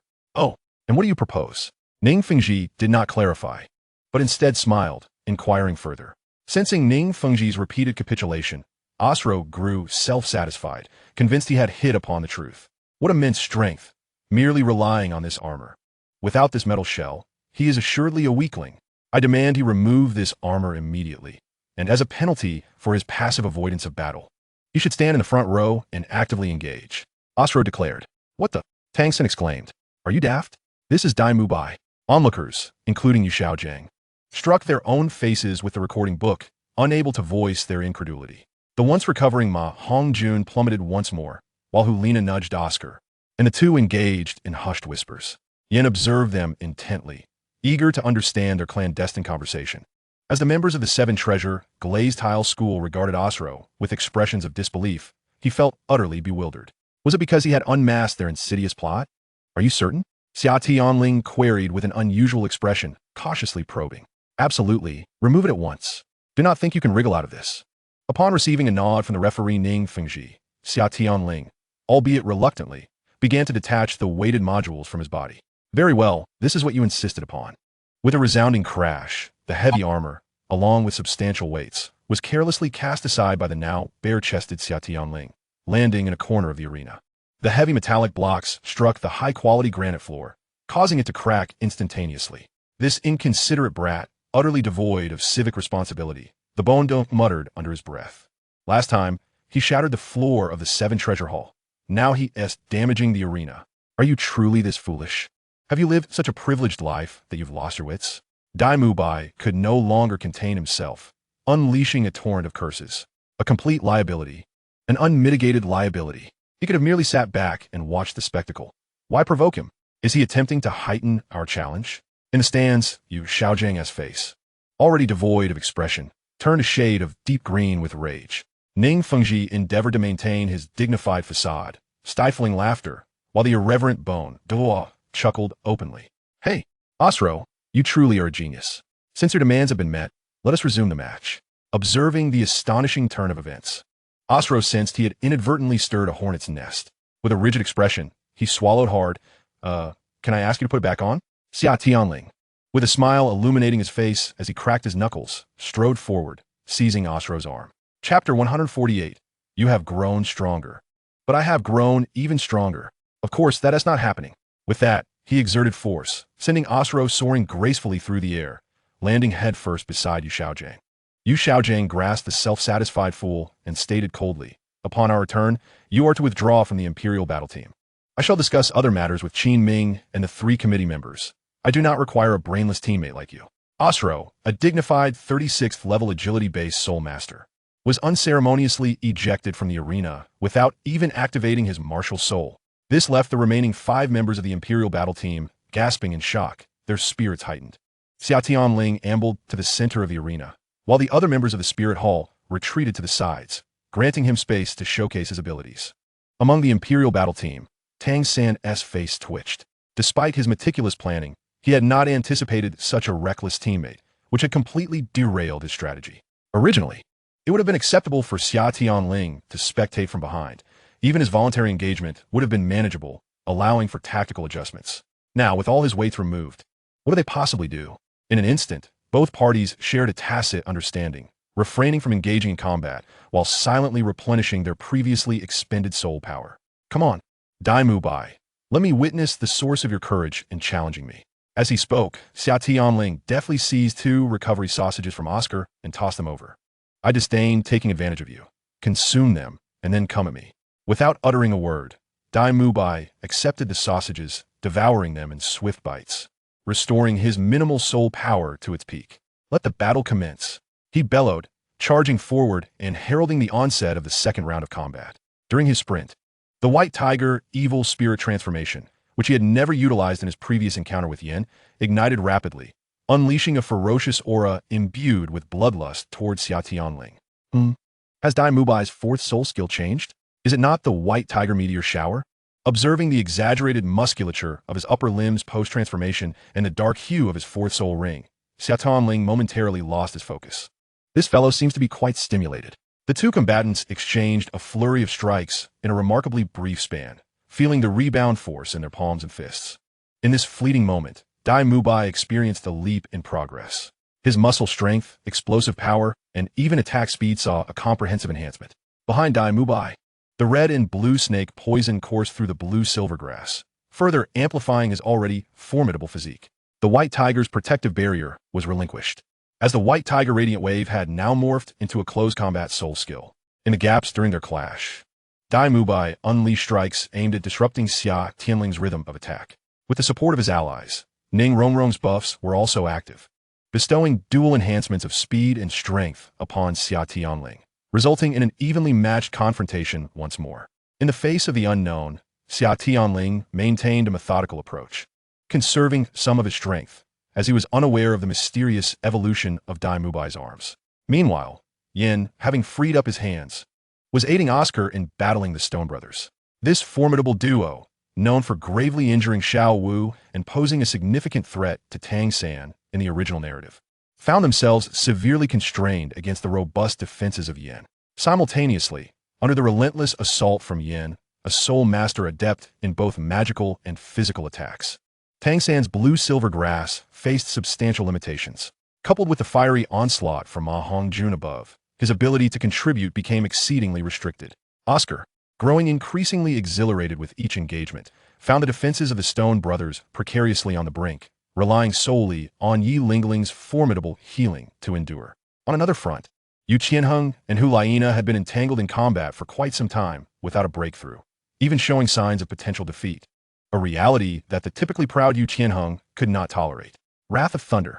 Yu Qianheng roared, his right arm adorned with a 1,000-year soul ring shimmering brightly, his entire being radiating with electric energy. Faced with Hu Laina's impenetrable defense, each of his strikes felt as though they were landing on soft cotton, and his inability to penetrate her defenses had eroded his patience. Now, he unleashed the Wrath of Thunder, intending to muster all his strength for a decisive push. The Thunder Dragon Claw and the Thunderous Might were executed in rapid succession, with Yu Qianheng abandoning all semblance of defense, fully committed to an offensive strategy aimed at exchanging blows with Hu Laina. But how could Hu Laina acquiesce to his desires? With a smile, she gracefully evaded, deploying a soul shock followed by the enchantment of her 4th soul skill, instantly immobilizing the tempestuous Yu Qianheng in place. Dear brother, have you forgotten? I am a control-type soul master.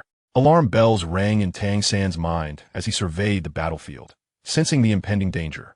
He prepared to use blue silvergrass to pull Yu Tianheng back. Wait, no, this isn't the true lethal move.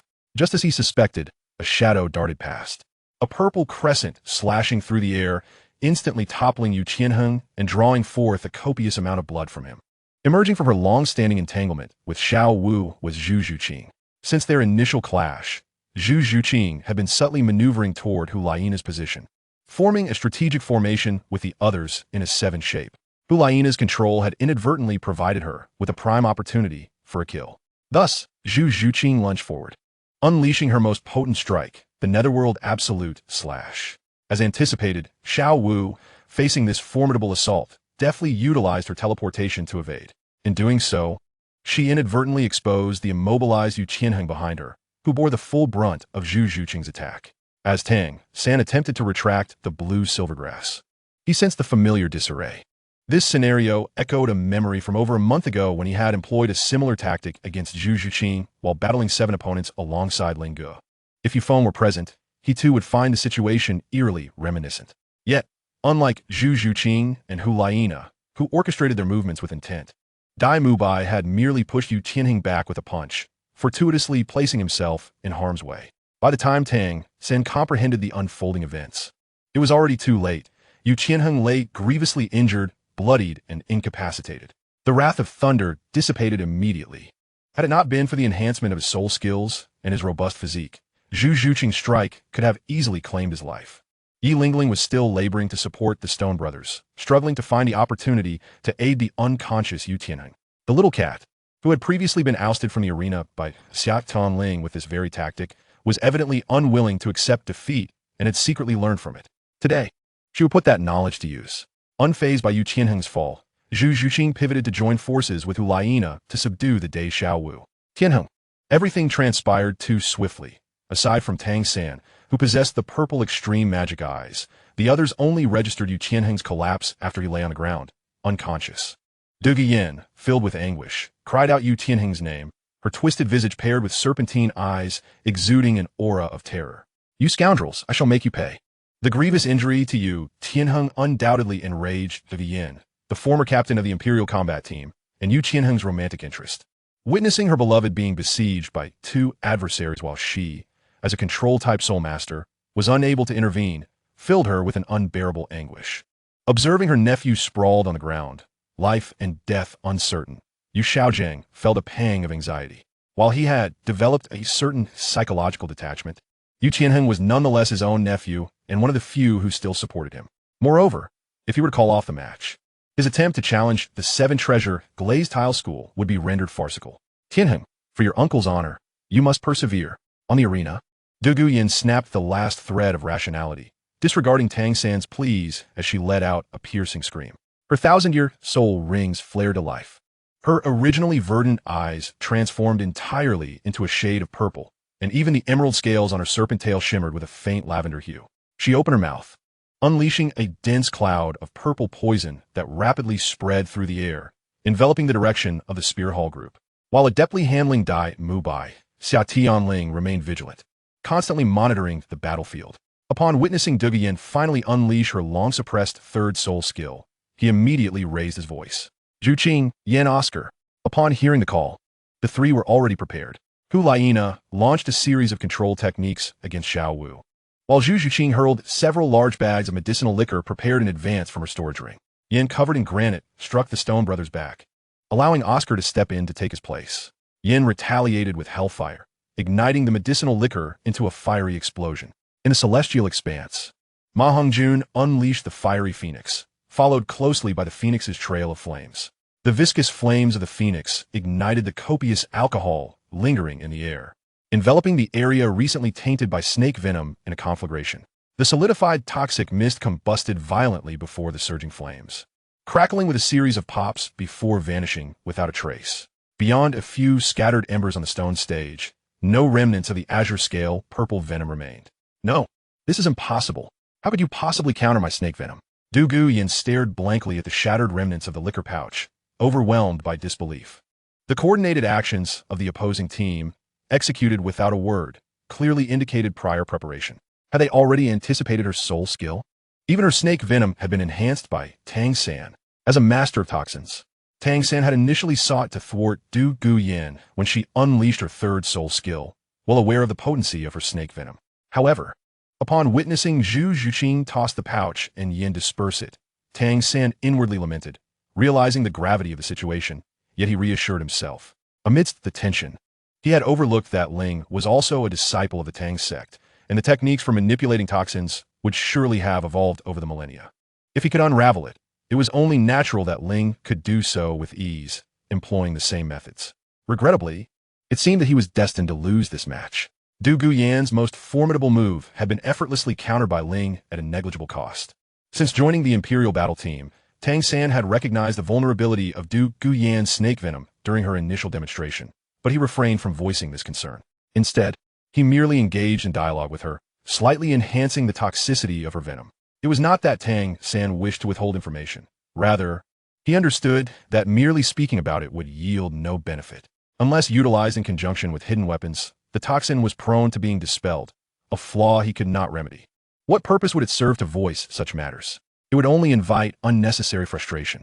While feigning engagement with Dai Mubai, Tang San also responded to the somewhat disillusioned Du Guyan. Indeed, the Azure Scale poison encompasses all 5 toxins, enhanced by Little San, I presume? But did he ever mention that attempting to wield toxins before me is as laughable as bragging about one's martial soul theories in front of Uncle Ning? Your skills could use further refinement. Perhaps summon your grandfather for assistance. Originally, he had intended to use the analogy of brandishing a broadsword before Guan Yu, but reconsidering, he thought that apart from Tang San, no one would recognize Guan Yu. Thus he adapted his statement. This ensured that all present could comprehend, while subtly undermining Yu Xiaojiang at the same time, achieving a dual purpose.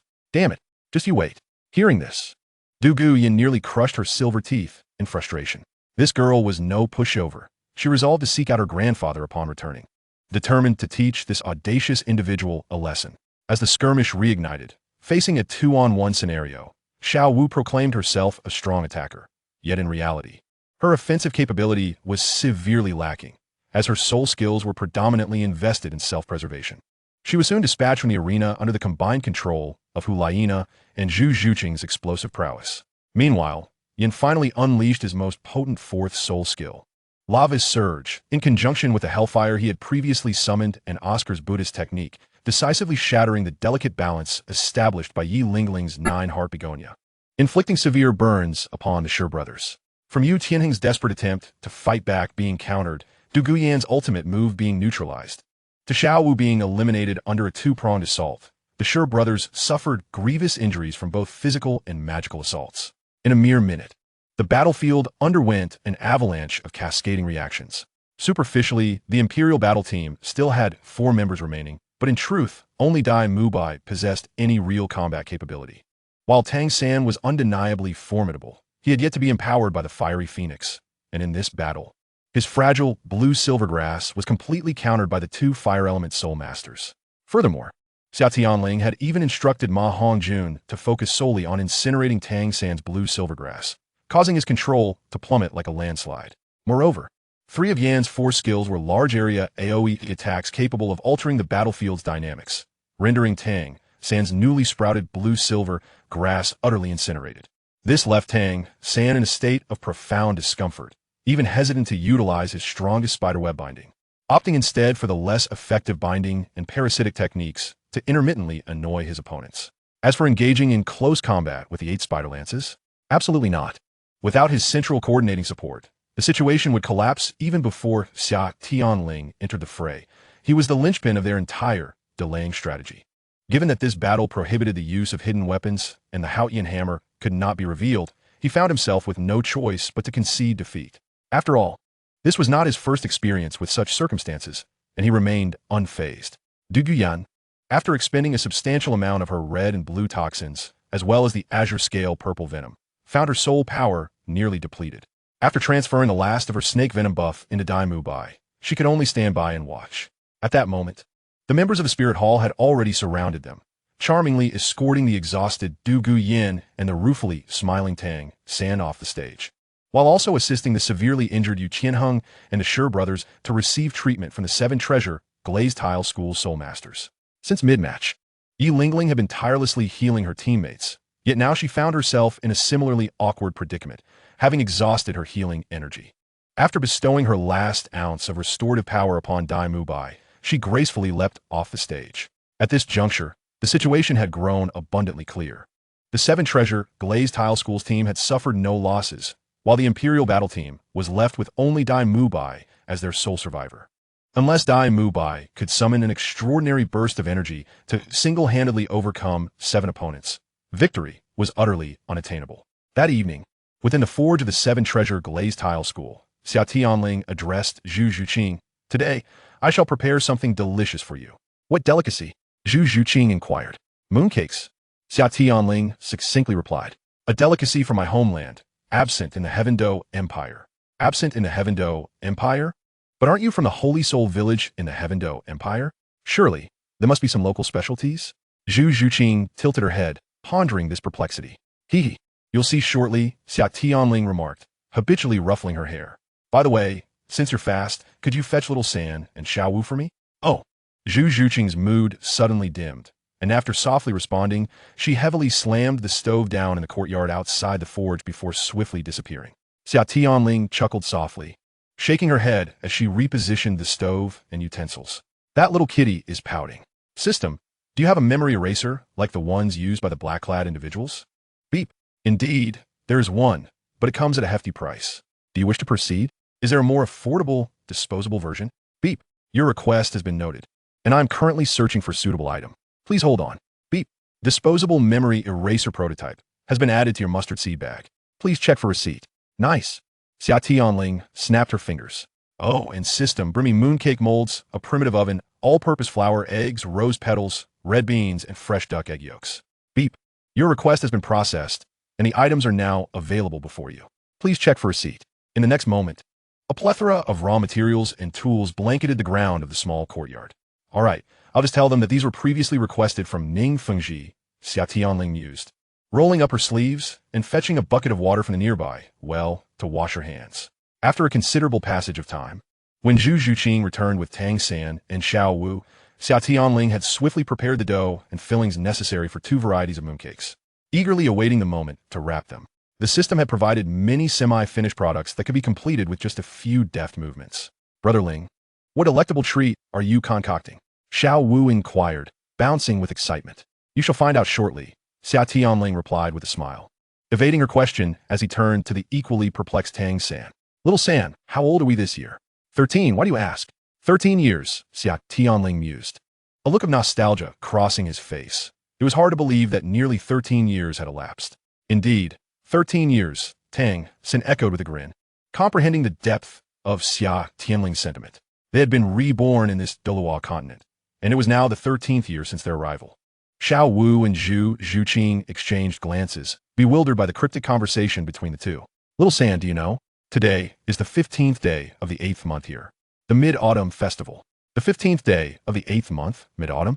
So you're making mooncakes, Brother Ling? Tang San's expression faltered, a deluge of memories flooding his mind. The tradition of eating mooncakes during the Mid-Autumn Festival traced back to the era of Emperor Gaozu of Tang. Although the historical roots were not ancient, it was indeed a time when he partook in such delicacies. Tianling, what is the Mid-Autumn Festival? Does our Douluo continent celebrate this? Zhu Zhuqing could not restrain her curiosity. Certainly not, for this festival does not belong to this land, Xia Tianling replied with a smile, simultaneously employing his spiritual awareness to manipulate a magical artifact in the forge room, isolating the sounds of their courtyard from the outside world. Brother Ling? Tang San was evidently taken aback. The fact that he had traversed realms was an absolute secret, and yet Xia Tianling had brazenly declared it. Xia Tianling waved his hand dismissively. It's of no concern. What is there to fear with me around? This Tang San seemed poised to utter more, but Xia Tianling redirected his attention, recounting the story of the Mid-Autumn Festival to Xiao Wu and Zhu Zhuqing. Long ago, though not so long for little San, there existed a custom of eating mooncakes on this day. As he spoke of the traditions of moon-gazing and the symbolism of mooncakes, Tang San gradually fell silent, his gaze drifting to the luminous moon hanging in the night sky, evoking memories of his days at Tang sect. Tianling, so you and Tang San are not of this Douluo continent? Zhu Zhuqing's face bore an expression of profound disbelief. I am who I am, Xia Tianling shrugged nonchalantly. As for how we arrived here and where we are from, does it truly matter? It seemed not to matter much. On the other side, in stark contrast to the reticent Zhu Zhuqing, Xiao Wu's chatter filled the air as she bombarded Tang San with questions. Tang San's face reflected his inner turmoil. Yet in the face of Xiao Wu, he chose to be forthright. Well, I might as well share, especially since Brother Ling assures us he'll take responsibility. More importantly, shall we make mooncakes together? Xia Tianling interjected, rescuing Tang San from further probing. Relieved, Tang San eagerly rose to join in. In truth, Tang San, who could only manage porridge, was utterly inept at crafting mooncakes. His dexterity with hidden weapons and forging did not translate to the realm of pastry making, resulting in comical failures that drew laughter from the others. Come, let me teach you. First, take a piece of dough and knead it into a disc. Ultimately, Xia Tianling could no longer tolerate the spectacle and set Tang San aside to stoke the fire, opting instead to instruct Xiao Wu and Zhu Zhuqing in the art of mooncake making. Compared to the clumsy Tang San, Zhu Zhuqing demonstrated a commendable proficiency, crafting several passable mooncakes. Most astonishing was Xiao Wu. Before Xia Tianling could offer guidance, she had intuitively discovered the correct method for making mooncakes. After a few attempts, her efficiency and the exquisite quality of her creations completely overshadowed her teacher, leaving Tang San, who was tending the fire, utterly astonished. Xiao Wu, is this truly your first time wrapping mooncakes? How do you do it so well? Of course it's my first time. How could I possibly know about this before? Xiao Wu replied with a proud expression. I don't know why, but I feel an innate affinity for making these mooncakes. It's rather peculiar. Xia Tianling, stifling laughter, patted Tang San on the shoulder. Brother, this is a racial talent you cannot hope to replicate. Have you forgotten what resides on the moon? The jade rabbit? Tang San exclaimed impulsively. Are all rabbits skilled in making mooncakes? What jade rabbit? What are you talking about? Xiao Wu, lost in the world of mooncakes, looked up in confusion. Nothing, your third brother merely remarked that your skin is as beautiful as white jade. Xia Tianling deftly deflected. Hee, brother Ling. You certainly know how to flatter, unlike third brother, who is as dense as a block of wood. Tang San's face reflected a mix of exasperation and resignation. After a lifetime spent with hidden weapons, he was ill-equipped for such banter. After a flurry of activity, the four of them divided into two groups, enjoying mooncakes while gazing at the moon in the courtyard. The Mid-Autumn Festival, a time for reunion, Xia Tianling mumbled with a half-eaten mooncake in his mouth. Zhu Zhuqing leaned closer, unable to contain her curiosity. Do you miss your family? In my original homeland, I was all alone. I apologize. Xia Tianling shook his head. There is no need for apologies. Although I once walked alone, I have found happiness and freedom here in the Douluo continent. I have Grandpa Jack, who raised me, my godmother, who taught me to cultivate, Sister Shui, who cares for me, and Grandpa Ju and Grandpa Gue, who often took me on adventures when I was young. I have made so many friends and companions. I am far happier now than in my past life. As he gazed at Zhu Zhuqing's ethereal beauty illuminated by the moonlight, Xia Tianling found himself entranced, inadvertently confessing, above all, it is because of you. Zhu Zhuqing's previously pale cheeks flushed crimson, and she turned her head away in a fluster. Yet this time, she did not retreat into the void like an ostrich. Time passed until midnight, at which point Xia Tianling quietly rose to gather the unfinished mooncakes and the materials and tools used, storing them in a spatial bag. Zhuqing, Little San, Xiao Wu, I have something to show you. What is it? Xia Tianling said as he retrieved a silver-white rod from his bag while putting on a pair of sunglasses. Look here. This is a gem resembling glass. The three, trusting him, fixated their eyes on the top of the silver rod. With a snap, a flash of blue light enveloped them, and they felt a wave of confusion wash over their minds, as if they had just been engaged in something but had now forgotten. I just developed a few new dishes. Didn't I invite you to try them? Huh, is that so? I suppose that must have happened. Brother Ling wouldn't deceive us. Tianling, what do we eat just now? I'm feeling a bit forgetful. We had desserts, you little glutton. How could you forget so quickly? Is that so? None noticed the jade box nestled in the corner of Zhu Zhuqing's storage soul guide, a container used by Ling's chef to preserve food, of which Xia Tianling had gifted her many. Inside this jade box lay a Su-style mooncake, delicately crafted with rose-tinted sand. Chapter 150. I tumble and roll. Just like the waves, two figures separated after a clash, engaged in combat on the martial arts stage. The remaining members of the Spirit Hall each brought a small stool to the edge of the arena to watch the spectacle, while Ning Rongrong munched on a soul power-restoring sausage handed to her by Oscar, cheering on Xia Tianling. Dai Mubai's fierce gaze gleamed with fervor, his powerful physique bulging even further as he let out a resounding tiger roar, his arms rippling with muscles that seemed beyond human limits. Faced with the ultimate showdown, he finally unleashed his long-concealed trump card, the evil Ape King transformation. Compared to the last time in the Sylvis Grand Soul Arena, a thin, blood-colored shell had formed around Dai Mubai's fists, adorned with sharp spikes, resembling a pair of blood-red gauntlets.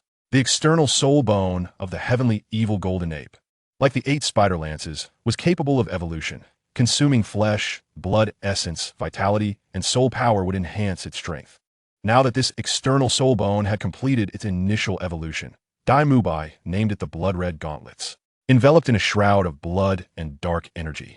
His eyes burned with increasing ferocity, reason rapidly dissipating as he charged forward like a monstrous beast. Xia Tianling did not dare to underestimate him, unleashing 90% of his power. In his spiritual perception, he sensed an eerie quality emanating from Dai Mubai's soul bone technique. Could this truly be Dai Mubai's hidden card? A pair of high-quality external soul bones connected to his arms. In an instant, they exchanged numerous blows and feeling the recoil from the strikes. Xia Tianling finally raised his spirits in the arena. Simultaneously activating 3 transformation skills not only placed immense strain on Dai Mubai's true form, but also granted him formidable physical prowess. Coupled with the buff from the Dugi Yan snake venom, he found himself evenly matched against Xia Tianling. System: analyze the black-red cyclone surrounding Dai Mubai. Is it related to the Dark Lion or the prior sacred spirit's essence? Ding. Request acknowledged. Analyzing. Consuming fate energy, please hold on. As the two battled with the ferocity of storm, Xia Tianling noticed the intertwining black and red gas enveloping Dai Mubai. He was certain that this element did not exist in the original narrative. Uncertain, he decided to inquire, having ample fate energy at his disposal. Ding. Analysis complete.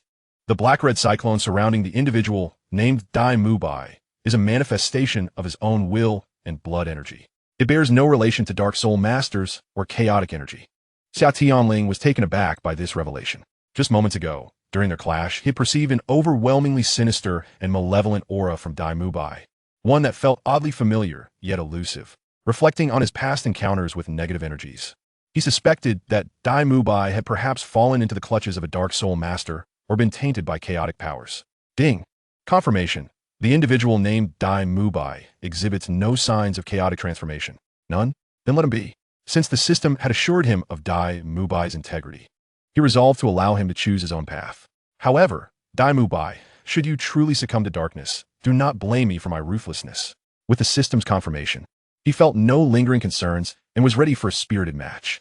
At this moment, buoyed by the 3 transformation skills, Dai Mubai had reached an equilibrium with the weakened Xia Tianling. Were it not for Ning Rongrong's 7 Treasures Glazed Towers enhancement, Dai Mubai would have had the upper hand. Of course, if he were to summon the true Dragon Martial Spirit, victory would come easily. Yet, revealing the true Dragon Martial Spirit at this juncture was not an option. An increasing number of unprecedented events from the original story instilled a sense of urgency in Xia Tianling. Thus, following his earlier discussions with the Golden Crocodile Douluo, he decided to maintain the secrecy surrounding his twin martial souls. Apart from a select few within the Spirit Hall, as well as Ning Fengji, the Sword Douluo, and the Bone Douluo, he kept the existence of his twin martial souls confidential, even from Tang San. Theoretically, the foolish rabbit, Xiao Wu, should be aware of this. But at present, her mind was consumed with revelry alongside Tang San, leaving her oblivious to the gaps in Xia Tianling's earlier words. If he truly was a 10,000-year soul beast in human form, how did his first martial spirit come into being? Returning to the fervent exchange on the arena, Xia Tianling sees an opportunity to unleash a full-force punch, momentarily pushing Dai Mubai back, before adopting a peculiar stance. He slightly bent his legs, palms open and pressing downward, reminiscent of an old ape cradling the moon or Mithriya embracing his belly. In that instant, his aura transformed, blending with the heavens and earth, harmonizing seamlessly with nature. This action left not only the onlookers astonished, but even the rational Dai Mubai momentarily bewildered. What was this posture? What was he attempting to accomplish? Never mind. Let's just act. After a brief moment of distraction, Dai Mubai leaped into action, soaring high and diving forward with the ferocity of a hungry tiger. Xia Tianling remained unfazed, catching him with one hand. Moving with his gaze, his palm met Dai Mubai's chest, delivering a forceful jab to a vital point, while his other hand grasped Dai Mubai's claw, applying just enough pressure to send him flying. To the onlookers, it appeared as though Dai Mubai had willingly launched himself forward. Dai Mubai was quick to react. After being thrown back, he twisted mid-air to regain his balance, then stomped forcefully back to the ground, launching his massive fist towards Xia Tianling's head. Once again, the seemingly slow yet rapid maneuvers unfolded. A dodge, a pull, a tug, a strike. As he evaded each of Dai Mubai's attacks, Xia Tianling, with remarkable finesse, countered using Dai Mubai's own momentum against him, sustaining injuries through the force of his own power. Such a brilliant technique of using strength against strength. The Douluo in the stands watched with keen interest, well acquainted with this unpredictable combat style. Meanwhile, Tang San, observing from below, widened his eyes, fixated on the duel, even activating his purple extreme magic eyes. This was a fusion of Tai Chi and Drunken Fist. How could such seemingly mundane martial arts from his past life be wielded with such efficacy? He had utterly failed to consider this.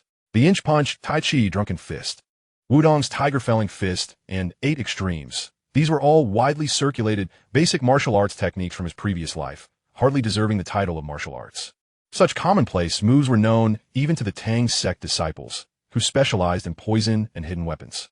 Yet, Tang San never anticipated that these seemingly ordinary techniques could unleash such formidable power in Xia Tianling's hands. In the midst of their exhilarating clash, Xia Tianling's movements appeared slow, yet were executed with astonishing speed, his black garments billowing, exuding an air of unique elegance. On one side, Dai Mubai leaped and lunged with reckless abandon. On the other, Xia Tianling employed a grounded fluidity akin to a feather's light touch, every step rooted, yet seemingly ethereal. With each strike, he drew strength from the earth, transmitting energy through his feet, knees, hips, and shoulders, culminating in his hands. As the two engaged in this dynamic interplay of motion and stillness, the audience was captivated, with Ning Rongrong momentarily forgetting to provide him with enhancements. Having just arrived after attending sect affairs, the Douluo found himself entranced by Xia Tianling's Tai Chi techniques, halting in his tracks. In this face-off, Xia Tianling found increasing ease and fluidity in his movements. Eventually, he even closed his eyes, as though entering a unique state of being. Every punch and palm strike flowed effortlessly, no longer constrained by technique. Centered upon his spine, his limbs moved in a harmonious, continuous rhythm, as if he were riding the waves of nature itself. With each breath, the surging power of his blood energy coursed through his body, coalescing into a form reminiscent of billowing smoke. In stark contrast, Dai Mubai, worn down by the extensive consumption of his vitality and soul power, appeared gaunt, with deep-set eyes that betrayed his exhaustion, a stark juxtaposition to his robust arms. Such setbacks only intensified his already fraying sanity, fueling a restless frenzy within him. The insatiable bloodlust in his mind becoming increasingly vivid, while the oppressive aura of violence enveloped him, nearly taking on a tangible form. On the high platform, Ning Fengji observed Dai Mubai with a furrowed brow. The ferocity of this unparalleled evil tiger starkly contrasted with the harmonious grace of Xia Tianling, which was particularly unsettling for the inherently gentle and composed Ning Fengji. It has been said throughout history that such a scenario epitomizes a clash of dragons and tigers. Although Xia Tianling had not unleashed his true dragon martial soul, the innate bloodline coursing through him was undeniable, impervious to provocation or skepticism. Faced with the dual challenge of such malevolent energy and the fierce aura of the white tiger, the true dragon bloodline within Xia Tianling surged violently, as if it had been touched upon a sensitive spot. You are but an insignificant tiger from another realm. How dare you contend with a true dragon? With each movement of Tai Chi, his internal vitality surged anew, this time not in a straightforward manner, but rather in a tumultuous reverse flow, forcefully infusing every part of his arms. Dai Mubai roared, channeling the remnants of his soul power and vitality into his right paw, the blood-red gauntlet shimmering ominously under the influx of energy. With a resounding boom, he unleashed a punch that soared through the air like 2 crimson comets streaking across the sky. At the moment when the blood-red giant fist was about to collide with him, Xia Tianling abruptly opened his eyes. In the briefest of instants, his reversed energy and spirit harmonized seamlessly, as he effortlessly executed a palm strike that arced upward. At that moment, Dai Mubai was unexpectedly jolted back to lucidity, his eyes widening with disbelief. He felt diminutive and helpless, as if facing not a mere soul master, but a titan far more formidable than a 100,000-year soul beast. This seemingly languid palm strike, in truth, was executed with astonishing speed, lightly pressing against Dai Mubai's chest.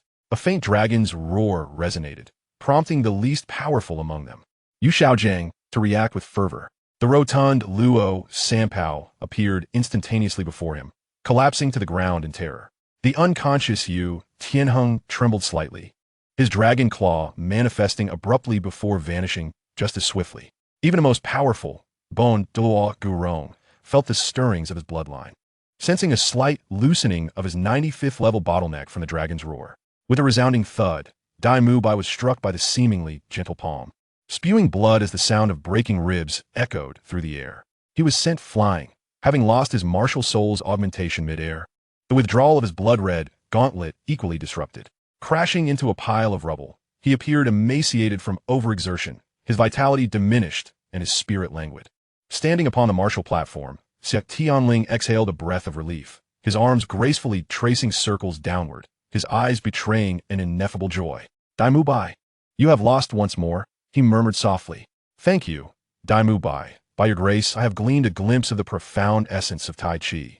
Dragon and tiger in harmony, yin and yang balanced. Tai Chi, yin and yang, water and fire, so it is. With a smile directed at the somewhat dispirited Yu Shaojiang, Ning Fengji remarked, this victory belongs to our 7-treasure glazed tile school. He then commanded, hasten, take this student from the Tiando Royal Academy for treatment. Several healing soul masters, who had been waiting nearby, rushed forward, swiftly tending to Dai Mubai. The 7-treasure glazed tile school, founded on the principles of support, was well equipped with numerous healing soul masters, including soul emperors and soul saints, rendering the treatment of the royal fighting team's members entirely feasible. Yu Shaojiang, with a stiffened expression, offered a hasty congratulations before rushing off to assess the injuries of both Dai Mubai and Yu Tianling.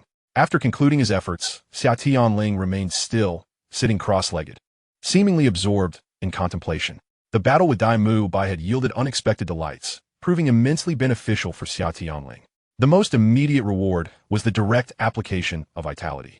Particularly the recent maneuver executed with reversed energy through Tai Chi, although both utilized reverse vitality, Xia Tianling's technique diverged significantly from Tang Wulin's golden dragon, shocking the heavens.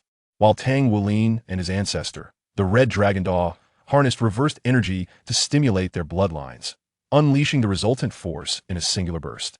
Xia Tianling's approach involved guiding his vitality and bloodline energy in a reverse manner before redirecting it positively, resulting in greater power while minimizing bodily harm.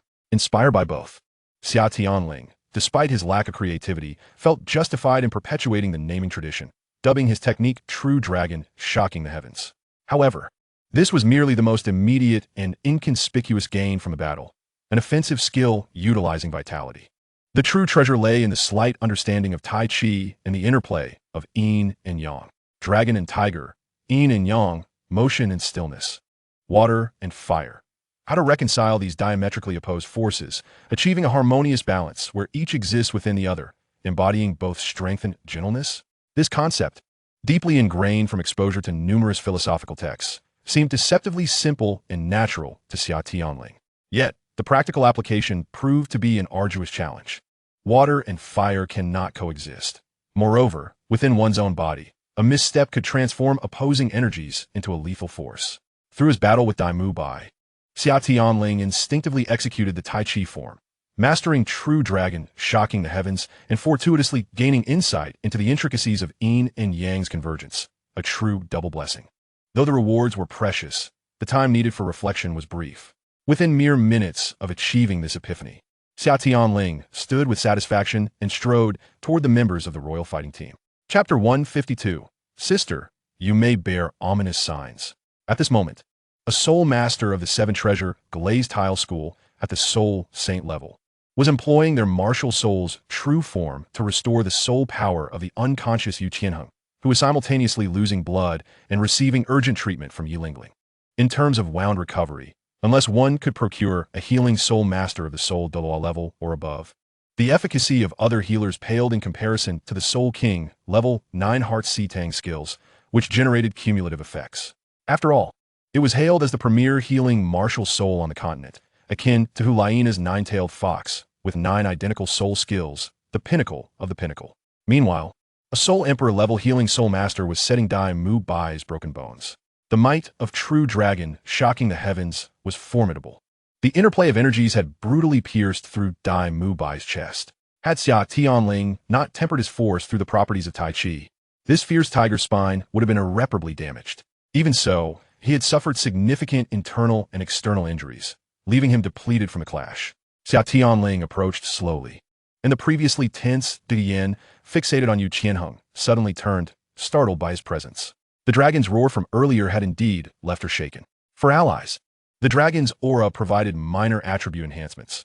However, for adversaries, such as the royal fighting team with whom Xia Tianling had just clashed, it delivered a potent debuff. You do not come any closer. What do you intend to do? In a recent contest, the once formidable serpent-eye girl now resembled a timid little rabbit. Much like Xiao Wu, Xia Tianling scratched his head, a wry smile gracing his lips. Am I truly that daunting? I do not feast upon humans. As he spoke, he beckoned to the distant feline, Zhu Qing. Please fetch a few leaves of the herb from my ring, the ones resembling willow leaves, the bitter ones you mentioned. Before his words could fully dissipate into the air, an invisible ripple surged forth, and Zhu Qing, positioned 100 meters away, instantly materialized beside Xia Tianling, extending a leaf towards him. Du Guyan eyed the leaf with skepticism, utterly perplexed by the silent exchange between the two. Grab a couple more. We are not in short supply, he remarked, observing the solitary leaf in his hand, a bemused expression crossing his face. I never realized you were such a miser. What he held was none other than the healing herb he had gifted to Yi Zhiqiu months prior during their journey to Stardo. Once a relatively rare herb, its yield had dramatically increased after Xia Tianling had enhanced it through a certain secret method. Now, the Martial Soul Hall had an abundance of it, a staple for low-tier soul masters, considered a standard welfare of the hall, with Qian Daolu even using it for infusions. Zhu Qing, upon hearing his words, said nothing more and reluctantly extracted 2 additional leaves from a ring, hesitantly handing them to him before vanishing into thin air, leaving Xia Tianling alone, bewildered, with 3 leaves in his grasp. This miserly little cat, when she said 2 leaves, she truly meant only 2. Du Guyan, still puzzled, found herself even more confused. She had not seen clearly earlier, but this time she was attentive. What has transpired? How did she disappear? She had not witnessed any martial soul activation from Zhu Qing. Tang San, discerning the situation, interjected with a soft gasp. Ling Gu, could it be that you possess the legendary Earth Spirit Herb? Even raw, it rivals the healing properties of the Black Jade Ointment? Ah, you have a discerning eye, Xiao San. Xia Tianling chuckled, prying open Yu Tianheng's mouth and grinding the 3 leaves into a paste with his fingers before feeding them to him. Does it seem as though I just finished a brawl without washing my hands? Never mind. What's important is that it won't kill him. Meanwhile, Du Guyan, witnessing her opponent feeding an unknown substance to her beloved, was on the verge of panic, only to be halted by Tang San, who explained the efficacy of the Earth Spirit Herb. As the 3 leaves dissolved in Yu Tianheng's mouth, his complexion visibly brightened, the deep gash across his upper body rapidly healing under dual restoration, forming scabs. Strictly speaking, the injury inflicted by Zhu Qing's phantom strike was severe, having damaged his internal organs. Had it not been for the dragon transformation of his arm and a shielding from his 2 major soul skills, coupled with the robust physique of a beast martial soul master, and Zhu Qing's avoidance of vital spots, he might have been incapacitated on the spot. Even so, with Yi Lingling's timely intervention, he was merely clinging to life. After all, Xia Tianling bore no grudge against Yu Tianheng. He was simply a fool used as a pawn by Yu Xiaojiang. Offering a common herb to save him was a trivial matter, and who wouldn't relish the opportunity to make a friend? Seeing her beloved out of danger, Du Guyan felt a twinge of embarrassment after Tang San's explanation. Realizing she had misjudged him, the master, also concerned for Yu Tianheng, seemed poised to speak, but before he could, Xia Tianling preemptively silenced him. You wish for 2 leaves for Dai Mubai? Not a chance. Yu Xiaojiang's mouth twitched awkwardly as he opened it to speak. You want to know why? I simply find him intolerable. Xia Tianling shot him a disdainful glance. How dare you come here to confront my friend and then expect my assistance for someone I find repugnant? What a far-fetched expectation. Before Yu Xiaojiang could utter a word, he was met with a barrage of scorn, leaving him no choice but to turn away, now seeking Dai Mubai instead. Yet he had gained something, an even deeper disdain from Xia Tianling and a measure of contempt from Tang San. Thank you, Xia Tianling, Du Guyan murmured softly, seizing the moment when her supervising teacher and healer had departed. She was akin to Ning Rongrong, possessing a mischievous spirit, but less excessive. In light of your saving Tianheng, I have decided to prevent my grandfather from troubling you. Yes, that's settled. Xia Tianling raised an eyebrow. You think it wise to shield me from that old monster? I still have my eyes on his herb garden. After a moment's reflection, he continued, your grandfather must be the renowned poison Douluo Dalu, correct? Indeed, that is my grandfather. Since we're discussing the esteemed Douluo, I have some matters regarding the serpent venom to address with you. Miss Dugu, I observe a dark omen upon your brow, a harbinger of impending misfortune. Du Guyan was left utterly bewildered. What does a dark omen signify? Am I to face calamity? Why does he speak in such cryptic terms? A stifled laugh escaped Tang San, unable to contain himself at the absurdity of Xia Tianling's words.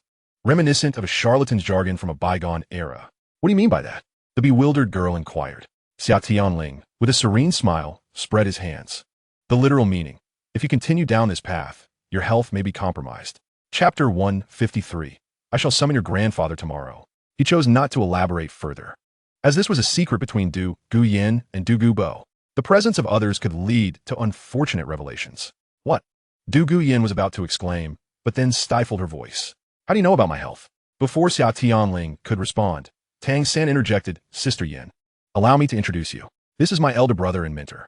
Ling Gu has possessed the ability to foresee and predict since childhood. You two are fellow disciples? Du Guyan looked between Tang San and Xia Tianling, realization dawning upon her.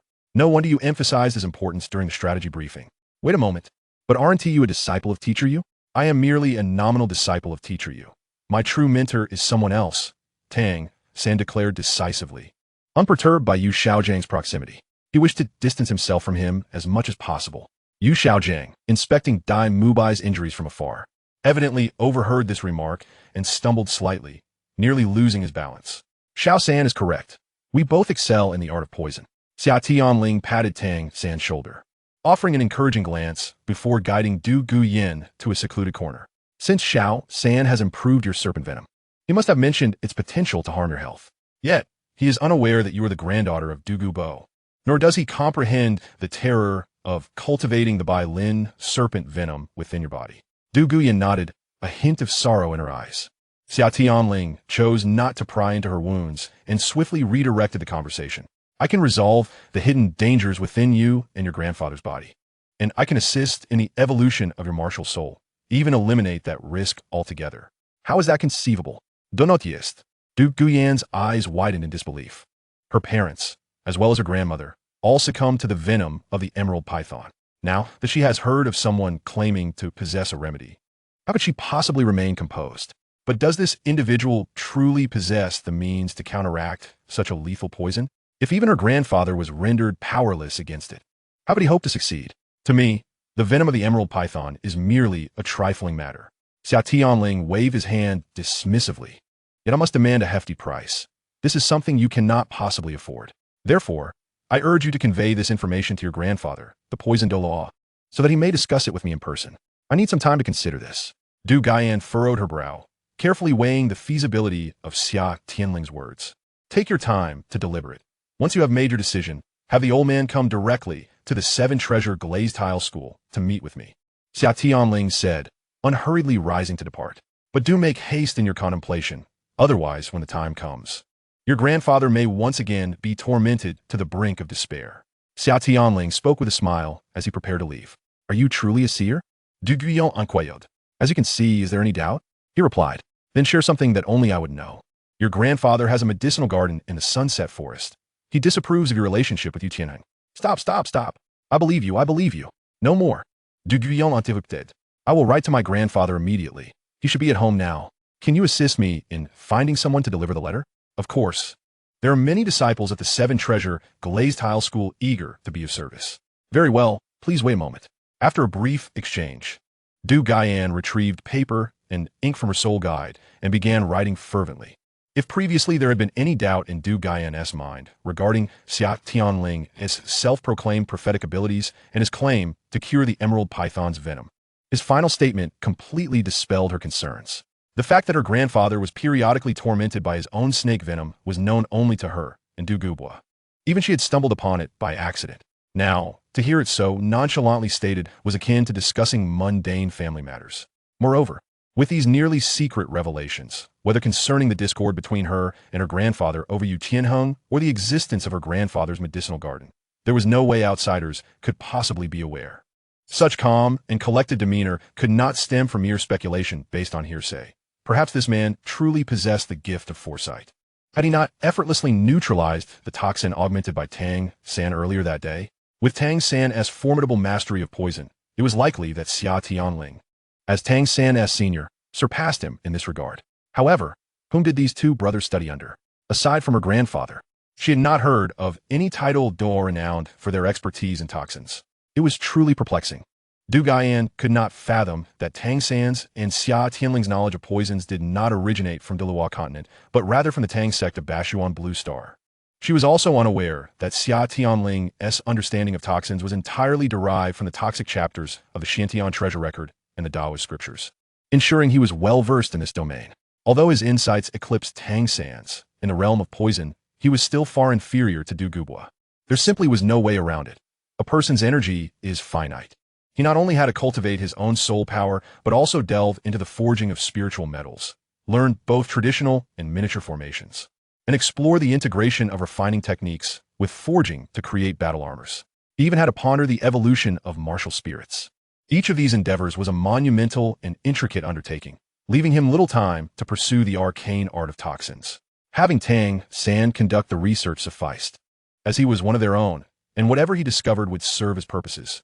With Du Guian's swift handwriting, the letter was soon completed. Xia Tianling summoned a pure agility-type Soul King to assist in its delivery. The seven-treasure glazed tile school was but a few hundred kilometers from the Tiando Imperial City, where Du Gubo frequently resided, and a pure agility-type Soul King could easily reach it before sunset. If all went according to plan, Xia Tianling would be dining on hot pot and singing in the secret chamber of the seven-treasure glazed tile school the following morning, discussing the treasures in his grandfather's medicinal garden. And what if Du Gubo, in a moment of rashness, attempted a forcible seizure? That could be easily resolved, as long as the old monster could contend with the formidable duo of the chrysanthemum Douluo and ghost Douluo, enhanced by the 8th ring Ning Fengji and bolstered further by the sword Duo, alongside the bone Duo, who had been empowered by his martial spirit. He would be fine. What? You say he might not be able to defeat those 5, but could wipe out the rest of the seven-treasure glazed tile school? Donotist. Under the combined might of the chrysanthemum and ghost Duo, even Tang Hao and Ming would be rendered powerless. How could he possibly make a move? I hope that certain entities in the realm of combat measurement do not act without honor, attempting to perpetrate foolish acts. Xia Tianling had no desire to emulate those who fancied themselves as cotton pickers, engaging in zero-yuan purchase schemes. As for Du Gubo, in the timeline of Douluo, and indeed throughout the subsequent 3,000 years of history, he was an individual of remarkable prowess. Despite his somewhat lacking combat capabilities, this large-scale, area-damaging title Douluo was essentially a walking bioweapon of significant strategic importance. Chapter 154. Do you disdain support? Du Gubo, the god of large-scale warfare. Without his assistance, Tang San would have found it exceedingly difficult to achieve victory in the original story. If possible, Xia Tianling still hoped to cultivate an additional friendship and add another SSR to his collection of titled Douluo tokens. After the conclusion of the match, the royal fighting team was generously hosted by Ning Fengji at the seven-treasure glazed tile school to recuperate. Although, thanks to Xia Tianling's healing, Yu Qianheng had escaped the clutches of death, the conditions of both he and Dai Mubai had yet to fully recover, rendering long-distance travel inadvisable. They required a few days of rest. Following a jovial midday meal, Xia Tianling gathered several individuals, including Ning Rongrong, and closed the door to hold a small meeting. The first to be called out for criticism was the main commander, Hulaina. The chaotic nature of the battle was directly linked to her failure to effectively lead as the head of the team. While Rongrong, Zhu Qing, and the fatty fulfilled their responsibilities, what were the other 3 of you doing? Especially you, senior sister. I'm not saying this to be harsh, but as a control-type soul master, instead of coordinating and guiding your teammates, you charged headlong into the fray against the enemy. What were you thinking? Hulaina stuck out her tongue. I'm just not used to it. Junior brother. Usually, I fuse with my brother and charge in as a strong attacker. And today, I just couldn't adapt in time. It must be said that Hulaina's situation did indeed highlight some issues. With Xiaoyu present, they could directly unleash their martial soul fusion technique, and with Xia Tianling as a double offensive, they could have overwhelmed the opponent without the need for Hulaina to divert her attention to command. However, if Xia Tianling were absent, the Spirit Hall team would devolve into a chaotic brawl, relying solely on eye contact for communication. They could certainly dominate, but one must not underestimate the possibility of a scenario akin to that in the original story where Tang San was able to exploit a weakness. How about this? When I'm not around, Ning Rongrong will be in charge. The room fell silent in astonishment. The first to voice doubt was, unsurprisingly, Ning Rongrong herself. Xia Tianling, what kind of nonsense is this? I'm a support soul master. How can I lead? Indeed, junior brother, Rongrong cannot possibly command. Boss, isn't it unreasonable to expect Rongrong to lead? Their questions were valid, The notion of a support Soul Master taking on the role of commander was unprecedented. Since the emergence of the Soul Master profession, it has been the control-type Soul Masters who systematically assumed the role of commanding in team battles. Yet now, he proposes that the auxiliary take the lead. What a ridiculous notion. Enough of the noise. Please allow me to speak. Xia Tianling raised his hands, urging everyone to quiet down. Allow me to pose a few questions for you to ponder. First, what is the role of a commander? It is to oversee the grand scheme of things and direct the entire battlefield, Hulaina promptly answered. Quite right, sister. Secondly, what is the prerequisite for commanding on such a scale? The ability to observe the entire battlefield in real time. Zhu Zhuqing thoughtfully replied. Xia Tianling nodded and continued. Now in a 7v7 battle, who possesses the most leisure to observe the battlefield and relay information? Of course, it is the auxiliary. Ning Rongrong began to speak, but then hesitated. In Xia Tianling's view, the notion of an auxiliary commanding was entirely reasonable, yet in the Douluo continent, it was deemed an outrageous idea. This is understandable. In his previous life, influenced by various games, he was well versed in the intricacies of small-scale battles like 7v7 and 5v5, possessing a broader perspective than others constrained by the limitations of the Douluo world. It is worth noting that in the realm of MOBA games from his past life, auxiliary commanders were quite commonplace. The main damage dealers had far more concerns to juggle, making it challenging to consistently monitor the status of every teammate. In contrast, the auxiliary's primary responsibility lies in observing every aspect of the battle, caring for each teammate, naturally granting them an advantage in command. However, the prevailing mindset in the Douluo world has long been that auxiliary Soul Masters are mere embellishments, with commanders primarily being control or assault-type Soul Masters, leading to the widespread belief that auxiliaries cannot command. After all, the narrow-minded notion that ancestral methods should remain unaltered is not unique to those from the Blue Planet. It is a mindset shared by anyone with regressive thinking. As a wise person once stated, just because something has existed for a long time does not mean it is correct. Thus, the outcome is manifestly clear. Xia Tianling shrugged. Using Rongrong as an example, the auxiliary, positioned at the rear, can oversee the entire battlefield, while her soul skills can be deployed as buffs on her teammates without requiring her constant attention. Given her ability to cultivate distraction control, she can easily assist her teammates while managing other aspects. By the way, Rongrong, how advanced is your distraction control? For apertures of constant heart. Excellent. It seems you haven't been slacking off lately. Xia Tianling complimented her, a rare instance of praise. But what about Rongrong's safety on the battlefield? If she distracts herself with command, she neglect her own well-being? Oscar remained apprehensive about letting Ning Rongrong take charge. You, son-in-law of the Seven Treasures Glazed Tile clan, are truly unqualified. Do you not understand the core purpose of distraction control? It is to allow the practitioner to manage multiple situations simultaneously. Xia Tianling shot him a glare. Frankly, if you, Fatty, Yinge, and Yao Mei, 4 assault-type Soul Masters, cannot hold back the enemy, forcing the auxiliary into a precarious position, then we might as well disband and return home to farm. Oscar chuckled sheepishly, refraining from further comments. Aside from Xia Tianling, the majority of the Spirit Hall team typically sees Yin as the main tank, standing at the forefront, enduring damage while significantly weakening the enemy.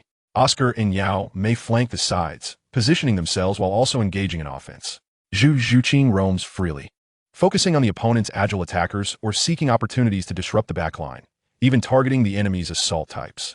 Ma Hongjun provides poke from the backline, outputting damage while restricting enemy movement, effectively acting as a half-auxiliary. With Ning Rongrong now in the mix, he serves as the last line of defense for the auxiliary while attacking opponents as a ranged artillery piece. With his ability to fly, he can easily assist Rongrong in critical moments. Consequently, the Spirit Hall team boasts a tightly knit and solid formation, ideal for advancing together, making them less susceptible to being scattered. Now that you are one of us and have decided to be the soul of the team, we shall equip you with the essentials. Starting this afternoon, immerse yourself in training. Relax, do not resist. With that, Xia Tianling pointed at Ning Rongrong's forehead, infusing her mind with a wealth of textual information through his formidable spiritual power. He was never stingy when it came to empowering his own. Goodness, you possess such invaluable resources and you only choose to share them now. Ning Rongrong exclaimed, feeling the influx of refining spirit technique, mental communication method, and advanced distraction control techniques, her eagerness to comprehend them palpable. Hold on. Don't rush, Xia Tianling playfully flicked her forehead, emphasizing the importance of a key point in team battles. one that may arise in future confrontations. Chapter 155. The Conflicted Zhu Zhuqing. To injure 10 fingers is less effective than to sever a single one. Once a team battle erupts, gather your strength to focus on a single target and eliminate them. Just like this morning situation, what good does it do if you injure all 7 of them when Yi Lingling can heal them all back? Pool your strength to eliminate one. No matter how formidable the enemy's auxiliary is, it will be of no consequence. The others nodded in agreement. Fully understanding the wisdom of this profound battle truth, gleaned from the extensive experience of a remarkable individual, applicable in grand wars, small skirmishes, and even one-on-one duels. From tomorrow onward, the 6 of you shall train diligently to cultivate synergy. I will speak with Uncle Ning to arrange a practice team for you. Wait, 6? Zhu Zhuqing interjected, noting she had other commitments and would not be training with them for the time being. Linge, with our strength, those noble weaklings from the Tiando Royal Academy are no match for us. Who can possibly serve as our sparring partners? Ma Hongjun retorted with a dismissive grin. Who said sparring partners must be of the same age or fixed team? Tomorrow, I will have Uncle Ning find 3 Soul Kings and 4 Soul Ancestors to train with you. Only under pressure can you find motivation, Xia Tianling replied, sharing a smile. Though Ma Hongjun's expression turned serious. Typically, they faced a single opponent, but their experience in 7v7 was woefully inadequate. They needed the practice. Oh, by the way, given Fatty's overconfidence, one of your opponents will be a soul master from the 7 Treasures Glazed Tile Tower. All right, this afternoon is free. Manage your time accordingly. Zhuqing, come with me. Fatty, Ma Hongjun, you should have kept your mouth shut. Linge, save me. I must fend for myself. Zhu Zhuqing followed Xia Tianling out, leaving the little fatty to endure a barrage of attacks from the others, particularly from Xieyu, who struck the hardest. Having merely watched a match, and now faced an unexpectedly heavy training burden, Xia Tianling led Zhu Zhuqing to the forging room where he regularly trained. Zhuqing, regarding what you mentioned last time about the sword Douluo wanting to take you as a disciple, I have given it considerable thought. This opportunity presents both advantages and disadvantages for you. First, what are your thoughts? I don't know. I wish to grow stronger, but I don't want to be a burden to Senior Sword. Zhu Zhuqing shook her head. Sword Douluo is a renowned super powerhouse on the continent. To be accepted as his disciple is indeed an unprecedented opportunity. However, your identity. Are you worried about your identity? Seeing her hesitation, Xia Tianling inquired tentatively. Yes, your identity is not a problem. You need not concern yourself with that. Xia Tianling smiled, gently tapping her nose. I will take care of everything. More importantly, you should consider the identity of Sword Douluo as a guest elder of the 7 Treasures Glazed Tile sect and an honorary elder of the Spirit Hall. Once you become his disciple, it essentially binds you to the 7 Treasures Glazed Tile sect or the Spirit Hall. Can you accept such a situation? Is my identity not a problem? Before me, of course, there is no issue. Xia Tianling clenched his fist tightly, producing a creaking sound. What are the Star Luo Emperor and the Lord of the Underworld worth? If they had the audacity, let them come to the Spirit Hall to demand people from me. But before that, they must first inquire whether my fist consents. Moreover, they ought to ponder if they possess the courage to withstand the wrath of at least 10 titled Douluos. They lack both the capability and the audacity to mobilize the entire nation's forces to wage war against the Spirit Hall. Whereas I possess the prestige to summon the elders of the Elder Hall to take action. If a problem cannot be resolved, then let us eliminate the one who posed the problem. After all, Zhu Zhuqing's relationship with her family is nearly non-existent. Thus, it is entirely feasible to employ some conventional external means for assistance. In this fantastical world, might makes right. The realm of the fantastical gatekeepers is also a realm of wonder. As the esteemed saint son of the Spirit Hall and the heir to the next pope, backed by 2 supreme Douluos and 11 super Douluos, could I possibly fear a mere Star Luo Empire? A single decapitation operation would be sufficient to topple the ruling class of the Star Luo Empire. Zhu Zhuqing, being a member of the Underworld family, possesses a rather shallow understanding of the Spirit Hall. In her perception, as a top power on the continent, the Star Luo Empire should be comparable to the Spirit Hall. Although formidable, the Spirit Hall should not be overwhelmingly so. The price Xia Tianling has paid to confront the Star Luo Empire must have been extraordinarily steep. It is no wonder, for while the world knows of the Pope and the Elder Council, as well as the 2 esteemed elders, few are aware of the Offerings Hall. This is primarily due to the Offerings Hall being situated within the Elder Hall, and the offerings of the Spirit Hall rarely make an appearance, let alone step outside the confines of the Elder Hall, making it quite normal for other forces to have little knowledge of it. From Xia Tianling's perspective, He is actually pleased that Zhu Zhuqing is willing to apprentice under the sword Douluo. Although he possesses a destiny-altering system as a golden finger and can wish for various things as an auxiliary, when it comes to the path of cultivating offensive skills, he cannot provide Zhu Zhuqing with significant assistance. Admittedly, he can utilize the divine weapon of the god of assassins to convert Zhu Zhuqing's attacks into near true damage. But ultimately, this is an external factor. She must comprehend the essence of attack on her own. As the publicly acknowledged number one in offensive power, the sword Douluo is deeply engrossed in swordsmanship, capable of shattering myriad laws with a single strike, which bears a striking resemblance to the path Zhu Zhuqing is currently pursuing. If she could become his disciple, Zhu Zhuqing would undoubtedly progress faster and further along this path. Should she bind herself to the Seven Treasures, Glazed Tile School, and the Spirit Hall? Zhu Zhuqing pondered deeply. He is actually willing to go to such lengths for me. That is indeed the highest echelon of the Star Luo Empire. Two families looming over her like an insurmountable chasm. He seems to regard them with utter disdain. Thank you, Tianling, but I still wish to resist my family's oppression through my own strength. You what? You wish to rely solely on your own strength to resist your family. Does that conflict with apprenticing under the sword Douluo? Does it conflict with the Spirit Hall, currently shielding you from your family's obstacles? Xia Tianling felt somewhat exasperated. This little cat truly is stubborn. You must learn to harness and utilize all available forces around you. Solving problems does not mean you should charge in alone with a sword, nor does it mean that solitary cultivation suffices. You may not appreciate being called a little foolish cat, but you are indeed one. The strength of companions is also a part of your power. Will you grasp this principle? With that, he reached out and poked Zhu Zhuqing on the head. Zhu Zhuqing, who had been mulling over her thoughts, felt her sorrow and confusion dissipate at his touch. Her cat-like eyes widened, and with a playful growl, she prepared to retaliate. Who are you calling a little foolish cat? Seeing the situation turn unfavorable, Xia Tianling took off running, shouting, "The little foolish cat is you. You are the little foolish cat." Zhu Zhuqing chased after him, gritting her teeth, and with a sudden spark of inspiration, declared, "You scoundrel, tomorrow I shall seek out Senior's sword. I will have him deal with you." "Oh my Zhuqing, you truly lack martial ethics. Weren't you the one who just said to learn to leverage other strengths?" Chapter 156, Douluo, I come to discuss terms. The following morning, a green-haired elder, making his first appearance yet already notorious in Xia Tianling's ears, arrived at the Seven Treasures Glazed Tile School. At this moment, the elder was seated in the guest room of the Seven Treasures Glazed Tile School, listening to his granddaughter recount the events that transpired on the martial arts stage yesterday, including the promises made by Xia Tianling.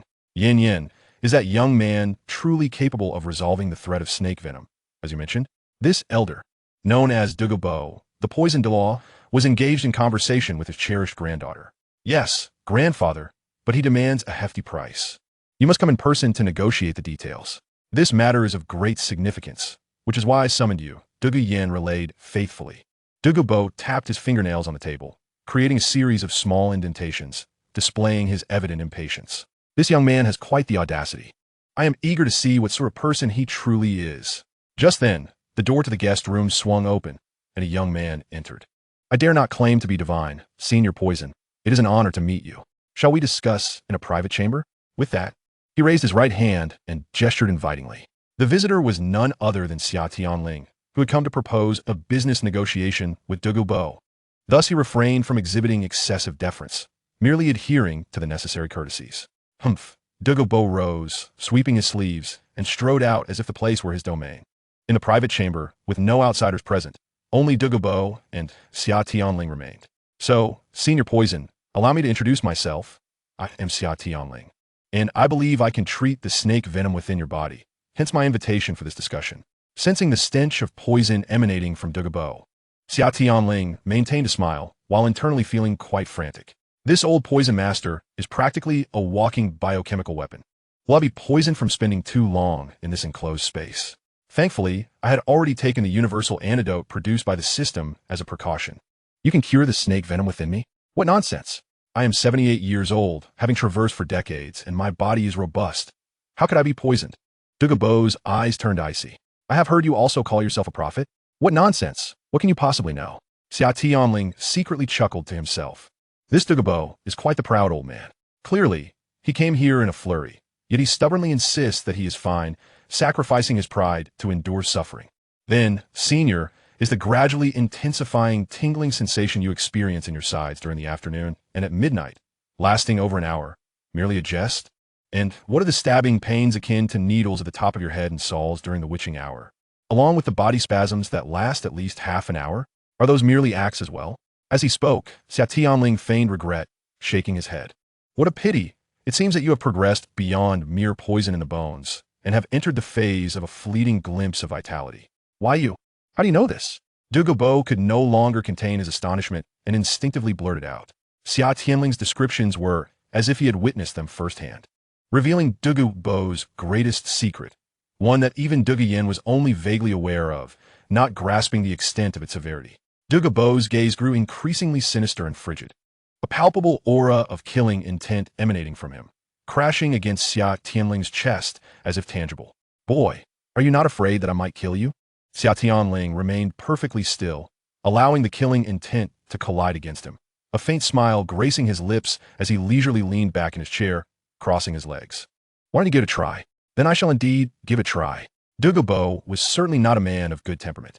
Enraged by the words he heard, he stood up abruptly, his left hand lunging towards the boy's neck with lethal intent. The old poison master had his pride, but even arrogance had its limits. Xia Tianling let out a cold snort. He had long anticipated this murderous outburst and had deliberately refrained from wearing any heavy burdens today. This time, he did not afford Douluo any courtesy, rising swiftly to confront him with a powerful punch, his internal energy surging violently. The essence of the true dragon pouring forth unreservedly with the strike. A resounding dragon's roar echoed, accompanied by Douluo being sent crashing into the wall, creating a deep dent. It must be noted that the walls of the Seven Treasures glazed tile school's secret chamber were remarkably sturdy, even after such an impact. They remained intact. Coughing, Douluo staggered to his feet, his expression one of astonishment as he gazed at the young man before him. What kind of power is this? Have I actually lost in pure physical prowess? Although he was not adept in close combat, he was still a titled Douluo, no doubt about it. Xia Tianling summoned his martial soul, the dawn, and the four soul rings. Yellow, purple, black, and black stood out vividly in the secret chamber. Yellow, purple, black, black? What kind of soul ring configuration is this? Of course, a genius requires an extraordinary soul ring configuration, Xia Tianling replied nonchalantly, settling back down while retrieving items from the mustard seed bag tied at his waist. Clack, clack, clack, clack, one after another. Pieces of tokens glimmering with a faint metallic sheen were neatly arranged on the table before him, each representing an immensely powerful title Douluo or even a super Douluo. Upon producing the final golden holy sun token, Douluo could no longer contain his rage, erupting in an expletive-laden tirade. So you're the current holy son of the Spirit Hall. Why didn't you say so earlier? As a titled Douluo registered with the Spirit Hall, Douluo was well aware of the significance of that golden holy sun token. His heart swelled with frustration. Had he known this identity sooner, he would not have felt the need to posture or act superior. After all, you are the esteemed holy son of the Spirit Hall, the heir to the next pope. I wouldn't dare lay a finger on you. Even if I had grievances against the Spirit Hall, I would have liked to, but did you give me the opportunity? Xia Tianling spread his hands. You made this difficult for me, so I had no choice but to resort to such tactics. He then posed a question now. Can we sit down and discuss this calmly? If not, I wouldn't mind inviting Grandpa Ju and Grandpa Gui from outside to join our conversation. Oh, by the way, I've heard you have quite a rivalry with Grandpa Ju. Would you be interested in a sparring session first? Knowing Douluo's unpredictable and volatile nature, Xia Tianling had prepared thoroughly for this negotiation. At that very moment, the two titled Douluos, Ju and Gui, were waiting just outside. Should Douluo reveal his martial soul, they could rush in and subdue him instantly. And if he chose not to summon his martial soul, Xia Tianling could easily overpower him in close quarters. Douluo, feeling quite vexed, pulled over an intact chair and sat down, taking a moment to compose himself before muttering a few words. What do you want? If you had done this earlier, we wouldn't have had to go through all this trouble, Xia Tianling remarked, pleased that Douluo had finally relented. He allowed the turbulent energy within him to settle. I had already made it clear to Douluo that I can resolve the serpent poison within you. Not only will it cease to trouble you, but can also be transformed into a catalyst for your cultivation. I can even eliminate the toxins from your granddaughter and address the hidden dangers within both of your martial souls. However, there is one stipulation. It comes at a cost. What conditions do you have? Listening. Douluo, known for his eccentric and irritable temperament, was nonetheless straightforward in his dealings. I have 3 plans, each with a different price. I wonder which one you intend to choose. How am I to know if you don't tell me? For the lowest plan, I will assist in treating the poison in your granddaughter, ensuring no further complications arise. I can guarantee a 50% chance of purging the toxins within you, freeing you from your ailments. However, I will not cover the cost of the materials needed for treatment. I will only provide the method. 50%? Douluo raised an eyebrow. And what as the condition? For this option, I will require you to choose 10 herbs from your medicinal garden. My medicinal garden? Douluo was taken aback. How do you know I have one? Didn't Ti mention? I'm a seer. Is that not normal? This so-called lowest plan was essentially the method employed by Tang San in the original story. It required Douluo to find 2 soul bones and combine them with the mild medicinal effects of the fire apricot and the 8-pointed ice grass to concoct a remedy, thus forcing the toxins into the soul bones. While it was a temporary solution, after perusing the poison chapters in the Xiantian treasure record and the Taoist scriptures, he found that Tang San's intentions were far from benevolent. The success rate of this lowest plan was indeed 50%, but should the treatment fail, Douluo would only face the grim fate of poisoning to death. No divine intervention could save him. If Douluo truly opted for this plan, he would be informed of the potential fatal consequences beforehand. As Douluo pondered the feasibility of this lowest plan, 10 herbs in exchange for his granddaughter's freedom from future afflictions. While he faced a 50% chance of recovery, he recalled the peculiar spring waters in his medicinal garden that had suppressed the toxins for so long. Indeed, as the boy said, he was not far from the toxins penetrating his very marrow. Should that happen, he would be beyond the reach of any remedy. It was merely a few herbs he did not recognize. Thus, it would pose no significant risk. Without rushing to agree, Douluo continued, and what about the middle plan? For the middle plan, I will supply all the necessary treatment materials, guaranteeing that the toxins within both you and your granddaughter will be completely eradicated. Furthermore, your strengths will be enhanced, and your granddaughter Douluo's martial soul may even undergo evolution. You mean my strength will be enhanced? Douluo's martial soul can evolve into my own Azure Lin Snake Emperor? Indeed, once evolved, Douluo's martial soul will be even stronger than yours. Upon hearing that not only could his own affliction be cured, but his strength could also be upgraded, and his granddaughter's martial soul could evolve, Douluo could hardly contain his excitement. Striving to maintain his composure, he feigned nonchalance. This choice must come at a steep price, I assume? Indeed, it is not inexpensive. If you choose this option, I will require your entire medicinal garden. The moment that condition was stated, Douluo fell into a profound silence. His entire medicinal garden, judging by the earlier conditions, must possess some extraordinary value. For instance, the 10 herbs he mentioned would surely be worth far more than merely treating himself and Douluo. Yet, there was no alternative. Although the garden belonged to him, he did not recognize several of the herbs within it. Aside from the peculiar flower resembling the old chrysanthemum, he was utterly unfamiliar with the rest. In previous attempts, he had nearly poisoned himself to death. Douluo could only identify a few common herbs, such as the extraordinary flower resembling the chrysanthemum of Douluo's martial soul. For the others, he was completely in the dark, and he was even uncertain of the specific effects of the extraordinary flower. Young man, my medicinal garden must contain quite a few treasures. Wouldn't you agree? Douluo squinted his eyes, scrutinizing the smiling Xia Tianling. Of course, I have long coveted your medicinal garden, Xia Tianling replied candidly. From the moment he first proposed the condition, if Douluo had a shred of intelligence, he would have surmised the considerable worth of the garden. But so what? He held Douluo's, and even his granddaughter's, life in his hands.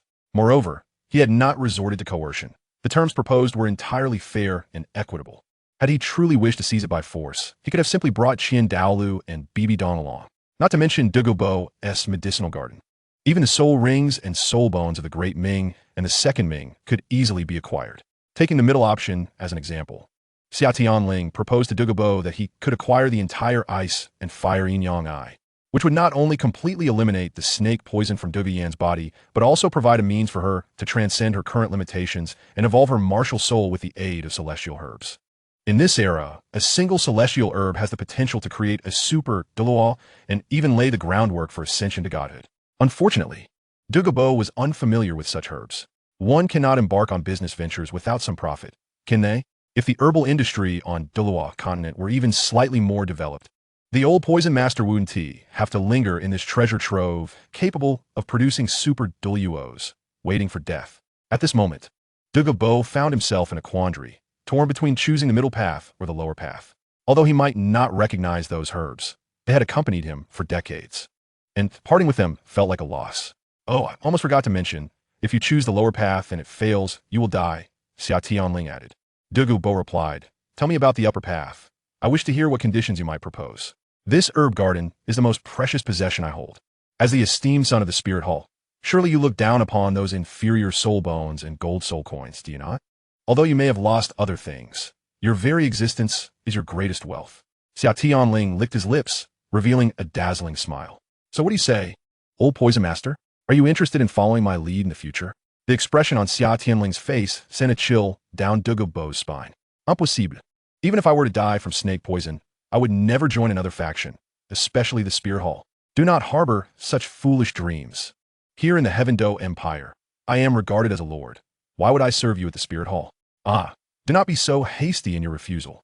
It would be wise to hear the conditions of the upper path first. Xia Tianling anticipated this reaction and had prepared accordingly. You say it is impossible for me to join another faction. As for the upper path, let me outline the conditions. I require you, old poison master, to follow me alone, not the Spirit Hall. Furthermore, your herb garden will solely belong to me, not considered the Spirit Hall's communal property. What difference does that make? ISNT, what belongs to you also that of the Spirit Hall?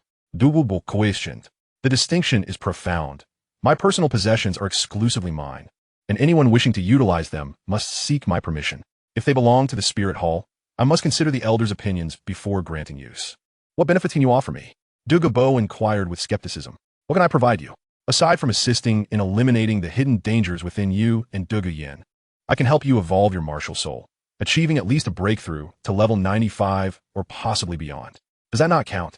Deal. Douluo agreed readily, leaving Xia Tianling momentarily stunned, as he had only mentioned half of the benefits.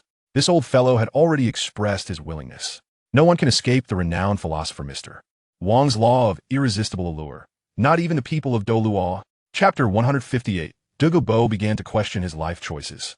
If I were to reach level 95, would I not directly become a venerated member of the Spirit Hall? What does it matter whether I join or not? Clearly, Xia Tianling had underestimated the allure of breaking through to level 95 and the prospect of longevity for an elderly recluse like Douluo. Aside from educating his granddaughter, the old man's lifelong ambition was to elevate his soul power, having lingered too long at the 91st level. Countless younger talents had surpassed him, leaving him feeling disgraced, which also contributed to his reluctance to venture out often. Thus, upon hearing he was guaranteed a breakthrough to level 95 or above, he agreed without hesitation. Is it merely the herb garden? Consider it yours. Is it simply a matter of following you? You say to the east, I shall not venture west. You say to catch a dog, I shall not chase a chicken. However, how can you assure me that your words hold truth? After all that had been said, this was the question that weighed most heavily on Douluo's mind. Cleansing the hidden dangers within him was a feat even a titled Douluo could not accomplish. Why should Xia Tianling, a mere soul master, succeed? You may first experience the effects of the treatment before deciding whether to make a payment. Are you not concerned that I might take the item without paying? Douluo queried suspiciously. Xia Tianling rolled his eyes and activated a mechanism on the wall. You may test the consequences of defaulting on payment. The sound of gears grinding echoed as the door to the secret chamber opened at that moment. Standing to the left outside was an extraordinarily handsome man, delicately holding an orchid, while to the right stood an individual cloaked in shadows, their face obscured. A voice, androgynous and oddly resonant, emanated from the left side. Douluo, you cannot seriously think you could evade your debts, could you? Of course not. I am a man of my word, as you know well, especially regarding the Chrysanthemum Pass. Upon recognizing his visitors, Douluo's ire vanished instantly. Although he harbored disdain for the Chrysanthemum Douluo, he knew he could not best her, especially with the ghost Douluo at her side. Douluo and Chrysanthemum Douluo were old adversaries, frequently engaging in bouts. However, most of the time, it was Douluo who found himself on the receiving end of punishment. Then it is settled. You shall stay for lunch. And this afternoon, we shall venture into the Sunset Forest, where I will begin to assist in your bodily restoration. With matters agreed upon, Xia Tianling took his leave, as he had preparations to complete before heading to the ice and fire Yin Yang Ai. This included retrieving some herbs collected by Ning Fengji. informing several members of the Spirit Hall about the upcoming training objectives and offering guidance to Tang San on his forging endeavors. This fellow truly lacks manners. He summoned me to discuss business, but failed to even bid me farewell afterward, Douluo grumbled. Douluo, from now on we shall be colleagues. Why not engage in a friendly spar? The chrysanthemum Douluo teased, raising a delicate finger with a mischievous smile. It has been years since we last fought. Spow. I see you wish to humiliate me. Douluo retorted indignantly. If you have the skill, then lower your soul power to match mine. To his surprise, the chrysanthemum Douluo merely chuckled and turned to walk away. What difference does it make if I lower my level? Even if I drop to 89, you would still be unable to defeat me. Cease your boasting. If you wish to fight, then let us. Douluo, clearly unconvinced, followed closely behind. The ghost Douluo, well aware of the dynamics between the two, silently offered a prayer for Douluo in a small grove outside the Seven Treasure glazed tile school. Douluo sat dejectedly on the ground, while the jubilant chrysanthemum Douluo stood nearby. Douluo, I have long stated that even if I reduce my level to that of a soul Douluo, you would still not triumph over me. The poisoned Douluo's face reflected his unwillingness to accept this fact, yet he had to concede that even when the chrysanthemum Douluo suppressed her power, he remained at a disadvantage. Wait a moment, has your soul power broken through? Are you now at level 96? Douluo exclaimed, having battled the chrysanthemum Douluo for many years. He knew her capabilities well, second only to the ghost Douluo. He had been stuck at the 95 level for years. How could she have advanced so significantly in his absence? Not only me, but the old ghost has also reached level 96, the chrysanthemum Douluo replied with a smile. Moreover, we have both approached the threshold of level 97. The achievements they now enjoy were largely thanks to that child, Xia Tianling, the ghost Douluo remarked. Throughout their lengthy careers as soul masters, he acknowledged that his two most prudent decisions had been to align himself with the chrysanthemum Douluo under Bibi Dong in his youth and to cultivate a robust relationship with Xia Tianling. 5 years prior, after Xia Tianling had resolved the significant issues presented by Qian Renshu and Bibi Dong, he had begun to strengthen those closest to him. Among them were the two Douluos, the chrysanthemum and the ghost, who had been his closest allies. Having perused the latter volumes of Douluo Dalu, he became well-versed in the intricate hierarchy of soul masters, encompassing each step and methodology of cultivation, earning him the title of a Grand Master in the realm of training. Thus, he meticulously compiled an entire system of cultivation techniques, which he entrusted to the two-titled Douluo of the chrysanthemum ghost and his mentor, Bibi Dong. The relatively straightforward reason for the ease with which soul masters ascend to higher ranks in later generations lies not in arcane mysteries, but rather in the dual superiority of their mental and soul power. Both aspects are readily addressable. For the former, Xia Tianling imparted the refining spirit technique to them. In an era where mental strength relies solely on natural enhancement, this technique serves as a cheat to accelerate cultivation and augment mental prowess, beneficial even to those of the caliber of Qian Dalu and Bibi Dong. During the era of Dragon King's legend, the continuously erupting limit Douluo had concretely discerned the prerequisites for transcending the 99th level, which is the breakthrough of mental strength into the divine realm. Though Qian Dalu, Bibi Dong, and Poseidon are also limit Douluo, their levels were artificially elevated through divine examinations. Thus, their mental strength had not reached that echelon. This elucidates why, in the original narrative, Tang San could contend with Poseidon using the mental strength cultivated from his purple extreme magic eye. In the current era, the singular individual possessing divine realm mental strength is none other than Tang Chun, a truly exceptional prodigy. Regrettably, he was ensnared by the Shura god, or rather, the Rakshasa god. Otherwise, he would undoubtedly be the inheritor of the Shura god. However, it is indeed peculiar why the Rakshasa god would seek to dismantle the legacy of the Shura god. Such an act bears no benefit for him. The entangled love-hate relationship between the Shura god and the Rakshasa god remains a mystery to Xia Tianling. Nevertheless, when it comes to compressing the quality of soul power, Xia Tianling finds it exceedingly simple. Through the system, he acquired a meditation technique from another realm, which, while lacking any extraordinary abilities, primarily serves to refine and purify one's energetic quality, thus accelerating one's cultivation. Why is it that during the timeline of Juesher Tangman, extreme martial souls are arduous to cultivate in the early stages, yet experience rapid advancements later on? The answer is that the quality of soul power they cultivate is high, causing a slower absorption of the world's energy in the initial phases, rendering cultivation challenging. The rate of progression essentially remains unchanged, but when compared to other titled Douluo, The later stages of extreme martial souls exhibit an unparalleled acceleration devoid of bottlenecks. Upon receiving this meditation technique and the cultivation methods for soul power, summarized by Xia Tianling, the two titled Douluo of the Chrysanthemum Ghost, guided by their trust in him, commence their training with a measure of skepticism. Chapter 159, Unique Preferences. This training bore significant fruit, as the accumulated redundant soul power and mental strength were rapidly purified and compressed, transforming into an intrinsic part of their cultivation essence. Before long, both adeptly formed a vortex of soul power and solidified their soul cores, seamlessly breaking through to the 96th level. In this current era, those who could cultivate to title Douluo without a soul core are undeniably exceptional talents, each endowed with remarkable gifts. Luck, talent, and diligence are all indispensable. A slight nudge in the right direction often propels them to soaring heights. Having bid farewell to the affectionate duo of the Chrysanthemum Ghost and the ever-hungry Douluo, Xia Tianling located Zhu Zhuqing, who was diligently training in the private cultivation grounds of the Sword Douluo. After engaging in playful banter the previous day, he, alongside Zhu Zhuqing, approached the Sword Douluo to finalize the matter of taking her as a disciple. Although the Sword Douluo may fall short in other areas, he remains indisputably the foremost in combat and intent, aside from the somewhat dazed Tang San, with myriad paths leading to the same destination. Zhu Zhuqing paused her theoretical studies to wholly focus on comprehending the application of intent alongside the Sword Douluo. Zhuqing, pause your training for now. Come with me for a moment, Xia Tianling stated directly. Upon hearing this, Zhu Zhuqing remained silent, yet the Sword Douluo was less than pleased. Are you idle, young man? Why disturb my disciple-esque training? Not at all. This time, I bring good news.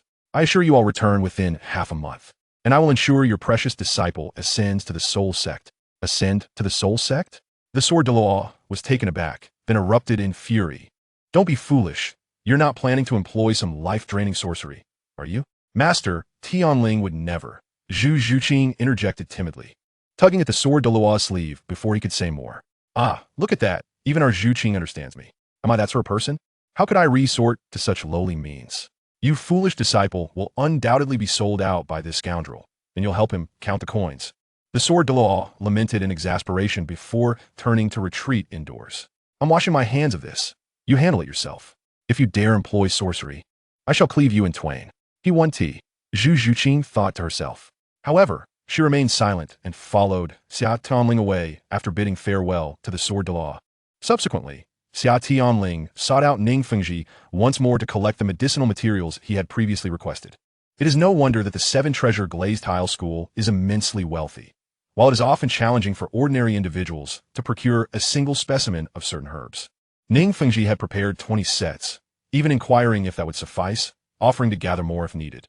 After sharing a meal and briefing everyone on the next phase of training, he embarked on the journey to the Sunset Forest with Douluo.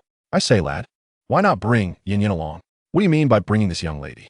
Douluo questioned during their carriage ride to the Sunset Forest. He hoped to take advantage of this opportunity to play matchmaker for Douluo Yin and Xia Tianling, only to find that the young man had outright declined, which dampened his spirits. One must say, Douluo Yin's taste leaves much to be desired, insisting on fawning over that fool Xia Tianling.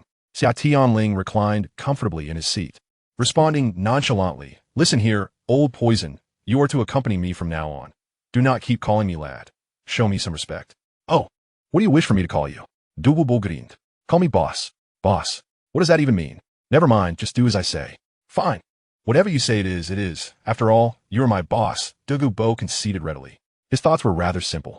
He was prepared to follow him, and even break through to the 95th level or above. He wouldn't mind calling him boss or even big brother.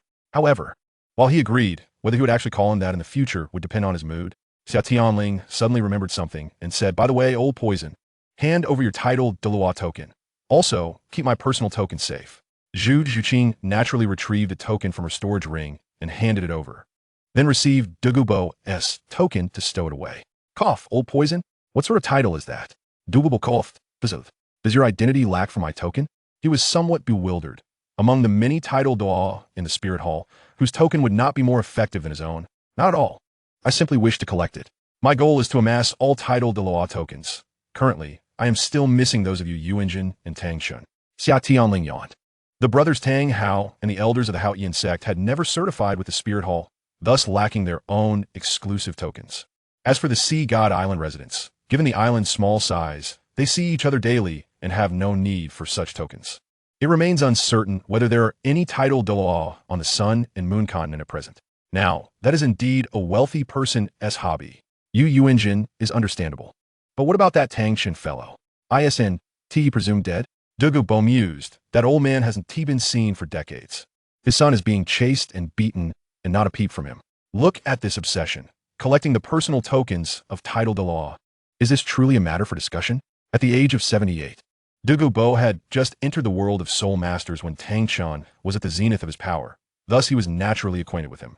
Xia Tianling, in high spirits, refrained from answering Tang San's question regarding life and death, for such matters could not merely be resolved by wealth. It required significant influence and standing. Ha ha! Indeed, your peculiar interests are quite amusing, Douluo Dalu exclaimed, slapping his thigh and letting out a hearty laugh. Call me boss. What a fine lad you are, he continued. Meanwhile, Zhu Zhuqing stood by, numbly observing the banter between Xia Tianling and the poisoned Douluo. What remarkable prowess! No wonder he is Tianling, was her solitary thought. Although it had become commonplace for Xia Tianling to engage in light-hearted discourse with various powerful figures, she still found it somewhat disconcerting. The title of Douluo stood atop the pinnacle of the continent's hierarchy, and even her father, the Ghost King, would show them utmost respect. Yet, Xia Tianling conversed with them as if they were equals. This matter exceeded Zhu Zhuqing's knowledge. The equality of status could stem not only from strength and power, but also from one's background and connections. As the holy son of the Spirit Hall, being Bibi Dong's foster son, Xia Tianling possessed all these attributes. Consequently, when conversing with titled Douluos, he naturally held his head high and spoke with confidence. Moreover, most titled Douluos were akin to family. Their familiarity was profound. As for Douluo Dalu, if it came to a life-and-death struggle, he might not stand a chance against Xia Tianling, who had awakened the true dragon martial spirit, especially after comprehending the formidable True Dragon's Wrath technique. The True Dragon's robust defensive capabilities would render him nearly immune to poison, and Douluo Dalu's by Lin Snake King's venom would not be as effective. Of course, if Xia Tianling were to regain his full soul power, Douluo Dalu might not even comprehend how he met his end. With the True Dragon's physique unleashing the Storm Battle Axe, coupled with the Justice Judgment, Third Divine Eye, and the suppression of the True Dragon's intimidation, a single strike from the True Dragon could severely injure him. The combat prowess of a titled Douluo was certainly not to be underestimated. Regarding his innate defense, Douluo Dalu was indeed formidable. Chapter 160, The Eye of Ice and Fire. After engaging in a prolonged verbal spar with Douluo Dalu, Xia Tianling appeared fatigued as he reclined against the cushion of the carriage, ostensibly resting his eyes while secretly communicating with the system in his mind. He had been prepared for Douluo Dalu's enhancement since his arrival on Douluo continent a decade prior. He had long set his sights on Douluo Dalu's medicinal garden. Though over the years, his desires had transformed from a few celestial herbs into something else entirely. System, I wish to make a request. I desire the revised Ebon Poison Classic, rewritten after Zhao Yixian ascends to the Divine Ruler Realm. If possible, please provide me with 2 legacy jade slips and a paper version translated into Douluo language. You may deduct the necessary fate power. Ding. Request acknowledged. Retrieving fate power. Please wait. Ding. Wish fulfilled. You have acquired the Ebon Poison Classic, compiled by the Celestial Tier Divine Ruler known as Zhao Yixian. The translation is complete, and the paper version along with 2 legacy jade slips have been dispatched to your mustard seed pocket. Please check for receipt. Nice. I knew Xiaowa wouldn't abandon his old friend. Xia Tianling rejoiced silently. With the elder medic and Do Qi continent having ascended to the upper realm, given his disposition, there was no reason Zhao Yixian couldn't become a Do emperor, even a divine ruler. Delighted, Xia Tianling extended his consciousness into the mustard seed pocket, perusing the paper version of the Ebon Poison Classic he had wished for. As expected, Zhao Yixian had not only become a more powerful being, but had also revised the classic. Upon a cursory glance, he noted it even contained methods to transform an ordinary innate poison body into a postnatal Ebon poison body. Of course, if it didn't include that, it was no matter. He could still wish for the system to modify the technique to suit Douluo Dalu. With this newfound advantage, giving the old poison master a celestial herb and imparting the method to cultivate spiritual power, breaking through to Super Douluo should not prove excessively difficult. Once this fellow became a Super Douluo, the devastation he could unleash would be catastrophic, effortlessly obliterating nations. That evening, they settled in one of Douluo Dalu's villas within the Sunset Forest, not far from the mountain where Tang San was interrogated in the original narrative. The old poison master was once again astonished by the notion of carrying a stove and fresh ingredients within a storage ring. The following morning, the trio finally arrived at the valley situated above the Eye of Ice and Fire. Ah, a pungent scent of sulfur. Xia Tianling inhaled deeply, eagerly anticipating the hot springs below. How do you know there are hot springs down there? Douluo inquired, astonished. Of course, I know, Xia Tianling replied nonchalantly. Do you think I jest when I claim to be a prophet? Besides, who else knows about your medicinal garden? That is true, Douluo mused, stroking his chin, his serpent-like eyes glimmering with intrigue. So what do you say, young man? Would you like me to take you down? Douluo stood at the cliff's edge, cackling with mirth, his gaze playful. Beg me, and I'll take you down. You think you're invincible, but surely you can't fly? There are things you cannot accomplish. If Xia Tianling had still possessed his soul power at that moment, he would have slapped Douluo's face, declaring, I can indeed fly. Alas, he did not. So he merely rolled his eyes at Douluo and opted for another approach. No need. With that, Xia Tianling propelled himself backward, akin to a bungee jump. What the hell? Are you trying to kill yourself? Douluo gasped, ready to leap after him, only to be restrained by Zhu Zhuqing. He doesn't need it. She uttered tersely, and neither do I. With that, Zhu Zhuqing flickered and vanished into the void, reaching the valley below in mere moments, even faster than Xia Tianling. In midair, as Xia Tianling activated his true dragon martial spirit, he forcefully kicked downward several times, summoning billowing mist that significantly slowed his descent. Riding the clouds and mist was a talent he could activate without expending soul power, a true dragon's innate skill, a manifestation of the rules. Yet, without the reinforcement of energy, it could not sustain flight for long. As he neared the ground, Xia Tianling struck a classic Iron Man pose, kneeling with one knee and a fist, crashing into the earth amidst a spray of dirt. Cough, cough. Damn it, Deadpool wasn't wrong. This superhero landing is utterly impractical. My knees are killing me. Iron Man's armor has shock absorption. I completely forgot about that. Are you alright? Zhu Zhuqing, clearly oblivious to the reference, rushed over with concern, helping him to his feet. The move was indeed striking, albeit somewhat taxing on the knees. Zhu Zhuqing thought to herself. I'm fine, really. Xia Tianling waved dismissively, raising his head to see Douluo descending. Douluo's lips twitched as he remarked, You truly are a monster, to leap from such a height and emerge unscathed. Xia Tianling chuckled, but offered no reply, grasping Zhu Zhuqing's hand as they stepped inward, as if returning home. Oh, no need for pretense. After the transaction, this place indeed belongs to him, while Douluo is but an outsider. What a beautiful hot spring, but why are there red and blue colors? Zhu Zhuqing immediately noticed the Eye of Ice and Fire in the valley center. This is known as the Eye of Ice and Fire, a remarkably unique geographical formation, also referred to as one of the 3 great treasure troves, exceptionally conducive to the growth of precious herbs. Xia Tianling strolled alongside Zhu Zhuqing, referencing the knowledge in his mind as he enthusiastically introduced her to the functions and the rare herbs thriving in the vicinity. As Douluo listened increasingly despondently, he found himself reflecting on the years he had guarded this place, realizing with frustration that he had comprehended nothing, having squandered many precious medicinal herbs in the process. Were it not for the peculiar heavenly Dao contract he had signed with Xia Tianling earlier, he might have seriously considered eliminating him and fleeing. However, he could only harbor such thoughts, for after signing that strange contract, the moment he entertained any notion of causing harm to Xia Tianling, he was met with excruciating pain that felt as if his very soul were being torn asunder. The Yuxiang Chilua, celestial blossom, can counteract all poisons under heaven. It is an essential remedy for both home and travel.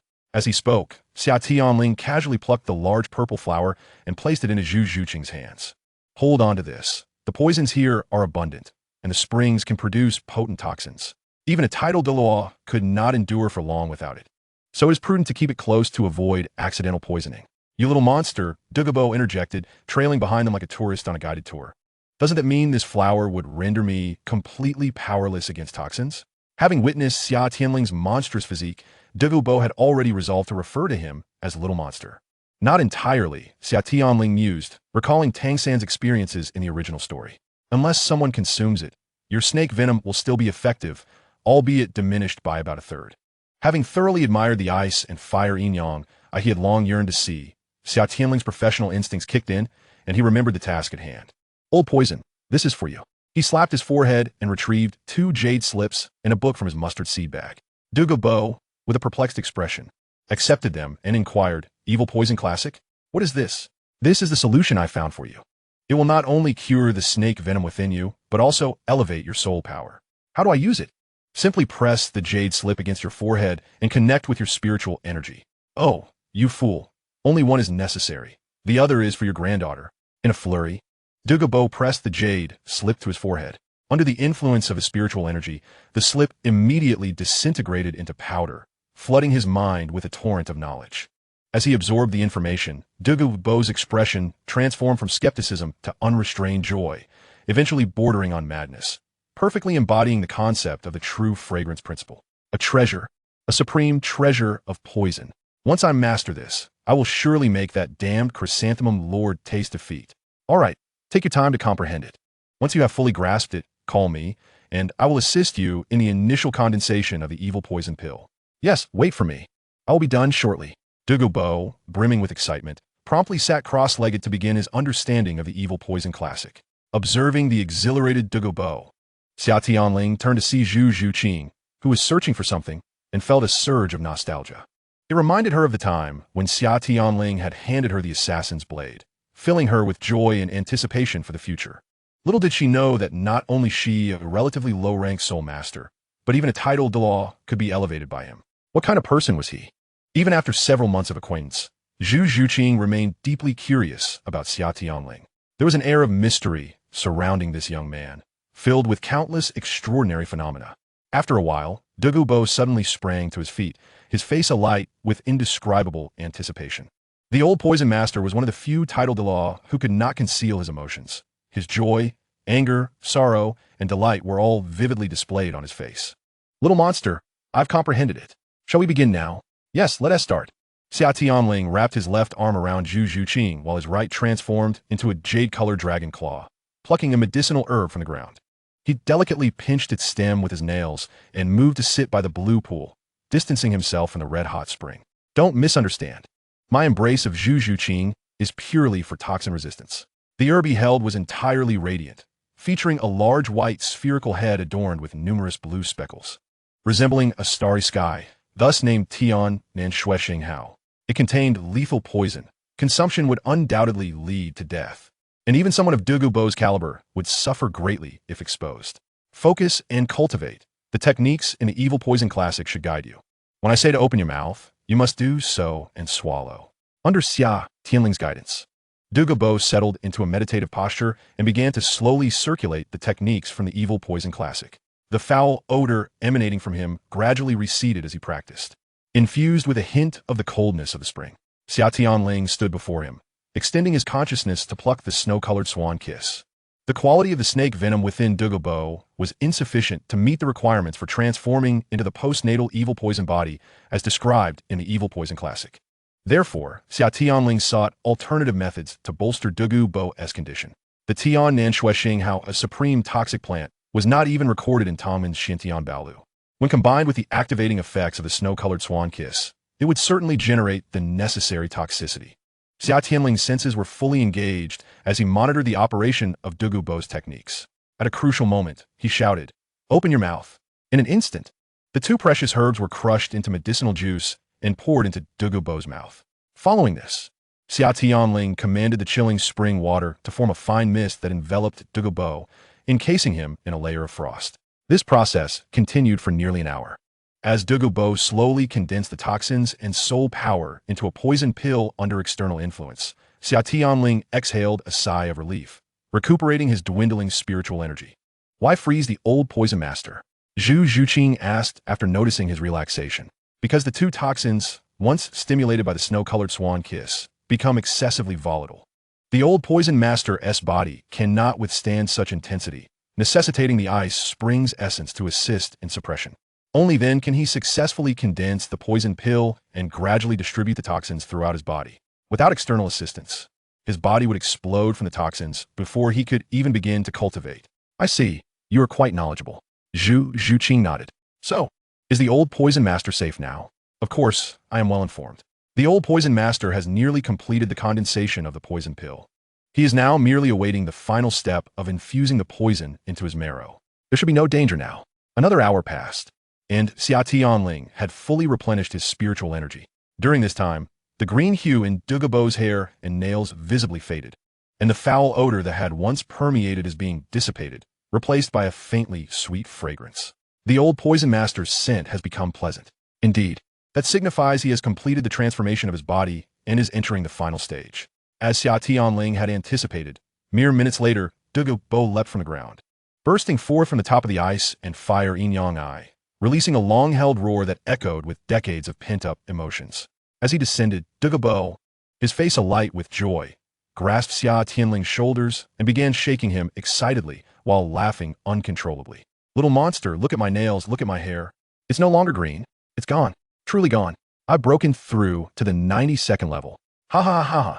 The old poison master indeed appeared overjoyed. Zhu Zhuqing squeezed Xia Tianling's hand and whispered, "He seems genuinely happy. Indeed, this old fellow has endured discomfort for most of his life. Today he can finally breathe easy." To other title, Douluo might have seemed somewhat eccentric at this moment, akin to a man who had just passed the imperial examination. After all, he had merely broken through to the 92nd level. What was there to be so excited about? However, from Xia Tianling's perspective, this was entirely comprehensible. A man tormented by poison for decades, one who had endured the loss of his wife in his youth, the death of his son and daughter-in-law in middle age, and had been trapped in the clutches of poison at the 91st rank for several years. His merely irritable demeanor, rather than a complete descent into madness, was a testament to his resolute spirit. His current state of ecstatic joy was, therefore, perfectly normal. Should Douluo maintain an air of calmness at this moment, Xia Tianling would certainly reconsider whether the old monster might also be a time traveler. "Zhuqing, shall we take a bath together?" Thank you, thank you." After a brief outburst of exuberance, Douluo restrained his emotions, seizing Xia Tianling's hand and shaking it vigorously. "Boss, from now on, I am your man." The heartfelt declaration of boss from Douluo was entirely sincere. Xia Tianling not only alleviated his decades-long affliction with snake venom, but also propelled his cultivation to new heights, even igniting hopes of reaching the 95th rank, an act akin to rebirth. Not to mention, he had also resolved the health issues of his beloved granddaughter, sparing himself from the sorrow of losing another grandchild in his old age.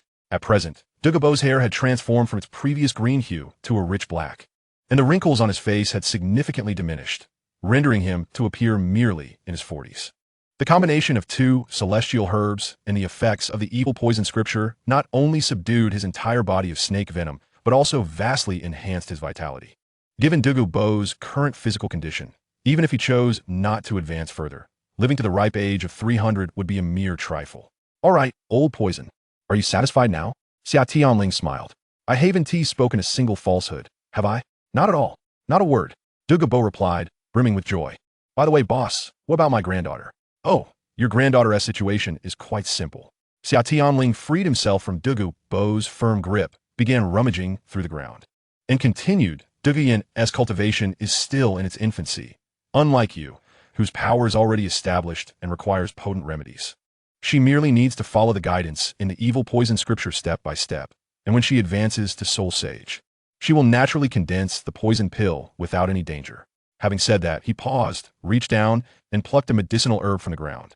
As he raised his right hand, Zhuqing timely presented a specially crafted jade box. "Here, give this to your granddaughter.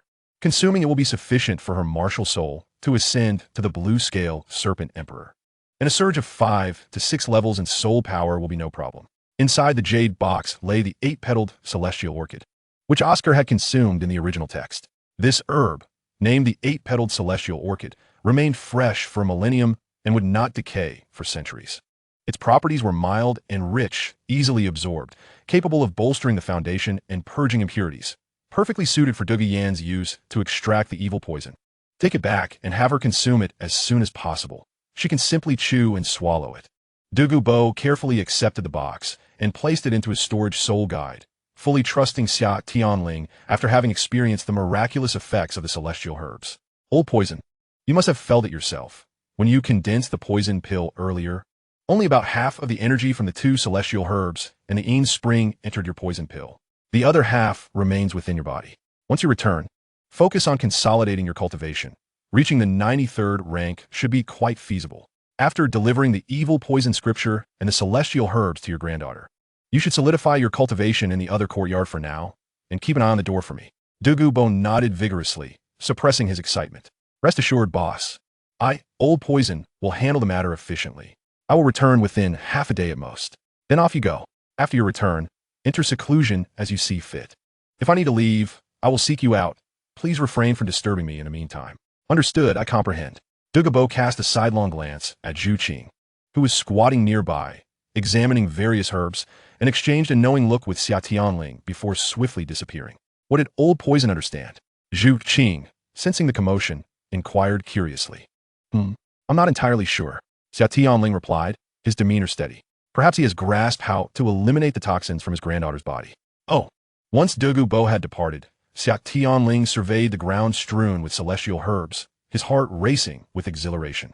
After 12 long years of anticipation, he had finally acquired this land, the most bounteous treasure trove in the history of Douluo continent.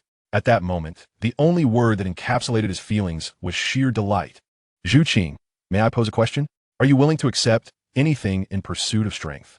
After indulging in his reverie for a moment, Xia Tianling suddenly posed the question. Zhu Qing was momentarily taken aback, but quickly regained her resolve. Of course. Well then, how about we go down together for a bath? Zhu Qing. He actually invited me to bathe together? Should I accept? Zhu Qing's face turned crimson at an observable rate. After a moment of silence, she began to reach for her upper body, seemingly preparing to undress. If it's truly possible, I wouldn't mind. Goodness, how could she be so decisive? Xia Tianling hastily turned his back. No. I was just joking. Don't undress just yet. Wait. Amid Zhu Qing's puzzled expression, he clarified, my suggestion to bathe together was merely in jest. In reality, I intended to utilize those 2 springs and the 2 herbs to refine your body, a process known as ice fire refining. Xia Tianling turned around, pointing towards the 2 distinct herbs in the distance, one red and one blue. Look, those 2 celestial herbs are clearly defined. The red one is called fiery apricot blossom, and the blue one is known as 8-pointed ice grass. Consuming either individually is lethal. One would certainly perish. However, if both are ingested together, combined with the waters from the ice fire dual springs, their medicinal properties can be neutralized, achieving the goal of refining your body. But you must be mentally prepared. The process can be quite agonizing. That is all right. I can endure it. Zhu Qing, realizing her misunderstanding, felt her cheeks still ablaze.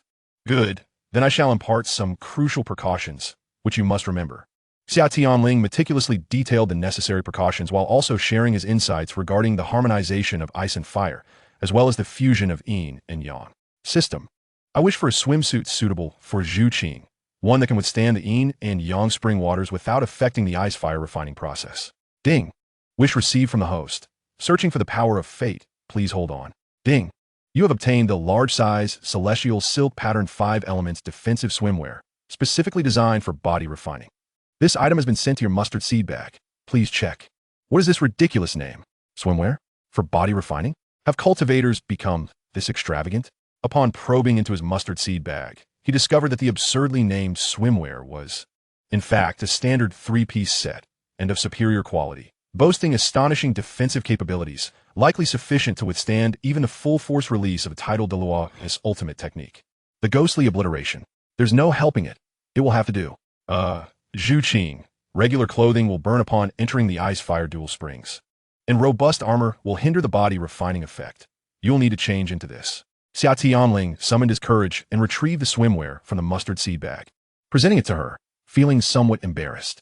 After examining the style of the garment, Zhu Qing's face turned a deeper shade of crimson as she meekly uttered, "All right. You change first. I will step aside and call you once I'm ready." With that, he hastily retreated to the mountainside, reflecting on his thoughts. What am I thinking? This is for body refining. To become stronger, what am I thinking? Zhu Qing's mind raced. Her cheeks still flushed as she shed her outer leather garment and donned the revealing attire, akin to undergarments. It's too deep. It's a bit hard to grasp. Listening to the sound of fabric rustling behind him, Xia Tianling firmly suppressed his consciousness within the sea of his mind. The sensation was agonizing. He could only incessantly chant within his heart, "No, I am a virtuous gentleman. I am a virtuous gentleman. I am a virtuous gentleman. I'm ready.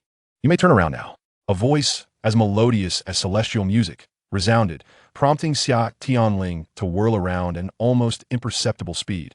Whereupon he beheld a scene that would forever be etched in his memory. Zhu Zhuqing, clad in a bikini, showcased her broad bosom and surging curves, perfectly accentuated by her swimwear, rendering her figure nothing short of an enchanting beauty. What is grandeur if not to captivate hearts? The profound cleft in her silhouette resembled an alluring demon, exuding an irresistible allure. Had this moment been witnessed by the lecherous souls of his past life, countless would have hastily typed, "Hey, my wife."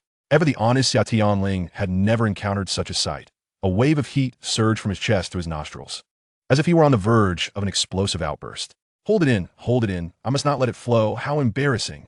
The great path is formless, creating heaven and earth. The great path is indifferent, governing the sun and moon. He repeatedly recited the tranquil scriptures passed down by the Tao ancestor in his mind, forcefully suppressing those thoughts that everyone understood. Zhuqing, you are truly stunning, he sincerely complimented. Zhu Zhuqing's physique was indeed extraordinary, incomparable, a presence that would dominate the modeling world of his previous life. No wonder that scoundrel Dai Mubai could swiftly change his heart. Bah, he was clearly just coveting a cute little kitten-esque form. How base. Thank you. Ahem, let us stand over there. We are about to begin. By the way, please take out the stove, ingredients, and materials for my ring. After a flurry of preparations, the epic enhancement of the little kitten was finally about to commence. Unlike Tang San in the original story, who nearly exhausted himself over a mere flower, Xia Tianling easily approached the intersection of ice and fire, inserting the fragrant celestial herbs, and simultaneously manipulated the golden and jade blades with his consciousness to extract the two divine herbs. The 8-angled xianbing grass and the lihua xingjiaoshu were swiftly compressed in midair and accurately flew into Zhu Zhuqing's mouth, who had been waiting eagerly. As soon as the two divine herbs were ingested, Zhu Zhuqing immediately began employing the method Xia Tianling had taught her, rapidly dissolving the medicinal power that had fused from the two herbs. So cold, no, so hot. The extreme cold and extreme heat energies converged within Zhu Zhuqing's body, and the impact was excruciating for her spirit. I can endure. I must not disappoint his intentions or these precious herbs. I want to grow stronger. I cannot be a hindrance to him. I want to stand beside him. The might of the refining spirit technique was now fully revealed. Though she had only practiced for a few months, the spiritual power tempered by the divine might of the assassins and the refining spirit technique was incredibly resilient and powerful. Compared to the mental torment that Tang San endured in the original story, Zhu Zhuqing's suffering was far less intense. Seeing Zhu Zhuqing's body start to exhibit alternating hues of red and blue was a sign that the medicinal powers had been activated. Xia Tianling, now devoid of any other thoughts, swiftly activated his true dragon martial soul and lifted her as they both entered the confluence of ice and fire. For an ordinary person, the waters of the ice and fire duality would be fatal. However, upon the powerful true dragon's body, they felt akin to ordinary cold and hot water. Aside from the slight discomfort of alternating temperatures, there was virtually no harm to him. Facing each other, they sat cross-legged, palms touching, as he utilized the unique properties of his consciousness to delve deep into her meridians, aiding her in navigating the violent baptism of the two forces. Unlike Tang San from the original story, who fell into a coma upon entering the water, Zhu Zhuqing, with the help of the refining spirit technique and Xia Tianling, managed to maintain her consciousness, actively guiding the ice and fire energies to transform her body, achieving far superior results than Tang San. Once Zhu Zhuqing's body refinement was on the right track, Xia Tianling concluded his assistance and returned to shore to don a fresh outfit. Watching the little kitten bobbing in the hot spring, he felt an immense sense of delight. Time flew by in this idyllic bath, and soon a day and a night had passed. The following morning, Zhu Zhuqing gradually opened her eyes. At this moment, the waters of the ice and fire duality no longer posed any threat. They felt as harmless as ordinary bathing water. Immersed within, she felt not a trace of discomfort, but rather a profound sense of relaxation. Having heard the explanations, she understood that this was the effect of the two herbs and a sign that the ice-fire body refinement had been completed. At this point, she was immune to toxins and impervious to water and fire. Standing within the ice and fire duality Zhu Zhuqing instinctively activated her martial soul. Transformed by the two divine herbs, her martial soul had undergone a metamorphosis. The nether spirit cat no longer merely possessed slight dark and spatial attributes, but now also displayed deep blue and dark red stripes, resembling a tabby cat rather than just a solid black kitten. I am level 40, Zhu Zhuqing exclaimed in astonishment at the changes in her body. In the original story, Tang San underwent body refinement passively, wasting much of the medicinal power unconsciously, only managing to rise from level 34 to 37. In contrast, Zhu Zhuqing remained fully conscious throughout her refinement process, coupled with their constant guidance, ensuring that none of the medicinal power from the 8-angled Xianbing grass and Lihua Xingjiao Shu was wasted, allowing her to ascend 6 levels. Had she not utilized half of the medicinal power for her refinement, she might have soared to levels 45 or 46. Hee, of course, Zhuqing, congratulations. Xia Tianling approached, extending a towel and a stack of fresh clothes. However, Zhuqing did not reach out to take them. Instead, she leaped into his embrace, wrapping her arms around his neck, her long jade-like legs encircling his waist, resting her head on his shoulder, bestowing upon him a heartfelt hug. Tianling, thank you. Is there any need for thanks between us? Feeling her astonishing elasticity, Xia Tianling nearly lost his composure. Come on, quickly change into your clothes. Zhuqing's face flushed, releasing her embrace to accept the towel and clothes. You mustn't peek. Of course not. Am I that kind of person? Once he turned away, Zhuqing swiftly changed into her clothes. After a day and night of cultivation, you must be hungry. Come, let us eat something. All right. After their intensive session, Zhuqing was indeed quite famished, instantly transforming into a little glutton as she devoured the meal Xia Tianling had prepared. Tianling, aren't you going to eat a divine herb yourself? It should have a more pronounced effect on you, right? Amidst her feasting, Zhuqing inquired. Xia Tianling observed her adorably stuffed cheeks and gently shook his head. The divine herbs wouldn't hold much significance for me. My foundation is already sufficiently robust. The effects of the herbs would be akin to that of a chicken rib, regrettable to discard, yet tasteless to consume. My purpose in acquiring this herb garden from Douluo was primarily for all of you. Then isn't that quite a loss for you? Zhuqing paused her dining, furrowing her brow. You exerted all that effort and gained nothing for yourself. Ha ha ha. How could I have gained nothing? I have gained a stronger version of you. Have I not? After witnessing Zhuqing in her swimwear, Xia Tianling's boldness had notably increased, and he effortlessly bantered. Zhuqing, blushing from his playful teasing, once more focused on her meal. While the divine herbs may not mean much to me, the two entities within the ice and fire duality I hold far greater significance. 2 entities? Were they? Zhuqing raised her head once more. Right beneath the ice and fire duality eye, Xia Tianling pointed downwards with his index finger. Familiar with the myriad concealed settings of Douluo continent, Xia Tianling understood that the ice and fire element eye, renowned as the foremost of the 3 great treasure troves, was not a natural formation born of the heavens and earth, but rather a sudden emergence under external forces. Chapter 164, Partaking in the Bowl of Mengpa Soup. The origin of this phenomenon lay deep beneath the 2 springs, where the remnants of 2 extraordinary dragon corpses resided. A millennium ago, the Water Dragon King and the Fire Dragon King, 2 of the 9 great dragon kings, perished in the Divine Realms War, plummeting from the heavens to the Douluo continent, where their bodies and dragon souls now lay in eternal slumber. Even in death, the corpses of divine kings maintain an immortal state, their formidable cultivation still contained within their dragon cores. Over time, the essence of their power gradually dissipates, permeating the surface waters and infusing the 2 springs with divine elemental energy, thus giving rise to the extraordinary ice and fire 2 element eye. Having grasped a fragment of the profound principles of yin and yang, Xia Tianling's long-dormant ambitions began to swell. After 20 millennia, the powerhouses of that era had thoroughly studied the essence of soul beasts. The so-called soul rings are merely the remnants of the beast cores that dissipate upon the death of soul beasts, their energy forming a product under the laws of nature. This energy harbors some instinctual consciousness of the soul beasts, as well as the imprints of their most adept skills.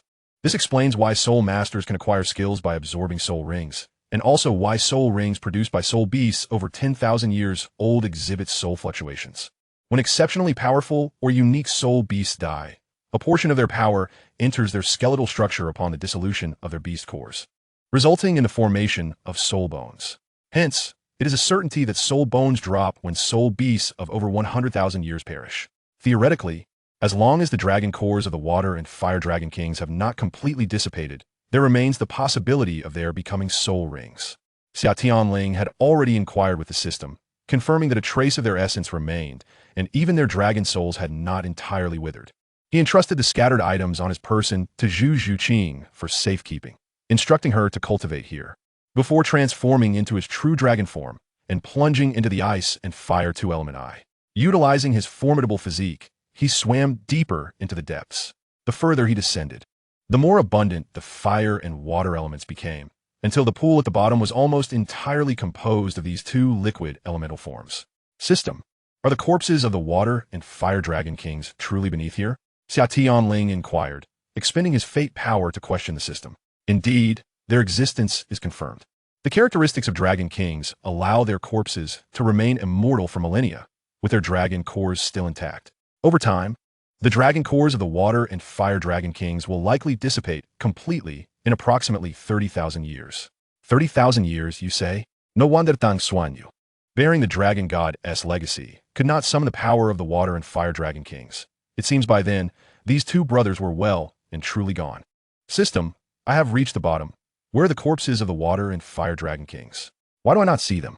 With the immense pressure of the water and fire elements bearing down on him, Xia Tianling unleashed his divine sense in a frantic search. Yet aside from the dense elemental force, he saw no trace of the bodies. The water and fire dragon kings fell in a singular location. Their divine souls and powers have instinctively fused, creating a unique space from their dissipating divine energy. Hence you cannot see them. Isn't it pointless if I can't see them? It is impossible for you to leave empty-handed. Such a fate is inconceivable. A fisherman shall never return empty-handed. System, can you transport me inside? He questioned, then added, there won't be any danger in there, will there? There will not be. The space is merely filled with abundant elemental energy and dissipating divine power. Ding acknowledged. Processing host request, establishing spatial positioning, inserting spatial anchor points, consuming fate power, please hold. Ding spatial transfer is ready. There may be some discomfort during transit. Please prepare yourself. 3, 2, 1, initiating transfer. Xia Tianling felt a flash before him. A wave of twisted power surged, and he was hurled onto a ground illuminated by red and blue glimmers. Ding spatial transfer complete. Xia Tianling sat on the ground, taking a moment to acclimatize to the disorienting sensations and the oppressive feeling that threatened to squeeze his insides out. Once he regained some stability, he rose to survey his surroundings. Two colossal dragon corpses, one blue and one red, occupied most of this small space. This must be the true burial site of the water and fire dragon kings, he mused. He wondered if these brothers were truly dead. As he contemplated, he instinctively took a deep breath, only to find nothing to inhale. Fortunately, ever since acquiring his primordial spirit, breathing had become a mechanical action. Otherwise, he would surely suffocate in this place. Indeed, this space was as the system had described. Aside from elemental power and energy, there was nothing else, let alone breathable oxygen and nitrogen. Moreover, within this controlled environment floated many unique energies. As Xia Tianling began to absorb some, he discovered their extraordinarily high energy levels easily eclipsed even his soul power. This must be the dissipated divine power, or rather, the energy of the celestial spirits. As he absorbed these energies, he walked towards the two dragon corpses, long buried in this airless, sealed space, and given the formidable nature of divine dragon bodies. The two dragon kings appear to be merely asleep, showing no signs of the decay typical of their kind after 2 millennia. Only the massive gashes beneath their abdomens bore witness to their dire condition. Had Xia Tianling not arrived, these two beings would have succumbed to the nurturing of the 19,000-year cultivation of the extraordinary floral spirit, Qiaoyu Jingxiyang, alongside other formidable spirit beasts, eventually granting their instinctual consciousness to Tang Wulin and Gu Yuna, leaving their essence to dissipate in the remaining 10,000 years. However, now he intended to put them to use. Hey, brothers. He approached the fire dragon king's snout and rapped his knuckles against it. The red dragon head remained unresponsive. Hey, Mun. He then moved to the water dragon king and delivered a hearty kick. The blue dragon head tilted slightly from the force. System, what is happening? Did you not say their dragon cores and dragon souls still retain some essence? The host appears to be somewhat diluted, the system replied. Even if their dragon souls have not entirely dissipated, they are indeed deceased. Do you expect them to rise and give you a response? Their dragon souls are essentially akin to ordinary spirits, and they remain in a state of slumber. Even the system's mechanical voice conveyed a sense of deep resignation. Oh, it seems so. Xia Tianling smiled sheepishly, realizing he had acted foolishly. In the presence of the system, committing a foolish act was not quite mortifying. What shall we do to awaken their souls? Use this. The system presented 2 large jars filled with a thick, green liquid emanating a peculiar aroma, within which green bubbles churned. Upon closer inspection, one could even hear the faint wails of tormented spirits. Xia Tianling disdainfully stirred the contents of the two enormous jars, his face a mask of conflicted emotions. After expending enough fate power to execute thousands of mental interventions, this is what you provide me. I must inquire, system. What is this substance? Though you may not have encountered it before, its name should be familiar to you. What is it? Menkpo soup. By the heavens. Chapter 165. It was that dragon god kid who summoned me here. System, do not deceive me. Menkpo soup is meant to erase the memories of reincarnators. Is it not?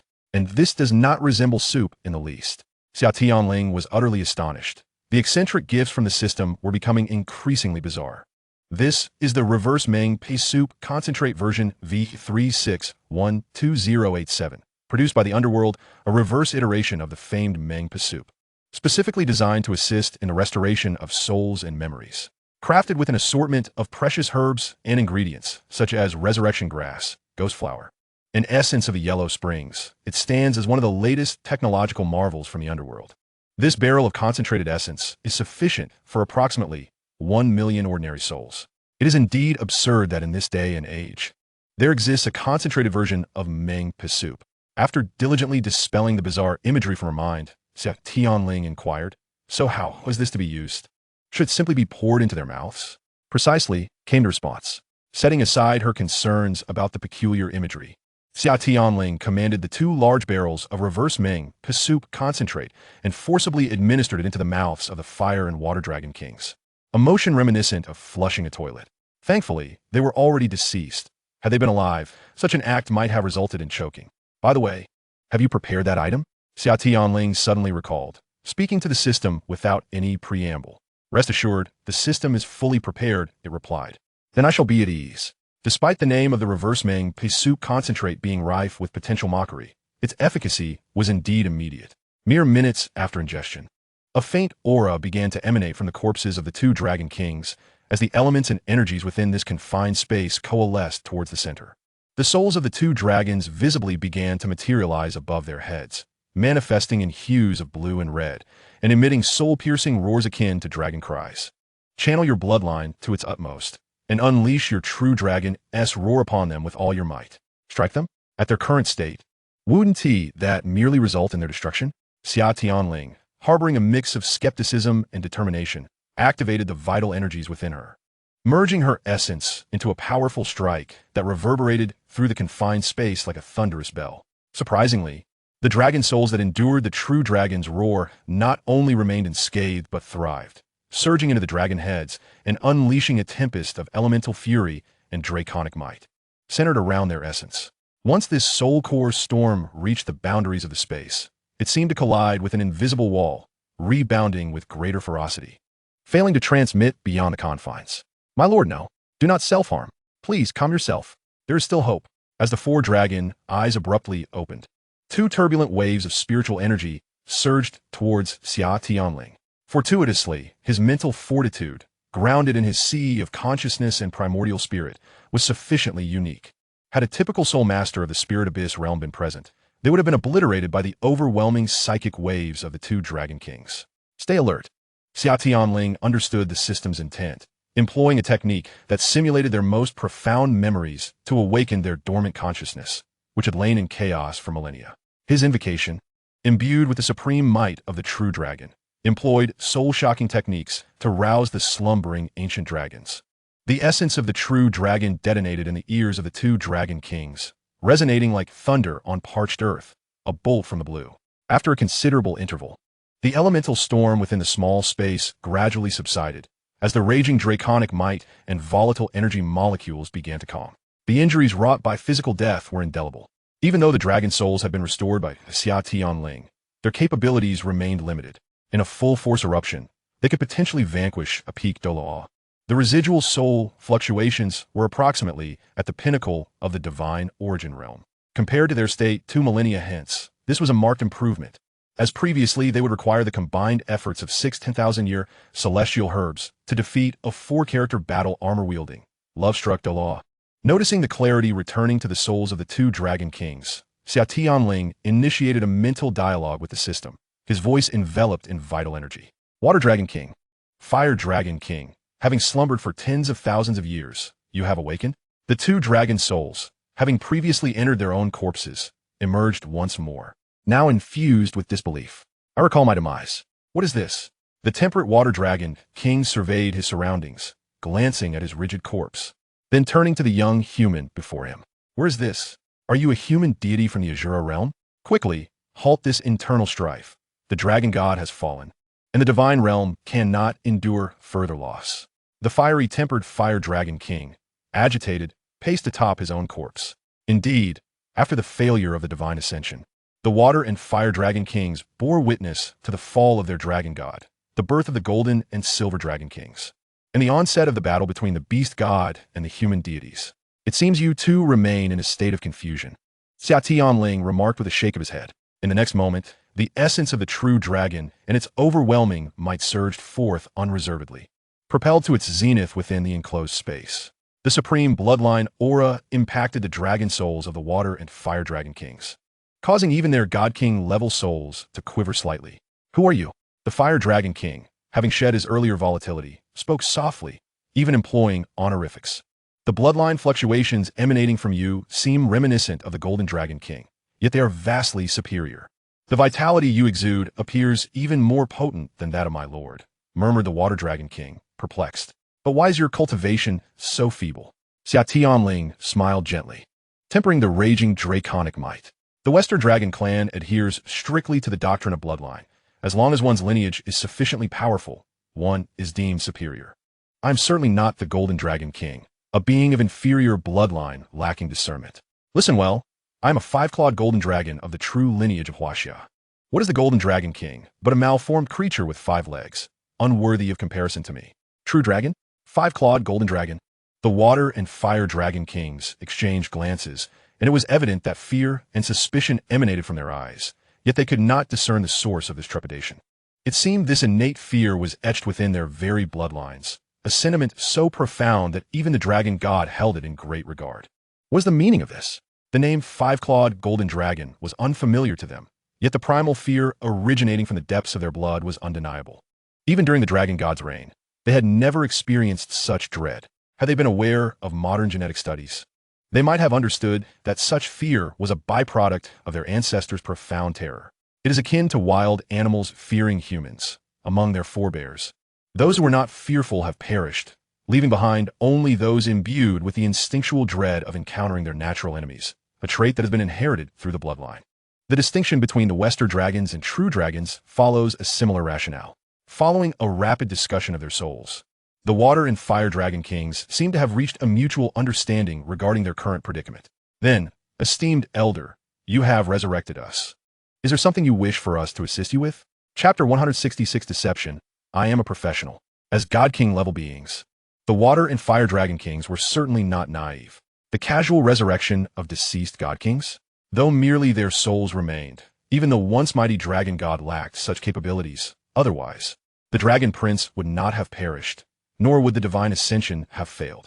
The disdainful manner in which this individual referred to the golden dragon king, a being they held in high regard, birthed from the dragon god, was palpable. The contempt could almost be etched into his very soul energy.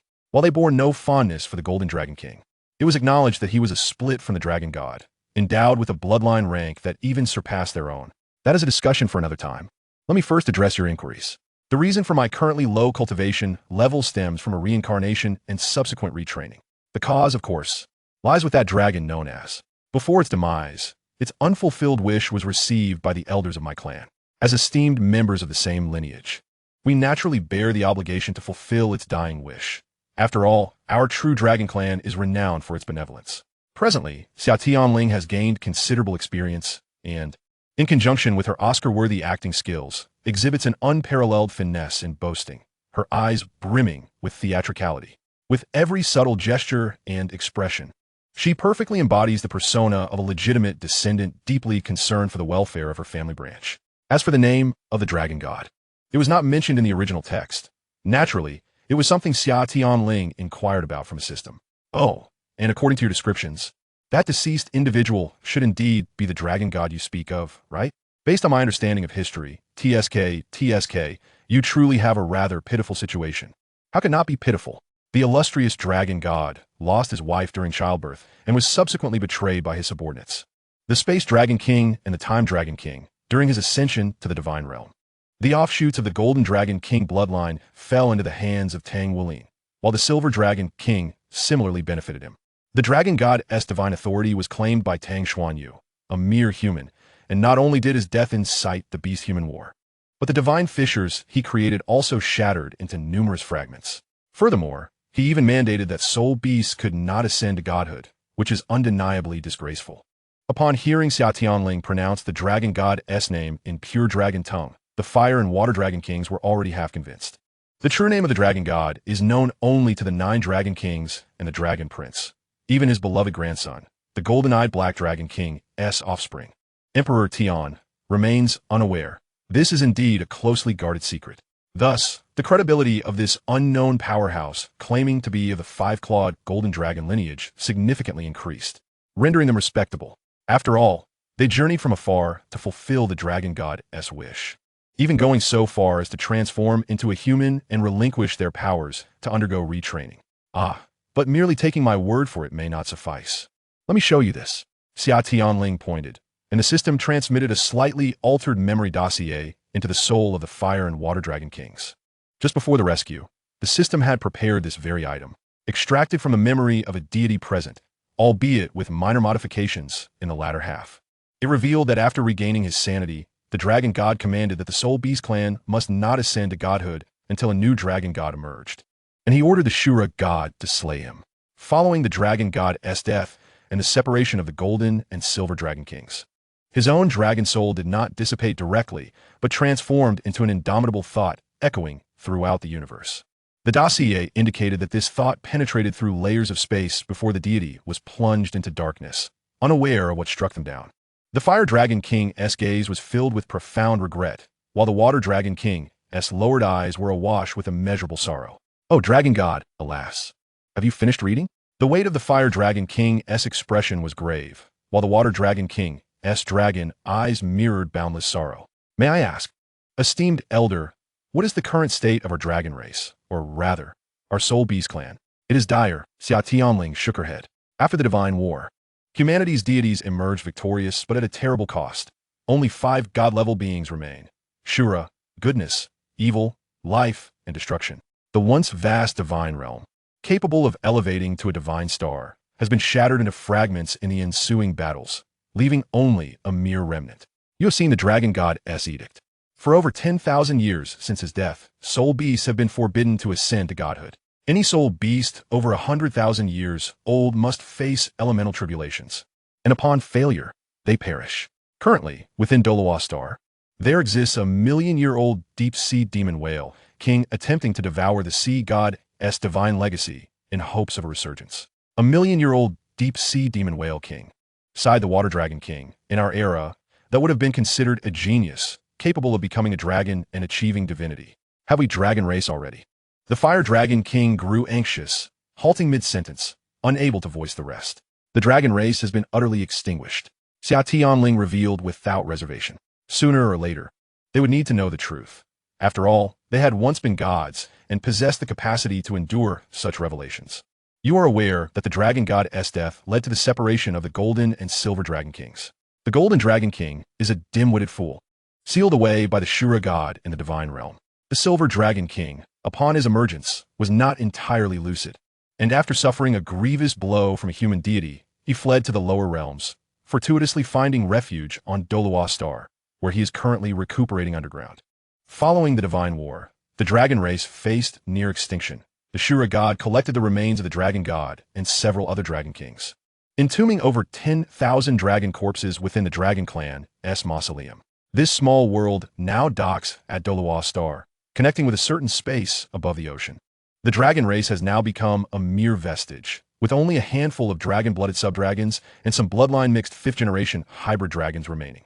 Presently, the last surviving pure-blood 3rd-generation dragon, protected by the Silver Dragon King, is a golden-eyed black dragon known as Emperor Tian, who has never entered the divine realm and thus escaped with his life. If I recall correctly, he is indeed called Emperor Tian. Emperor Tian, you say, the son of Old Black. Indeed. He is the most cherished third-generation dragon of the dragon god. My lord even imparted unto him the ultimate technique, the dragon god claw. The fire dragon king and water dragon king whispered to each other, alternating between weeping and lamenting.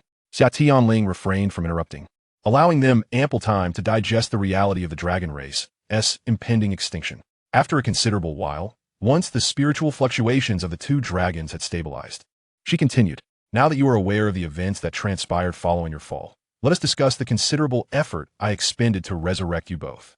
You may speak. What demands do you have? The Fire Dragon King spoke with a resonant voice. I have come at your invitation, primarily to fulfill that young dragon goddess wish, to bring forth a divine star and restore the possibility of soul beasts regaining their divinity. Secondly, to transform this world and alter the awkward status quo where soul beasts are merely targets for soul masters to hunt. If I may say, that young dragon god is quite absurd. Having been a deity for so many years, how could he not consider the welfare of his own kin? Why did he not propose changing these rules?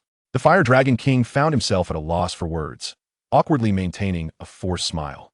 Having resided in high positions for so long, they had scarcely contemplated the improvement of cosmic regulations, let alone the dragon god, whose mind was solely fixated on expanding the divine realm. So what you mean is, do you require a guide? The Water Dragon King inquired tentatively. Close enough. You're quite perceptive, Xia Tianling replied, giving a thumbs up. If you two accompany me, it will save me a great deal of trouble when I deal with the likes of the Silver Dragon King and Emperor Tian in the future. I, this dragon, am quite averse to complications, so you understand my meaning, yes? Naturally, following me shall not be in vain. Once I fulfill that young dragon goddess wish and revive you, revitalizing the dragon race in this realm will also be possible. What do you think? Are you two little fellows interested? Regardless of the outcome, as a leader on the path to success, it is imperative to paint a grand vision. And so, the Water and Fire Dragon Kings found themselves captivated at once. The revival of the dragon race may seem illusory, yet enhancing the status of soul beasts is of little concern to them. The dragons have perished entirely. To follow this esteemed elder promises resurrection. They might even restore their cultivation. This is nothing short of a divine blessing. Who would not desire such a chance? Who could have imagined that after so many years of death, there would still be an opportunity for revival? The two dragons exchanged glances, and it was the Water Dragon King who spoke first. Esteemed elder, we, the two brothers, are certainly eager to serve. Behold, you now possess a human form. Yet your cultivation still necessitates the presence of soul rings and soul bones. My brother and I, emboldened, dare to offer ourselves as sacrifices to you. Might we inquire of your esteemed opinion, venerable one? Upon uttering these words, the Water Dragon King felt a twinge of uncertainty within himself. Although their soul strength had once reached the divine king realm, should they hold back during the sacrificial rite, they would not lose their sanity. However, while their willingness to make this offering was one matter, whether this remarkably powerful elder would accept their sacrifice was an entirely different concern. In the worldview of the dragon race, the disparity in bloodlines was akin to an insurmountable chasm. Their desire to present a sacrifice of a lineage superior to even that of the dragon god, to Xia Tianling, was indeed an audacious act. Nevertheless, this elder appeared amiable. Perhaps he might acquiesce? If my brother and I could become his soul rings and soul bones, it would be akin to ascending to the heavens, an opportunity to grasp a leg even thicker than that of the dragon god. The Water Dragon King was filled with trepidation. Unable to meet Xia Tianling's gaze, Xia Tianling, in turn, remained silent, his expression impassive as he regarded them intently. It was essential to maintain an air of superiority, compelling them to seek his favor while instilling hope without leading them to despair. A subtle hint of disdain was necessary to avoid arousing the suspicions of these two elder dragons. At present, he was playing the role of a transcendent dragon who had crossed realms, and he needed to act according to the dragon race's worldview. If he were to directly request their sacrifice, even the dimmest of them would surely recognize the underlying intricacies. It was an impossible notion that a higher-ranking dragon would eagerly seek to take in lower-ranking dragons. This was the reason Xia Tianling chose to navigate such a convoluted path before finally approaching the crux of the matter. As time trickled by, the atmosphere grew increasingly heavy. Even the Water and Fire Dragon Kings, with their resilient mindset, found it difficult to maintain composure. Despite their formidable cultivation, having been born at the pinnacle of the divine realm, they were still novices in the art of manipulation and lacked composure. Had a middle-aged individual with even a modicum of societal experience been present, he would not have been so easily unsettled by Xia Tianling's words. Finally, sensing that the moment was ripe, Xia Tianling spoke with a tone tinged with exasperation. Alas, considering your earnest intentions, I shall reluctantly accept your offering. The Water and Fire Dragon Kings, who had previously been on the verge of despair, were suddenly filled with joy, exclaiming, "Thank you, Venerable One. Thank you for your support. When shall we commence? Can we start now? For every minute we delay, a portion of our cultivation will dissipate." "Very well, let us begin at once," Xia Tianling replied, surprised to discover that the previously composed Water Dragon King had an unexpected penchant for chatter. Xia Tianling maintained an air of nonchalance as he sat cross-legged. "By the way, you two are permitted to choose the types of soul bones you wish to condense, are you not?" In the original text of Peerless Tangmen, both the Ice Emperor and the Snow Emperor had the ability to select the soul bone parts they desired during their sacrifices. It stood to reason that the more potent Water and Fire Dragon Kings would possess the same capability. Of course, Venerable One, which part of the soul bone do you desire?" Eager with anticipation over the prospect of aligning themselves with such a powerful figure and the allure of revival, the Fire Dragon King was nearly beside himself with excitement.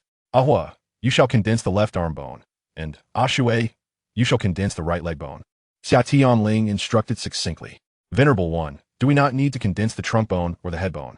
Even with our remaining meager cultivation, combined with our original forms, the soul bones we produce would at least be on par with those of a million-year soul beast," the Water Dragon King interjected, momentarily taken aback. Aware that human soul masters and deities could absorb soul bones, he understood that the most crucial parts among the 6 soul bones would undoubtedly be the skull and trunk bones.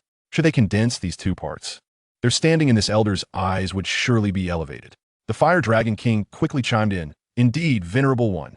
Wouldn't it be a waste to condense the soul bones of our limbs? I shall condense the trunk bone, while Ashue condenses the head bone. This would be a perfect match." "You two understand nothing," Xia Tianling chuckled reproachfully. "The 5 elements correspond, generating and restraining one another. Do you grasp this principle?" The Water and Fire Dragon Kings shook their heads in unison, oblivious to the concept of the 5 elements, let alone the notion of their interrelation. "Do you know why that dragon god fellow has remained stagnant throughout his life? It is precisely because he wields powers that are too disparate and lacks the ability to unify them. The theory of the 5 elements is a fundamental principle distilled by our ancestors, a cornerstone of cultivation. Your generation of dragons is lacking." Xia Tianling sighed, recognizing their ignorance. "Fear not. I shall gradually enlighten you on these matters when time permits. For now, let us proceed with the condensation of the soul bones. There is no need for a complete sacrifice. We shall condense the soul bones first, then transfer our consciousness, and finally, I shall absorb the soul rings, ensuring that your sanity remains intact." Condensing a wisdom soul ring had been accomplished by the heavenly dream ice silkworm in the original text. As long as the mental strength of the sacrificial soul beast was sufficiently high and with external oversight, it would pose no issues for a soul master capable of enduring the process. Possessing a sea of consciousness and a primordial spirit, Xia Tianling did not need to worry about the limits of mental endurance. He welcomed all who came. "If you can choose soul bone abilities, please retain one for me. I desire the innate domain you both possess. Sacrifice an ordinary skill to maximize the enhancement of your domain abilities." For the vast majority of titled Douluos in Douluo continent, they typically possessed only 9 skills. Even with the addition of all soul bones, the maximum would barely reach 15 skills, which was pitifully scant. Occasionally, one might acquire a soul ring or soul bone of 100,000 years, granting them an extra skill, which could be considered a trump card. Yet Xia Tianling was different. He could learn, be it elemental spells, unparalleled divine abilities, or arcane techniques, he could master them simply by studying, rendering him not lacking in skills. The abilities conferred by soul bones and soul rings were merely shortcuts to intelligent casting for him.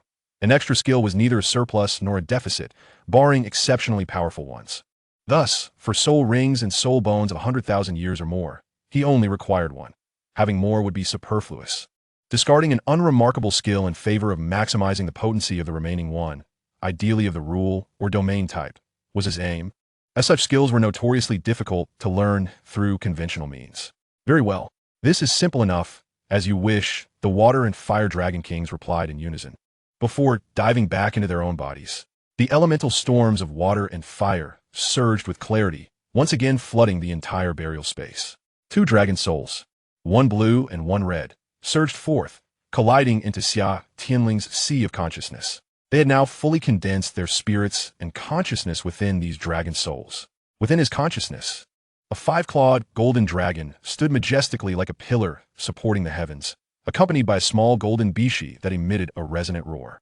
This five-clawed golden dragon was a manifestation of Xia Tianling's primordial spirit, created through a mental cultivation technique known as the Divine Dragon Visualization Method from his practice scripture. Is this the true form of the Venerable One? Such overwhelming might is truly awe-inspiring.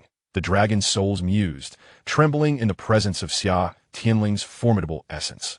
This image bore a striking resemblance to the Golden Dragon King, albeit missing a foot. Indeed, the Venerable One's four limbs appear more harmonious, exuding both majesty and beauty. Just look at those scintillating golden scales, more resplendent than the most exquisite emerald dragon. It was no wonder that the Venerable One had scorned the Golden Dragon King as a deformity. It turned out to be an accurate assessment. Under the intimidation of the true dragon's aura and the high-quality spiritual energy of the primordial spirit, the Water and Fire Dragon King's dragon souls trembled while expressing their astonishment at Xia Tianling's true form, sending forth a wave of spiritual resonance. Venerable One, I humbly request that you open a small fissure in your sea of consciousness. Our abilities are limited, and we cannot manipulate from afar, they implored. Upon hearing this, Xia Tianling promptly established a connection between his consciousness and the third divine eye. In contrast to the loosely guarded spiritual sea of the native cultivators of Douluo, his consciousness sea, fortified by visualization techniques, the third divine eye, and the triple enhancement of his primordial spirit, resembled an all-encompassing three-dimensional defense. The two Dragon Kings, lacking any experience in soul force combat, felt as if their signals had been completely jammed upon entering, unable to perceive the outside world, let alone control their own bodies to condense soul bones and soul rings. Under the manipulation of the Ice and Fire Dragon King, the third divine eye on Xia Tianling's forehead revealed itself, emitting two beams of light, one blue, one red, directly into the minds of the two dragon corpses. After resting for over 10,000 years, the dragon bodies slowly rose with a stiff posture, their murky, vacant eyes finally opening. Predecessor, who shall begin first? Inquired the loquacious Water Dragon King. Oh, let us commence together, responded the majestic golden dragon above the sea of consciousness. Together? Can your human form withstand it? The Water Dragon King, unsure, reiterated his question. Of course, I am pressed for time. Let us hasten, the golden dragon replied, displaying a hint of displeasure, embodying the impatience of a senior questioned by a junior. Apologies, we shall begin at once. The Water and Fire Dragon King, not daring to delay, promptly manipulated their dragon corpses to raise a claw, one resting on his arm and the other on his leg. The red and blue energies surged forth from the withered dragon core, rushing into Xia Tianling's body like meandering rivers. For him, the novice in absorbing soul bones, this was undoubtedly a remarkably novel experience. Unlike the overwhelming agony experienced by Huo Yuhao during the absorption of the Ice Emperor's soul bone, his true dragon physique far surpassed Huo Yuhao's in magnitude, and his body's compatibility exceeded that of other soul masters by considerable margin. As descendants of the dragon, the proud heirs of the Chinese lineage, why do we stand resolutely atop the world? Is it merely by the fortuitous fall of pies from the sky? Certainly not. It is through our capacity to assimilate and encompass. In terms of ethnic diversity, population density, and vast territories, who could rival us when unified? As long as you dare to come, I will dare to assimilate you. When friends arrive, we offer fine wine. When wolves approach, we wield our shotguns. We absorb the cultural and technological essences of other civilizations, discarding the obsolete and decayed remnants. Thanks to the relentless efforts of our ancestors across generations, we have maintained our position as players at the table. This is why the Dawn martial soul, regardless of its attributes, fears no challengers, and why the true dragon martial soul, irrespective of its bloodline soul rings, does not exhibit the exclusivity seen in Tang Wulin or Tang Xuanyu. All that is ancient is indeed valid, yet all that is prior should be valued. Such arrogance and self-imposed isolation are harbingers of self-destruction. It is not unjust for the dragon race to face annihilation under the guidance of the dragon god. This bloodline-centric ideology is wholly unacceptable. Do noblemen and lords possess a superior lineage? Certainly not. For the Water and Fire Dragon Kings, unaware of the true dragon's characteristics, this scene unfolded entirely beyond their expectations. The soul bone, composed of water and fire divine energy, gradually coalesced within Xia Tianling's body, forming in his left palm, forearm, upper arm, and shoulder, in his right foot, lower leg, thigh, and hip. The higher the grade of the soul bone, the more complete it is, not to mention the Dragon King's soul bone, which boasts a foundation of at least 1,000,000 years. Even the soul bones from sacrificial beasts can leave behind nearly intact fragments. In contrast, soul bones of inferior quality, such as the so-called exploding right arm bone from the original text, while bearing a flashy name, only comprise a small segment of the forearm, with remarkably limited functional utility. Every aspect of the fusion was exceptionally harmonious, as if it were a natural progression, as though they were destined to occupy those positions. Pain? Rejection? Do they exist? It was impossible to experience pain. Predecessor's body is simply unbelievable. So perfect. This is nothing short of a miracle, the ultimate goal we aspire to. The Water Dragon King marveled at the wonder of the scene. In the sea of consciousness, Xia Tianling seized this opportunity to fervently scan the process of soul bone condensation and its structural composition with his divine sense. In his current understanding, soul bones were not merely the insertion of a soul beast bone into one's body. Rather, they resembled an energy structure akin to a one-time enchantment. This structure could integrate with different parts of the human body, intertwining with the soul master's physique and bloodline, leaving behind a wondrous, solidified energy structure akin to a crystallized skill. As long as the soul master infused soul power inward, they could unleash this power to perform skills, much like a quick cast spell in a game. As a soul bone produced by the Dragon Kings, its internal energy was immensely vast. If an ordinary soul master were to absorb it, even a titled Douluo might not withstand its might and could perish in the process. Yet, Xia Tianling was unconcerned about the volume of energy. He still owed a substantial debt to his creditors. The surplus energy arising from the fusion of the soul bone would flow into his meridians after transforming his body, disappearing without a trace moments later, alleviating any fears of explosive demise. In a sense, this could be considered a reward for the virtuous. Had he not utilized the divine, celestial spirit array to slay the Holy Spirit, he would not have endured a period of weakness. Nor would he have the privilege to attempt to grasp the soul bones and soul rings of the Water and Fire Dragon Kings at this moment. One could say that every action has its destined result. At this moment, Xia Tianling's body felt as if it were a realm of both ice and fire. Yet under the manipulation of his vital energy, it was progressively and orderly reinforcing his physique, akin to soldiers responding to commands. After a considerable duration, the fusion of the soul bones approached its conclusion. Even Xia Tianling himself was taken aback by how unexpectedly smooth the process had been, devoid of any turbulence. In stark contrast to Hui Yuhao from the original text, who nearly lost half his life upon completing the fusion, Xia Tianling was positively brimming with vitality. After the fusion of the soul bones, Xia Tianling resembled a child who had just received a new toy, rising to his feet and continuously moving his body. Fire domain, water domain, splendid, he exclaimed. You truly possess a robust physique, as expected of a paragon among our dragon race. The Water Dragon King aptly complimented. Ah, Shui, you certainly know how to flatter, Xia Tianling chuckled. The Water Dragon King was indeed a delightful character, a remarkable dragon. Come, let us proceed. Next, we shall fuse the soul rings. You two will merge together. During the fusion, remain within my sea of consciousness and do not wander, for I shall safeguard your minds. Thank you, predecessor, for your generosity. In the sea of consciousness, the souls of the Water and Fire Dragon Kings bowed deeply to the golden dragon in the sky. They held no doubt that this predecessor could once again cultivate to godhood. The bloodline power exceeding even that of the dragon god essentially guaranteed a direct passage to divinity. This opportunity for revival felt like a gift unearned. If Xia Tianling were to discover their thoughts, he would undoubtedly exclaim, "What a refreshingly straightforward worldview the dragon race possesses. Far simpler than that of humanity. By the way, you both should compress the skills on your soul rings to just one, preferably a rule type. If that is not feasible, then utilize your strongest or most adept skill. Rest assured, predecessor, we should do our utmost. Let us begin." Xia Tianling seated himself in a meditative pose, adopting the 5 hearts to heaven stance. TSK, with the 2 great dragon kings as soul rings, Tang Xuanyu's 4th generation lineage can hardly compare. It has commenced. The 2 dragon kings spoke in unison within the sea of consciousness. Immediately, a brilliant radiance burst forth from either side of Xia Tianling, enveloping his entire being. The Water and Fire Dragon Kings emanated a dual glow of crimson and azure, their nearly indestructible scales beginning to dissolve into wisps of mist, which streamed into Xia Tianling's body through his pores, burning, thoroughly igniting. The two great dragon kings ignited their frail dragon cores along with their corporeal forms. This was the essence of their primordial power, the last vestige of strength remaining after millennia of demise. A golden halo emerged, signifying the awakening of Xia Tianling's primordial spirit. From this moment forth, all energy within him would be governed by this spirit.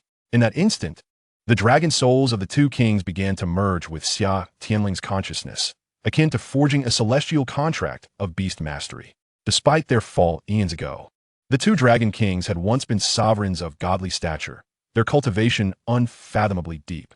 As the natural world gradually succumbed to the passage of time, the dissipating prowess of the two dragons reformed nature itself, giving rise to the magnificent duality of ice and fire, the eyes of creation. Yet, the remaining vestiges of their immense strength transformed into an inexhaustible torrent of energy surging into Xia Tianling's being. For anyone else, the residual power of the water and fire dragon kings could easily elevate an ordinary individual devoid of soul power to the pinnacle of Douluo, or even to the 100th level of divinity, provided their body could withstand it.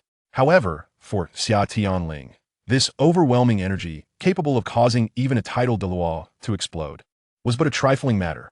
The tempestuous energy bifurcated, reinforcing his physique while also being directed towards his internal organs.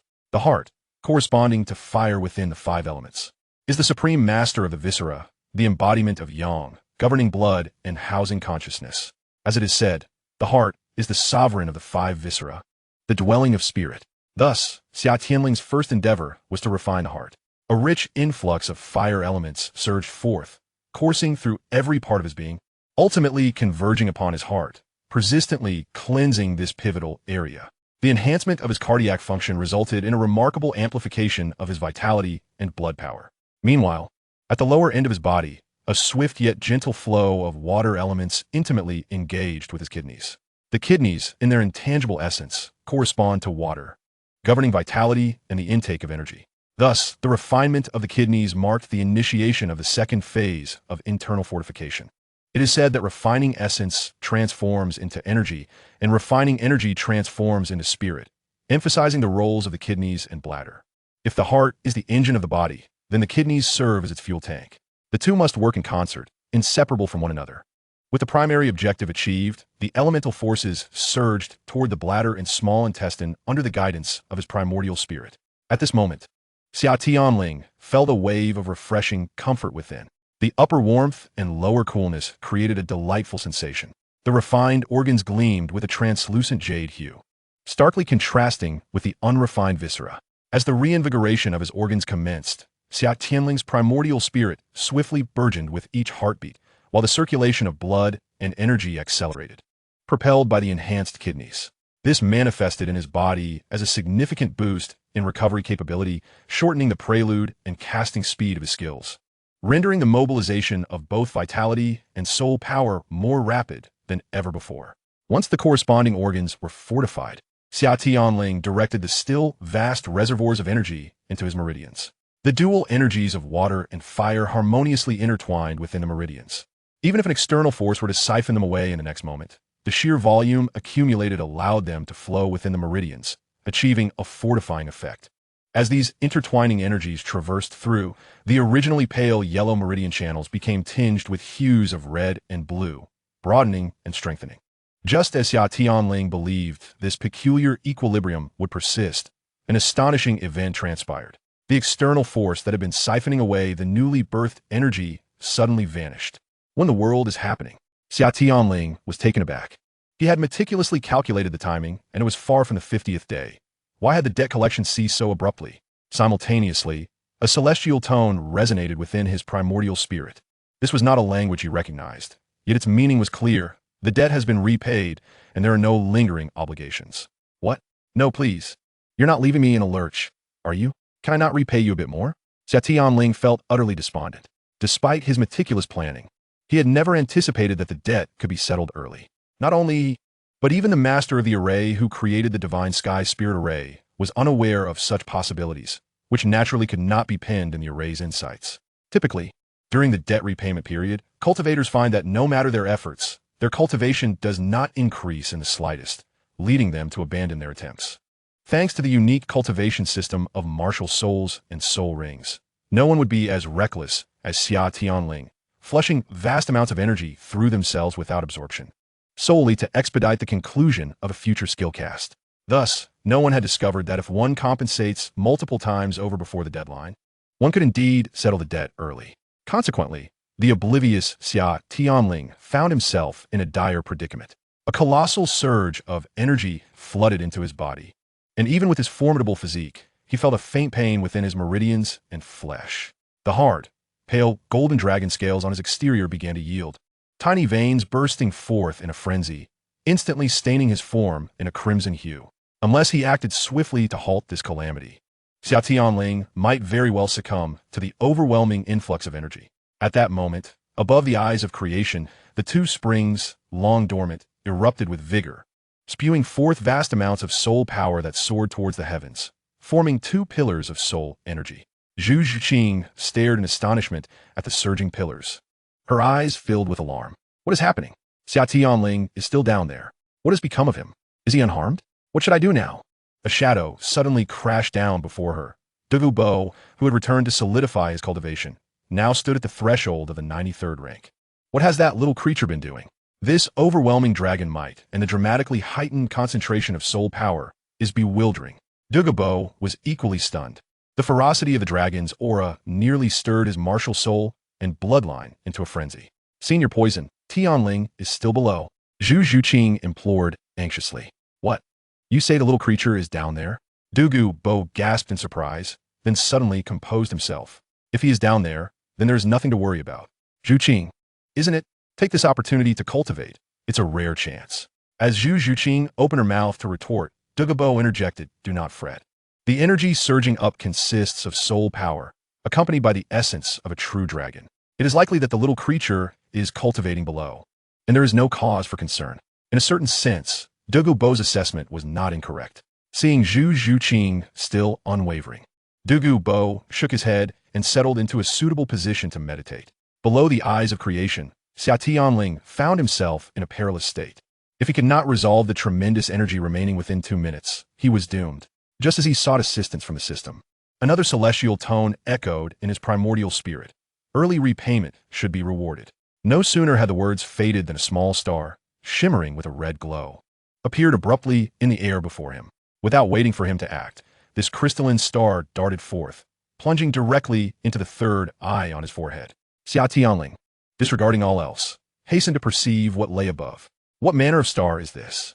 Upon its presence, SoulLand perceives an inexhaustible fountain of wisdom, a warmth akin to a gentle spring breeze, and a sense of tranquility reminiscent of a swallow's return to its nest, as if lulled into a serene slumber within the embrace of a mother's womb. Accompanied by the twinkling of the little star, it emanates an awe-inspiring and majestic aura. What is this? SoulLand is uncertain, yet the profound intuition bestowed by his seventh sense as a cultivator informs him that this entity may very well save his life.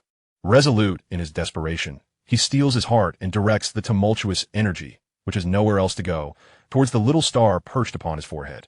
Should the star fail to utilize his head, it would surely burst into a dazzling display. The little star does not disappoint. At the moment of contact, an overwhelming brilliance bursts forth, enveloping SoulLand in an immense and formidable power.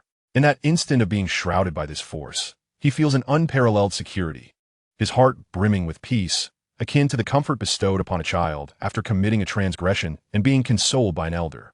Deep within, an inexplicable force draws upon the primordial energy of the Water and Fire Dragon King. Thank heavens! Witnessing this extraordinary phenomenon, SoulLand exhales a sigh of relief within his consciousness.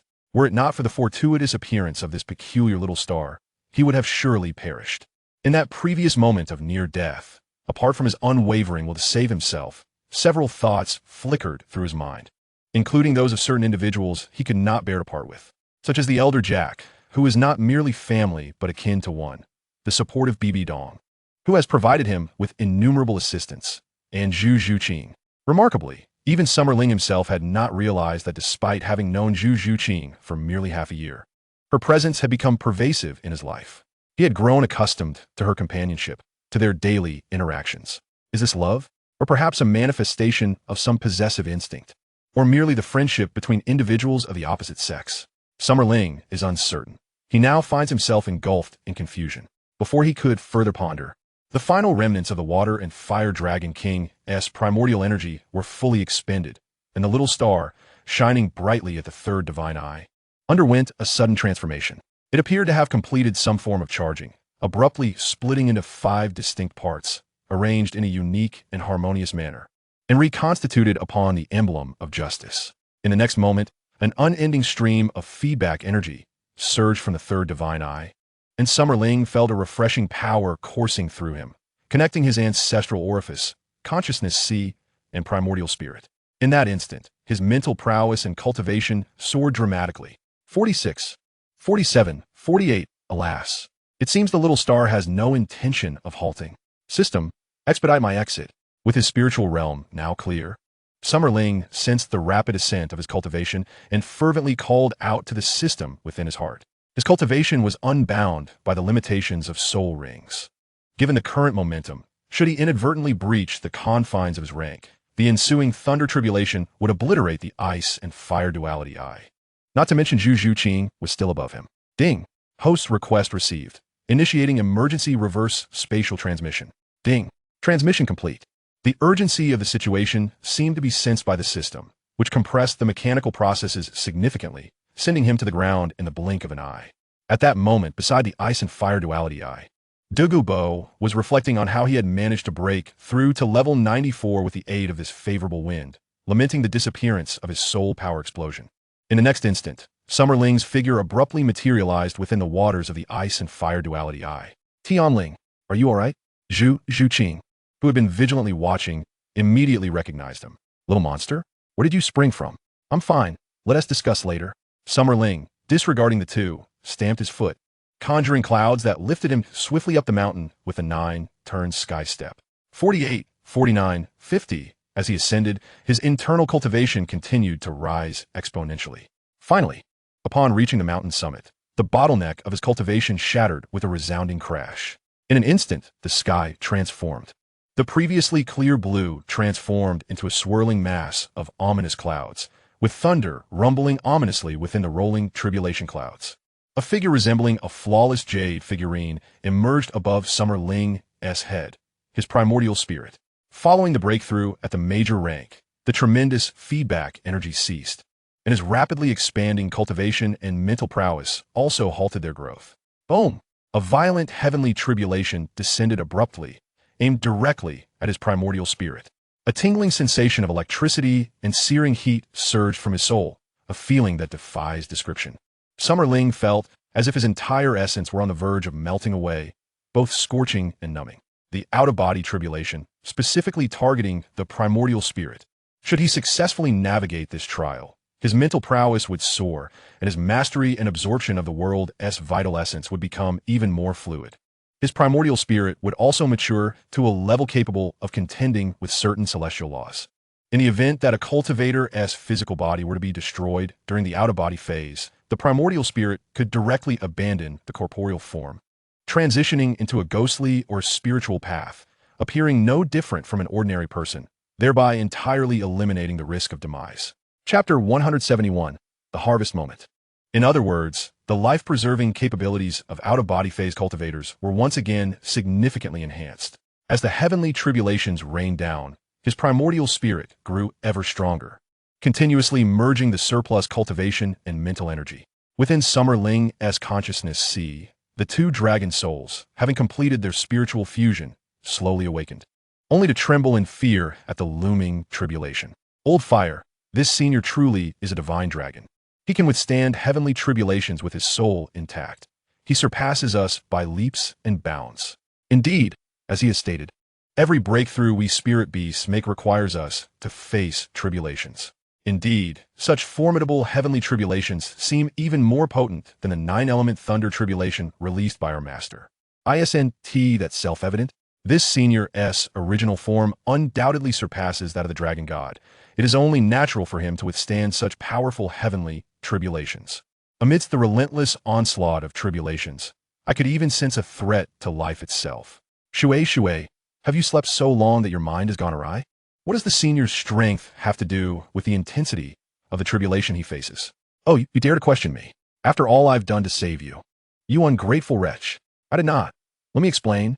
Meanwhile, Summer Ling was wholly focused on confronting the heavenly tribulation, oblivious to the bickering of the two ancient dragons within his consciousness. From their dialogue and titles, it seemed evident that their relationship was rather significant.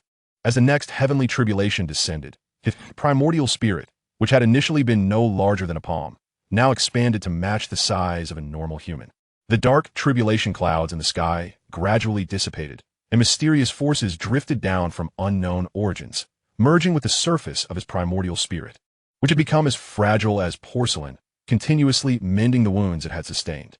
The frightening fissures gradually healed, and after a considerable time, the wounds upon the primordial spirit vanished without a trace, returning to a texture akin to white jade. Then, a flash of light flickered, and the primordial spirit, transformed by light, surged back into his original body. Summer Ling opened his eyes and rose from the ground, his aura steadily ascending. This breakthrough did not merely enhance his strength and physical prowess, but rather, it amplified his formidable mental energy. His powerful consciousness radiated outward, manifesting from the intangible into the tangible, conjuring ethereal palaces in the air, celestial abodes, and blossoms of immortality cascading down.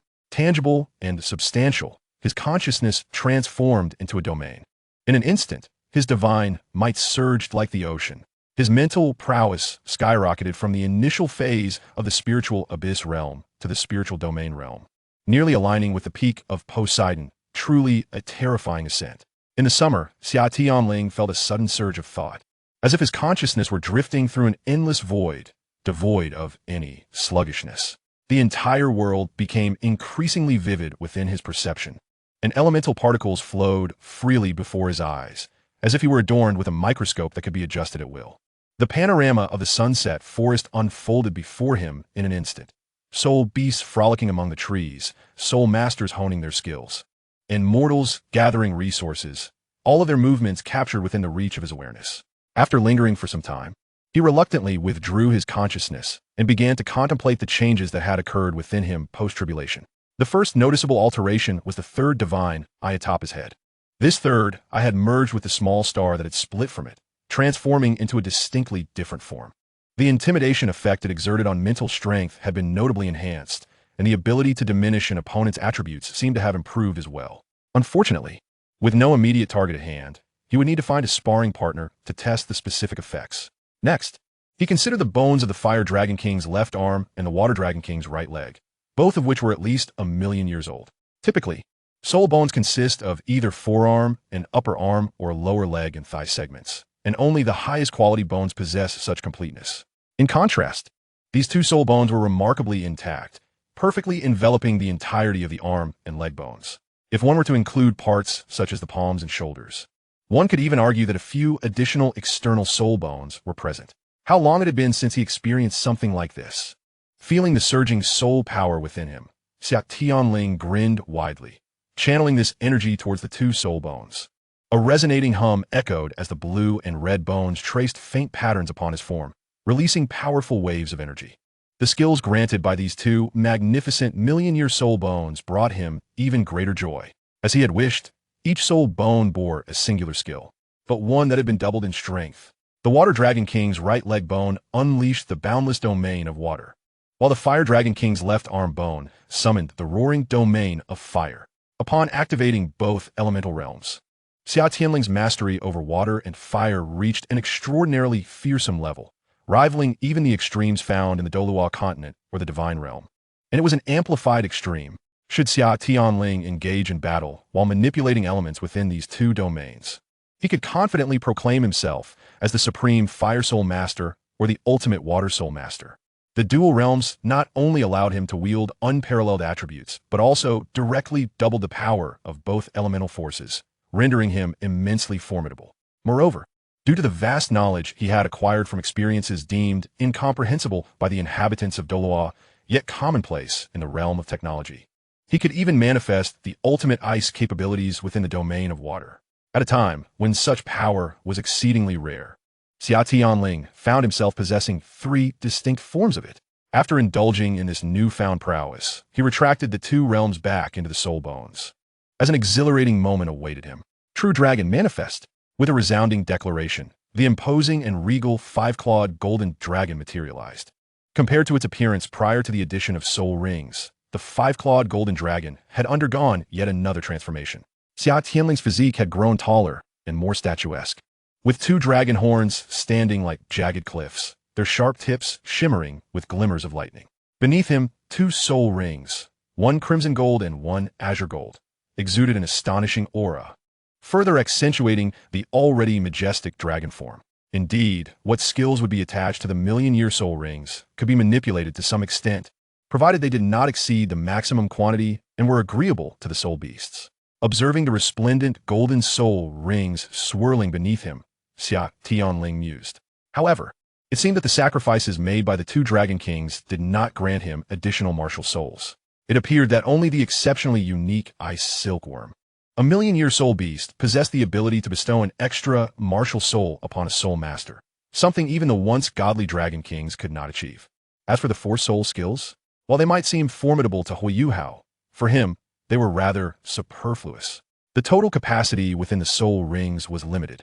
Whether to divide it into 4 parts for individual skills or to consolidate it into a single, more potent skill was a matter of personal preference.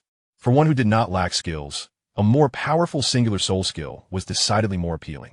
Quality over quantity. As Xia Tianling felt the revitalizing power coursing through his body, he struck the air with a vigorous punch. At level 51, the small star had not significantly elevated his rank. It was merely sufficient for his advancement. Reflecting on the experience of this ascension, he secretly wiped the sweat from his brow. Fortunately, the unexpected emergence of the small star had salvaged his life, allowing him to complete the tribulation without peril. The 2 dragon kings, once godly beings, retained a vestige of their original power even after millennia, possessing a level comparable to million-year soul beasts. The disparity between mortals and gods was indeed formidable. In a sense, one might consider this a fortunate misfortune. Although he had sacrificed enough soul power to elevate himself to the pinnacle of Douluo, it mattered little. He merely needed to practice a bit longer. Achieving advancement and acquiring 2 million-year soul rings was already a tremendous windfall. 2 million-year soul skills. He was curious about their effects and the extent of power he could unleash with his current soul power level. It seemed he needed to find a target to experiment upon. Chapter 172, The Versailles Master. This was not an appropriate setting. Unleashing an enhanced million-year soul skill here would render the ice and fire duality irretrievable. Xia Tianling retracted his true dragon martial soul and leapt, gracefully descending from the sky with a 9-turn sky step. This spectacle left Douluo standing in the valley, utterly astonished. He had not anticipated that this little monster could actually fly. As he was about to land, a dark silhouette leaped high into the air, landing directly in his embrace. "Are you all right?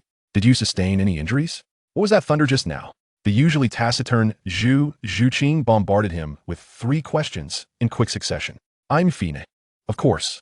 I'm perfectly well," Xia Tianling replied, enveloping her in a warm embrace, nuzzling her cheek. "It's wonderful to see you alive.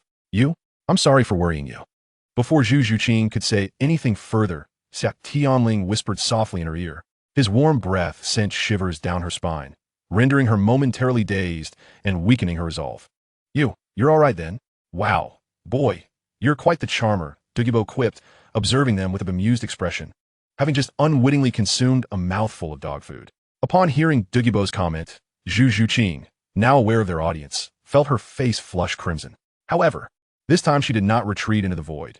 Instead, she clung to Xia Tianling even tighter, nestling her face against his chest. She found solace in the rhythm of his strong heartbeat. When the thunderstorm had first appeared, a sense of dread had enveloped her. It was evident that the tempest was targeted at Xia Tianling. Could he withstand such a divine wrath? Was he injured? Would he perish? In that fleeting moment, the thought of rushing to aid him against the tribulation crossed her mind. Thankfully, Douluo had intervened in time, or else Xia Tianling would have been faced with the daunting task of reviving her after overcoming the tribulation. As Xia Tianling descended gently with Zhu Zhuqing in his arms, he remarked, "Old poison, it seems your recent retreat has yielded significant breakthroughs. Thanks to your blessings, I have now reached level 94. Ha ha ha. I never dared to dream of such a feat, even in my wildest dreams." Douluo chuckled heartily, but regrettably, he still could not surpass you, little monster. You've stirred quite a commotion. I presume the benefits you've gained are substantial? Xia Tianling scratched his head. Not much. Just acquired 2 soul bones and bestowed 2 soul rings upon my second martial soul, and incidentally broke through to the Soul King. 2 soul bones? 2 soul rings? Douluo's expression stiffened. Where on earth did you acquire those? Of course, for beneath the ice and fire yin yang I, Xia Tianling replied nonchalantly. Nonsense, absolute rubbish. Douluo clearly did not believe him, but then suddenly realized something, his voice rising by 3 degrees. Wait, what did you say? Second martial soul? You possess twin martial souls? Indeed, my second martial soul. Did I not mention it to you before? Xia Tianling nodded, as if it were the most natural thing. Douluo had become one of his own, thus sharing the secret of his twin martial souls was of no consequence. Goodness, a 13-year-old soul king. Calling you a little monster is indeed an understatement. Wait, hold on. You've acquired 2 soul rings for your second martial soul. So how did you break through to level 51? That's none of your concern. I'm exceptionally gifted. If it's none of my business, then let me see your second martial soul. I would also like to ascertain the age of your soul rings and soul bones, Douluo remarked, his expression skeptical but intrigued. Although it is generally deemed disrespectful to inquire about another's skills in the spirit master realm, Douluo had always abhorred conventions, and he was not one to hold back. Besides, he was now fully committed to Xia Tianling. The age? Xia Tianling smirked. You might faint from shock if I tell you. Zhu Zhuqing remained silent, yet equally curious. True dragon manifest. 2 magnificent golden soul rings, 1 blue gold and 1 red gold, swirled around Xia Tianling, emanating a formidable pressure that startled Douluo, causing him to shudder on the spot. 2 resonant roars echoed in his mind. At that moment, what stood before him were not mere soul rings, but 2 proud, towering dragons. What on earth are those soul rings? Why are they gold? Douluo stammered, his voice trembling with astonishment. Nothing too extraordinary, merely million-year soul rings. A million years? And you call that merely? Douluo gist. Wait, are there million-year soul beasts in this world? Both Douluo and Zhu Zhuqing fell into a state of petrification. Million-year soul rings had surpassed their understanding entirely. How impressive! Zhu Zhuqing murmured, seemingly dazed. Douluo shook his head. What does the age matter to me? I'm destined to follow you. The stronger you are, the better for me. Rest assured, as long as you follow me, there will be plenty of sustenance for both of us. How can a dignified titled Douluo like myself settle for mere soup? Am I not worthy of meat? That was merely a metaphor. Xia Tianling made a fierce face at him, thinking how terrifying ignorance could be. This soup can help you break through to a super Douluo at level 95. Don't you want it? If not, I can give it to someone else. Now? Of course I want it. I would dream of such a thing. Douluo replied hastily. Then let us not delay. I shall assist you in your breakthrough right now. Douluo was momentarily taken aback. The happiness came too suddenly. Zhuqing, bring out all the cooking utensils. My strength has fully recovered. Today, I'll show you my skills once more. Upon hearing this, Zhu Zhuqing retrieved an entire metal cooking stove along with a plethora of specialized utensils from her storage ring. Goodness, you actually carry a stove with you? Douluo was utterly astonished. Ignoring him, Xia Tianling busied himself setting up the workstation and tools, simultaneously using his spiritual sense to manipulate various instruments, concocting the necessary medicinal and culinary ingredients. Recipe without rank, bloodline enhancement jelly. The more precious the primary material, the better the enhancement effect. Ideally, it should be a drop of the target bloodline's essence. All the other precious materials had long been prepared by Ning Fengji, but he was still short of the primary ingredient. System, can you procure Dragon God Esmero? The substance Tang Xuanyu uses for cultivation. Initially, Xia Tianling intended to use a drop of his own essence as the primary ingredient, but after careful calculations, he realized that his bloodline level was too high for Douluo to endure. Thus, he opted for the Dragon God's spinal marrow instead, which proved to be even more effective. Beep. Request from a host received. Scanning for the power of fate. Please hold. Upon seeing the price given by the system, he found it quite reasonable. After spending a small quantity, he acquired a large jar, sufficient for several uses. Once he extracted a significant amount of the 9-colored Dragon God's marrow from the jar and sealed it in a special container. It immediately resonated with the water and fire dragon kings in his spirit sea. This is the aura of the dragon god? The fire dragon king exclaimed with excitement. Xia Tianling maintained a stoic expression as he handed the sealed jar to Zhu Zhuqing after taking out the required amount. Chapter 173. You actually have a sister? What is this? Zhu Zhuqing inquired curiously after placing it back. Delicious food. I'll prepare it for you after old poison is finished. My heavens. Are you truly going to use the dragon god's marrow for cooking? The Fire Dragon King gasped in disbelief. Before Xia Tianling could respond, the Water Dragon King interjected. You fool. What is wrong with our senior wanting to consume it? Our master often uses parts of his own body to refine items. Just think of the golden dragon spear, our family's law sword, the rising dragon pillar. Please, senior, do as you wish, don't mind him. He is not thinking straight. Didn't he expect the Water Dragon King to be so reasonable? After a flurry of activity, a high-grade, radiant bloodline enhancement jelly was freshly prepared. Old poison, strip off your outer clothing and soak in the convergence point of the waters. Little monster, do you wish to take my life? That's impossible. Oh, just trust me, it won't cost you your life. Have I ever led you astray? Do you still wish to break through to level 95? The allure of reaching level 95 was indeed immense. Douluo gritted his teeth and leaped into the water with an expression that suggested he was heading to his demise. It's really not bad.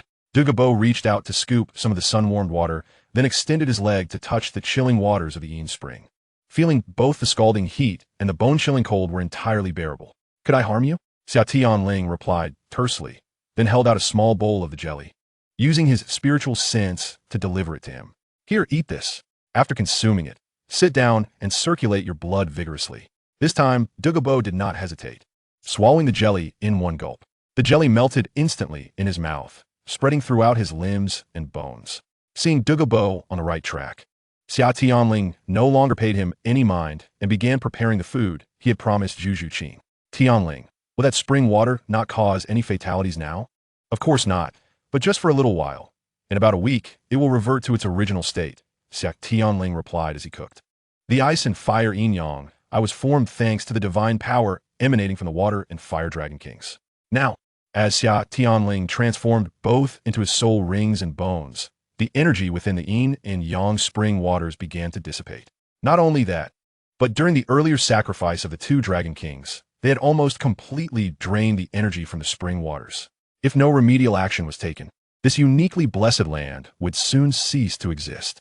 Therefore, Xia Tianling expended a considerable amount of resources to exchange for two heavenly treasures from the system, the extreme yang blazing flame stone and the extreme yin frigid ice stone, requesting the system to place them at the bottom of the ice and fire yin-yang eye, in the same location as the previous burial space.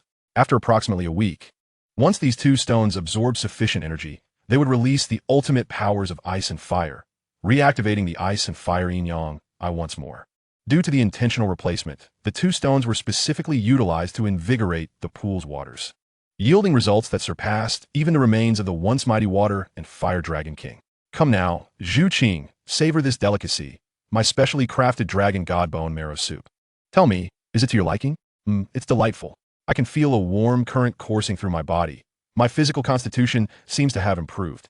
How pitiful it is, the once mighty dragon god, who commanded the deities, now reduced to having his marrow harvested for soup. While Zhu Zhuqing enjoyed her soup, Douluo was engaged in the evolution of his bloodline. Taking this opportunity, Xia Tianling settled his mind to communicate with the Fire Dragon King within his sea of consciousness. Ahua, may I pose a question? The Fire Dragon King immediately perked up, responding, what is it? Please, speak, esteemed elder. In your lineage, is there not merely one Fire Dragon King? As Xia Tianling recalled the lore of the Dragon Clan from Douluo continent while preparing meal, he found something amiss. According to the descriptions in the third volume of Douluo continent, the Water and Fire Dragon King indeed perished at the Ice-Fire Duality Eye. Yet a conflict arose in the fourth volume. 3,000 years later, Tang Xuanyu, disguised in female attire as the sister of the Dragon Horse's chief and the godly Fire Knight's goddaughter, encountered a pure-blooded fire dragon named Jolin. The text stated that this fire dragon maiden was born in the Dragon Clan's graveyard, the illegitimate daughter of the Fire Dragon King. However, the Fire Dragon King had now become a part of Xia Tianling's soul ring. What then was the situation regarding the corpse in that Dragon Clan graveyard? In response to your esteemed question, we indeed possess more than just one Fire Dragon King in our clan. I have a sister, though, as you suggest. She too may have perished, the Fire Dragon King replied, his tone somber. I see, Xia Tianling mused, stroking his chin. In that case, I have good news for you. What good news? The Fire Dragon King seems somewhat distracted. Your sister has a daughter who is still alive, currently in the form of a dragon egg. What? Hor has a daughter? The previously serene water dragon, king, suddenly leapt with excitement within the sea of consciousness. Esteemed elder, is this truly the case? You're not deceiving me, are you? Isn't that Ahua's niece? Why the excitement? The water dragon king seemed exceedingly animated, bouncing around in Xia Tianling's sea of consciousness. Esteemed elder, you may not be aware, but her, also known as the younger sister of the fire dragon king, has her partner as my brother. That makes her my biological niece. Well, then I congratulate you. Xia Tianling, upon realizing the truth, was taken aback. Who would have thought that two dragons with completely opposing attributes could intermarry, and that the Fire Dragon clan would produce a second god king-level Dragon King? The Water Dragon King's brother was indeed a formidable dragon, possessing unparalleled prowess in the art of living off others. Oh, by the way, don't call me esteemed elder anymore. Your ages far exceed mine, and it feels rather awkward. Then how should we address you? Call me boss. Understood, boss. Understood, boss. As Xia Tianling continued conversing with the two ancient dragons within his sea of consciousness, the aura emanating from Douluo grew increasingly potent, a formidable pressure radiating throughout the valley. With a wave of his hand, Xia Tianling unleashed a wave of soul power, enveloping the precious herbs scattered around and Zhu Zhuqing within. Just a little assistance for me, he declared, and with a flick of his finger, a drop of crystalline, pale golden liquid pierced through the barriers of flesh, shooting directly into Douluo's heart. This was a minuscule drop of true dragon blood essence, meticulously refined from Xia Tianling's ordinary blood, perfectly suited to aid in this moment. Upon absorbing the drop of blood, Douluo's aura surged dramatically. The Bailin Snake Emperor martial soul manifesting and completing its embodiment. Within mere seconds, it activated its true form, albeit considerably smaller than during a typical soul skill exhibition. At that moment, two fleshy protrusions emerged atop the Bailin Snake Emperor's head, as if something were about to sprout forth. Four small legs gradually formed beneath its abdomen, clearly evolving towards the true dragon form. As Douluo let out a pained howl and struggled, the two fleshy protrusions at the top of the Bailin Snake Emperor's head finally burst forth, replaced by two newly formed dragon horns. The four limbs below also grew to a size sufficient to match its body, but regrettably, they were only four-clawed rather than the five-clawed emblematic of true dragons. At the moment the bloodline and martial soul evolution concluded, Douluo's aura skyrocketed, breaking through to the coveted level of 95, thereby entering the ranks of Super Douluo. At this juncture, his martial soul could no longer be termed the Bailin Snake Emperor by the standards of Douluo continent. It would be aptly referred to as the Bailin Dragon Emperor. However, in Xia Tianling's view, it scarcely qualified as a true Bailin Dragon Emperor, at best resembling a Bailin poison serpent, still a step away from achieving its true dragon state. Should Douluo one day transcend the shackles of his bloodline and grow a fifth claw, fully transforming into a true dragon form, it could not be said that he would be guaranteed divinity, but at the very least, achieving demigod status would be effortlessly within his reach.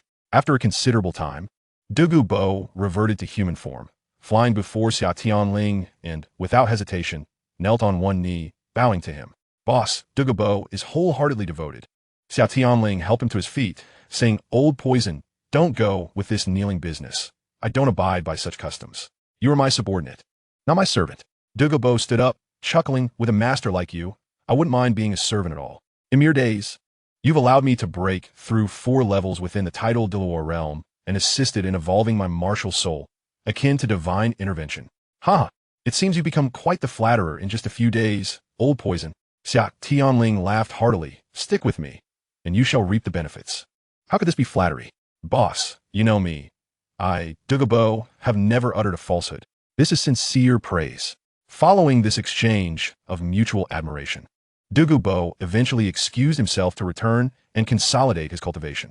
In the ensuing 3 days, Xia Tianling busied himself with harvesting the mature and usable precious herbs within the ice-fire duality eye. Even those not yet mature were forcibly accelerated with potions exchanged from the system, categorizing them meticulously into specialized containers. After waiting for 7 days and confirming that the ice-fire duality eye had fully regained its efficacy, he planted seeds of the herbs he had collected, as well as seeds of other precious herbs, before finally feeling reassured enough to return home with Zhu Zhuqing. As for the stripped herb garden, Douluo did not react with anger as depicted in the original narrative. Instead, he appeared quite amused. In his words, bald is bald, it matters not to me. As long as the boss is happy, I am happy. See, the path has widened at once. On their journey back, the atmosphere in the carriage was notably more pleasant than during the outbound trip. Douluo even abandoned his plans for seclusion, taking the reins himself and occasionally teasing Xia Tianling. Little monster, are you in need of a wife? How about my granddaughter, Yin Yin? Don't jest. I have no interest in your granddaughter. She is quite well off with you, Tianheng. Isnt she? Upon hearing this, Xia Tianling immediately and resolutely declined. What can your Dugu Yin offer compared to our Zhu Zhuqing? Yu Tianheng is of no comparison. Douluo spat dismissively. As for Yu Tianheng, a figure shrouded in countless generations, Douluo, having risen from humble beginnings, looked down upon him. Let's not speak of this matter again. Old poison. If you bring this up once more, do not blame me for turning against you. TSK, you truly are a blockhead. Here I am, offering you a beauty, and you refuse. Ugh, why does it suddenly feel a bit chilly in this carriage? Is autumn arriving early this year? In a place where Douluo's line of sight was obstructed, Zhu Zhuqing's expression shifted from clear to overcast, and she silently revealed her claws. Feeling her fondness for Douluo and Dugu Yin diminished significantly. Upon nearing the seven-treasure glazed tile school, the ghost law suddenly appeared in the carriage. After confirming that Xia Tianling was safe and sound, he fixed a penetrating gaze upon Douluo, causing the latter to feel a shiver run down his spine. Are you unwell? Why do you keep staring at me? I am not that old fool you Eguan. Douluo retorted, irritation lacing his voice. The ghost law, however, remained unfazed. His voice raspy as he inquired, have you broken through to level 95? Indeed. Are you envious? Douluo replied, a wave of pride washing over him. Just look at my hair so dark. And my nails, they appear no different from those of an ordinary person, right? Insufferable, the ghost Douluo muttered under his breath, producing a token from his pocket and handing it to Douluo. What is this? An identity token, signifying that you are now a member of the Spirit Hall. Douluo paused, taken aback. How did you know I agreed to join the Spirit Hall? The likes of Tianling, with her greedy nature, wouldn't assist you in breaking through to level 95 unless you were fully committed to the Spirit Hall, the ghost Douluo replied, his tone laced with contempt. He only extended such kindness to those he deemed worthy. With a nod to Xia Tianling, he vanished in a flash. Damn, that old coot. Douluo realized he had been ridiculed by the ghost regarding his intelligence, cursing vehemently with the term he had just learned from Xia Tianling. Tianling, who was that elder just now? After the ghost Douluo departed, Zhu Zhuqing tugged at Xia Tianling's sleeve and asked, that was the ghost Douluo of the Spirit Hall. The same elder I frequently mentioned to you. Zhu Zhuqing exclaimed. How come your family's elders are all so formidable? Just one of them is a titled Douluo. The Spirit Hall is far more powerful than I had imagined. Upon returning to the seven-treasure glazed tile school, Xia Tianling instructed Douluo to remain in the Sunset Forest while sending Zhu Zhuqing to share the good news with the Sword Douluo, before proceeding to meet Ning Fengji. What? You say you've broken through to the Soul King? In the secret chamber of the seven-treasure glazed tile school, Ning Fengji stared incredulously at the young man before him. Truly, heroes emerge from the youth. This reaffirms my confidence in collaborating with the Spirit Hall, he remarked. Such matters are trivial, hardly worth mentioning. Xia Tianling waved his hand dismissively. During my visit to assist Douluo with his health, I obtained something valuable. Would you like one, Sectmaster Ning? Oh, what treasure is this? Ning Fengji's interest piqued, his eyes brightening. A rare item that can help you transcend the limitations of your martial soul and transform into the nine-treasure glazed tile pagoda. Crack. Even Ning Fengji, with his composure, found it difficult to contain himself, crushing a teacup in his grasp upon hearing such efficacy. He understood that Xia Tianling would not deceive him regarding such matters. How many of these items are there? Ning Fengji asked tentatively. Only one, a celestial treasure born once every 100,000 years, existing nowhere else in the world. Can be cultivated? Starts at 10,000 years. Then let it be for Rongrong. Are you certain? Absolutely. Rongrong has a headstrong disposition. If this treasure indeed possesses such effects, it will alleviate much of her training hardships. Ning Fengji decisively refused to consume it himself. I, Ning Fengji, have never been inferior to others. With the method you've given me, I need not rely on celestial treasures for breakthroughs. Chapter 175. What happens when the chrysanthemum Douluo consumes the rare mushroom of heaven? Now, what do you wish for this time? Ning Fengji proclaimed grandly, his demeanor reminiscent of one who could conquer mountains and rivers. Once seated, he reverted to his noble persona. Xia Tianling shook his head. This time, I desire nothing in return. Consider it a gesture of goodwill from me to the Spirit Hall. Nothing at all. Ning Fengji was genuinely taken aback. a treasure that only arises once every 10,000 years, freely gifted? Was this truly something that could be uttered by Xia Tianling? Do you take me for a miser? I am typically generous with my own, Xia Tianling retorted with a smirk. In a certain sense, Xia Tianling was indeed frugal, greedy, and exploitative. Engaging in business with him was akin to enduring torture, as he could always pinpoint the psychological limits of his counterparts, ensuring not a single copper coin of profit went unclaimed. Yet, when it came to his true allies, he was exceedingly magnanimous, offering all manner of precious items, rare treasures, and profound texts without a second thought. It was impossible for him to accomplish everything alone. Unity and mutual growth were the undeniable truths. However, those he considered true allies were few and far between. Generally, he adhered to principles of equitable exchange. For instance, his earlier dealings with Douluo were conducted in such a manner. Only when Douluo sincerely resolved to ally with him did Xia Tianling exert great effort to assist him in breaking through and evolving his martial soul. Had Douluo merely opted for a moderate or lesser path initially, the arrangement would have shifted to a straightforward transaction. I treat your snake venom, and you provide me with a medicinal garden and celestial herbs. As for whether you can break through or perish, that is of no concern to me. You're not my person, so why should I assist you? Now that the Spirit Hall and the Seven Treasure Glazed Tile School were irrevocably bound together. With even Ning Rongrong becoming a complete ally, Xia Tianling naturally sought to enhance their strength, benefiting from Oscar's prowess.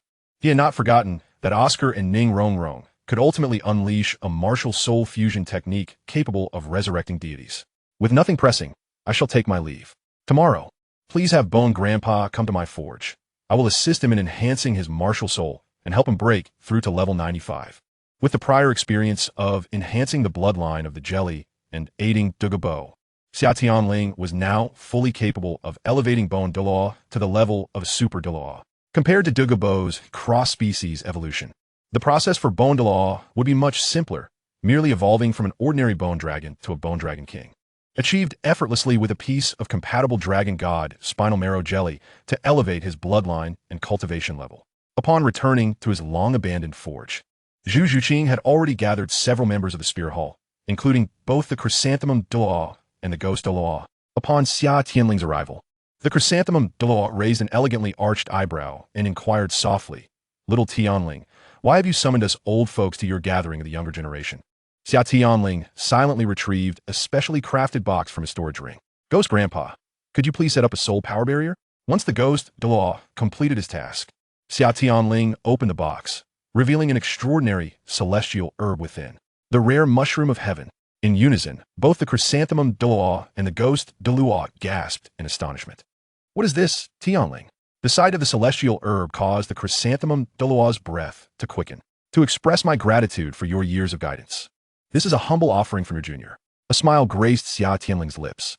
What would happen if the Chrysanthemum Dalu consumed the rare mushroom of heaven, which bore resemblance to his martial soul? He knew not, and no one else did either. Such an act had never been attempted before. You cannot refuse, mind you. Without allowing the Chrysanthemum Dalu a chance to decline, he pressed the rare mushroom of heaven into the trembling hands of the elder. Next, he produced another item and turned to the Ghost Dalu. In his hand was a golden fruit adorned with cloud patterns, resembling a miniature pomelo. "Ghost Grandpa, this is for you. I have one too.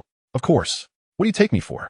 Aside from the teacher and the grand elder, who has no need for them, I have prepared corresponding treasures for everyone else. Even for Grandpa Jack, who cannot cultivate, I have arranged a treasure that can prolong life.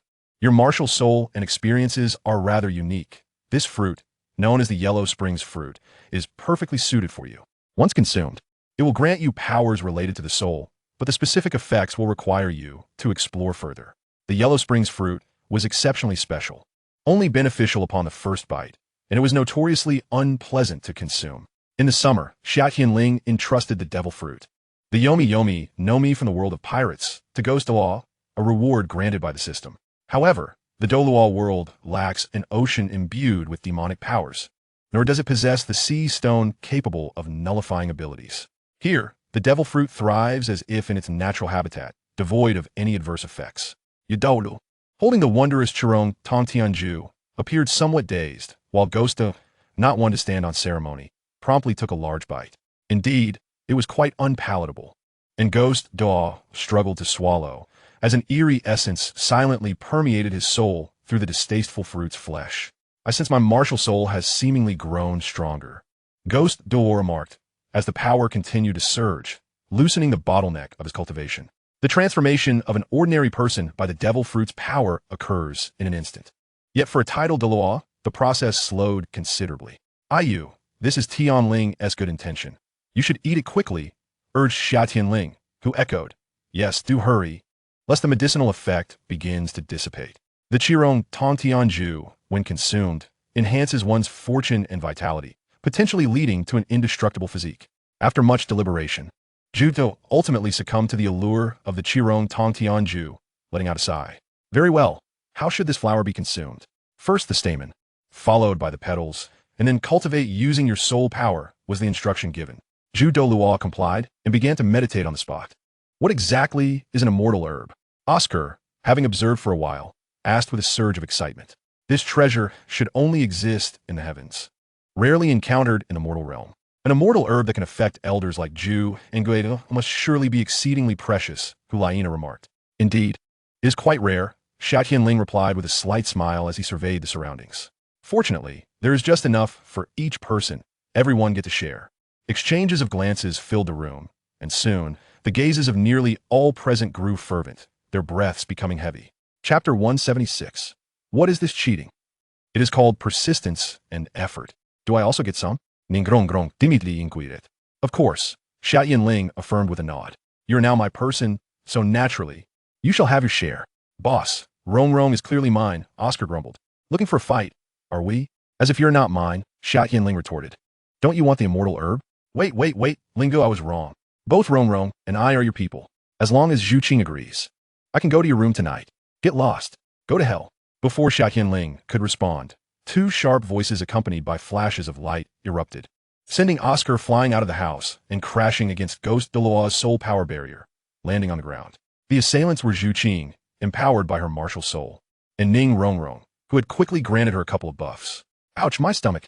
Zhu Qing, why did you kick so hard? Wait, how has your strength increased so much?" Oscar groaned as he entered, rubbing his belly. "I'm already at level 40, Zhu Qing replied coldly. After watching the spectacle for a while, Ma Hongjun could not help but comment, "Well done, Lingo. Not only did you take Zhu Qing out for a romantic getaway, but now you're also giving her special treatment." "Exactly. Zhu Qing's physical prowess is clearly far superior to before," Hulaina added. Months of shared training had made everyone acutely aware of their companion's physical strengths. "Yes, I did give her special treatment. What of it? If you're not satisfied, we can settle this with a duel," Xia Tianling countered defiantly. "Junior brother, you are biased." Hulaina attempted to stoke the flames. "I am indeed biased. Zhu Qing is Zhu Qing, and she came later, so of course, I must show her extra favor." Xia Tianling thought to proclaim Zhu Qing as his girlfriend, but the words caught in his throat. After all, he had erased her memories of that mid-autumn day, and aside from their mutual flirtation, nothing had been truly established. Enough of this nonsense. Anyone who dares to chatter will forfeit their share of the immortal herb. With a reprimand, the room fell silent. Seeing the lively group quiet down, Xia Tianling resumed by producing new immortal herbs. A vibrant green herb appeared in his hand, with 3 snow-white leaves at its center, adorned with droplets of liquid resembling dew. Wanchuan Xiushui, consuming it can bestow one with the ability to develop the fiery eyes of insight, enabling the perception of myriad wonders, greatly benefiting the cultivation of mental strength. Senior sister, you specialize in soul and mental power. This herb is for you. Simply drink the liquid atop it. Unlike the original version that merely enhances mental strength, this variant had been magically enhanced by Xia Tianling, rivaling other immortal herbs. "Thank you, junior brother," Hulaina acknowledged, taking the herb and, after a swift gulp, moved to a corner to begin her cultivation. Once again, Xia Tianling produced another herb. This one was entirely green, resembling a diminutive bamboo rather than an immortal herb. The Muyu Shinju, upon consumption, can greatly enhance one's martial soul, bestowing it with exceptional resilience, making it particularly suitable for weapon-type martial souls, especially swords and spears. Yiyue, your martial soul is the Moonblade and serves as the primary weapon for your enchantment. This Muyu Shinju is meant for you. Simply break a small opening at its joint and consume the internal juices. "Thank you," Yiyue replied succinctly, bowing deeply before retreating to a corner to partake. With a flick of his hand, Xia Tianling unveiled the third immortal herb. It was a small, golden, round object resembling a roasted sweet potato. Its exterior akin to a carved bloodstone. The Douluo. If there were a king among sweet potatoes, it would be the mightiest. Despite its humble origins, its effects are indeed top-notch. It possesses earth attributes, granting the ability to overturn the earth and split mountains. Yinji, your Fire Lord martial soul possesses both earth and fire attributes, with the earth being dominant now. Consuming this Douluo will significantly enhance your strength and defense. Yinji's eyes widened. Is it really that powerful? Tianling, I adore you. Get lost, I don't love you.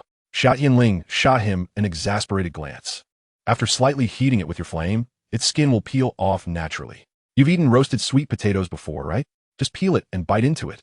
Ecstatic, Yinji hurried over to Huaina's side, summoned flames to roast it, and then devoured the enormous golden gourd in one bite, his cheeks bulging.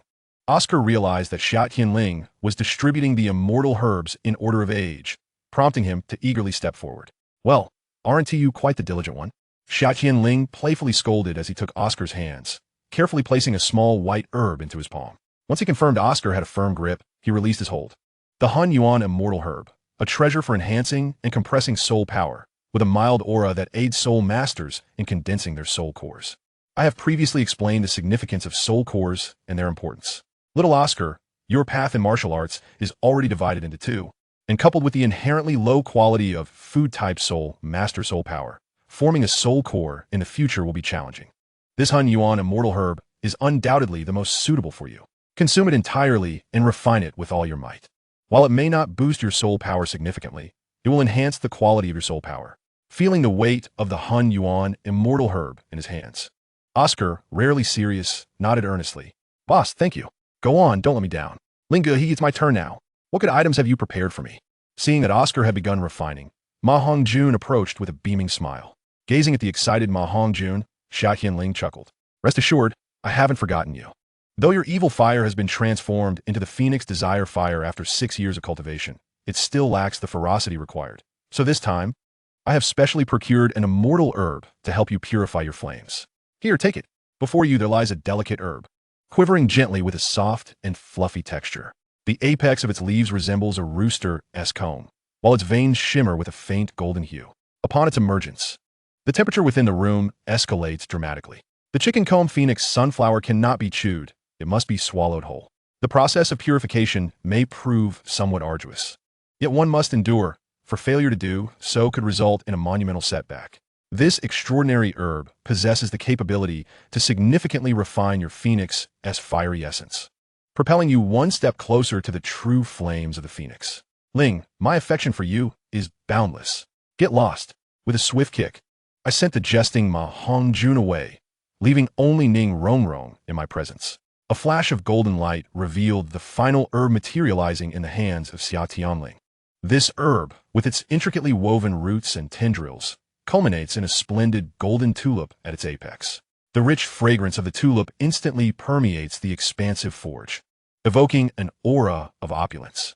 Rongrong, your martial soul, the 7-treasure glaze tile, is truly exceptional, composed entirely of 7 types of gemstones and glass, harmoniously resonating with this wondrous entity. This flower is known as the Chihuahua tulip, the queen among flowers, exuding regal elegance. Consuming it allows for the absorption of the essence of heaven and earth, as well as the brilliance of the sun and moon.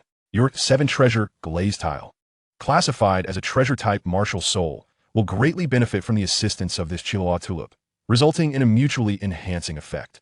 This flower does not require swallowing. Instead, gently inhaling its stamen and gradually absorbing its purified essence, followed by a slow cultivation of soul power, will allow the medicinal properties to permeate throughout your entire being.